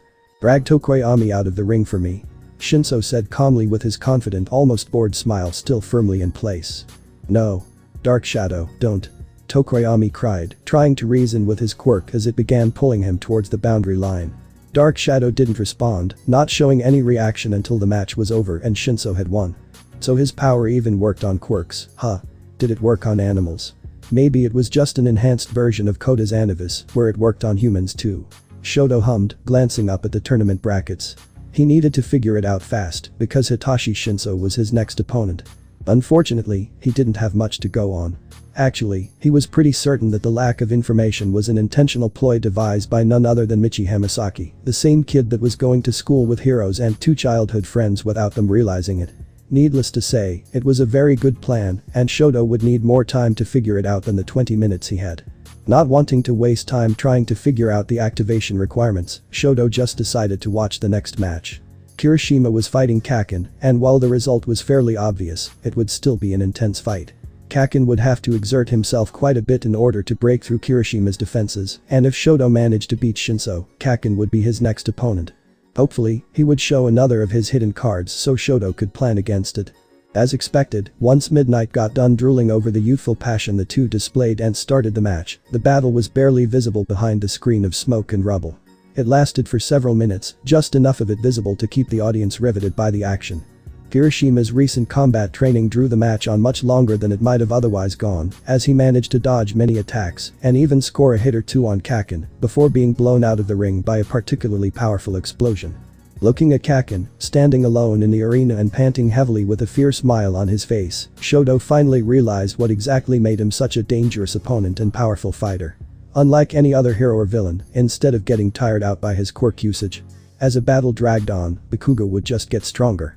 The harder he fought, the more he would sweat and the more unstoppable he would become. Shoto suddenly understood why Kakin always used his quirk as much as he could, even for things he could easily do without it. Using his quirk actually didn't tire him out very much at all. His stamina depended on the physical energy of his body, and the more he used his quirk instead of muscles to move around, the more energy he would save. The relaxed, fluid movements Bakugo used all the time weren't just training for combat, they were a method for him to conserve his stamina so he could outlast any opponent. For some reason, the complexity of the idea reminded him of Michi again. When he was still just Izuku Midoriya, was he close enough with Kakin to have helped him develop his technique? It didn't matter much, and Shoto's match against Shinso was starting in a couple of minutes. He rolled his shoulders, walking to his prep room to get his body ready. While he refused to use his fire, he still used his quirk to heat up his body right before a match, so his endurance would be as high as possible. Unfortunately, when he'd lost control in his match against Zero, he'd accidentally lowered his body temperature so far that he'd need a full day at least before being in peak condition again. He went over everything he knew once again, and he decided that the best way to win this round would be to end it as quickly as possible. If Shinso didn't have time to activate his quirk using whatever activation requirements he needed, then his quirk would be useless. His prep time passed quickly, and before he knew it, he was facing Shinso in the ring. The other boy still had that bored confident smile, his hands in his pockets, and Shoto frowned slightly. He was in the semifinals, how was Shinso hiding his nervousness so well? Shoto knew full well that he was trying to use the sports festival as a way to graduate from general education to the hero course, so he had a lot riding on this. "Ready?" Midnight said. She'd probably said something about them before to hype up the crowd, but Shoto hadn't been listening. "Start," she said as the whip cracked. Without wasting a moment, Shoto sent a wave of ice to trap Shinso or push him out of the ring. With a speed that belied his casual posture, Shinso dove out of the way and rolled to his feet, his bored smile growing ever so slightly. "Getting hasty, are we?" Shinso laughed. "Even Zero got a chance to shoot out his tape. You know, before you froze him in an iceberg half the size of the stadium." Shoto frowned, sending another wave of ice at his opponent. Shinso sure liked to banter, maybe he thought it would help his popularity. "Whoa, dude, you're ruthless." Shinso laughed, barely dodging his next two attacks. Shoto's temperature was dropping quickly, and he could feel his fingertips start to frost over already. "Did you get that from your dad?" Shoto stiffened, snarling. "Don't ever compare me to my old man." He snapped, shooting out another wave of ice, stronger this time. His temperature dropped further with a reckless attack, and Shoto clenched his teeth to avoid shivering. Shinso dodged it again, although it was closer this time. Somehow, the purple-haired student still looked completely unrattled. "Whatever," Shinso said, shrugging. "Well, it's been fun." He started to do some strange ritualistic dance, hopping from foot to foot while making unrecognizable symbols with his hands, and Shoto didn't even have time to swear as his mind clouded over. Itachi breathed an inner sigh of relief as he finally got Todoroki to talk. He didn't want to have to bring up Endeavor, but he wasn't reacting at all to Hitashi's banter. He made sure to wait just a moment and make up a dance before brainwashing him, and then he told him to walk himself out of the ring. Only, after a few steps, Todoroki stopped moving before turning around and looking confused. Hitashi's eyes widened slightly before he controlled his expression and just tilted his head slightly to the side. "You good?" he asked, keeping his voice steady with some effort. "It usually takes a significant amount of pain or a heavy jolt to break out, especially when I'm concentrating. Are you hurt?" Todoroki shook his head, falling back into a battle stance. He shot another ice wave, and Hitachi just barely dodged it again using the tip he'd gotten from Michi. "Watch where his right foot is pointed, and that's where the ice will go." "Not injured. Just have hypothermia," he said, and Shinso now noticed the slightly blue tint to his cheeks, as well as the hint of frost on his ears and fingertips.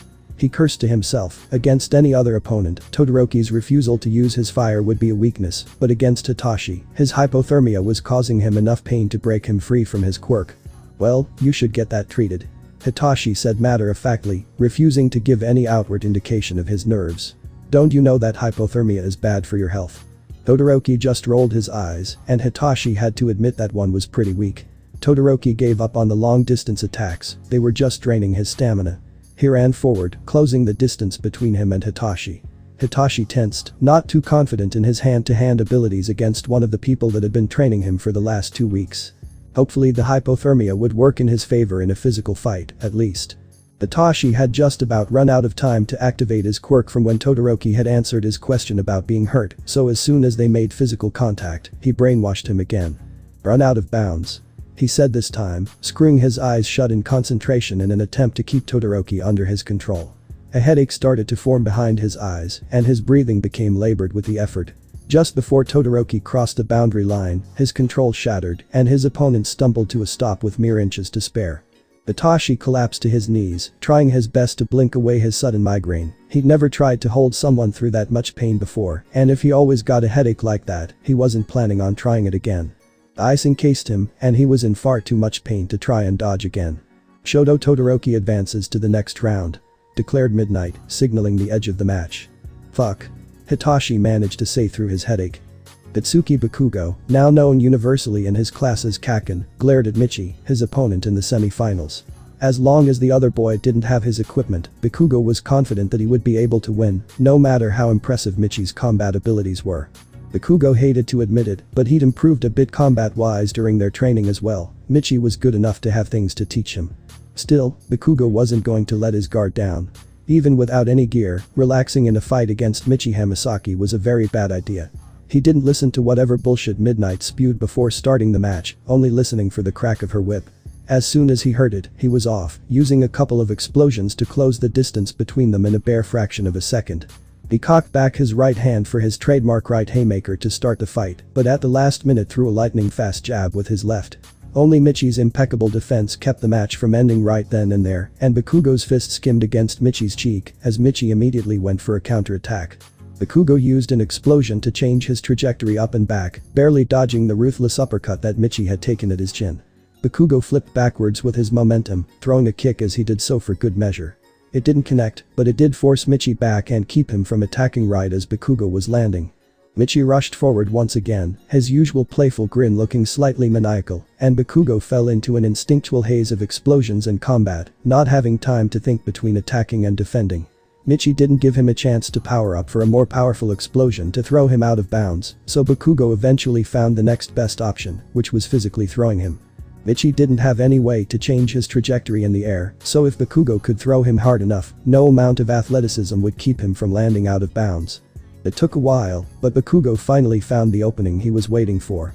He threw a punch at Michi's face, but used an explosion to create a smokescreen right in his eyes. Along with the smokescreen, he used the explosion to catapult himself over Michi and behind him, before grabbing the back of the other boy's shirt. Using the rest of his momentum from his flip, he landed in a crouch and launched Michi towards the boundary line. Michi almost managed to grab his arm before he could finish throwing, but fortunately just barely missed. As expected, Michi twisted midair to land perfectly on his feet in a combat stance. Unfortunately for him, he'd landed behind the line. "Well, shit," he said. "Hamasaki is out of bounds." Midnight yelled, and Bakugo realized that the crowd was in a frenzy. He grinned. The fight was probably exciting to watch, but it would have nothing on his fight with Todoroki. He had a plan to make sure he used his fire, and when he did, Bakugo would make sure to take his win fair and square. "Boo, this is the big fight," Hawk said excitedly, munching on the fried chicken he'd ordered. He was sharing with Eri, and her face was smeared with chicken grease already. It was adorable, and to make things better, she still hadn't gotten off of his lap. Kigo was really starting to feel like her uncle, if not her father. "Who do you think will win, Eri?" he asked her. "I like Shoto," she said. "He's nice." "Oh, I see," Hawk said seriously, nodding like that was exactly what he'd asked. "He's pretty strong, right?" She said. "He has a scar, too. And his eyes look like Uncle Dobby's." "Is Dobby already your uncle, too?" asked Copy Michi, sounding amused. "And twice." "Yup," she said confidently, bobbing her head up and down in affirmation. "Will I get to meet your other uncles?"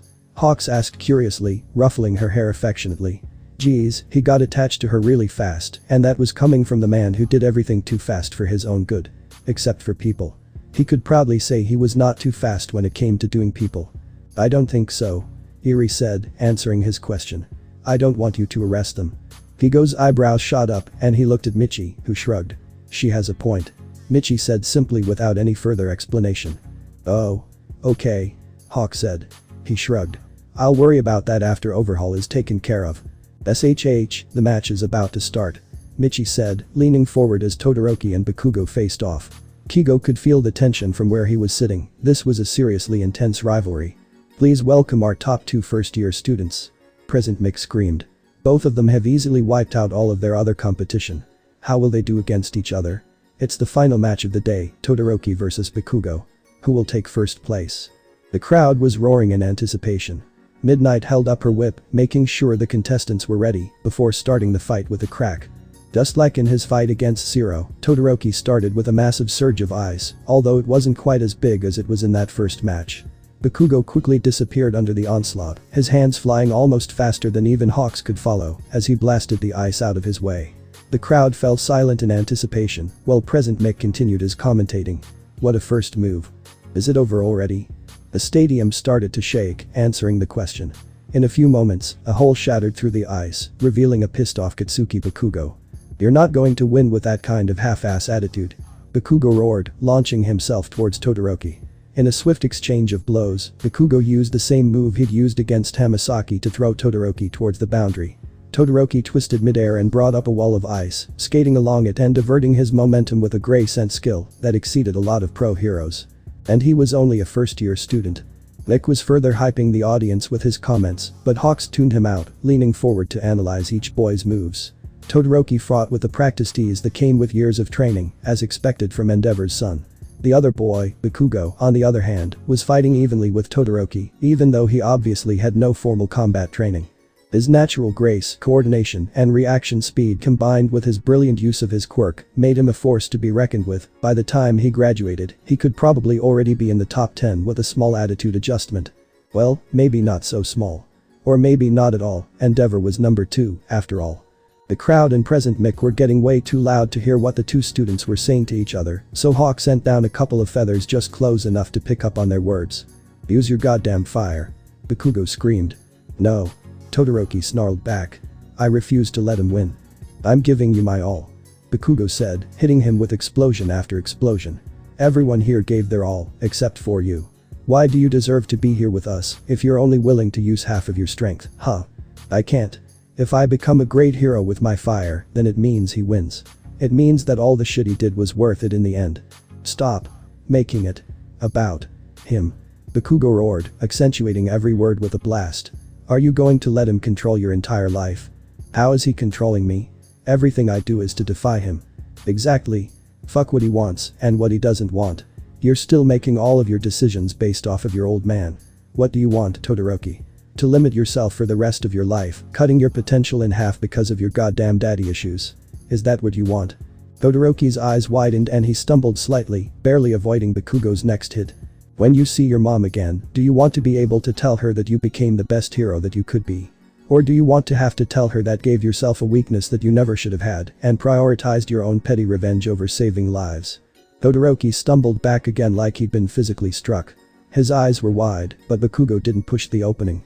I'm gonna hit you with everything I've fucking got, and you better not hold back either. Bakugo told him, launching himself into the air. Todoroki straightened, his eyes narrowing as a look of intense concentration came over his face. All at once, flame erupted from the left side of his body, sending an intense wave of heat over the audience. The frost that had been accumulating on his body flaked off, melting as his body temperature stabilized with the activation of his fire. Bakugo started spinning, using his explosions to create a mini cyclone of air, sucking oxygen in and condensing it into one point. Hawk's eyes widened, the power of an explosion would increase exponentially with so much oxygen available for the combustion, and he couldn't believe the move had been invented by a mere first-year hero student.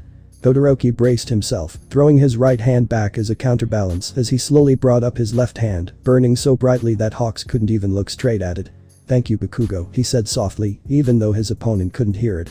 The supervising pro heroes desperately tried to jump in, with Cementus raising up several walls of cement between the two students. The walls may as well have been made of paper. Both students released their attacks, and the entire stadium shook violently as the shockwave and wind generated by the collision crashed through the audience. Birds in the forest miles away took flight in alarm, and it was impossible to see the result of the fight through all of the dust and debris. No one said a word. Thousands of people sat in shocked silence, completely awed by the display of sheer power from the two students. The dust slowly cleared, revealing. There was no arena left to speak of.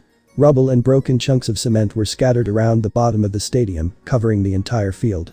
The two contestants were on opposite sides, each lying unconscious in the remains of the walls they'd run into. It's a tie present, Mick screamed, breaking the spell over the audience. The following roar of enthusiasm would have been deafening if the explosion several seconds ago hadn't already burst Kigo's eardrums. This is the first festival to ever end in a tie, but I think we can all agree that we don't want to rebuild the arena just for that to happen again. We don't want to put our audience in danger, after all. Mick said. And that's if they even wake up today. Hawks was in shock, honestly. The fact that two 15-year-old students and only for a month at most, already possessed so much destructive power blew his mind. Hawks knew that he himself was a prodigy hero with unbelievable skill and ability. In some situations, he could be more helpful than even All Might.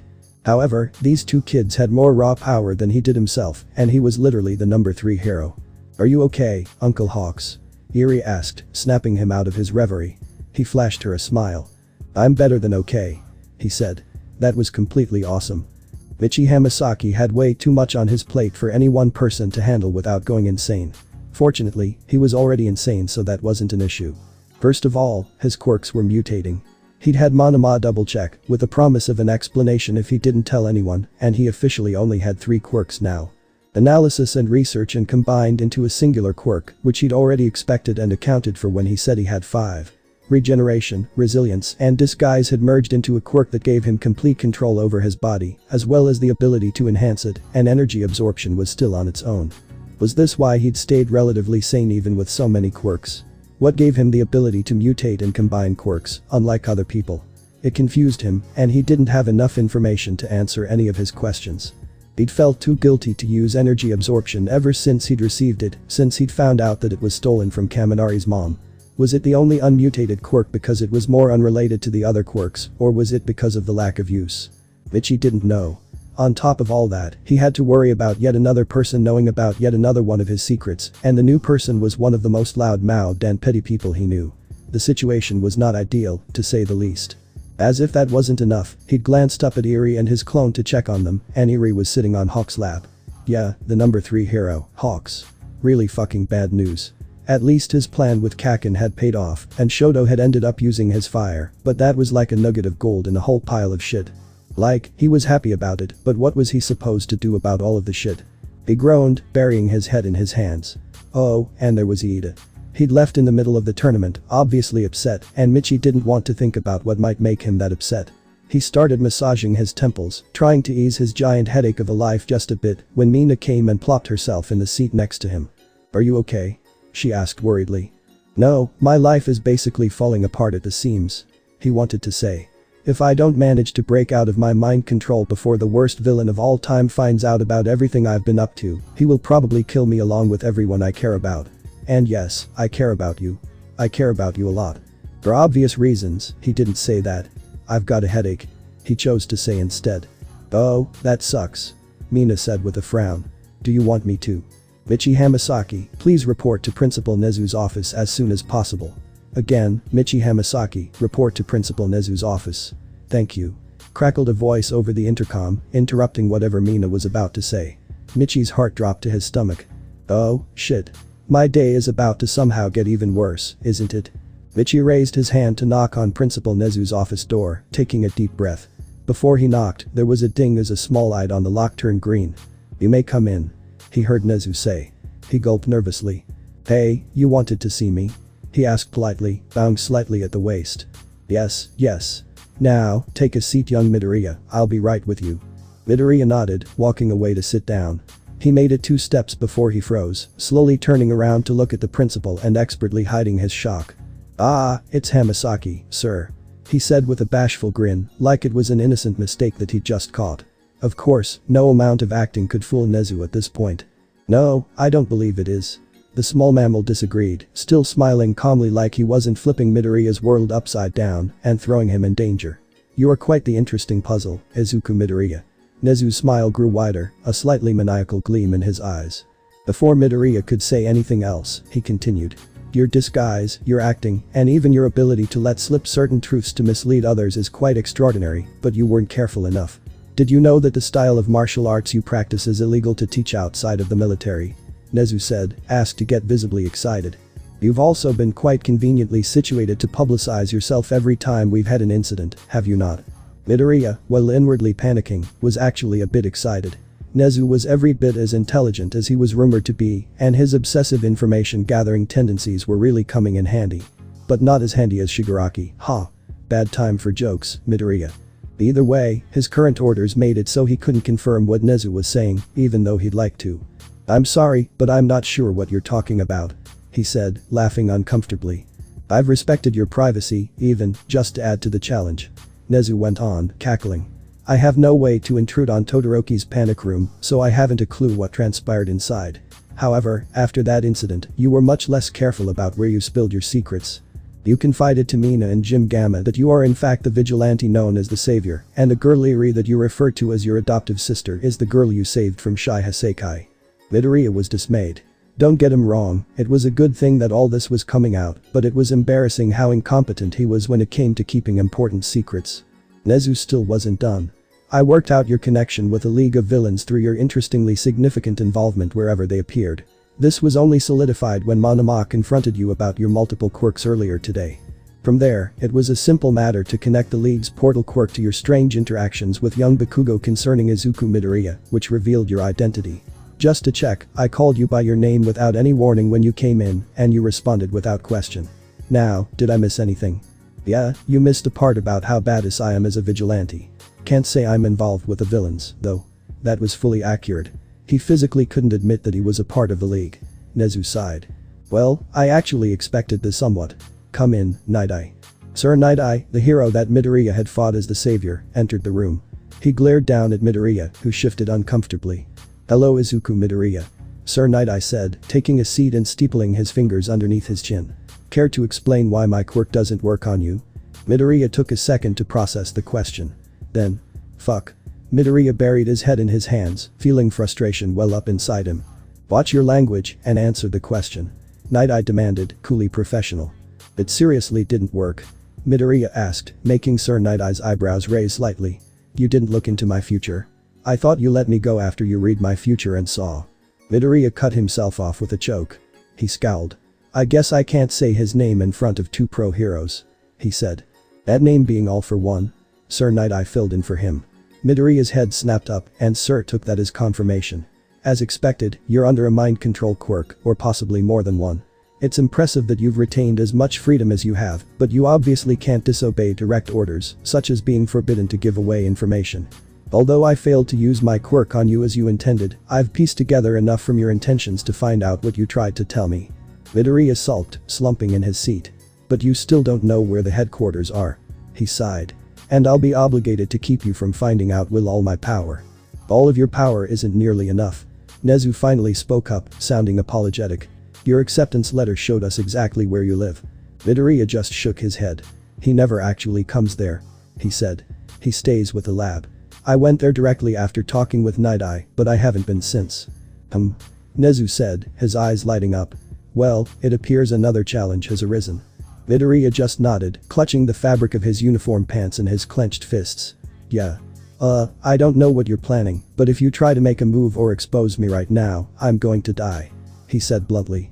Sir Night-Eye's eyes widened slightly, and Nezu just chuckled. We've decided to keep this between us for various reasons, Nezu said, sipping his tea. Until we can guarantee yours and Erie's safety, we won't make our move. However. Nezu cut himself off, looking quite annoyed. It appears we have a visitor. This conversation will need to take a quick break. Just as he finished talking, the door flew open and Hawk slid into the room dramatically, wind rushing around him. Hey, he said with a smirk. Welcome Kigo. I see you are as polite as ever, Nezu said, taking another sip from his teacup. To Hawk's credit, he didn't piss his pants and run from the passive-aggressive aura Nezu was projecting at him. Midoriya wasn't sure if it was further to his credit or just because he was stupid, but the hero didn't actually react at all. He either had impressive self-control, or he was impressively stupid. Considering this was Hawks, he'd go with the second one. No, he was just kidding. Hawks was awesome. Oh, hey kid. I just got done talking to you a second ago. How's it going? Hawk said once he spotted him. Falling firmly into his Michi persona, he raised his eyebrows coolly. Oh, did you? Hawks winked at him. No need to be so cool, bro. The other you already told me that you're a huge fan of mine. Actually, it's a good thing I saw you. The reason I found the other you in Erie was because I overheard some guy in the audience make a call and say to tell Overhaul that he found Erie, and I wanted to check it out. Fuck. Michi said in front of multiple heroes for the second time in 5 minutes.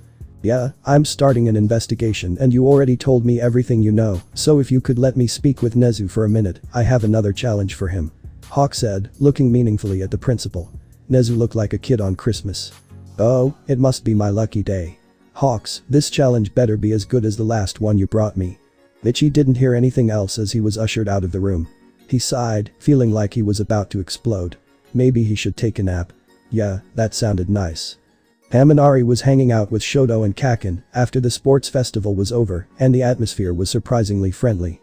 Kirishima was there as well, of course, as well as Momo, Achako, Mina, Kyoka, and Siro. Yo, we should go find Mei and Shinso, and we can all go out for some food or something, Kaminari suggested. Yeah, let's celebrate. Mina agreed enthusiastically, jumping up and pumping her fist. I'll ask the rest of our classmates too, but they seemed like they already had plans. Kaminari agreed, and soon they had Hatsune, Shinso, and Toru joining them. Any ideas on where to go? Jiro asked. We've got a group of. She counted quickly. 12, so it has to be somewhere that can fit all of us. Preferably at the same table. After a minute of discussing, Shinso spoke up reluctantly. I know a place, but I don't know if it'll really be your guys' style. It's a cat cafe a couple miles away, and it has a huge booth in one of the corners that could fit all of us. Depends on if you're into that kind of thing, though. I like it. Kaminari and Mina said at the same time. They glared at each other playfully before turning to the rest of the class. What do you guys think? Mina asked. The general consensus was that it sounded good, so they all made their way there. Shoto had to take a minute to tell his father, but after his display earlier with his fire, Endeavor was happy to reward him with a little meal with his class. They all hopped on a train together, following Shinso's lead. Geez, this train is crowded. Jiro grumbled as everyone shifted, trying to give each other some room. Kaminari said intelligently as she was pushed against him. His brain was malfunctioning worse than usual, which was impressive with his ADHD, combined with probably electrical brain damage. Don't talk out loud. You lower the IQ of the whole street. Jiro quipped, and Kaminari's eyes lit up. You actually watch Sherlock? Kaminari asked excitedly. It was really old now, but it was still a gem. Jiro grinned. That's the first time anyone's gotten the reference. Good on you. Kaminari laughed. Did he get any brownie points for that? He suddenly remembered that the crowd still had Jiro pushed right up against his chest, and his brain shut down again. The train was too loud with all of those people to really have a conversation, which is the only reason that Kaminari wasn't a stuttering mess the whole time. Can't stutter if you don't talk. Life hack.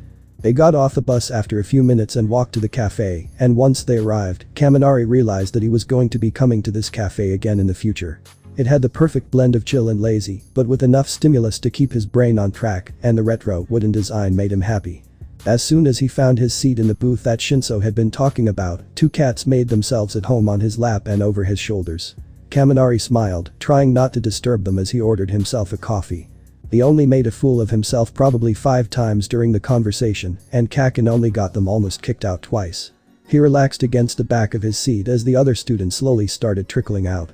Soon, it was just him, Mina, Shoto, Jiro, and Shinso. We should have invited Michi. Denki realized. Mina groaned as realized she'd forgotten, and the others chuckled slightly. I was with him just after the festival ended, but he got called in to see Nezu. Mina grumped. Oh, I remember that. I heard it on the intercom. What do you think it was about? Denki mused. My guess is Nezu is getting a head start on offering him an internship. Shoto said matter-of-factly. After organizing that whole training thing, Nezu might have recognized Michi's fighting style in everyone and been impressed. Maybe he plagiarized an essay. Shinso offered. Everyone else snorted. That would be hilarious. Jiro said, grinning. He's really going for the top spot, you know. Everything down the drain gets expelled because he plagiarized a homework assignment. There was silence for a beat. Hey, do you guys ever get super worried about Michi for no reason? Denki asked, a frown forming on his lips. Like, you just look at him and his eyes look like his soul has been shattered and duct taped back together. That was really poetic, Denki. Jiro said, raising her eyebrows. He flushed slightly but refused to back down. I'm not kidding, guys. Kaminari insisted.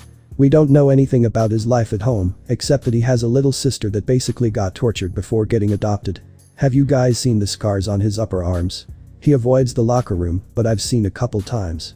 How bad does a wound have to be in order to scar with Michi's insane regeneration? Yeah, I worry about him. Shoto said after a moment. He can handle himself, but he tends to relentlessly throw himself into danger. It's troublesome. Mina nodded slowly, and Kaminari got the feeling that those two knew more about the situation. Michi is so mysterious. Jiro said, drumming her fingers against the table absently. Maybe Kaminari was the only one that noticed, but she had perfect rhythm even just fidgeting. It was one of the many awesome things about Kyoka Jiro. I feel like his personality is different to how he looks. She admitted. His face is so pretty in such a harsh way, but his personality is more soft and fluffy. He's still a badass, but do you guys know what I mean? Denki noticed that Mina and Shoto kept their expressions very carefully neutral. Midoriya wished he was sleeping. Unfortunately, Eri was full of energy and he had to take her out for a day of fun. Well, he didn't have to. She didn't actually even ask him. But he was so happy to see her, so happy that he couldn't stop himself. Hey, wait a second, look over there. Eri said, squeaking in excitement. She'd spotted something from her vantage point on Midoriya's shoulders. She pointed at the floor for Midoriya to put her down, and he reluctantly complied. She took off through the crowd, leaving Midoriya to apologizing to people left and right as he pushed people out of the way to keep up with her. Best friend. She squealed as she ran into a cat cafe, jumping up next to Denki Kaminari. Midoriya grinned, pleasantly surprised. Kaminari, Jiro, Mina, Shoto, and Shinso were all sitting in a booth in the back corner.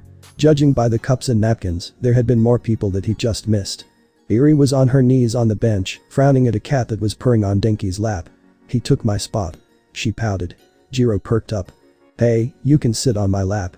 I want to be best friends with you too, she said. Eri considered for a moment before nodding in acceptance and climbing over to sit on Jiro's lap.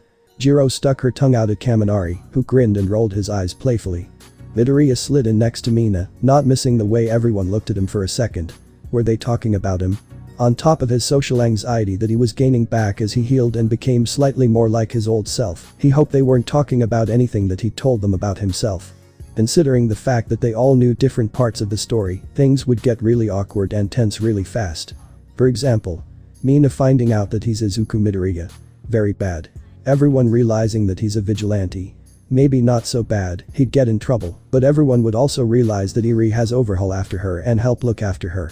And besides, it's not like his classmates knowing could possibly be worse than Principal Nezu himself. "Hey, guys," he said, trying to sound upbeat. Everyone saw through it immediately, and he winced at all the sympathetic glances. "You look exhausted," Shoto said as Shinso silently slid him a cup of coffee. Midoriya sighed.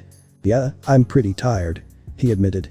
"But," he trailed off, looking up at the TV in the corner of the store, horror apparent on his face. The sound was off, but crawling across the bottom of the screen was the headline, "Turbo Hero Ingenium, paralyzed from waist down after conflict with hero killer Stain." "Oh, Ida," Mina murmured quietly as she followed his gaze and saw what he was looking at. Stain. The hero killer was back. He'd been a vigilante at one point, going by Stendhal. Now he was on a campaign against the idolized celebrity worship of heroes. While it was obvious that there were heroes that needed to be dealt with, sometimes even lethally, Midoriya didn't particularly care. Stain's ideals were misguided. Midoriya steeled his expression, narrowing his eyes as he glared at the table. He needed to deal with Stain, whether it be through killing him, capturing him, or convincing him to change his ideals.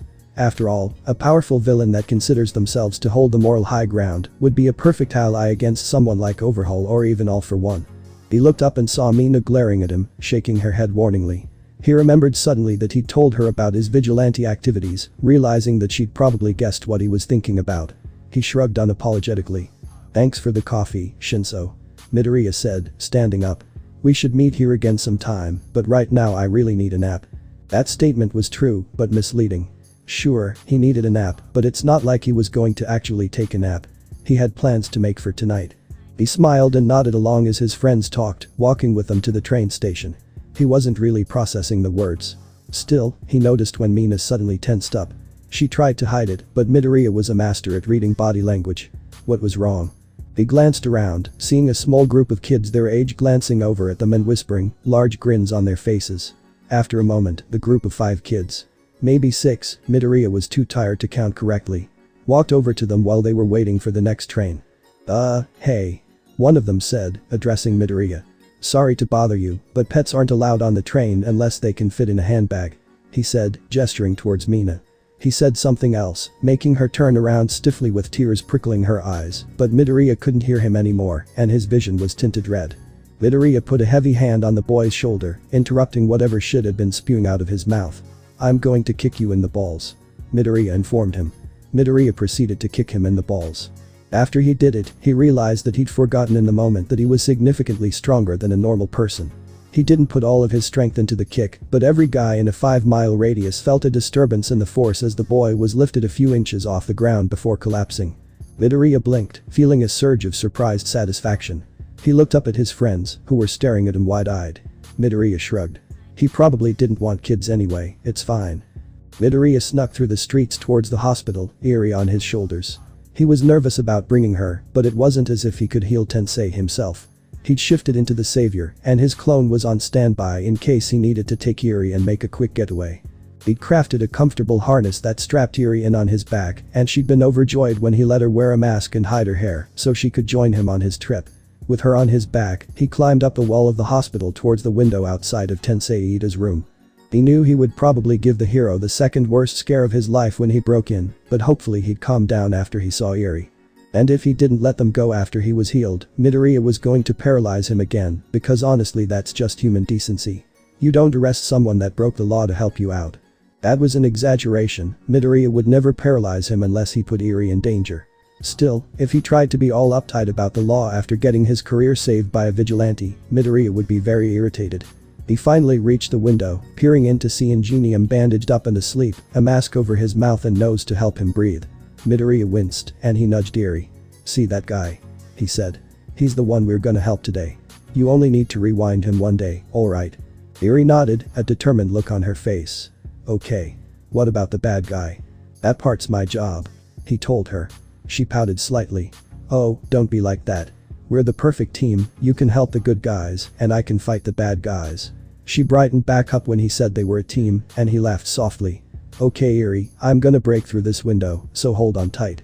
She didn't respond other than to follow his instructions, wrapping her little arms around his chest and tucking her face against his back, and Midoriya steadied himself before using a gadget to shatter the window. As the support disappeared, he swung inward, and he found that it was quite difficult to land softly without rolling. He managed it well enough, though, other than his feet hurting slightly, and he took off the harness to let Eri onto the floor. Are you here to try and finish the job? Ingenium asked coldly, surprisingly calm for someone who had just been woken up by intruders after being almost murdered. No actually. I'll be honest, I didn't expect you to be calm enough to ask that question, but this makes everything way easier. Midoriya said. Tensei's eyes widened. You're the savior. What's a vigilante doing in my hospital room? I still hate that name. Anyway, we're here to help. He said, gently guiding Eri out from behind him. Remember little sister, don't give away our names. Now, hurry and help Ingenium before the cops get here. Tensei sat wide-eyed and confused as Eri ran over to his bedside, which was perfectly understandable. I can't make my quirk not hurt yet, but I'm not actually hurting you, okay? Eri asked, grabbing onto his arm. It won't last very long, so don't worry. What? What won't last very? He gasped, not being able to continue as Eri began to rewind him. A pained grunt escaped his lips as he clenched his jaw, his arms trembling. He had impressive pain tolerance, though his reaction was still much more intense than whatever Dabi had done. Midoriya knew that he was constantly in pain from his quirk, scars, and staples, but his lack of a reaction to getting rewound was still scary. What was he, a masochist? After a moment, it was over. The marks on Tensei's face and the bruises on his body were gone, and the uncomfortable numbness over his lower half was now just a disturbing memory. Afraid to get his hopes up, Tensei climbed slowly to his feet, then laughed in amazement at the ease of the movement. It was like nothing had ever happened.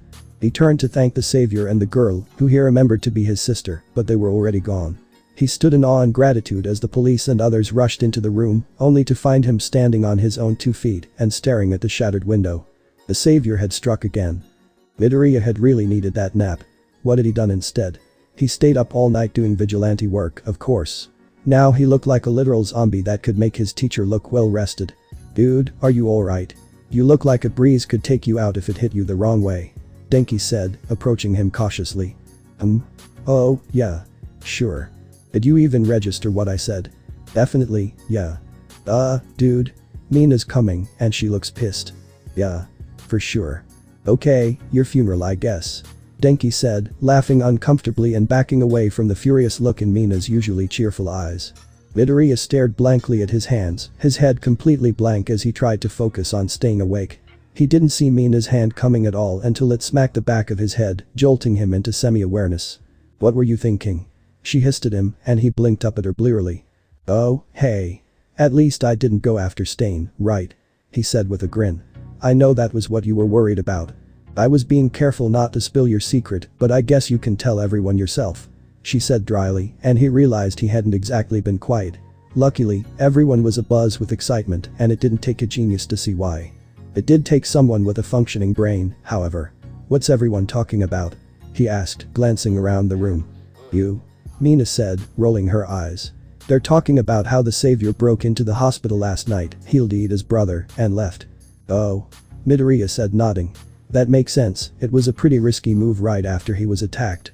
The security was really disappointing. If someone had wanted to finish the job, it would have been pretty easy. Mina's eyes widened slightly in concern. Well, that was stupid of them. She said. I guess lucky for you, since you probably would have gotten caught if they were more careful, but it's kind of scary. Yeah, but he's all good now. Like it never happened. He said, grinning absently. Midoriya realized he should probably shut up or try to watch his mouth, because he was definitely tired enough right now to let some very important details slip if he wasn't careful. After a moment of silence, Mina sighed. Hey. Thank you for standing up for me yesterday. She said, laughing awkwardly. I usually just try to be the bigger person, but that was way more satisfying. And a lot more effective. Midoriya just nodded, grinning slightly at the memory. I wasn't actually sure if you'd appreciate me fighting your battles for you, but I didn't really have a chance to think about it. He made me really mad and I kinda just did it, you know. Mina smiled. I do appreciate it, so thank you.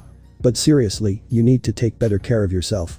You could easily have waited a day or two before doing what you did with Ida's brother. And, with your quirk, being so exhausted means that your injuries can really kill you now. Midoriya winced, nodding.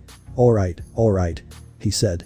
He glanced at the time, which was almost at the bell, and then at Iida's seat, which was still empty. He shrugged to himself. At least he knew that Iida was probably only missing because he was with his brother and not because something bad had happened. Midoriya stood up. Since Iida wasn't here, it meant he was left with the responsibility of the classroom, even though his brain was just barely above Denki's after short-circuiting. "Everyone get in your seats, class is about to start," he called. The students that weren't already seated reluctantly got to their desks, sitting right before the bell rang. "Good morning, class," Mr. Izawa's tired voice said.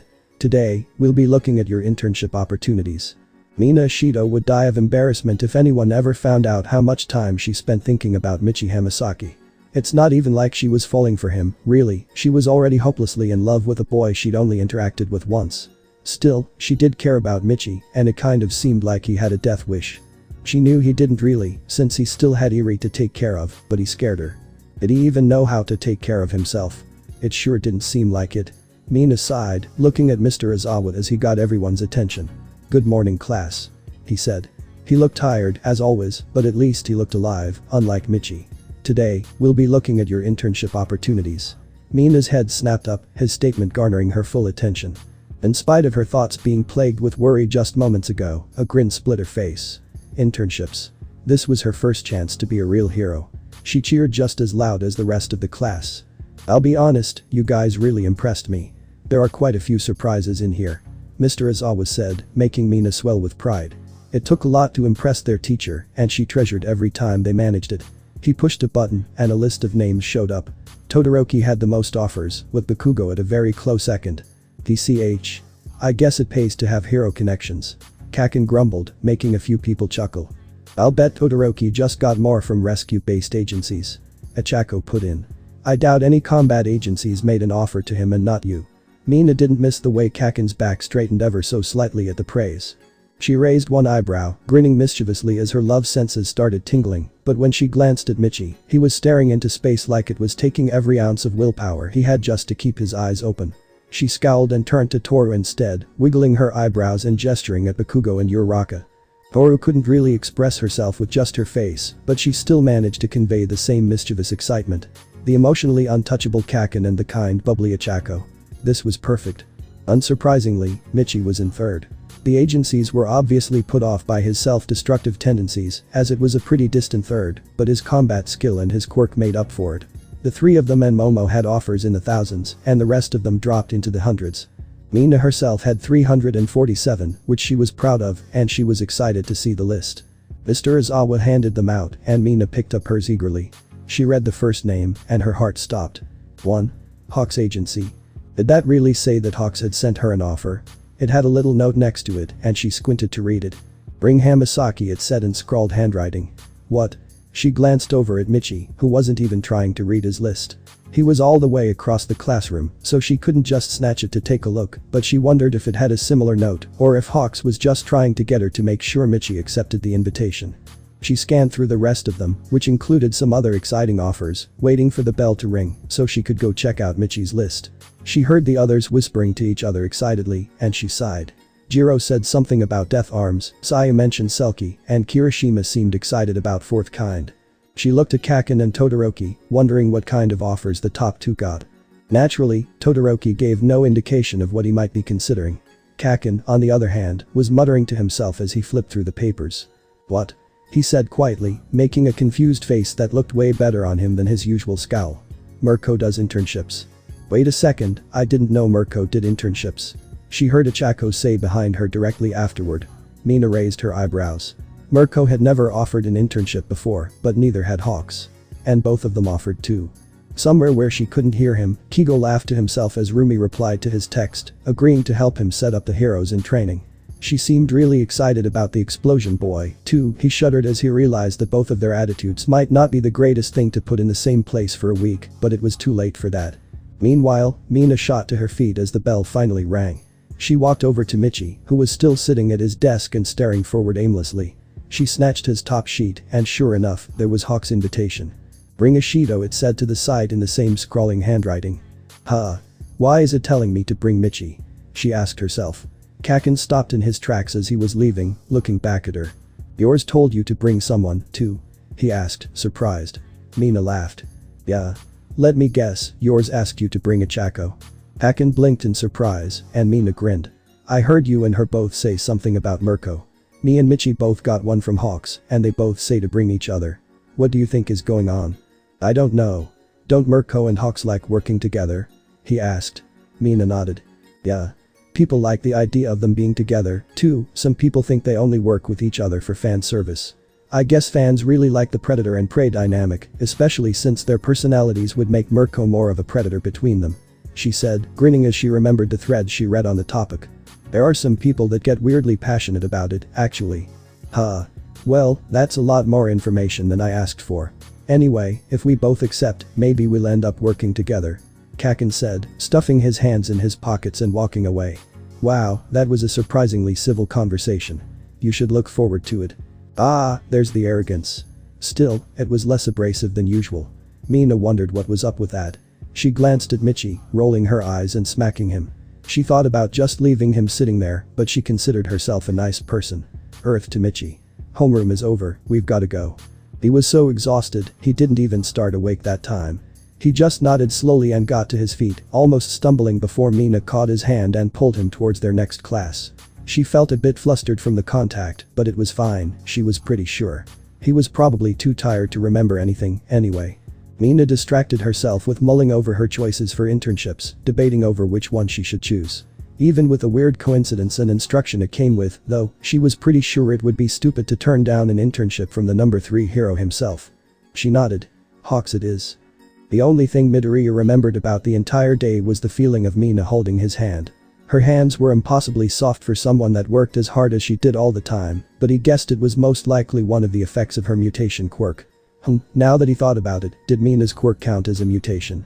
If Aizawa erased her quirk, would she lose the ability to use her acid or not? It's not like it would take away the pink skin, black sclera, and the horns. Ah, whatever. Anyway, apparently Hawks wanted him to make sure Mina joins up with him for his internship. And yes, he's obviously going to choose Hawks. The winged hero wasn't wrong when he said Midoriya was a huge fan of his, and he couldn't choose anyone else with his orders from All for One to stand out as much as possible. He opened the door to the bar and saw Eri playing with a copy of himself made by Twice, and he pouted. He was so jealous. Regardless, he desperately needed sleep, so he went straight to bed. He sighed in relief as he relaxed into the mattress, and then all of a sudden it was morning, and he was scrambling to get ready for school. Hawks wasn't a super traditional hero, to say the least, so Midoriya made sure to be ready just in case the internship started as soon as he accepted the invitation. He double and triple checked everything before running out the door, the morning passing in an anxious blur after he submitted his choice. After the first couple classes were over, everyone was talking to each other about their options and who their first choices were. Who did you choose? Midoriya asked Kaminari, who grumbled something he didn't quite hear. Midoriya blinked, surprised. What? Kaminari sighed. I didn't actually get a choice. Nezu assigned me to himself and Powerloader, and I think I'm just going to end up being their tech guinea pig. Nezu made it pretty clear that Hatsune would be involved as well, so I guess this is goodbye. Midoriya laughed. Oh, it won't be that bad. I can't wait to see what they come up with for you, especially all working together. I'm kind of excited too. Kaminari admitted. I'm just mostly scared. Hatsune has already almost snapped my back with her stupid full bodysuit, so I don't think I'll make it out unscathed. Oh, that's fair. Midoriya said, but he was still laughing. Kaminari glared. Who did you choose? Didn't you get like thousands? Yeah, I did. Midoriya acknowledged. I didn't read any of them, though, since the top one was from Hawks. Obviously I accepted it. Ugh, I'm so jealous. Kaminari whined. Midoriya just smirked. Mina got invited with me, for some reason. He said, frowning slightly. Mirko invited Kaken and Achako together, too. It's pretty weird. Yeah, well, I'll take weird over terrifying any day. Kaminari grumbled. I'll be completely honest with you, because you're my friend. You're probably going to die. Believe it or not, that didn't make me feel better. Midoriya nodded seriously. I believe it. He said gravely. I actually wasn't trying to make you feel better. Kaminari glared at him, but it was pretty hard to be scared of Denki Kaminari. He was the figurative embodiment of sunshine. Which is probably why he got along so well with Eri, the literal embodiment of sunshine. He didn't have an ounce of malice in his body, so the glaring didn't do much. Hey, said Mina's bubbly voice from behind. Midoriya was about to turn around, but before he could, she jumped up onto his back. Ah. Physical contact. Emergency protocols engage. He didn't have any emergency protocols, so he just turned embarrassingly red and his brain shut down. "What's up?" he said. He didn't try to look up at her, because that would put their faces way too close for him to continue functioning. "Did you choose Hawks?" she asked him, resting her chin on the top of his head. She started slipping, so he instinctively grabbed her thighs to hold her up. "Oh, no." He wasn't red anymore, but that's only because he was panicking so badly that he disconnected himself from reality. "Yeah, I did. Did you?" his mouth asked, much more calmly than he should have been able to manage. "Yup," she said, popping the pea. In hindsight, it would have been hilarious if he'd just let her fall without catching her, but if he let go now, he'd look like a jerk. He sighed. "Do you think Ichako and Kaken both chose Mirko?" she asked, hiking herself higher on his back so she could rest her forearms on his head and sort of look down on his face. He blinked, making the mistake of looking up in surprise. "They both got offers from Mirko," he said in a surprised voice, somehow still sounding normal even though his brain was basically a melted mass of anxiety at this point. Still, he couldn't deny that he was enjoying the affection. "Yeah, and they both said to bring each other, too." Midoriya opened his mouth to reply, but he heard a click from the side. He looked over to see Denki frowning at his phone, tapping something. "Oops, I forgot to turn off the shutter sound," he muttered. "Oh." Amanari had just taken a very blackmail-worthy picture of him and Mina, and apparently his pink friend, because they were still just friends, had realized the same thing. She immediately hopped off of his back, and Midoriya pouted for a moment before realizing it and covering the expression. "I saw that," Kaminari yelled as he ran away from Mina, holding his phone out of her reach. "I saw that pouty face you just made, you can't hide from me. Denki, you give me your goddamn phone right now," Mina hissed, flailing her arms while he held her back. He looked at her, considering. "Only if you promise not to delete the picture," he said. "But that's..." she hesitated. "You know what? Fine. I just want to see it." Denki cautiously handed her the phone, and Midoriya started walking towards them, interested. Of course, he was definitely going to delete the picture, but he still wanted to see what it actually looked like. Mina smiled after a moment, nodding in satisfaction. "Send this to me," she said, giving the phone back to Kaminari. Midoriya broke into a run, his eyes widening. "Hey, wait a second. What is it?" Denki quickly pocketed the phone, and Mina stood between them smugly. "You don't get to see," she declared. Midoriya floundered for words, trying to protest, but she grabbed his arm and started pulling him towards the school's exit. Don't we have English right now?" Midoriya asked. She grinned back at him brightly. "Nope. Hawk sent me a text that said our internship start today. I didn't even know he got my number, but it's fine. I guess he has his ways. This internship is getting more sketchy by the minute," Midoriya complained as he received a text. "Big Bird. Internship starts now. Get yo ass down to the agency, we got hero shit to do." Midoriya didn't want to admit it, but this had been a very productive week so far. To his and Mina's surprise, Tokoyami had been offered an internship as well, but without the instruction to bring someone else along with him. It hadn't taken long after that to figure out what Hawks was up to, as the hero had locked him and Mina together in a training room and went off to personally train Tokoyami. He was playing matchmaker. On the bright side, that meant that Ichako and Kaken were probably part of this scheme as well with Mirko, and that meant they were probably going through a similar experience. Even with Hawk's admittedly entertaining efforts to get them alone together, though, the wing hero was a great teacher. Mina and Midoriya both improved more than he had thought was possible in a single week. The best part? He wasn't in constant pain anymore. He hadn't even realized that he had been in the first place, but apparently his quirks had still been fighting against each other. All for One had done one last experiment on him, adding another quirk to the mix, and somehow that had tied them all together into a single quirk. He still didn't know what it was, but he felt good. He wondered if All for One even considered the fact that making Midoriya more powerful would be detrimental to him in the long run. After all, he was just planning on using all that power to kill the villain eventually. He sighed luxuriously, reveling in how comfortable he felt now that his body wasn't battling against itself. Kurogiri walked through the door, and Midoriya straightened. "Oi, chauffeur," he called. "You got a second to talk?" "Please don't call me that," he said, taking a seat. "But yes, I have time. What do you want to know?" "Well, I still don't have any of my memories from the time between when I was kidnapped and when I woke up just a little while ago, and it's really weird. I feel like I got close enough with you and Shigaraki to call you my friends, but I don't know anything about you guys anymore. Where did you come from? Why did you join the league?" Kurogiri sighed, standing back up. "I'm afraid I don't have much to say on those topics. I apologize." He walked away. Midoriya blinked in surprise. He thought that he was the only one with his memories tampered with, but from the way Kurogiri was talking. Could it be that he couldn't remember? What about Shigaraki himself? Were any of the members of the League of Villains even there of their own volition? Well, besides Dabi. Dabi had been recovering over the last couple of days from the quirk transfer, his body adjusting as the two quirks hopefully combined.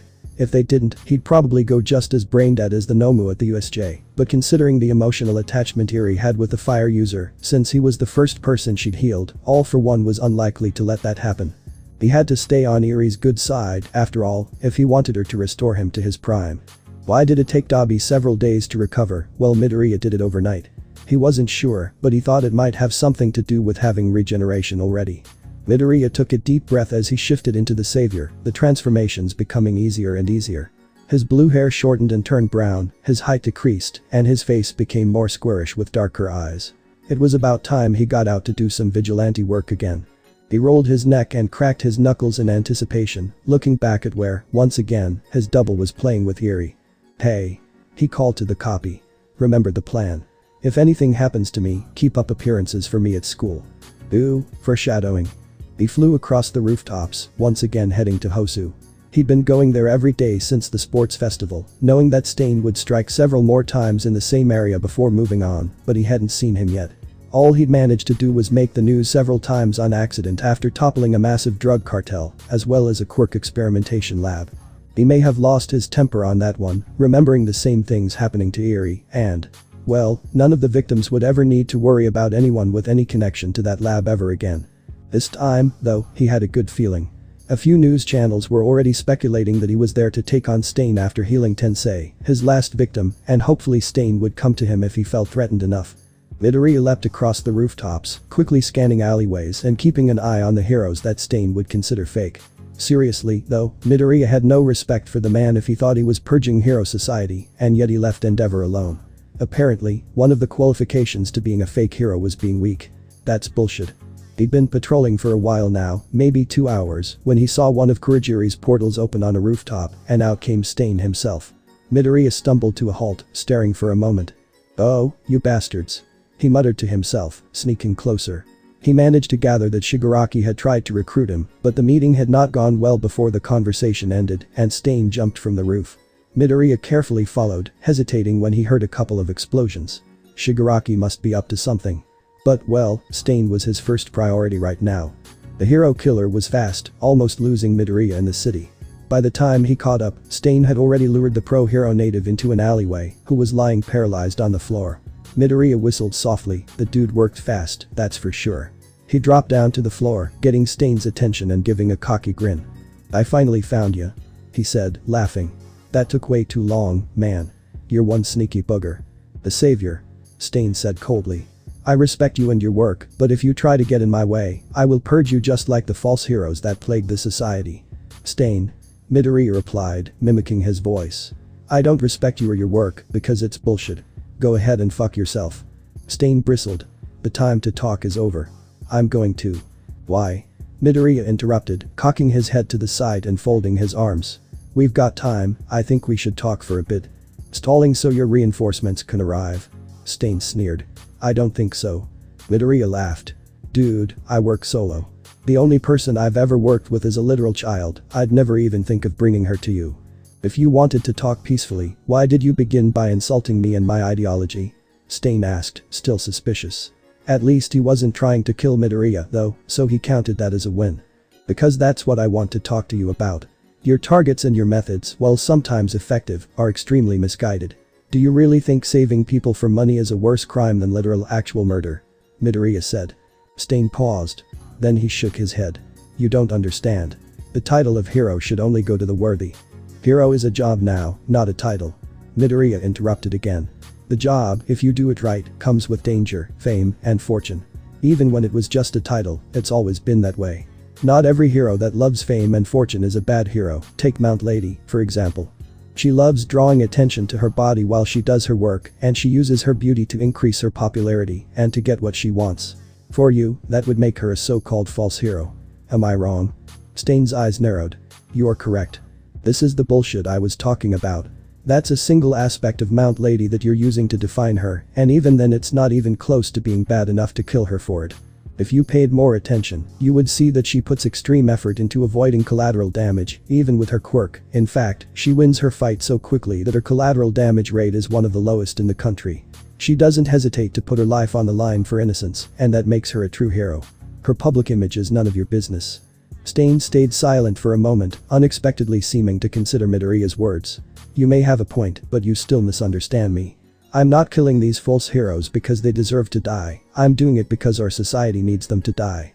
Everything is built on heroes, they protect the people, they're celebrities and media sensations, and they're idolized by the young. Our heroes today are the foundation of faith and justice, and I refuse to allow weak and selfish attention whores to be a part of that foundation. Over Stain's shoulder, Midoriya saw ice form over the floor. He frowned, realizing that he'd better wrap this up quickly. Tenya quickly came into view, sliding on the ice even faster than his usual top speed. Shoto was on his back, freezing the track in front of them and giving themselves an extra boost of speed with his ice. Midoriya grinned. Well, Mr. Hero Killer sir, I'm afraid we're at an impasse. You won't allow the current heroes to hold their positions, and I won't allow a fanatic serial murderer the right to decide that a good person needs to die. He lowered himself into a combat stance, Stain doing the same.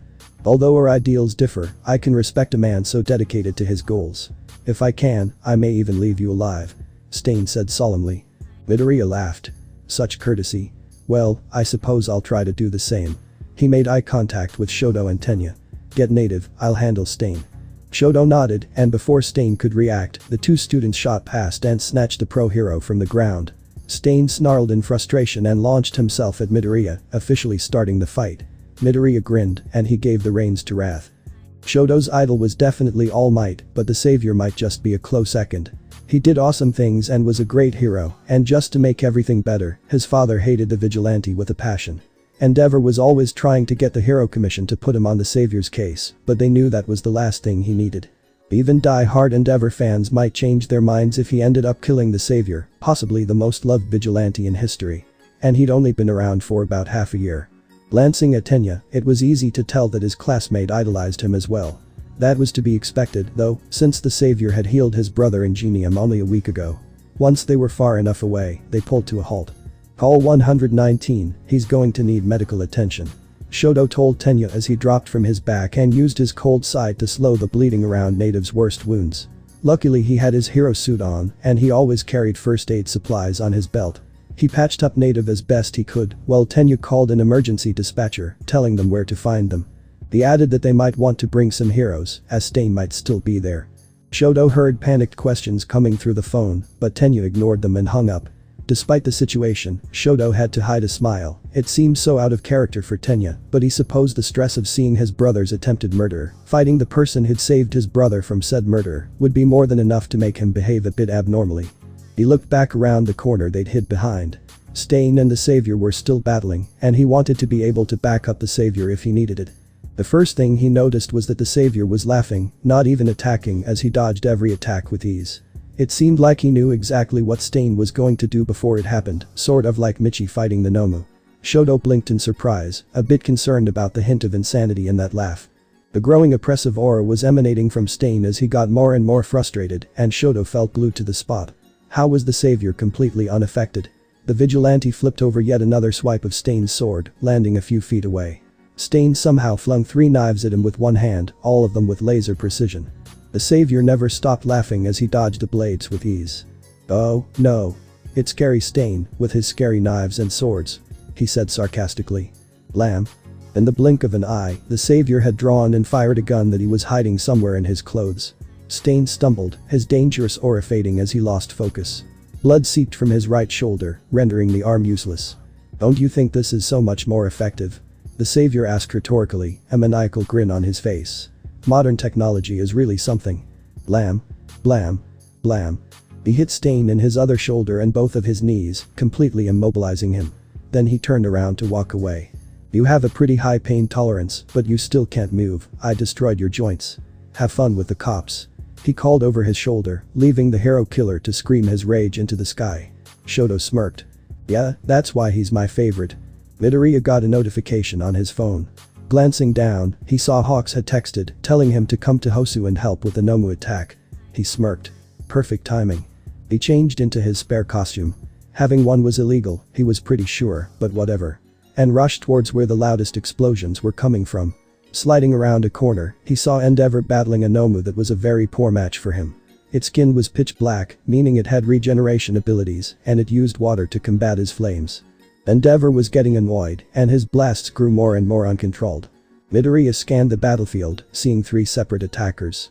One had wings and was fighting against Gran Torino. Wasn't he the one that Shoto had interned with? And it looked painfully familiar. The other, using similar water-based powers to the first, was fighting against Ingenium. Manuel was spearheading the evacuation efforts, and Midoriya narrowed his eyes as he tried to see where he'd be most useful. His eyes locked onto the familiar winged Nomu, and he activated Analyze. Instead of being its own quirk, it felt like more of a special move now that his quirks had combined. He took in the information, and then he nearly tripped and fell on his face. That was Tsubasa. The kid had bullied Midoriya years ago, and his grandfather was the famed quirk doctor that was secretly aligned with the League of Villains. Oh, hell no. No fucking way. Midoriya gritted his teeth, running straight towards the Nomu. He didn't know what he was going to do, but he had to try to do something. Instinct drove him forward, and his gut hadn't led him astray yet. Gran Torino landed a solid kick to the side of the thing's face, and Midoriya used the moment it was distracted to jump onto its back. His quirk activated, quickly draining his stamina, but he had no idea what was going on. The Nomu thrashed underneath him, trying to buck him off, but he couldn't have let go if he tried. His muscles were locked into place. It felt like hours, honestly, but Midoriya had no idea how much time really passed before he staggered away, almost completely drained. Where the Nomu had once been, a teenager with familiar red wings lay unconscious on the ground. The fight with the other 2 Nomu hadn't progressed, so he guessed it probably hadn't even been a minute. Huh. He muttered. So that's what it was. The quirk that All for One had given him must have been some kind of projection quirk, allowing him to use his regeneration abilities and such on others. He quickly analyzed himself, an ability that he didn't have before, and he blinked in surprise. The most fitting name that he could think of at the moment for his quirk, the completed amalgamation of everything that had been given to him, was bioenergy manipulation. He could control the energy flow in his own body, boosting his brain for analysis or his body for regeneration, disguise, or resilience. He could read the energy imprints in other people for research, and he could absorb any kind of energy and turn it into his own for energy absorption. Apparently, that gave him the ability to un-Nomu people. That's fucking lit. He had to know who they were, though. If he didn't know who or what they were before being turned into a Nomu, he couldn't restore them to that state. He turned his attention to the other 2 Nomu, activating analysis and research to help him find out who they might be. Actually, now that he thinks of it, they sort of remind him of the water hose duo. Holy shit. Ignoring all of the heroes, police officers, and paramedics trying to keep him out of danger as a student, he sprinted back into the fray. He didn't know if he had enough energy to restore them, but he hoped so because he was going to try anyway.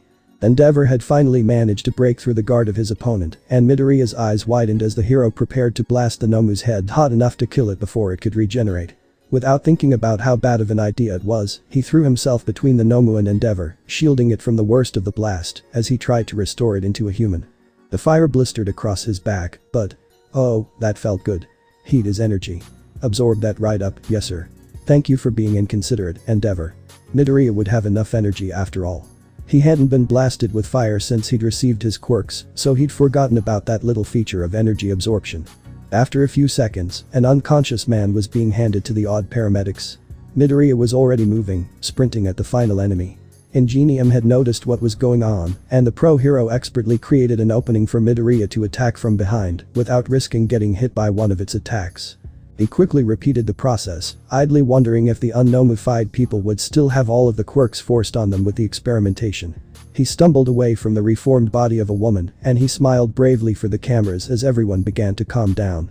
Reporters asked questions, but they all flew over his head. His head felt stuffed with cotton candy. Well, one question caught his attention. How does it feel to show up the number 2 hero like that? Midoriya snatched the microphone. Feels fucking great. He slurred before finally breaking free of the crowd. He stumbled for a few steps and almost fell flat on his face, but someone managed to catch him before that happened. How the hell were you here so much faster than me? Mina demanded.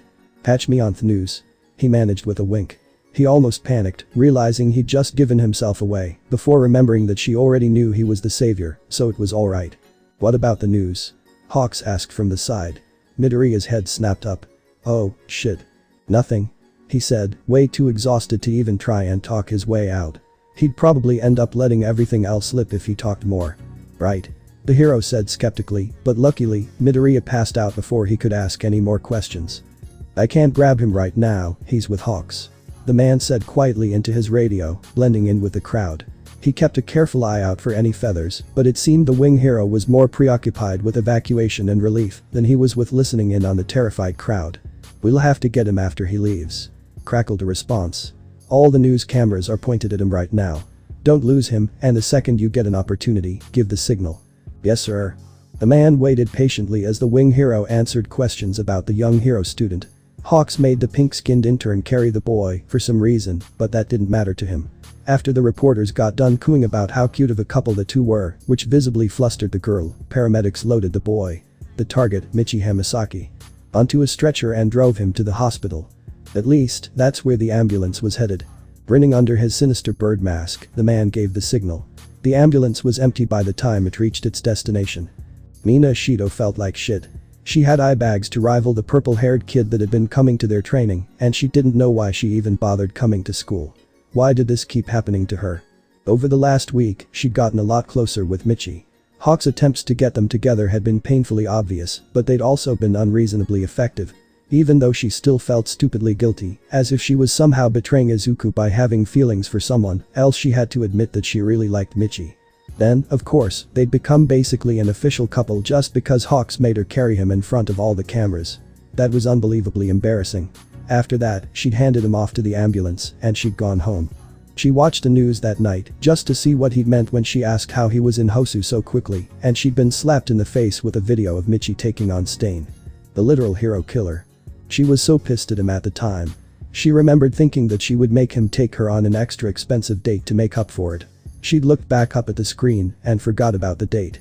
Hero student Michi Hamasaki missing, abducted from ambulance after overextending himself in Hosu. The text scrolled across the bottom of her TV as it showed clips of Michi saving everyone from the three Nomu and being carried to the ambulance by Mina. It then went to the panicked paramedics outside a wrecked empty ambulance, but she couldn't process anything they were saying. Again.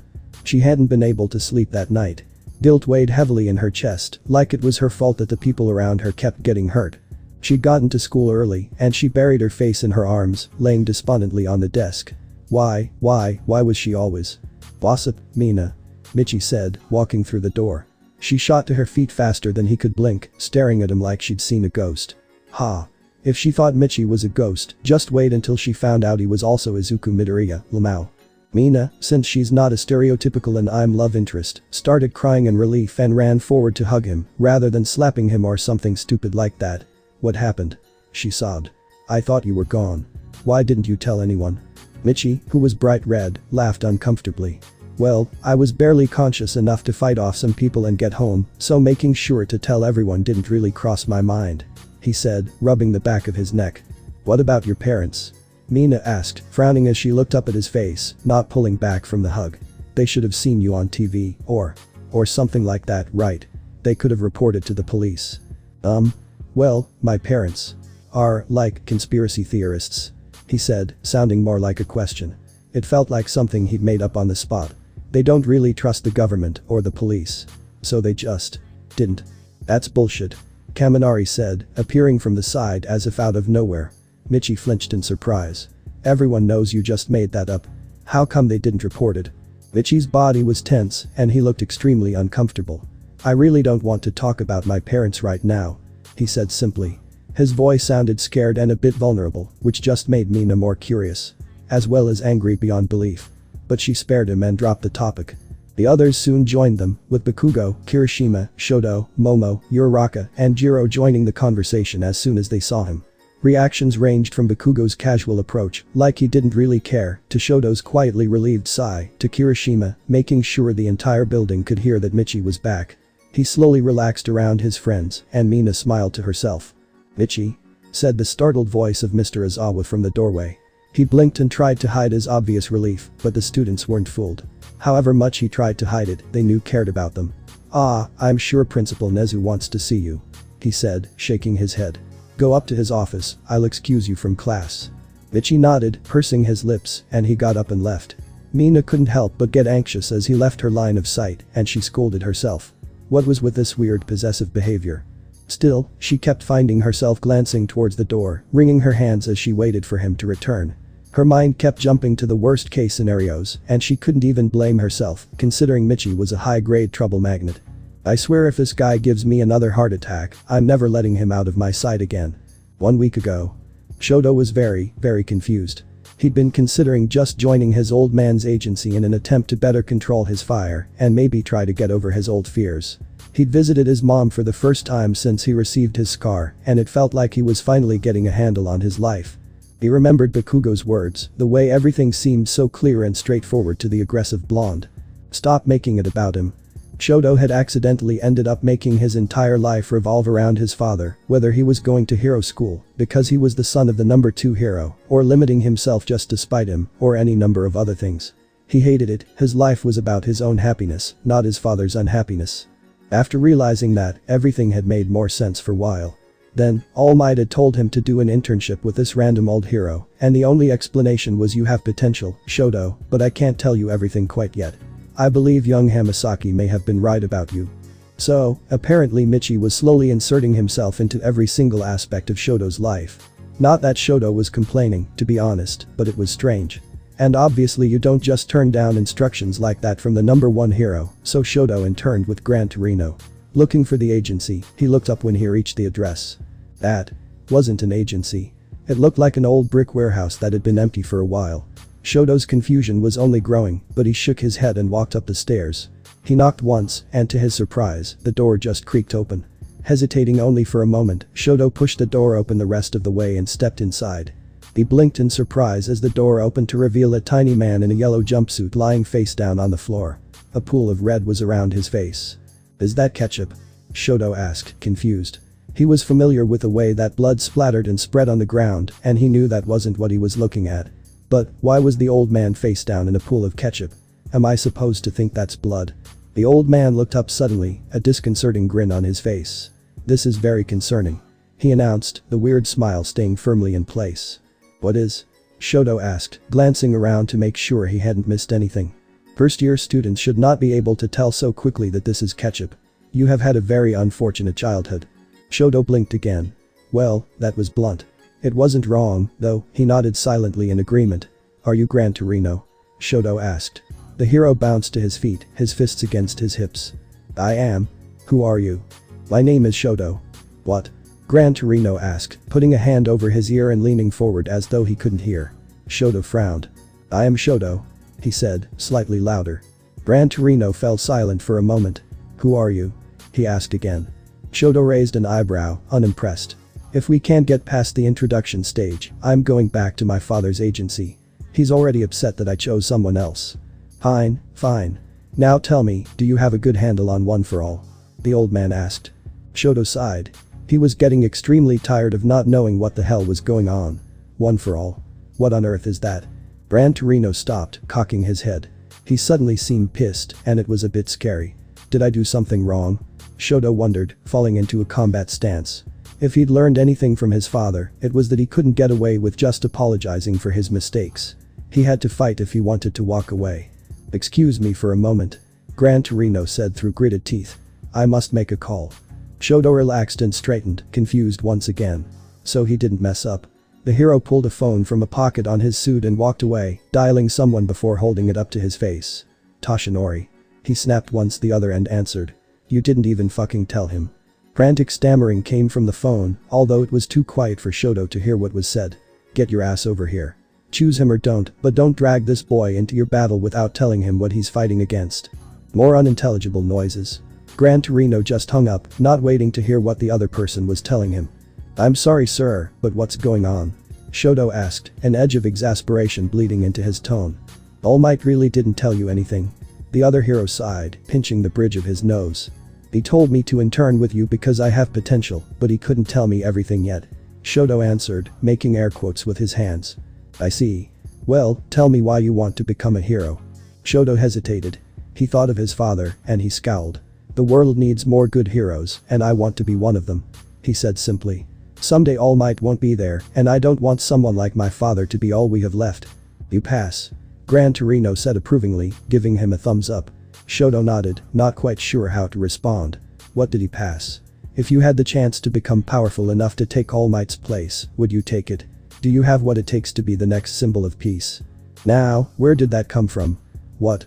Of course I would take it. I'm not All Might, but I'm still going to be a great hero. But you are. Gran Torino agreed. Now, sit down. I need to tell you about All Might's nemesis, All for One. After that, you can decide whether or not you want to challenge him. Shoto still had no idea what was going on, but he nodded and sat down. He needed some answers. Oh, you two are just adorable. The rabbit hero said with a wide grin. Bakugo snarled, stepping forward threateningly with sparks flying from his palms.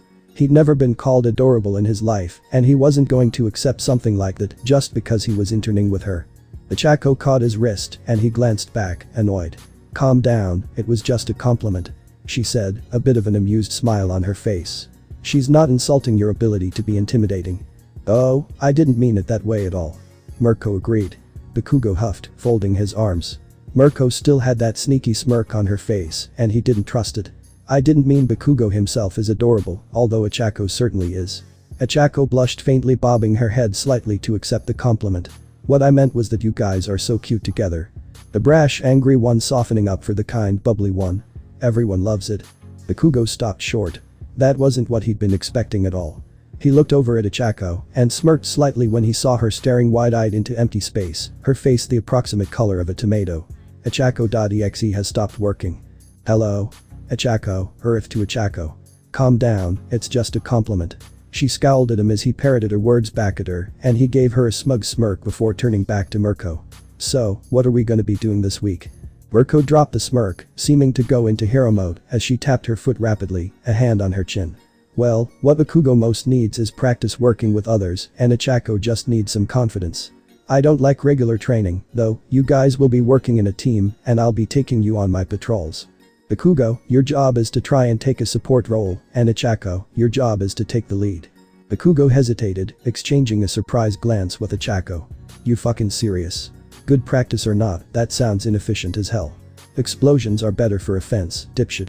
He's not trying to be impolite, that's just how he talks. Ichako hurriedly put in. I agree, though. Would it not make more sense for Bakugo to take the lead? It's pretty hard sometimes for my gravity quirk to do much. Of course. That's why it'll be a challenge. If the situation gets dicey, go ahead and switch roles, but you need to practice doing things you're not used to. Bakugo scowled. I hate taking orders. He grumbled, folding his arms. He glanced at Ichako. Alright cheeks. If I'm supposed to be supporting you, we need to figure out some combo moves. You up for it? Ichako took a deep breath, then she grinned. Let's do it. Mirko discreetly snapped a picture, sending it to Hawks. Mirko. This is gonna be GR8. How's it going on your end? Chicken Little. I locked them together in the closet. Mirko sighed. She wasn't one for subtlety, but even she put slightly more effort into it than that. Mirko. You lazy shit. Tokoyami whipped his head back and forth, slightly dazed. As soon as they'd arrived, Hawks had ended up locking Michi in a closet with Mina, but with Mina's acid, they hadn't been trapped for long. Now, Michi and Hawks were ganging up on him as they shot off rapid-fire questions about Dark Shadow, too fast for him to comprehend. Slow down, he said desperately. Hawks completely ignored him, but Michi slapped a hand over the wing hero's mouth. Alright, I'll ask first. Dark Shadow can go through your shirt without tearing it, right? Michi said. Tokoyami nodded, relieved that the barrage was over. So, what else can he go through? Can he phase through anything, or is it because cloth is so porous and thin? I don't know. Tokoyami realized, Dark Shadow expressing interest as well. I've never really tried it. Usually, Dark Shadow intentionally takes attacks to protect me, or he strikes. I've never considered if he could be intangible. Michi nodded excitedly, writing something down in a notebook that he'd just spawned into existence. Alright, let's definitely test that. Now, about Dark Shadow's weakness. I've noticed that light attacks aren't nearly as effective if the light doesn't reach his head. Is his entire body weak against light, or could you protect against it by having him hide in your cloak and just extend his arms? Yumikage frowned. That would prove difficult, as he still needs to be able to see where he's attacking. I can't. Oh, that was another question I had. Michi interrupted. Have you tried to deepen your connection with Dark Shadow? You can communicate telepathically, so if you worked on it, could you share each other's senses for short periods of time? For example, he could use your eyes to see while he was hiding from the light, or you could use his for reconnaissance. I've never managed to do that. Tokoyami said, shaking his head no. I don't really even know how I'd work on it. We'll put some thought into it. Final question before I let Hawks talk.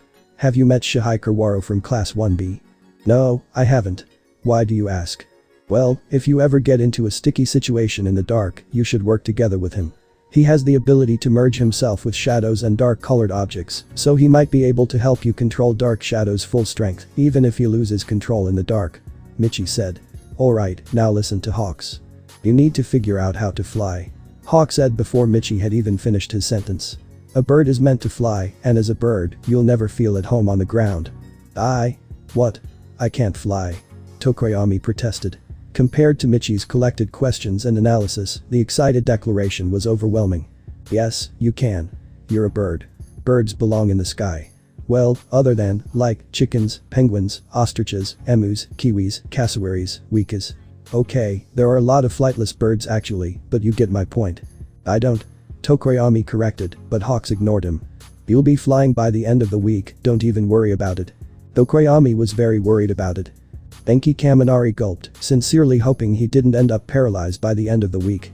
Last time May had made him test a full bodysuit, the stupid thing had pulled several muscles in his back. But Principal Nezu was there this time, so it should be fine. Right. Wrong.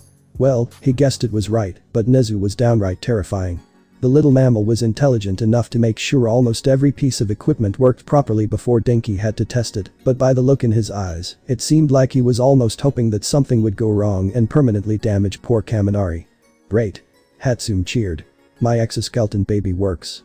Now, let's just put the propulsor babies on the bottom, dial up the power, and make it thinner.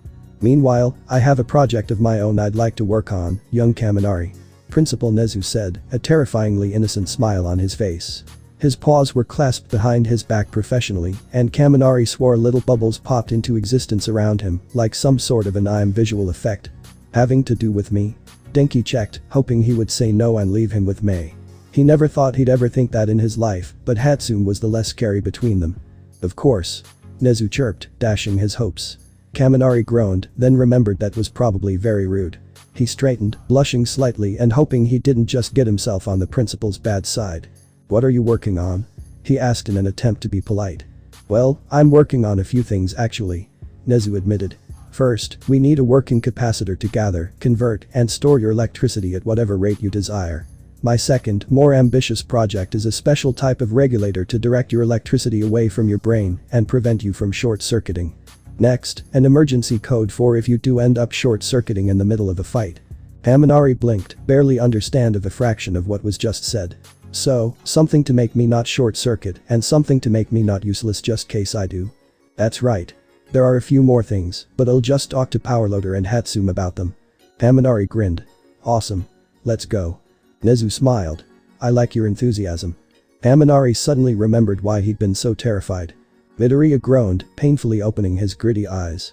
Every muscle on his body was sore and he couldn't remember where he was.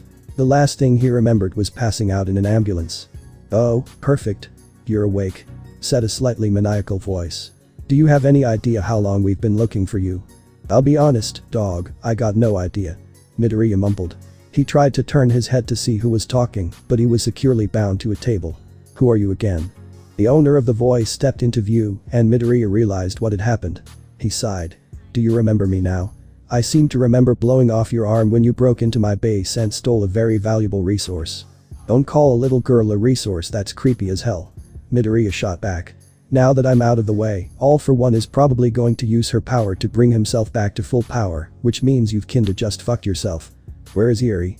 Overhaul growled, completely ignoring him. Midoriya stuck out his tongue. I'm feeling generous today, so I'll give you the chance to just tell me, and I'll let you go once I get her back. If you refuse, I'll pull it out of you. Midoriya pretended to consider, humming thoughtfully. There's this song that stuck in my head. He eventually said. Do you know it? It goes like this. Fuck you very very much. Overhaul hissed in irritation. I look forward to seeing you beg at my feet. How long do you think you can keep up the attitude? Oh, I'd say for a good while. I've just started to heal mentally from what All for One did to me, though, so it would be unfortunate if I got broken again. Midoriya wiggled around in his restraints, frowning as they dug into his wrists. Hey, could you do something about these straps? They're not very comfortable. Good luck. Overhaul said darkly over his shoulder, leaving the room. Midoriya frowned, tired of his quips getting ignored. Well, alright then, you stick in the mud. Would it kill you to play along a little bit? He sighed, trying to shift into a more comfortable position. His sense of pain was still very dull, so it didn't exactly hurt, but it didn't feel very good either. The table he was tied to was at a 45-degree angle, with his hands strapped above his head and his ankles tied at the other end. This is so erotic. He muttered to himself, disappointed that he hadn't come up with that one, while Overhaul was still in the room. The door opened again after a few minutes, and a strange man with an unnerving smile entered. I hear you have a regeneration quirk. The man said excitedly, hurrying to set up a set of surgical tools. Midoriya grimaced. He had incredible healing and didn't feel much pain, but that didn't mean he was excited to get all cut up. I've never had a subject that I didn't have to worry about dying on me. If you've ever wondered why girls don't like you, this is it. Midoriya said, raising an eyebrow. Or men, if you swing that way, I don't judge. You know what? I'll bet this is why no one likes you. Cutting people open is nasty. That's not all I'm going to do. The man said, actually sounding offended. Your body will be my scientific plaything. You, don't say it like that. Midoriya whined, gagging. At least you said scientific. So many experiments that I can't do on anyone else. The man rambled excitedly, rummaging through a duffel bag at his feet. I always wanted to be a bionicle as a kid. Midoriya put in. I'm thinking more along the lines of Inspector Gadget. He said, moving behind Midoriya to a desk he couldn't see. A loud thunk of metal landing on the desk startled him, sounding strangely ominous. I could make a homemade ingenium. Does Overhaul know that you're basically upgrading me? Midoriya checked.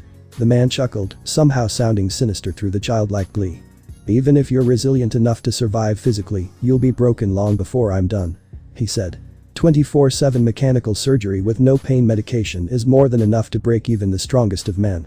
Remember, all you have to do to make the pain stop is tell us what we need to know. Midoriya shook his head. If they really managed to mentally shatter him again, he'd just turn back into a ruthless killing machine. Again. He was really getting tired of being an experiment for villain groups.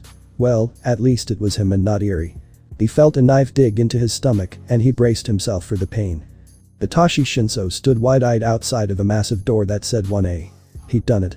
Taking a deep breath, he pushed open the door, grinning involuntarily when he saw all of the friends he'd made while training with their class. Michi was late, which was odd, but Kaminari, Mina, Jiro, and Shoto were all there. He saw Kaken and Ichako as well, and the latter seemed to be celebrating something. Yo, Shinso's here. Kaminari said once he noticed him. Called it. Ichako cheered, pumping a fist. Mineta is long gone. Most of the class cheered, and the ones that were too nice for that sagged in relief. Hitachi rolled his eyes, a grin playing at his lips, as everyone started praising him for replacing the class pervert. I didn't intentionally kick him out, you know. Shinso said. I still would have tried just as hard to replace anyone else. Well, this is the way it turned out and we couldn't be happier. Mina stated, throwing an arm over his shoulder. It looked comical with how much taller he was than her, but she didn't seem daunted. Welcome to Class 1A. Yo Kaminari. Are you okay? Jiro asked, concerned. You look really pale. He nodded slowly. You know how the savior broke into the hospital and healed Tenya's brother? He asked. Yeah, I remember. How could I not? Right. Well, did I tell you about what happened to my mom? He asked her. Kyoka tilted her head to the side, racking her memory. I don't think so. She said after a moment. Kaminari sighed. Last year, she lost her quirk. We don't know how. Jiro's eyes widened, she'd never heard of something like that happening. Last night, the savior arrived at our house with the same little girl that healed Iida's brother, and he gave it back. Whoa. Jiro gasped. The savior really came into your house and healed your mom? Denki nodded. That's so cool. Yeah, but since he's the one that did it, that must mean the ones that took my mom's quirk were criminals, right? Remember the Nomu at the USJ? Ioka felt her face drain of color. He had multiple quirks. She whispered. The League of Villains stole your mom's quirk. I'm sorry, but I haven't been able to activate it again. Michi said, sighing. I was able to heal the Nomus in the heat of the moment, but I've never been able to heal someone else before, and I haven't been able to do it since. That wasn't the real reason he couldn't do it, of course. Since he was just a copy, he didn't receive the projection quirk that All for One had given to Midoriya, but he had to make something up to explain why he couldn't do what the original had done. I see. Said the nurse disappointedly. Luckily, you did a good job the first time. Waterhose and the other boy should be waking up within a few months, and we haven't detected any permanent damage. Michi nodded, bowing slightly at the waist before leaving the hospital. He pulled out his phone, sending a text to Monoma. Michi. Meet me at the support lab, I had a great idea with your quirk. Also, I have something important to tell you. HP OfficeJet Pro copy machine. Scene. Shoto's arm was numb. Even when he used both sides of his power to even out his temperature, the sheer power of his attacks now that he'd received one for all was too much for his body to handle. He was trying to limit himself, but all of the instincts he'd honed over the course of his life were now working against him, making him put too much power into every move. He stumbled, his left leg flaring in pain. Not only was his quirk far more powerful than he was used to, he'd received superhuman strength akin to All Might himself. If he wasn't careful, he could seriously injure himself. He narrowed his eyes, hissing through his teeth in pain. Of course he had to give me this power right before finals. He scoffed to himself. How humiliating would it be to fail the final because I can't control the power I've been training my entire life. But the boost in power, his abilities had shifted somewhat. Like Michi had theorized, he never really created ice, he just froze the moisture in the air. His power was over the temperature itself. So, now that he had more power and less control, he'd almost accidentally created a tornado several times, as his quirk altered the temperature drastically enough to create gale force winds from the difference in pressure. He grunted in frustration. It wasn't safe for anyone to be there to train him, so he had to figure out most of it on his own. That was fine, though. He clenched his jaw, falling into a combat stance to go through one of the routines drilled into him by his father. After everything he'd gone through, he could never back down from the challenge of taming his wildly powerful new quirk. He'd finally accepted his fire as his own, and it was time to make one for all his as well. "What is your real name?" asked one of Overhaul's cronies, his quirk infusing his voice. "Izuku Midoriya." Midoriya found himself saying before he could stop himself. He blinked. "Wait, you had a truth serum quirk this whole time? What the fuck is up with all that torture?" "The torture is because I hate you, Midoriya," Overhaul said. "Now, ask him about his family. Who and where are you family and loved ones?" "My mom's dead, I never knew my dad, and I have no biological siblings," he blurted. He smirked slightly. Even though it was the truth, that answer didn't do much for Overhaul. "Who in your life do you care for most?" the man pressed. "Eri," he said without hesitation. The men paused, taken by surprise. Midoriya smirked. "There is nothing you could possibly offer me or do to me to make me give her up. Just ask him where she is," Overhaul said grimly. "I'll have to settle for watching him suffer when we get her back." "Where is Eri?" the truth speaker asked. "She's with a league of villains, probably being trained by All for One.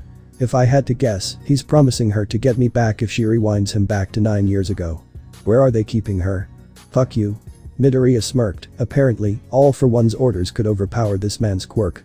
That meant he couldn't give away any information about Eri. Overhaul stood abruptly. "We will get an answer out of you, Izuku Midoriya. We'll beat it out of you, no matter how long it takes. I'll break you even if it kills you." I was about to say that's kinky, but then you added the killing part. Which is still technically kinky, it's just that the kink is necrophilia, which is really not alright. Overhaul flung out his hand, making contact with Izuku's knee. Just like that, his lower half was gone. "Work with the remnants until he grows back," Overhaul told the creepy engineer Dr. Torture guy. He quickly stalked out of the room. Midoriya laughed in spite of the crippling injury, but it was cold and harsh, lacking all of his previous amusement.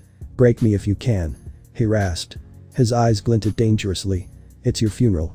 Michi jerked awake as the bus slowed to a stop. Even with the unexpected final exam against the teachers, everyone in Class 1 had passed. Kaminari had shown off a few of his new gadgets that Nezu, Powerloader, and Mei had designed, and he'd decided that his hero name would change to Prototype. Now they were on their way to a summer camp training, and he was woken up by the bus pulling over by the side of the road. He blinked his eyes blearily, feeling cautious and wary as the class was ushered out of the bus and onto the street. What was Izawa planning? Wild pussycats. There was an introduction there, but he'd missed it because he was so distracted. "From here, you need to make it through the beast's forest and to the camp by lunch. Are you ready?" one of them said. Before anyone had a chance to respond, the ground collapsed underneath them, depositing them at the bottom of a cliff. Michi groaned, "Of course. Why did she call it the beast's forest?" Kirishima asked, looking around the woods cautiously. His question was answered as an enormous creature made of earth rose from the ground and began lumbering towards the class. Bakugo blasted it to pieces before it could take 2 steps, but more were rising from the forest. Michi felt himself growing annoyed. He recognized Earth Flow as Pixie Bob's quirk, and he guessed she was just trying to show off. He stepped forward, finally fully awake, and he took charge of the situation. "Kirishima, I need you to chop down a few trees." Todoroki, Sato, Shoji, Tenya, Tokoyami, and Mina, you guys help Kaken keep the monsters busy for a minute. Shiro, Momo, Kaminari, and Uraraka, I need you over here after Kirishima's done, and Aoyama, get ready after that. Everyone else, just try to support everyone that's fighting the earth beasts. No one questioned him, and soon Kirishima had gathered enough trees to make a decently sized platform. Awesome. Kirishima, you can go help fight the earth monsters now. Shiro, use your tape to lash these together here. Momo, make some wires, and Kaminari, put the propulsors here on the corners. Michi helped Kaminari attach the propulsion from his suit to the platforms, then used Momo's wires to connect them all. Alright. Now Momo, I have an idea for something you could make. If you. He ducked as a monster lunged at him, and one of Kaken's explosions destroyed the thing before it could go for him again. Hurry the fuck up. We've gotta get moving. Kaken snarled at him before throwing himself back into the fray. Right. We're almost done. He called.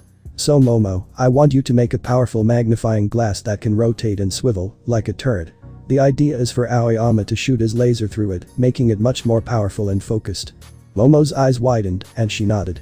She took a deep breath and began concentrating, and Michi turned to Uraraka. Do you think you can handle making this entire platform float? He asked. She nodded determinedly. Good. Kaminari. Grab these wires to power the propulsion system. Get everyone on the platform, and we'll start moving. Momo, how's it going with that device for Aoyama? Momo gasped as it burst from her chest, and she slumped forward tiredly. I got it. She said, breathing heavily. Perfect. You're the best, Momo. He praised, giving her a thumbs up. Aoyama.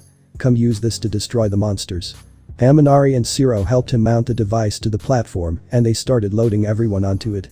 Aoyama stepped forward hesitantly, eyeing it with a wary gaze. Are you sure?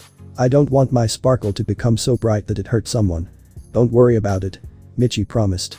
Just aim it at the monsters and fire through the magnifying glass. Aoyama nodded, looking more confident, and stepped onto the platform. He swiveled it on the stand to point at one of the monsters. Bakugo, Kirishima. Look out. He cried. He waited for them to dive out of the way, then fired. A beam of light bright enough to temporarily blind anyone looking at it seared through the air, completely obliterating the beast. Midoriya grinned excitedly. Keep it up. Kaken, we need you to drive this thing. Bakugo used a few blasts from his palms to get himself over to the makeshift hovercraft Michi had just constructed with the help of his classmates, looking at it with begrudging admiration. Me? He asked. Why? We're using Kaminari's propulsion system and Uraraka's gravity quirk to keep us in the air, but your explosions are the only thing that can control our movement. You up for it?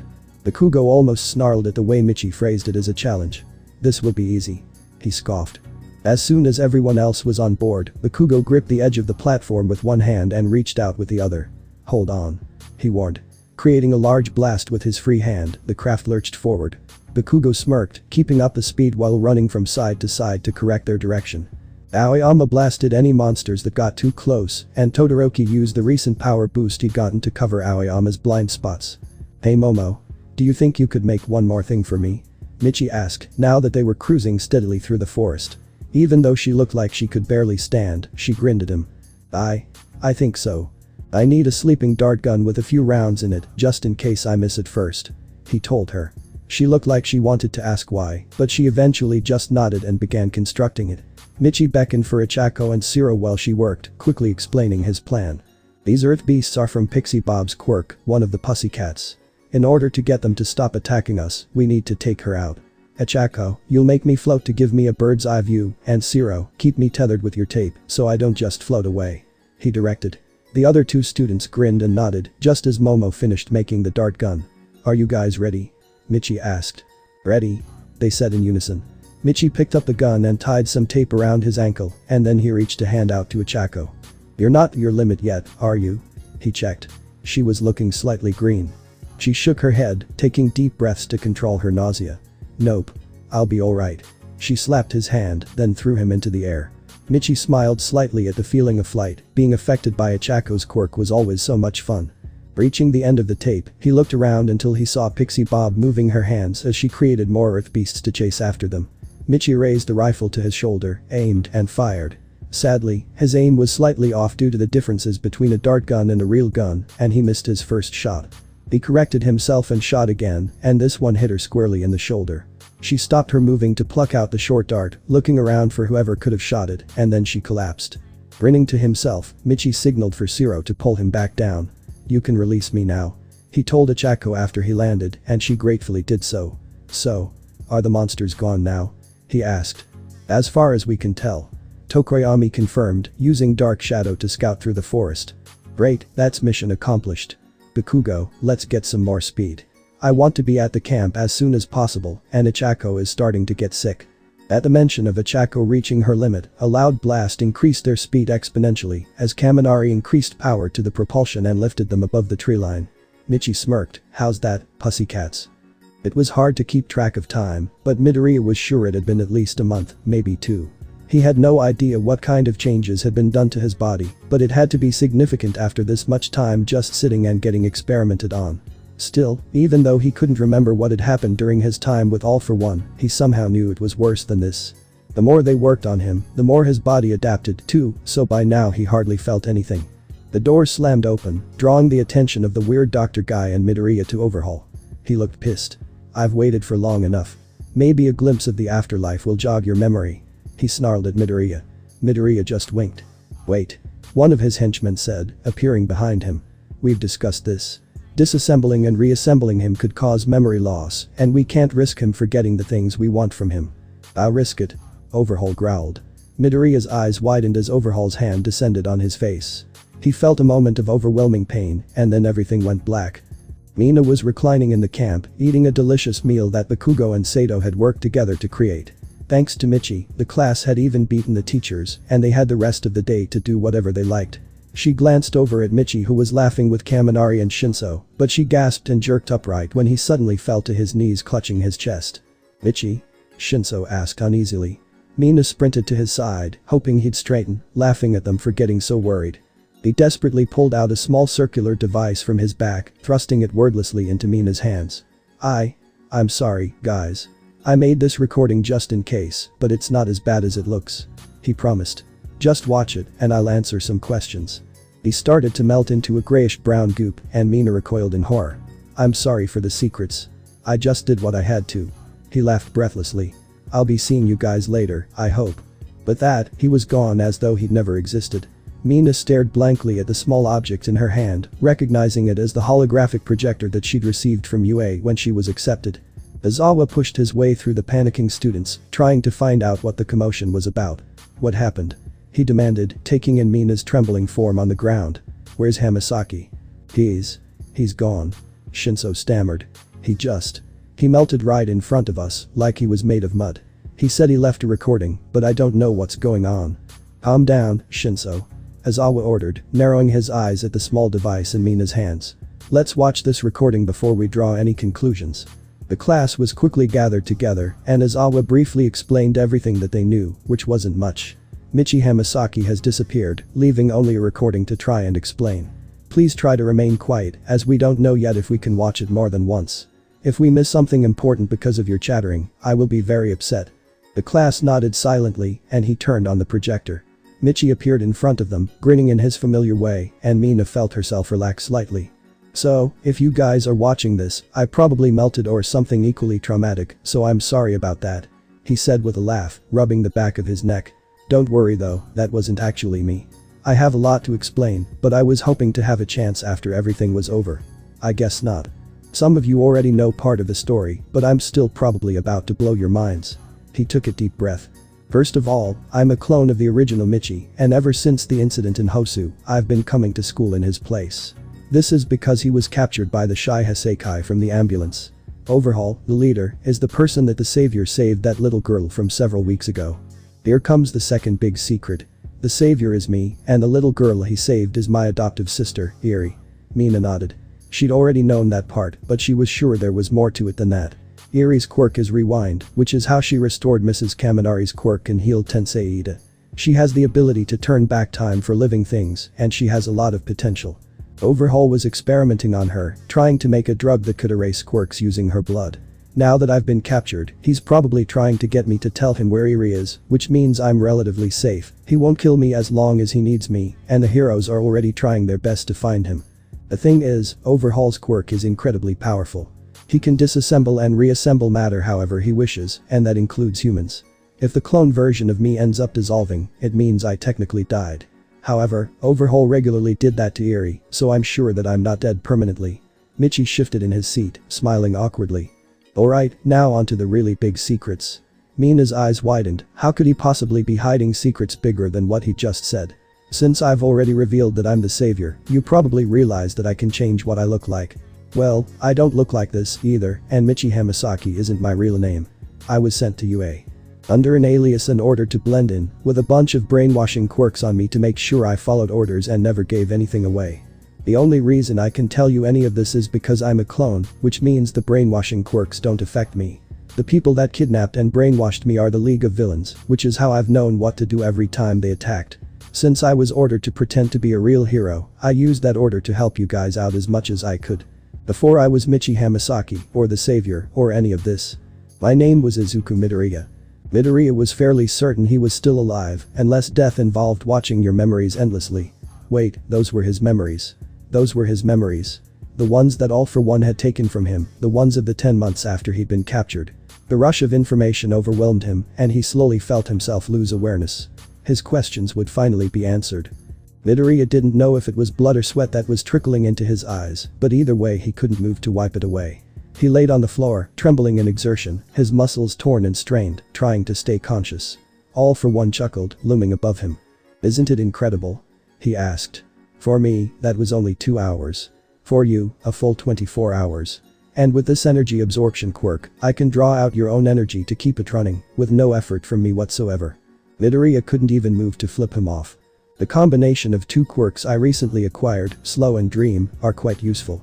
I can slow down your perception of time by up to 12 times, and using Dream, I can put you through any grueling training I can think of. I won't need to worry about your safety, the cost of resources, or anything. Are you ready for more? Midoriya desperately tried to say no, but he physically couldn't. His breathing grew even more ragged with his desperation, his heart beating wildly, but it was no use. He found himself trapped once more in his mind, surrounded by superpowered beings that wanted nothing more than to kill him. If you can survive and kill them before they kill you, I'll let you rest. Now, begin. Midoriya held up his fists ready to fight. If he didn't, he knew he would die again in 1,000 painful ways. The quirk that All for One was so fond of, Dream, would be more aptly named as Nightmare. The mental torture was unceasing. His opponent this time was a young man with a wispy blackish-purple cloud in place of his hair, and he looked nearly dead. Midoriya frowned, straightening as the man tried to settle into a combat stance, but stumbled, losing balance due to exhaustion. Shirakumo. All for One reprimanded. I warned you of what would happen if you returned to your physical appearance. You are Kurogiri now, and you must stomp out any traces of a Boro Shirakumo in your heart or mind. Midoriya, this is your first assignment. Kill Shirakumo. Midoriya blinked, feeling another side of him emerging. He imagined what it would be like to be Kaken, so strong and sure of himself. He smirked, now firmly adopting his new personality. Fuck off, you old geezer. I'll do what I want, and you can't make me do anything I don't wanna. He sneered. Are you sure you don't want to? All for One baited. Kurogiri here is the one who kidnapped you in the first place, you know. Don't shove the blame onto someone else. Midoriya scoffed, folding his arms. I blame you, and you'll be the only person I kill. I refuse to take any other life. All for One sighed in disappointment. Well, I gave you your chance. You brought this punishment upon yourself. Don't give me that shit, you fucking psychopath. It's not his fault, it's not my fault, it's not anyone's fault but yours. I'll kill you one day. Midoriya snarled. All for One didn't respond, and Midoriya felt the scene shift. His eyes prickled with tears as he saw his mom seated next to him in a cafe at the mall, and he screamed out as he was forced to watch the scene play out the exact same way, over and over again. I'll kill you one day. He promised in a whisper. Midoriya stared as Shigaraki bowed before All for One, completely bewildered. Tamura had just made a mistake, and Midoriya was forced to join him as All for One replayed a scene of his past, just like he did to Midoriya himself. As a young quirkless boy, Tamura had been beaten by his father. All for One found him, and under the guise of comforting him, forced a strange combination of quirks into his young body, forming decay. The young Tamura returned home, unaware of his new quirk, and unable to control it. Midoriya watched in horror as Tamura accidentally disintegrated his family members one by one, crying in confusion and terror. Laughing, All for One had retrieved his new weapon, and he began forging him into his successor. Now, mere minutes afterward, Tamura was bowing in respect to Sensei, as he called that monster, as though it had never happened. Leave us, Tamura. All for One commanded. Shigaraki nodded and got to his feet, leaving Midoriya with All for One. Someday, you'll be the same as he is. The villain said with glee. I will control your access to your memories, and I will control how you remember them. When I want to punish him, I show young Tamura the truth, otherwise, he remembers that day as me saving him after his quirk activated, being the only one that didn't shun him for his power. Midoriya snarled at him, trying to lunge forward, but he was tightly restrained. I'll never respect you, memories or not. He growled. Oh, really? I'd suggest you look back on your own life, Midoriya. Do you know how rare quirkless children are nowadays? All for One shook his head, sighing. You quirkless are the only ones that can handle the quirks I create. I'm really quirkless. Midoriya stammered, taken off guard. I thought you said I had an analysis quirk. That's right. All for One said, beginning to laugh. You do. You've had it ever since I gave it to you in order to test your potential. Your mother dying, Tamura finding those notebooks. Did you really think all of that was a coincidence? I suppose you would, as I tried my best to make it seem that way. You were always the goal, Izuku Midoriya. Your mother died because of you. Stop playing the blame game with me. Midoriya said, his voice deathly quiet. I will kill you someday. Kiichi Kurata stared up at him with wide, fearful eyes. The man that killed his mother was chained to the wall on his knees, and Midoriya stood above him holding a gun. Physically, it had been 10 months. For Midoriya, mentally, it had been closer to 10 years of constant training. He had a marksman's eye with any firearm, and he was well versed in several forms of martial arts. I told you, I don't want to kill anyone but you. Midoriya snarled. All for One laughed darkly. I know. He said softly. That's why this is such a good test. Midoriya, kill him. He ordered. Midoriya's body began to move on its own, and his eyes widened as he tried to fight against it. What was this? He knew All for One used quirks to control Kurogiri and Tamura, but this? His finger pulled the trigger. He stared blankly at the wall, horrified. Hatred simmered in his gut, trying to boil over, but he still couldn't control his body. What's wrong? All for One taunted. All you need to do to break free is kill me. If I died, all of the quirks would be released. If you could just defy my orders this once, you'd be free. Midoriya glared at All for One, feeling all of his hatred condense into something tangible. His back straightened as wrath came into existence, throwing all of his energy into breaking free of All for One's orders.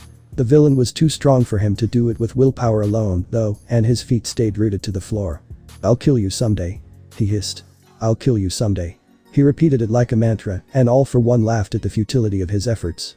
Midoriya's tears splashed on the ground as wrath retreated into his mind, and he squeezed his eyes shut. I swear I'll kill you if I have to die to do it.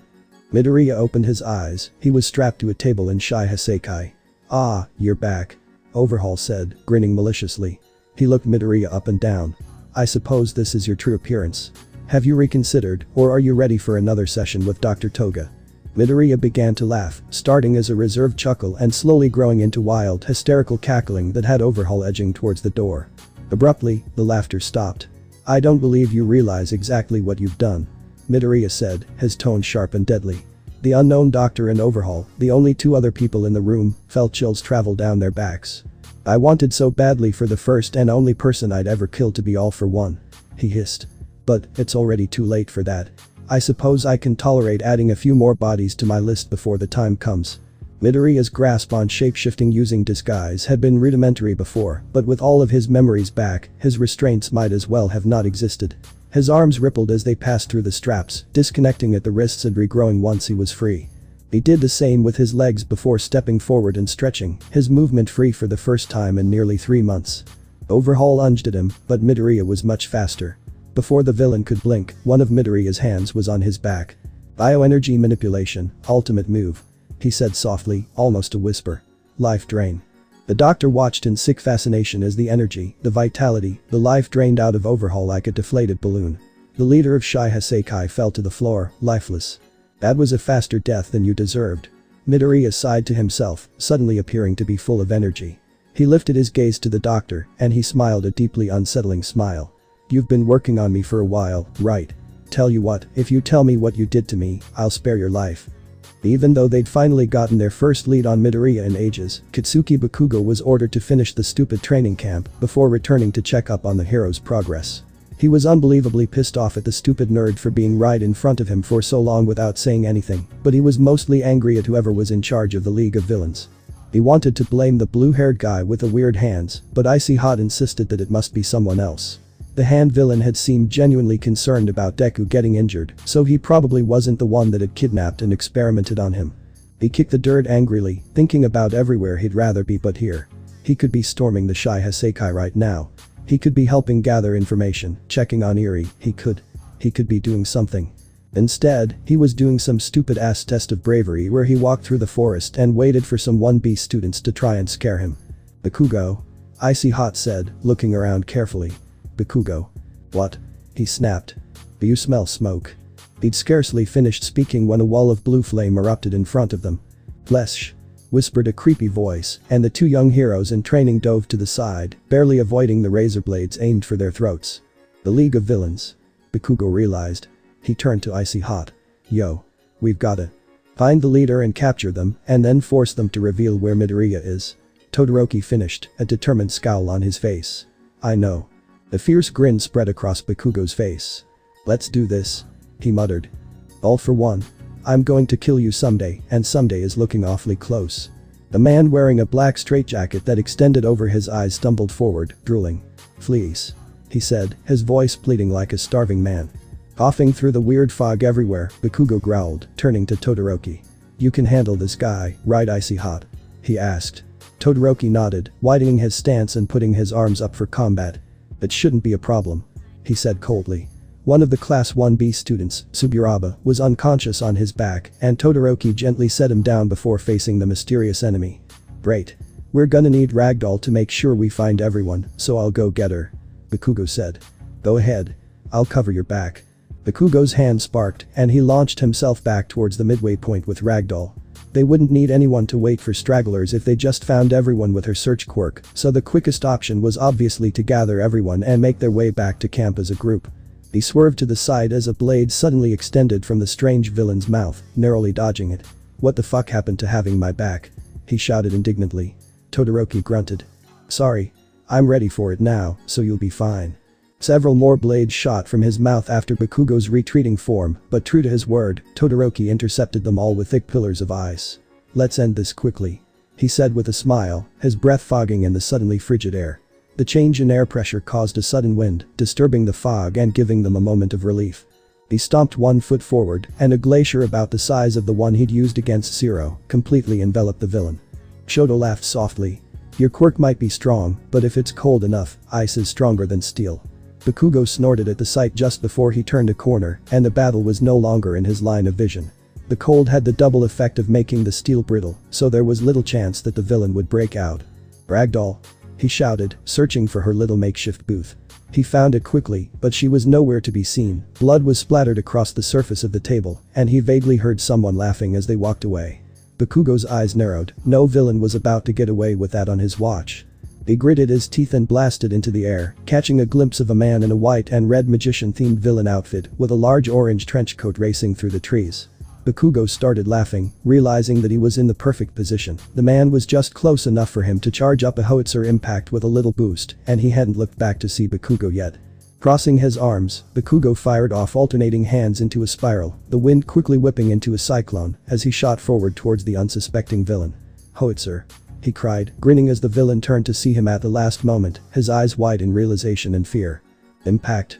Kaboom. Bakugo landed lightly on his feet, massaging his wrists. The magician guy was splayed out on the floor in front of him, his suit singed and ripped to shreds as he laid unconscious. Trees were flattened and the ground was cracked, leaving a sizable crater around the incapacitated man. The cyclone and subsequent explosion had almost completely dissipated the fog, and Bakugo took a few deep breaths of fresh air. The blue glow emanated from one of the villain's pockets, and with a loud rip sound, Ragdoll appeared next to him. She was pretty beat up, but she groaned and pushed herself into a sitting position. Great, you're awake. Bakugo said with a grin. Help me tie that guy up, and then we need you to help us find the rest of the students so we can get back to camp. She nodded, a determined look coming over her face. Right. She stopped, blinking in confusion. Wait a second, I'm the hero here. You're just a student, I'm giving the orders. Whatever. Bakugo scoffed. This student just saved your sorry ass, and I was just stating what needs to be done. Icy Hot and some Class B kid are waiting for us at the bottom of that glacier. He said, pointing to where the massive chunk of ice was gleaming like a beacon far above the tree line. She closed her eyes, focusing. Well, it seems like the glacier is attracting the other students, so good job. She paused, as though she'd found something strange. Wait. Is there someone inside the glacier? Oh, yeah. There was this villain that shot knives out of his mouth or some shit, but Todoroki put him inside the glacier, so it's all good. Bakugo shuddered. That guy was creepy as hell. Ragdoll stumbled, looking at him incredulously. You too, Front Moonfish. The B-rank villain on death row because of the number of people he's murdered. If you could call it a fight. Bakugo grumbled, shrugging. He shot a few blades at us, and then Todoroki froze him. Bakugo stooped down and picked up the magician guy, tossing him over his shoulder. Let's go. Ragdoll shook her head, bringing herself back into the current situation. Right. We'll get Todoroki and the other student, and then we'll head inwards towards the people closest to us. There's an energy signature I don't recognize along with 3 students, so they might be in trouble. Bakugo nodded. Who are the students? He asked, taking the lead. There's Froppy. And Shinso. And I believe that's Uraraka. She said, concentrating on the signatures she was getting. Bakugo stopped short, making her run into his back. Hey. What's? Let's go. He growled. He grabbed Ragdoll by the wrist and began sprinting over to Todoroki. Icy hot. He yelled once he was within earshot. Cheeks is in trouble. Take care of these two, I'm going ahead. He dropped the magician and let go of Ragdoll's arm, running for a few steps before launching himself into the air, ignoring the questions from Todoroki. He hoped the villain attacking Ichako liked explosions, because they were about to get a few to the face. Where's the savior? Whined the blonde vampire girl for the millionth time, charging at Shinso. He backpedaled as fast as he could, tripping on a root behind him. He fell backward, which inadvertently saved his life as the insane girl slashed her knife at him. She giggled. You're cute. You'd be cuter with some blood showing, though. I only show my blood to my friends, sorry. Hitachi stammered, thinking fast. It's kind of a boundary that I have. The girl frowned slightly. Oh. Well, my name is Himiko. She stopped, her arms falling to her sides as Shinso's brainwashing took hold. He groaned, getting to his feet. Are you okay? Ribbit. Tsuyu said, hopping over to him. He nodded, glaring sourly at the villain girl. She wouldn't stop talking. Every time I tried to get her to respond to me, she completely ignored me and started talking about how cute I would be with blood on my face, or asked where Midoriya was. He glowered for a moment, then sighed and shook his head. Whatever. We should make our way to the big ice glacier so we can meet up with Todoroki and Kaken, they're both strong, and we'll be safer if they're with us. As if on cue, a sudden explosion startled everyone as Bakugo arrived through the sky, using the blast to slow his momentum before landing in a roll. He looked up, seeing Himiko, and immediately dove at her. Wait, don't. Hitachi started, wanting to prevent him from waking her up, but he realized it was already too late for that. The explosion had disrupted Shinso's concentration and jolted Himiko enough to wake her up, and Kaken tackled her just before she reached Shinso. Do it again, do it again. Himiko said excitedly, straining towards Shinso as Bakugo put her into a hold and pinned her against the ground. What? Why? Hitachi asked, startled. He backed up a step. Who liked being brainwashed? Please. She pouted. Hitachi didn't know why she was asking him to, but he didn't waste a moment after she responded to put her back under his control. Alright Kaken, don't wake her up again. Shinso said wryly. Bakugo rolled his eyes. He took the red scarf from Himiko's out-of-place school uniform, removing it from around her neck and tying her wrists just in case. He then took her knife before pulling her to her feet, careful not to give her too much of a jolt and wake her up. Bakugo's eyes zeroed in on Uraraka, who was standing slightly behind Shinso. Are you alright? He asked, his gaze intense as he scanned her for any injuries. Shinso smirked. You're only asking Ichako? Don't you care about me? He asked teasingly. Bakugo eyed him balefully. No, not really. He said, turning back to Ichako. I'm fine. She said with a smile, trying and failing to hide a blush. Bakugo nodded, satisfied, and began to lead Himiko back towards the huge spike of ice towering above them. Come on, Ragdoll and Todoroki are this way. He said. Tsuyu, Ichako, and Shinso hurried to keep up, and they soon met up with their other classmate and the pro hero. Before they got far, Todoroki and Ragdoll came sliding around the corner on a track of ice, carrying Tsuburaba and the unconscious villain that Bakugo had beaten. Oh good, you guys are alright. Ragdoll said, sighing in relief. The next closest should be Shoji, Tokoyami, Kawaro, Aoyama, Awase, and Yayoi Rozu. They're all fighting another unknown energy signature, so we need to get there before. 2 villains have arrived, and we believe there may be more. Everyone heard Mandalay tell them through her telepath quirk. No shit. Bakugo snorted. All students are given permission to use their quirks. Everyone, get back to camp and do not engage. Oops. Todoroki muttered under his breath. Lastly, Kota has gone missing. If anyone knows where he is, please notify a pro. Remember, this is an emergency. Do not engage. We need to gather everyone we can find. Ragdoll said determinedly. Let's get moving before anyone gets hurt. Can you find Kota? Bakugo said, cutting her off. His expression was hard to read since he almost always looked angry, but he was cracking his neck and stretching his arms. She focused. After a moment, her face went pale. Yes. He's on the edge of that mountain, and there's another unknown energy signature approaching him. We need to. Ichako. Bakugo said, using her real name for once. Give me a lift. She hesitated, but with a touch, he became weightless. You guys get the others, I'll go get Kota. I'll meet you back at camp. Wait. Ragdoll said. I can't just. Yeah you can. See ya, bitches. An enormous explosion obscured everyone's vision, and by the time the dust cleared, Bakugo was nowhere in sight. High above them, continuous explosions receded quickly, getting further and further away. Ragdoll let out a breath. You know, I'm required by law to tell him he can't go, but for once I'm glad that he's such a stubborn little brat. It took a lot of practice to get used to moving around while weightless, but Bakugo was glad he did it. Without his mass holding him back, he shot forward like a bullet with every explosion, moving faster than he'd ever gone before in his life, even inside a vehicle. From his vantage point in the sky, he could see Kota backing up away from a tall, cloaked figure. Bakugo gritted his teeth and went even faster, ignoring the wind tearing at his skin and his aching wrists. Ripping his cloak off, the villain lifted an arm to crush Kota where he stood. Show me your blood, he said, but Bakugo interrupted him. Supersonic howitzer. Bakugo screamed, beginning to spiral in the sky. He was still rocketing forward, and he hoped his blast would slow him down enough to not crash into the cliffside. He summoned every bit of energy he could, wishing he was wearing his hero costume. He could really use a gauntlet right now. Before anyone had time to think or react, Bakugo slammed into the villain with the biggest explosion he'd summoned in his life. He barely managed to grab Kota's shirt with his other hand before the blast blew him off the cliff, and he didn't waste any time in picking the kid up and getting ready to begin flying. There was just one teensy-weensy problem. That explosion had fucking shattered his wrist.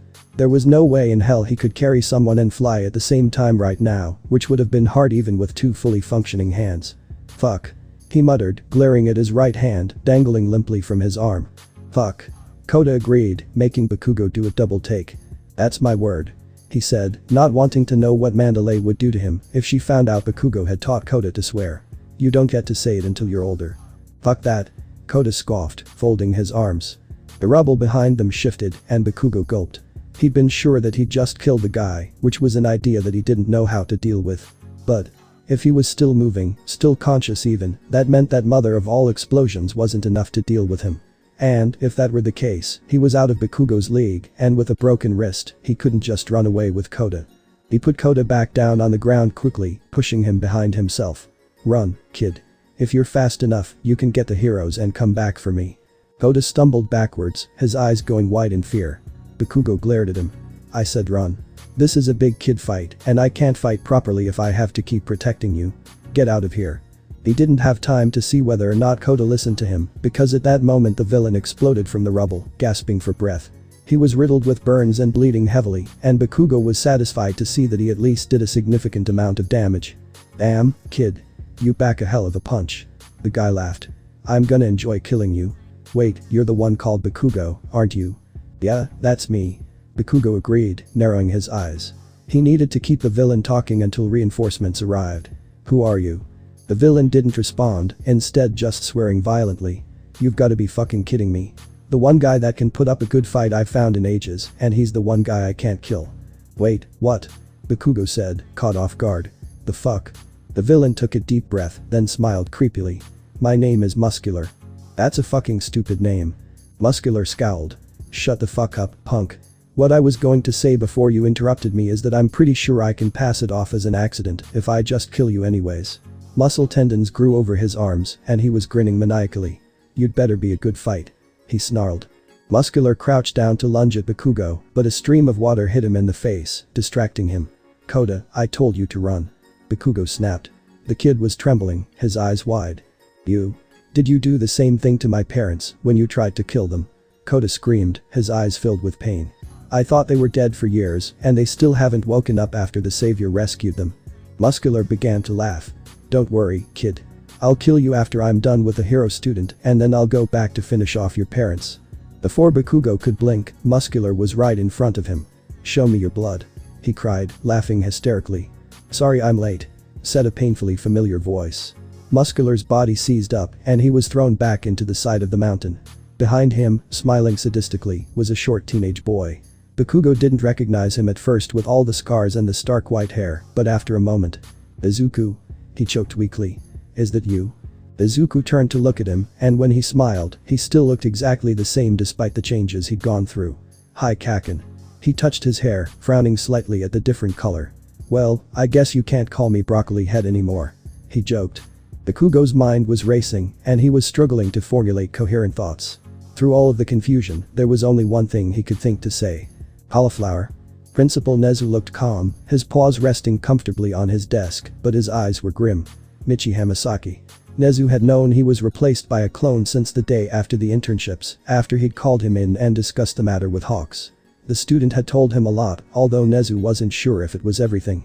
Because he was a clone, he'd admitted, he didn't have any of the brainwashing quirks active on him, so he was able to disclose much more information about the League of Villains, their members, and their quirks.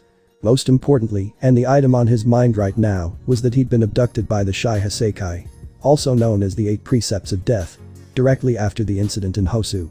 Because the clone was still alive, that meant that the original was also still breathing, so they'd kept their hopes up. 2 days ago, he'd gotten a call that told him the clone was gone. It had melted into nothing right in front of his class, leaving behind a holographic video that told them a watered-down version of everything he'd told Nezu, minus all the horrifying details. Still, Nezu held out hope. There was a strong possibility that Overhaul had killed and revived him, which meant he could be alive despite the clone getting destroyed. He sighed, turning back to his computer, but the door of his office slamming open startled him. Nezu blinked, realizing he was more distracted than he thought to not notice someone approaching from outside. "We found the Shai Hassaikai." Sir Night-Eye gasped, panting from his sprint all the way here. Nezu's eyes widened, a victorious smile spreading across his face. It faded just as quickly, however, as he saw the dark look Sir Night-Eye's face. "It looks like your student managed to escape," Hawk said grimly, wings fluttering as he glided in behind him. "There were no survivors." "Cauliflower?" Bakugo blurted, not knowing what else to say. Izuku blinked in shock, pulling a strand of his hair down over his eyes and staring at it for a moment. "Fuck. That's my word," Bakugo found himself saying again, instinctively trying to treat Izuku like a child.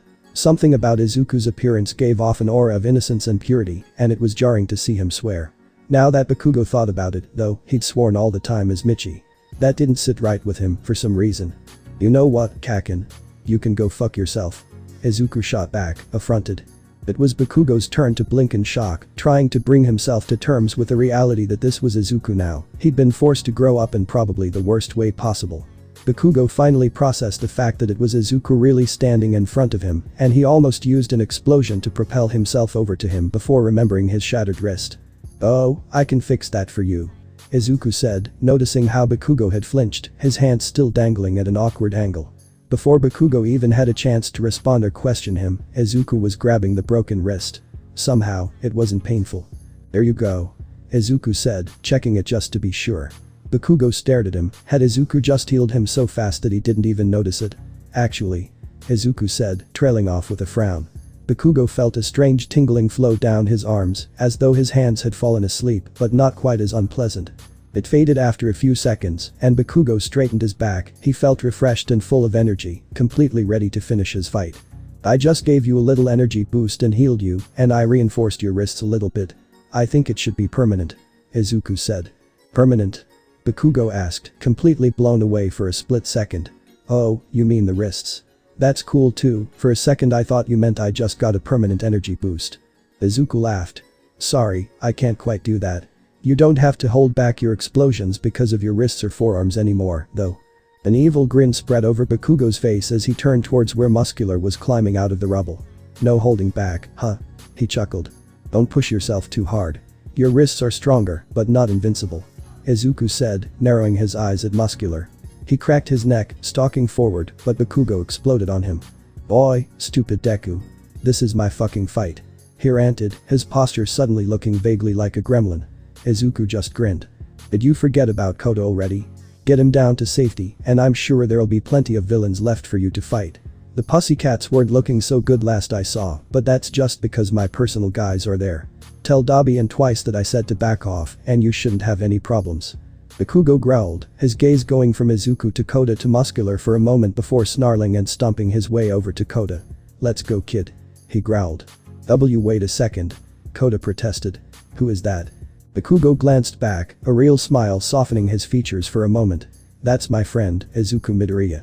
He's also the student that disappeared just a bit after we arrived, Michi, he can shapeshift. Bakugo picked the kid up, putting him on his back and getting ready to take off back towards the rest of his class. Koda gasped, sliding off of Bakugo's back just before he took off. Bakugo sighed in frustration, turning around to tell him off, but he was already sprinting back towards Izuku. He timidly tugged on the hem of Izuku's shirt, getting his attention. Are you really Michi Hamasaki? He asked, his eyes gleaming with admiration. Izuku smiled at him. Yup, that's me. Koda started to cry, throwing his arms around Izuku. He had remarkably bad timing. Muscular launched himself at the two just as it was happening. Izuku didn't even look worried, but Bakugo wasn't about to let the retardedly named villain to harm a hair on either of them. A few explosions later and Muscular skidded back, Bakugo looking at his hands in wonder. I really didn't feel any of that. He said, excited. He looked back at Muscular and flipped him off. Oi, Koda's meeting the guy that saved his parents, alright. Fuck off for a moment. I saved his parents? Izuku asked, startled. Oh, you must be the son of the water hose duo. He realized, smiling down at Koda. Have they woken up yet? Koda shook his head, still clinging tightly to Izuku's leg. Not yet, they're in the hospital. The doctor says it should be soon, though. If they need, I can make sure they're all the way healed. Izuku said, ruffling Koda's hair. I'll bet I could help them wake up, too. Koda beamed up at him, sniffing slightly, and Izuku picked him up. Muscular narrowed his eyes at Izuku, for once not laughing or even looking excited for the challenge. What the hell did you do to me? He snarled as Izuku walked over to Bakugo and handed Koda to him. Izuku slowly turned to him, his precious smile turning dark and sadistic. Sorry about that. He said, obviously not sorry at all. I just borrowed your muscle for a moment. What did you do? The villain demanded, taking a threatening step forward. Izuku started laughing, throwing his head back in a way that didn't seem quite sane. You should go now, Kakin. Izuku said, looking over his shoulder with a dangerous look in his eyes. Things might get messy. Bakugo didn't know what to think about that, and he definitely didn't want to leave Izuku alone. Still, he couldn't call himself a hero if he put his own needs over the kid that needed saving, so he reluctantly took off. The Chaco had released him by then, and he didn't think he could fly smoothly enough to keep the kid on his back safe, so he kept low to the ground and blasted through the trees as quickly as he could. Meanwhile, Izuku was smiling at Muscular. It wasn't a smirk or a sneer, but it wasn't happy, either. Muscular felt himself get uneasy for the first time in a long time, the unnerving smile piercing through him like all of his weaknesses were on display. Let's play, shall we? Izuku asked, his smile growing with excitement. What's wrong with you? Muscular asked, backing away fearfully. He was supposed to be the one asking to play, toying with his opponent before mercilessly killing them. He wasn't supposed to be the one backing away in fear, confused at this mere student strength and worried about his confidence. No? Izuku asked, sounding slightly disappointed. His smile brightened back up immediately. That's okay. I was actually lying when I said that, I just thought it sounded ominous. Anyway, I'll just kill you now. Like hell you will. Muscular growled, muscle fibers snaking out over most of his body grotesquely. I'm the one that'll be doing the killing. Izuku just shrugged, his smile never leaving his face. A sinister look flashed in his eyes, but he said nothing. Muscular roared at him angrily, launching himself forward with enough strength to leave a crater in the ground. Izuku only raised one hand, complete and utter confidence bordering on arrogance, exuding from his posture, and his smile like he thought he was the noblesse or some shit. The moment Muscular's fist made contact with Izuku's open palm, the villain froze. Izuku giggled in a short, uncontrollable fit of psychotic amusement. The 3 months of experimentation, torture, and finally regaining his memories had shattered the boy's sanity, and a nightmare had been unleashed on the villains of Japan. I tell you to thank all for one for creating me. But you won't have the chance. He sighed, almost looking sincerely regretful. Thank you for making so many muscle fibers for me, though. You see, my quirk isn't only healing. Izuku's smile widened, the expression more of an aggressive show of teeth. I have complete control over everything in my body, I can make myself stronger, shapeshift, create new organs. And with just a touch, I can do the same to you. Muscular's pupils dilated in fear, the only movement that he could make. Every other aspect of his body was under this This demon's complete control, including his breathing. I could just stop your heart right now. But what fun would that be? Izuku laughed, his voice shrill. No, let's make use of all that wonderful muscle. The muscle across the back of Muscular's arm contracted suddenly and violently, and his arm bent backwards with a loud crack. His other arm and both knees soon followed, and he collapsed to the floor in a shivering wreck. Tears were spilling out of his one real eye, his bloodlust entirely replaced by absolute terror, but he couldn't even really cry. Izuku sighed. Alright, I suppose that's enough. It wasn't as satisfying as I thought it would be. Muscular felt several muscles on one side of his neck start to contract, and everything went dark as his spine was snapped by his own quirk. Izuku put his hands in his pockets and started walking towards the camp, chuckling softly at the irony. He looked up at the stars as he walked, arriving at the center of the camp just in time to see Izawa destroy a clone of Dabi created by Twice. The hero immediately turned to him, easily spotting Izuku's white head of hair in the darkness. Are you another one of those with the League of Villains? Izawa asked, glaring at him. They've really resorted to recruiting children. Relax, Mr. Izawa. Izuku laughed, holding his hands up in surrender. It's me, Michi. Well, I'm technically Izuku Midori right now, but I can shift back if you stop erasing my quirk. Izawa shifted in surprise, his arms lowering. It's really you? You escaped so soon after the clone disappeared. Well, it's a long story, but I'll sum it up. When Overhaul killed me and destroyed the clone, he also accidentally undid all of the mental quirks affecting me from All for One. I got my memories back, and then I escaped. I see. Izawa said, narrowing his eyes. I'm glad you've returned safely. We'll try to be lenient on you because of your situation, but I'm still going to have to take you in for vigilantism. You mean my work as the savior? Izuku said with a smirk. I don't think the public is going to be very happy with that, especially with how people are losing faith in heroes recently. And that's not even counting how Endeavor's abuse of his family is about to come to light. The muscle feathered in the hero's jaw at the mention of abuse, and Izuku could see him file it away for future reference, though he wasn't sure what Izawa was going to do about it. That doesn't matter. Izawa said, even though it clearly did. You are still participating in illegal vigilante activities, and you need to be held responsible. Izuku barked out a laugh. I knew you wouldn't listen to me. Still, you're going to help get me to Nezu without being caught, and you're not going to arrest me or report my escape. And why would I do all that? The hero asked, tightening his grip on his capture weapon. Izuku grinned at him. Because the Warp Gate villain's real name isn't Kurogiri. It's Shirakumo. Izawa's face drained of color, and his arms dropped as he stumbled from his stance. Izuku's grin widened. And I'm the only one that can save him. Shoto nearly dropped the magician-like villain he was carrying in relief when he saw Bakugo skimming across the ground at breakneck speed with Koda on his back. Even though Michi's clone had disappeared and the kid hadn't been able to meet him, Koda adored Class 1 for being in the same class as the student that had saved his parents. Shoto was almost as attached to him already as he was with Eri. His smile slowly faded, though, as Bakugo got closer, instead of his usual fierce, smug satisfaction after winning a fight or accomplishing a goal, his eyes were wide with obvious panic. Shoto tensed up, ignoring the slight stirring of the villain he carried and running over to him as soon as he skidded to a stop. Hakken. What's wrong? He asked worriedly. Strangely, Bakugo didn't respond immediately, instead watching Koda as he slid off of his back and sprinted over to Ragdoll. I met him. The kid squealed. Shoto's eyes went wide, his face slackening in shock. The hero that saved mommy and daddy saved me and Kaken, too. Ragdoll gasped, looking up at Bakugo for confirmation. He nodded grimly, and suddenly the other students were silent. Even the students from 1B, who they had found and aided in taking care of the sleeping gas quirk user, easily grasped the severity of the situation. Shoto glanced over as Momo sidled up to him. He'd rescued her from a Nomu by encasing it into another iceberg that might have been a bit bigger than necessary. Can't really blame him, though, he saw Momo in danger, and the spike in emotion made one for all get a bit out of control. Does he know that he's also the savior? Momo asked in a whisper. Shoto shrugged uncomfortably, it didn't really matter at this point. What happened? Ragdoll demanded of Bakugo, who scowled defensively. I flew over there as fast as I fucking could, and there was this big dude standing over him already like he was going to kill him. I hit him with the same super move that I used on the guy on Icy Hot's back, but I was probably going 200 miles per hour, so it was quite a bit stronger. Fucking shattered my wrist, almost destroyed the cliff, the bastard got up and fucking laughed at me. Said his name was something stupid, like Mr. Buff Guy or something. We were probably about to die, but Deku showed up last minute and somehow threw him into the cliff again. He healed my arm, because apparently he can do that now, and I ran with Koda. Ragdoll glanced down, feeling Koda grip the hem of her skirt. He was trembling. It was muscular. He all but whispered. Ragdoll blanched, and she frantically felt for any other students in their area of the woods. Luckily, it seemed to be all clear. She turned to run towards the two unknown energy signatures, knowing the poor student didn't stand a chance. Muscular was an A-rank villain, and his simple physical enhancement quirk was unbelievably powerful. She hesitated for a moment. With her recon rescue quirk, she wouldn't stand a chance.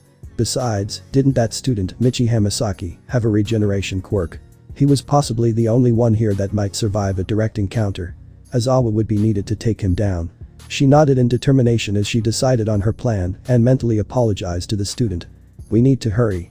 She called to all of the students, sprinting back towards the camp. We need to find Eraserhead, he's the only one that can. She froze. One of the two energy signatures had blinked out. Pro Hero Ragdoll took a deep, uneven breath, trying to hide her despair, but a few of the students, namely Kaken and Shoto, managed to deduce what had happened, growing concerned. After seeing him fight the Nomu, though, they weren't worried for his health. No. If someone had really died, they would need to reconcile themselves with the fact that Izuku Midoriya, Michi Hamasaki, the savior, their friend, had just killed someone. The two simultaneously started running, egging their classmates to go faster as they approached the camp. With so many captive villains by now, the two powerhouse students felt responsible to keep everyone safe, but the sooner they could get the villains to Aizawa, the sooner they could find Izuku. Shoto didn't notice as the jostling awoke a certain Mr. Compress, and no one could see the smug grin he wore behind his mask. The ropes dug tightly into his wrists and ankles, but what kind of magician would he be without an escape act? Mina's eyes were wide with panic as the two villains, who had introduced themselves as Spinner and Magni, fought against the heroes. They'd taken Pixie Bob out of the running before she'd even had a chance to fight in a surprise attack, and now Mandalay and Tiger had their hands full between keeping the students safe and containing the villains. What were they after this time? Midoriya was gone, All Might wasn't even here, what were they trying to accomplish? We're wasting too much time here. Spinner eventually said, sounding slightly annoyed. Where are the two sports festival winners, Todoroki and Bakugo? Mandalay very nearly snarled at him. As if actually finding them would work out for you. Those are two of the brightest rising heroes of the generation, they'd beat you even easier than we are. Sure, if they really wanted to fight. Spinner laughed, his ridiculous sword somehow staying together as he swung it. How was he using a sword made of a bunch of other swords tied together with a belt? Was it something to do with his quirk? We've got an irresistible offer for both of them. Mandalay narrowed her eyes. The targets are Todoroki and Bakugo. If you two can hear this, get to safety immediately. She announced to everyone in the forest through her telepathy. Mina felt it reverberate in her skull, still not at all accustomed to another voice being in her head. A loud crashing sound came from somewhere to her left, and she was forced to cover her face, as a powerful gust of wind threw branches and leaves into her eyes. By the time anyone could see, both villains were on the ground at the feet of some unknown newcomer. Mina could only see his back, but he had blonde hair similar to Kaken's but shorter, and he was enormous. Muscular? Mandalay said with a hiss. Was she actually a cat? The man turned around, and Mina took a step back from his bloodthirsty smile. Hey, kitty. He laughed. Wait, is he a bad guy? Zero asked in confusion. He just beat the other bad guys. He's a murderer. Mandalay said shortly.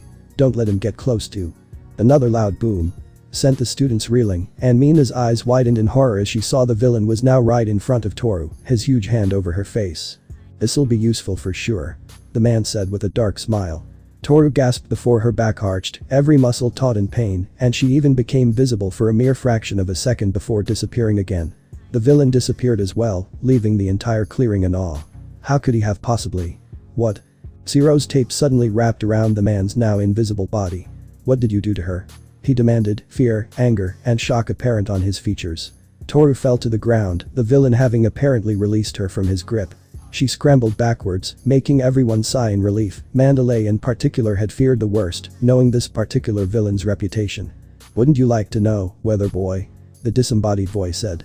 The tape suddenly loosened, and a deafening silence filled the clearing. What? Mina said, voicing everyone's thoughts. Was that really muscular? Mandalay asked seemingly to herself. Mina's eyes widened, and she cursed loudly. What is it? Zero asked her, on guard. He scanned the area for any sign of the now invisible villain.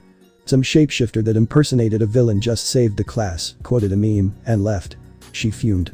Who do we know who fits the bill? He can fucking shift invisible? Kaminari cried. What the fuck?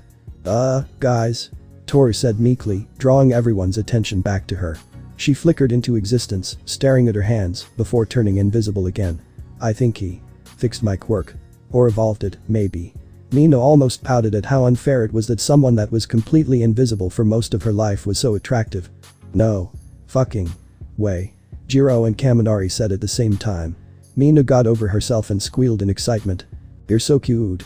Jiro jabbed her in the side of the head with her quirk, her ears bleeding slightly.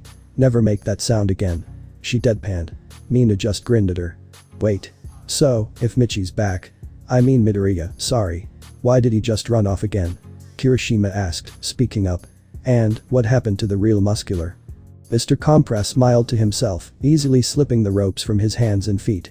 One of the most important parts of any performance was the timing, and right now was perfect. Both Bakugo and Todoroki were within reach, easy to capture with his quirk, and everyone was distracted by the admittedly disturbing sight of Muscular's dead body on the ground. The only other people there were a few students and Ragdoll. Michi did this? Todoroki murmured, his voice almost soft enough to be a whisper. What happened to him? He's gone unhinged. Bakugo muttered a weak response. I think they broke him.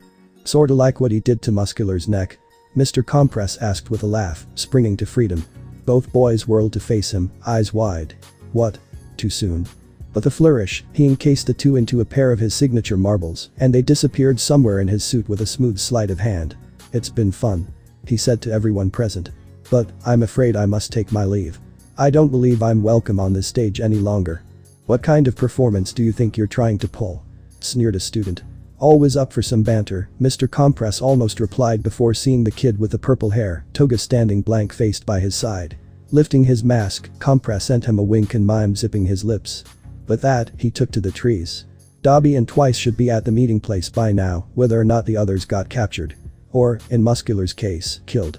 A smirk tugged at the flamboyant villain's lips, remembering all of the distasteful screaming about blood and killing. Well, he got what he asked for. Patching a flicker of movement from the corner of his eye, Mr. Compress narrowly dodged as a shadow streaked past, then flipped to avoid a laser. These hero students are really such a pain, he thought as he saw one girl summon a goddamn cannon from her breasts. Is that what that was? It was probably loaded with some sort of netter adhesive, but still annoying. With his experience in dealing with running away many times from heroes with long-distance quirks, he dodged them all without too much difficulty, even the weird glue projectiles from the cannon. The most tricky was the shadow one, as it seemed to have its own consciousness and kept swiping at him, but he managed to outrun its range before too long.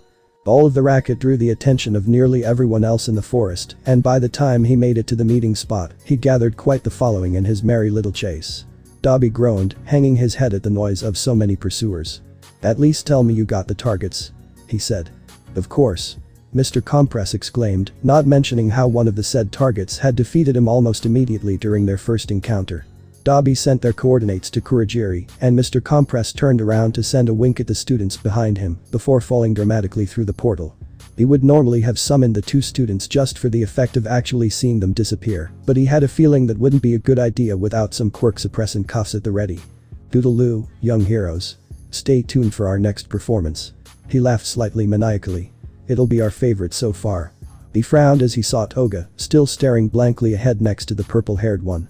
He hated to leave her, especially when she was so close, but he didn't think there was much he could do about it. They needed to escape while they still could. The portal closed around him, and that was mission accomplished. I'm willing to do many things for a chance at getting Oboro back, but endangering my students isn't one of them. Aizawa growled at Izuku. It's a bit too late for that, Izuku said, shrugging. Other than myself, Bakugo and Todoroki are already a part of this whether they like it or not. Aizawa was silent for a while, his quirk activating reflexively with rage. He took a deep breath and closed his eyes. That doesn't mean we should drag more students into the thick of everything, Midoriya. Eraserhead, whether you like it or not, Shinso and Monoma are the only solid chance we have at beating All for One. Anyone else would die, probably even All Might. Especially if he's convinced Eri to heal him, they're all we have left, and we'll need you to pull it off. Izuku said. He leaned back in his chair, folding his arms with a glare. If you try to stop me, I'm going after him anyway. Without you and those two students, though, I will die. So will anyone else that tries to rescue Bakugo and Todoroki. Right. Aizawa finally relented. I'll consider it, but if your plan is too dangerous, I'm still going to say no. If we have a high enough chance of success, I'll allow it. Izuku's face split into a smile, and Aizawa marveled at the stark contrast from a moment ago. The kid seemed to only be full of rage or joy, with no in-between. Yes. So, to help with our plan, what are the limits of your quirk? Izuku asked, summoning a notebook and pencil from the unending abyss of hell. From what I saw at the USJ, as long as someone is in your line of sight, you can erase their quirks. Is there a limit to the number of quirks you can erase at a time? Can you erase quirks through some sort of translucent barrier, like glass? What about around a corner with a mirror? A telescope from far away? Izawa held up a hand, stopping the kid in his tracks. Slow down, problem child. He grumbled. From what I've found, there is no limit to the number of quirks I can do at a time. Yes, it works through glass, though I'm not sure about the mirror one. A telescope counts as through glass. Why do you need to know all this? You'll see. Izuku said smugly. Now, just one more question. How come you haven't cut your hair? Izawa groaned.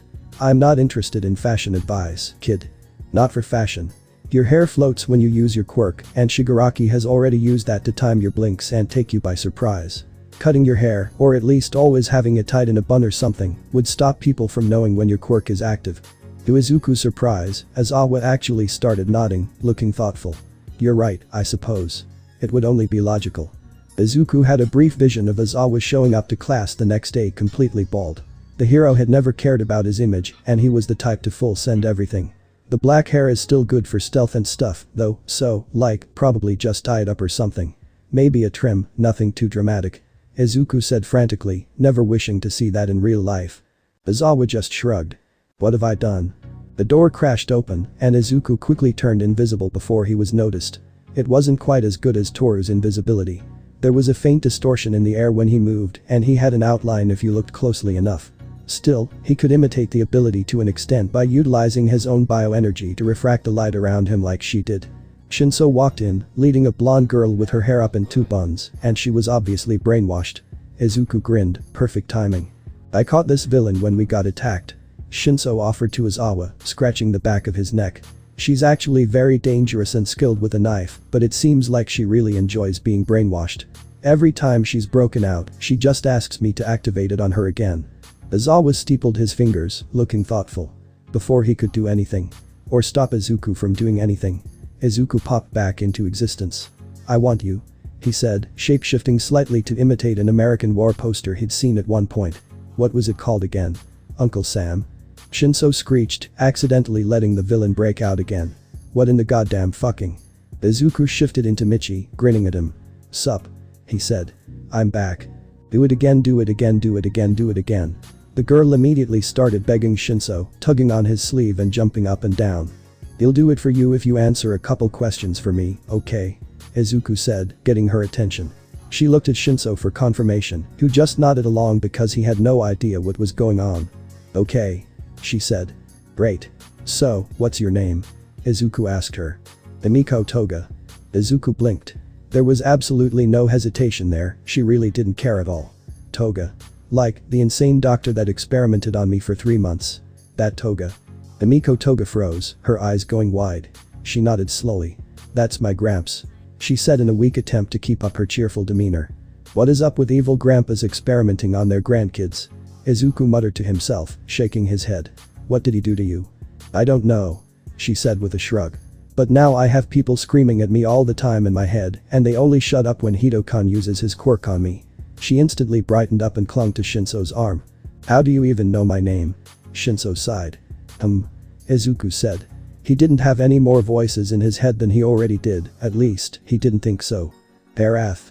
Did we get any more people in my head with all that experimenting? I ate him. What? We got some. I ate them. Izuku blinked. So, Wrath just consumed the other consciousnesses that were shoved into his brain. I think I could help you out. He said to Himiko. I got some voices too, but I managed to get rid of them. She turned to him, eyes wide. You did? She asked in awe. How? Well, you know what? Just let me show you. He put his hand out in front of him, resting it on her forehead. Just say something if anything starts to hurt, alright? He took a deep breath. Ultimate move. Deep dive. He felt himself get submerged into her consciousness, and he found utter chaos. Dozens of voices, so many more than whatever had happened to him, were constantly screaming at her, and she just tried her best to power through them. With no physical ears to cover to block out the noise, she felt helpless. Kill him. Kill him. What are you doing? Stop smiling, you're pathetic. Blood. Blood. Just give up already, give me control. Cut him up like the doctor did to us. Kill them. Izuku raised his eyebrows. They were a bloodthirsty bunch, weren't they? He could feel Himiko longing for the silence of Hitashi's quirk, trying her best to ignore the screaming around her, but she was frayed. The other's wishes kept bleeding through, and she struggled to tell between what she wanted and what was being forced onto her. Was she just being told how despicable she was, or were those her own thoughts? Surprise. He said, announcing his presence to them. They fell quiet for a moment, turning all of their attention to him, and Himiko sighed in relief at the break. I have a friend I'd like you to meet. Wrath, are you still hungry? Himiko shuddered at the pure, condensed fury as wrath invaded her mind, but she relaxed again as wrath encased her mind with his presence, sealing her off from the other voices. It wasn't a permanent solution, but it would keep her from hearing them scream as he devoured them one by one. This process might take a while, but we can talk while it happens. Izuku said, opening his eyes and leaving wrath to frolic among his screaming victims. What's your quirk? Himiko's relieved smile, now that she was away from the screaming voices in her head, was surprisingly soft, lacking the psychotic edge. I can turn into anyone if I drink some of their blood. She said, her smile widening to show off her fang-like teeth. The change wears off slower the more blood I get. Izuku grinned, turning to Izawa. No. He said immediately. Izuku ignored him, turning to Shinso. I need you to get Monoma, and don't tell anyone I'm here. He instructed. Shinso looked from Izuku, who was wearing a smug expression as he held his hand over Toga's face to complete whatever process he was talking about, to Izawa, who still looked deadpan, but was radiating an aura of anger and frustration. He had no idea what was going on. But it was obviously important, and he had a feeling he would be essential. He nodded determinedly. I'll be right back. He said, slipping back out the door. Now. Where was Monoma? Enki Kaminari almost wished that Nezu and Hatsume hadn't done quite as phenomenal of a job as they had on his hero suit. Then, he might not have hundreds of microdrones constantly circling him, with an AI to filter through unimportant details and send him anything he might want to know.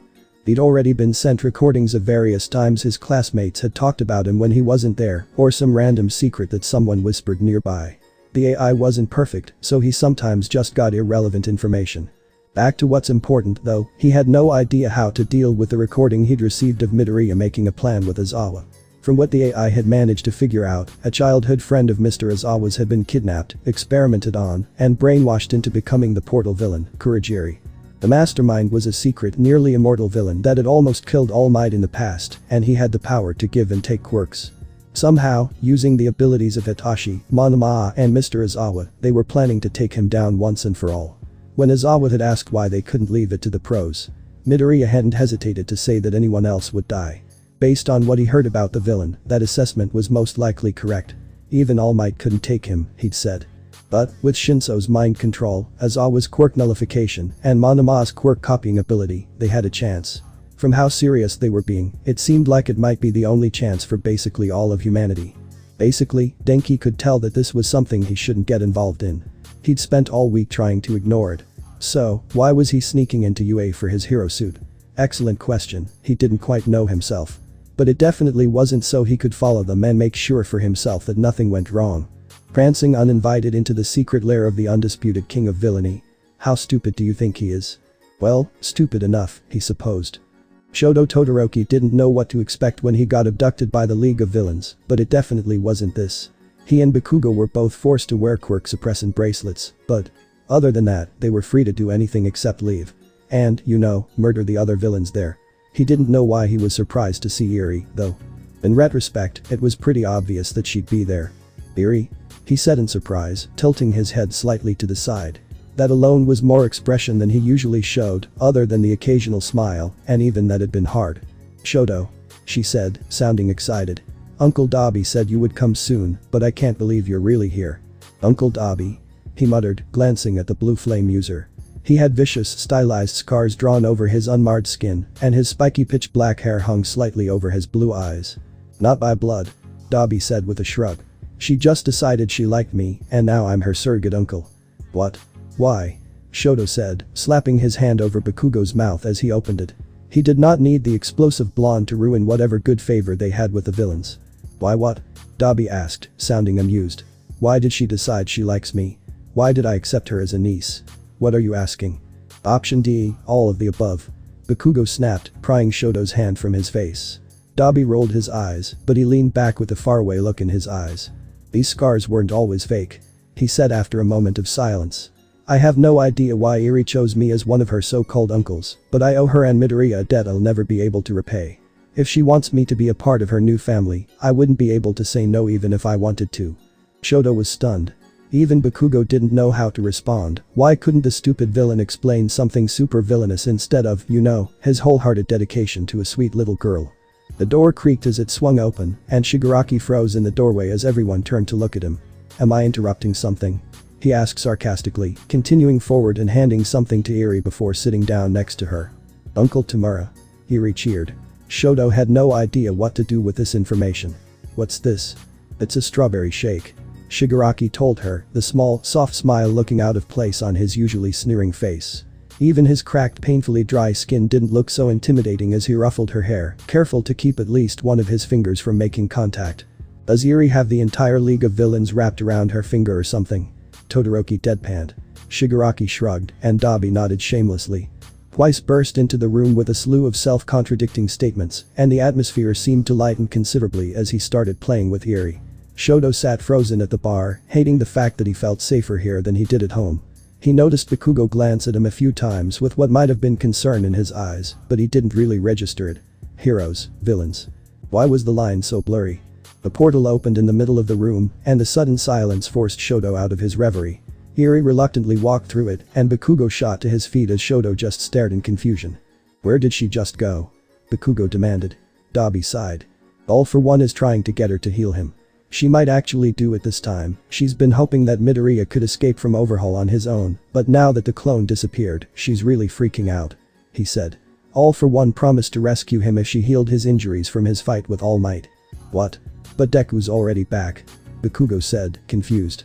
He showed up and stopped Muscular from killing me in your little raid, and then he ran off. Dabi froze. He's escaped. He hissed, cerulean eyes blazing with fury. There's no way All for One doesn't know. Is he just trying one last time? Dabi's head snapped up, fear painted over his features. Eri's in danger. He breathed in realization. He'll force her to heal him. He can activate other people's quirks by force if he needs to. Then, to make sure she doesn't someday heal All Might too. Dabi rushed to the door, throwing it open and running outside with Twice and even Shigaraki hot on his heels. Unexpectedly, he bounced off of someone's chest. All Might stood outside, poised to knock on the door. Pizza delivery. The hero said, looking confused. He glanced inside and saw Shoto and Bakugo sitting at the bar, both still in shock. Oh perfect, they're here. How many heroes do you have here? Shigaraki demanded, trying to squeeze past All Might. Enough to deal with you. All Might laughed, grabbing him by the wrist. Shigaraki gave him an unimpressed look. I could easily kill you right now. He rasped. It only takes a touch.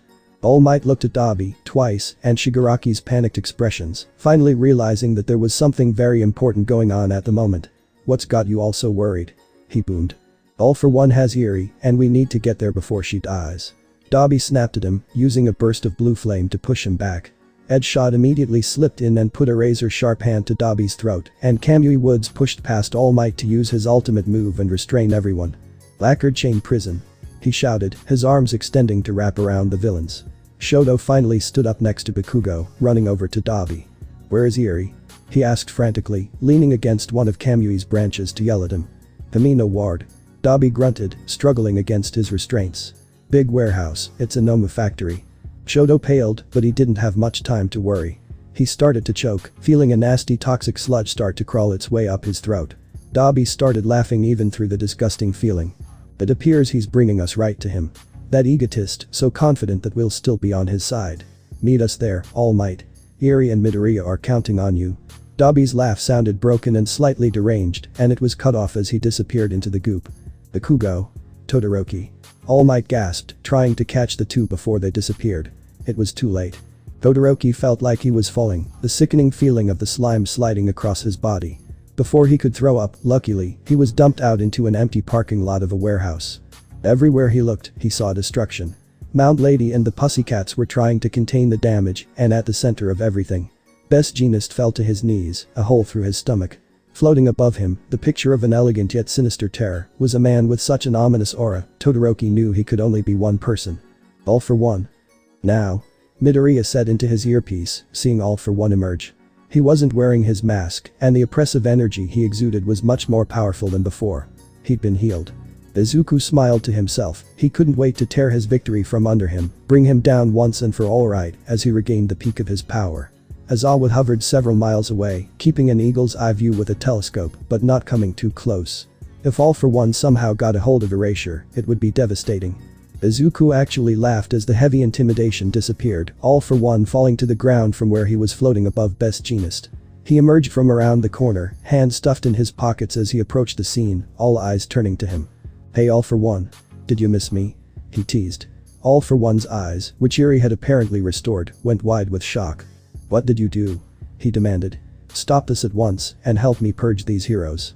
They must not halt the progress of my protege." "That doesn't work on me anymore, you old fart," he said, sticking out his tongue. He relished the second look of shock on his face, humming in contentment. "You see, I died. Overhaul straight up killed me, and then he brought me back. Guess your brainwashing quirks don't hold on a corpse, huh?" All For One straightened, his smile returning. His sinister confidence made the heroes flinch, but Izuku didn't react. "I suppose you got Eraserhead to help you?" he said, shaking his head with amusement. "He'll blink eventually. And when he does, you'll all be dead before he opens his eyes. Thanks to Eri, I'm back to my full power. I've regained everything I've lost and more. What chance do you think you have?" Izuku just laughed, wiping away a fake tear and leaning forward, resting his hands on his knees in mock hysterics. "You really think I'd reveal myself and risk everything without being completely sure of my victory?" he asked scathingly. "Eraserhead doesn't need to blink anymore. Turns out his ability is effective through glass, so I had a certain genius I know design him some special contacts to counteract his dry eye." "You've impressed me yet again," All For One admitted. He jerked his head at Dabi. "Dabi, help me deal with him and I'll give you another quirk. I'll even promise not to let any harm come to Eri, from myself or anyone else." Dabi hesitated, but he eventually nodded and walked forward to stand at All For One's side. "Sorry Midoriya," he said. "I can't let my dream end here." Izuku's eyes widened as Dabi raised one hand towards him. He had super regeneration, but Endeavor had already proven that the ability could be beaten by simply carbonizing their cells before they had a chance to heal. "No. You'd really kill a mere child," a voice from the crowd shouted. "It wouldn't be the first time." All For One laughed. "Yo, what the hell?" said a second Dabi, staring in confusion. The Dabi standing next to All For One grinned psychotically, taking the hand that was pointed at Midoriya and grabbing All For One's face before anyone could react. The disguise melted away to reveal none other than Nito Monoma, who had copied Toga's quirk. "And now, it's the side character's turn to shine," he said with a laugh. He copied All For One's quirk. Then, using it, he stole the original. All For One stared blankly ahead, firmly under the control of Shinso, who had changed his voice and gotten him to reply mere moments before. No one had ever been able to seriously challenge him other than All Might, and that lack of serious threats had finally come to bite him in the ass. He'd severely underestimated Izuku Midoriya. Monoma collapsed, convulsing with a sudden rush of power. Izuku shot forward to catch him before he hit the ground, quickly handing him off to the heroes. "Stabilize his vitals, he should be fine, but his body needs time to adjust to the extra power," he instructed. Best Jeanist was quickly being loaded onto a stretcher, but Izuku stopped them. "He's in critical condition, I'll just take care of it now," he said, putting one hand on the hero's chest. He glowed a soft green, and the other heroes watched in awe as the flesh regenerated in seconds. Unfortunately, it was too early to celebrate. "Midoriya," Shinso shouted, his voice strained. "I don't know how or why, but he's fighting back. We need to evacuate." All For One sighed in relief as he broke free, sending Midoriya an annoyed glare. "Do you have any idea how long it took for me to get all those quirks?" He shook his head. "No matter. I suppose this is a minor setback, but it won't be a complete waste if I can at least kill everyone here." He pulled out a small device from his pocket and pressed a button before tossing it over his shoulder.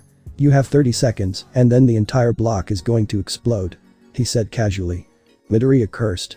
"Get everyone out of here," he said, amplifying the sound of his voice like Present Mick. It wasn't loud enough to be weaponized like the voice hero, but his words carried easily across the entire block. "Get as far away as you can. The whole block is rigged to blow."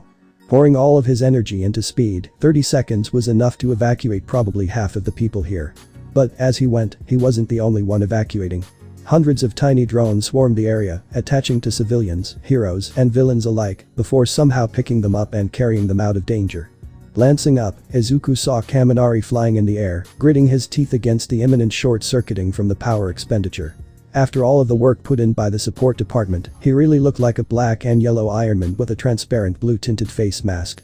"I heard him talking earlier with one of my drones," Kaminari said, his voice distorted and robotic. "Eri is still in there, I'm going to get her." Putting full power into his thrusters, he shot forward even faster than Izuku could manage, soon streaking away with Eri in his arms. She was unconscious. Izuku was really going to kill All for One. He scanned the courtyard, seeing it empty other than himself and the supervillain, who started to slow clap. "Impressive, very impressive. You'll soon die anyway." Midoriya rolled his eyes and cracked his neck before streaking forward blindingly fast, laying one hand on All for One's chest. "Analyze. Shigaraki, All for One. Quirk. None. Status. Nomu." Izuku froze. The wind whistled through the dark streets, All for One staying silent to let him process the information, the meaning. Izuku felt rage begin to build in his chest, his vision clouded with red. You're just a Nomu." He ground out, his voice sounding strangled.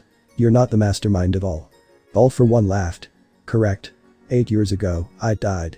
The doctor couldn't save me, so he turned me into a Nomu, used me as a front.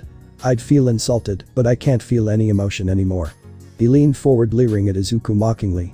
"All of your pain. You won't get closure just from killing me. After all. Like you, I'm just a tool. Nothing but a weapon, controlled and manipulated like a puppet." Izuku saw red, hearing nothing but the rush of blood thrumming through his veins. The acrid smell of smoke was suddenly overwhelming, his breathing became erratic, and his hands began to shake.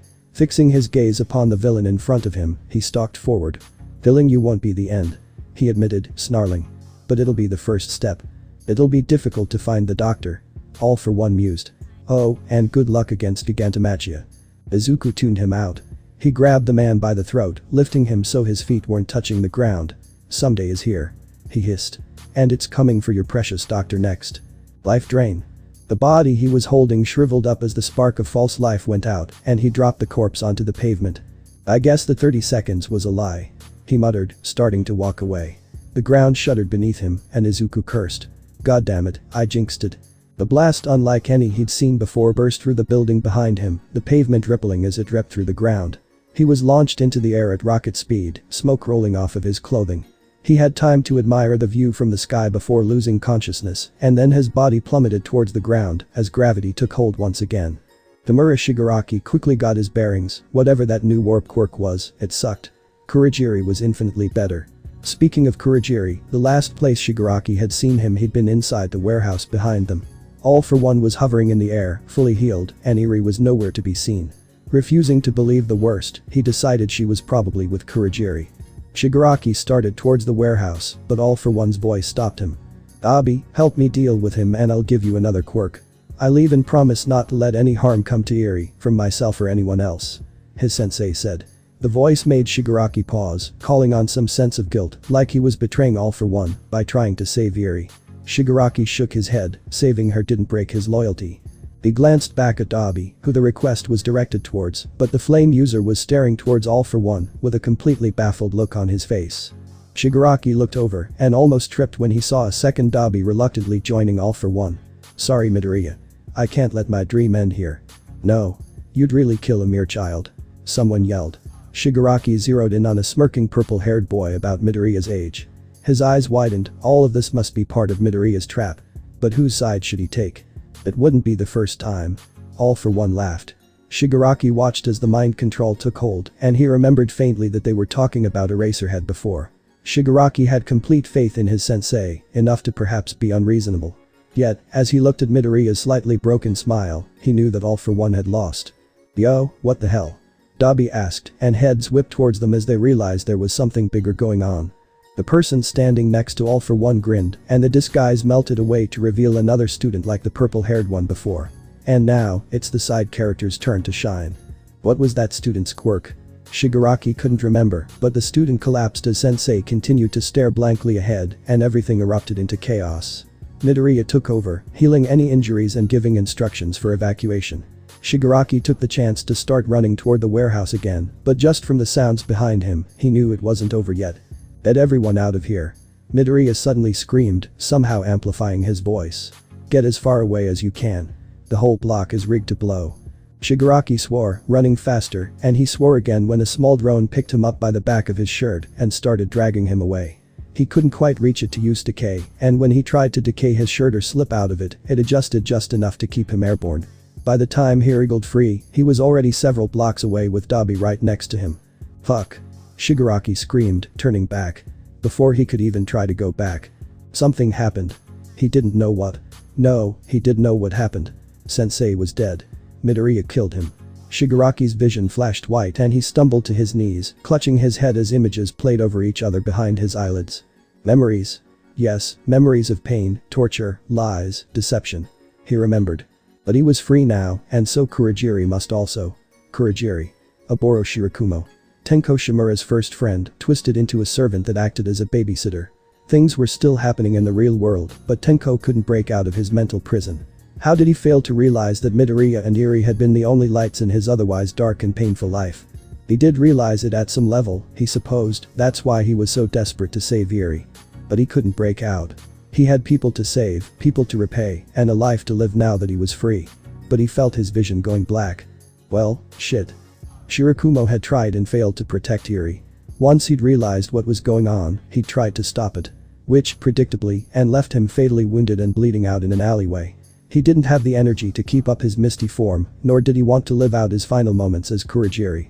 He was resigned to his fate. And then he got found by some pink girl and her friends, here to save Midoriya, Todoroki, and Bakugo. Apparently, the word fatal wasn't in the Aoi dictionary. For her, he was just injured. They patched him up and sent him away with the Iida boy, probably completely unaware that he was the portal villain responsible for allowing the League of Villains to terrorize them this past year. It was cowardly, but he didn't tell them. He reflected that he would probably spend the rest of his life in prison, wondering how he should contact Ozawa and Yamada. Should he? It might just bring them more pain to know that their old friend had been a villain for all these years.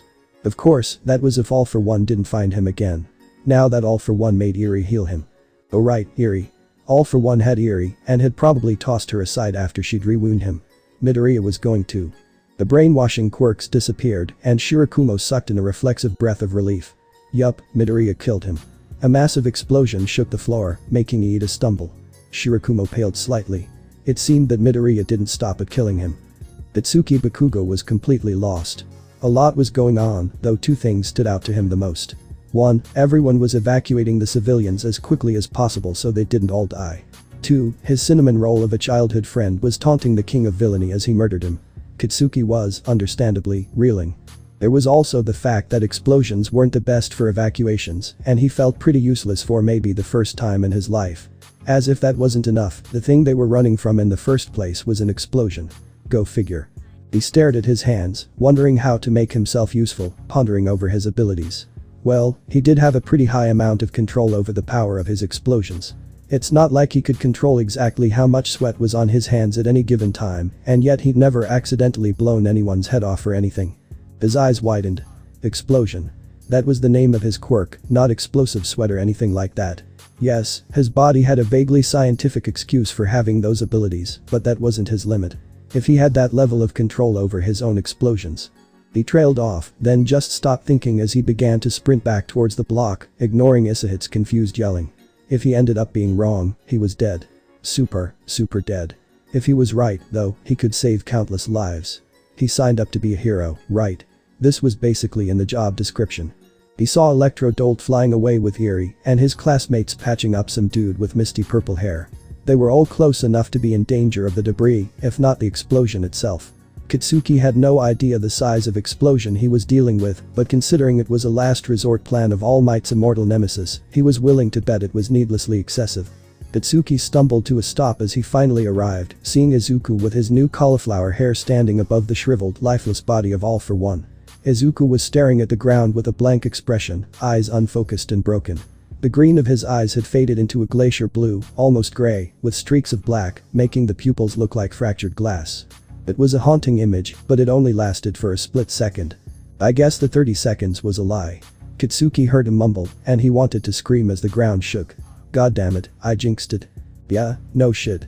Kitsuki threw his hands out in front of him, searching for the feeling in his gut when he needed a particularly precise explosion, the power that he hoped, if he was right, could actually control explosions. Izuku was still in there, standing right on top of ground zero. He couldn't afford to fuck this up. His eyebrows furrowed as he searched desperately, and then, all at once, he found it. It was overwhelming, like the feeling of his own power times a million, and he nearly blacked out then and there. He was right in thinking the civilians weren't out of the danger zone. This amount of fucking explosives would level the entire prefecture, forget about the block. Somehow, someway, he stayed conscious. He reached into that blazing inferno of power, and everything went slow motion. He felt scalded, both from the literal heat of the explosion and the less concrete energy he could feel behind it. He didn't know what to do. Could he contain it? Suppress it? He tried, he really did, but time, although seeming to slow down to a crawl, didn't stop. The explosion was widening, and if he didn't rein it in soon, a lot of people were going to die. The realization, strangely, didn't scare him. Maybe it was the shock of seeing Izuku again, now with a quirk and murdering people left and right after all these years, but he felt numb. He would succeed, or he wouldn't live to regret it. What's to panic over? He only had one option left, and although it seemed the most likely to kill him, he had a decent chance at saving everyone else. Even Izuku, with that insane regeneration he had now. He couldn't suppress, block, or control the power behind the explosion. But he could drain it. Time sped up again, and the area was suddenly deathly quiet, the massive explosion just disappearing without a trace. Debris that had begun to fly clattered back to earth, the rumbling in the floor came to a stop, and Kitsuki Bakugo was literally fucking glowing. He felt like he was going to die. He was burning up inside, way more energy in his system than he was ever meant to handle, but he knew if he let it out the city would just meet the same fate. So he held it in, knowing he was dying, and hoping he'd somehow pull through. He saw Izuku sprinting towards him, and he felt a glimmer of hope. Ice. He managed, his voice a hoarse croak. Too hot. Need ice. Todoroki, seeing the glowing orange tint to his skin, understood immediately, and the surrounding temperature dropped almost too quickly for his body to handle. The shock to his system was painful, but not as painful as the city-destroying explosive power roaring inside of him, and the freezing cold did help temper it just a bit. Itsuki could feel it. He wasn't going to make it this time. I'm calling your rocker right now. Izuku said in his monotone voice, still somehow conveying the threat. Fuck this, Kitsuki changed his mind. He was going to make it because he was Kitsuki fucking Bakugo.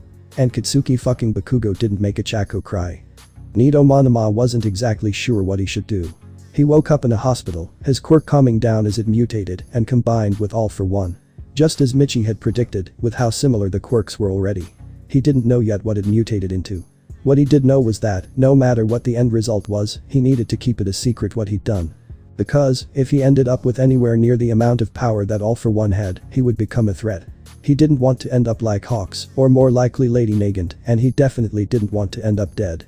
If the Hero Commission got involved, from what he'd heard from Michi, those would be his only options.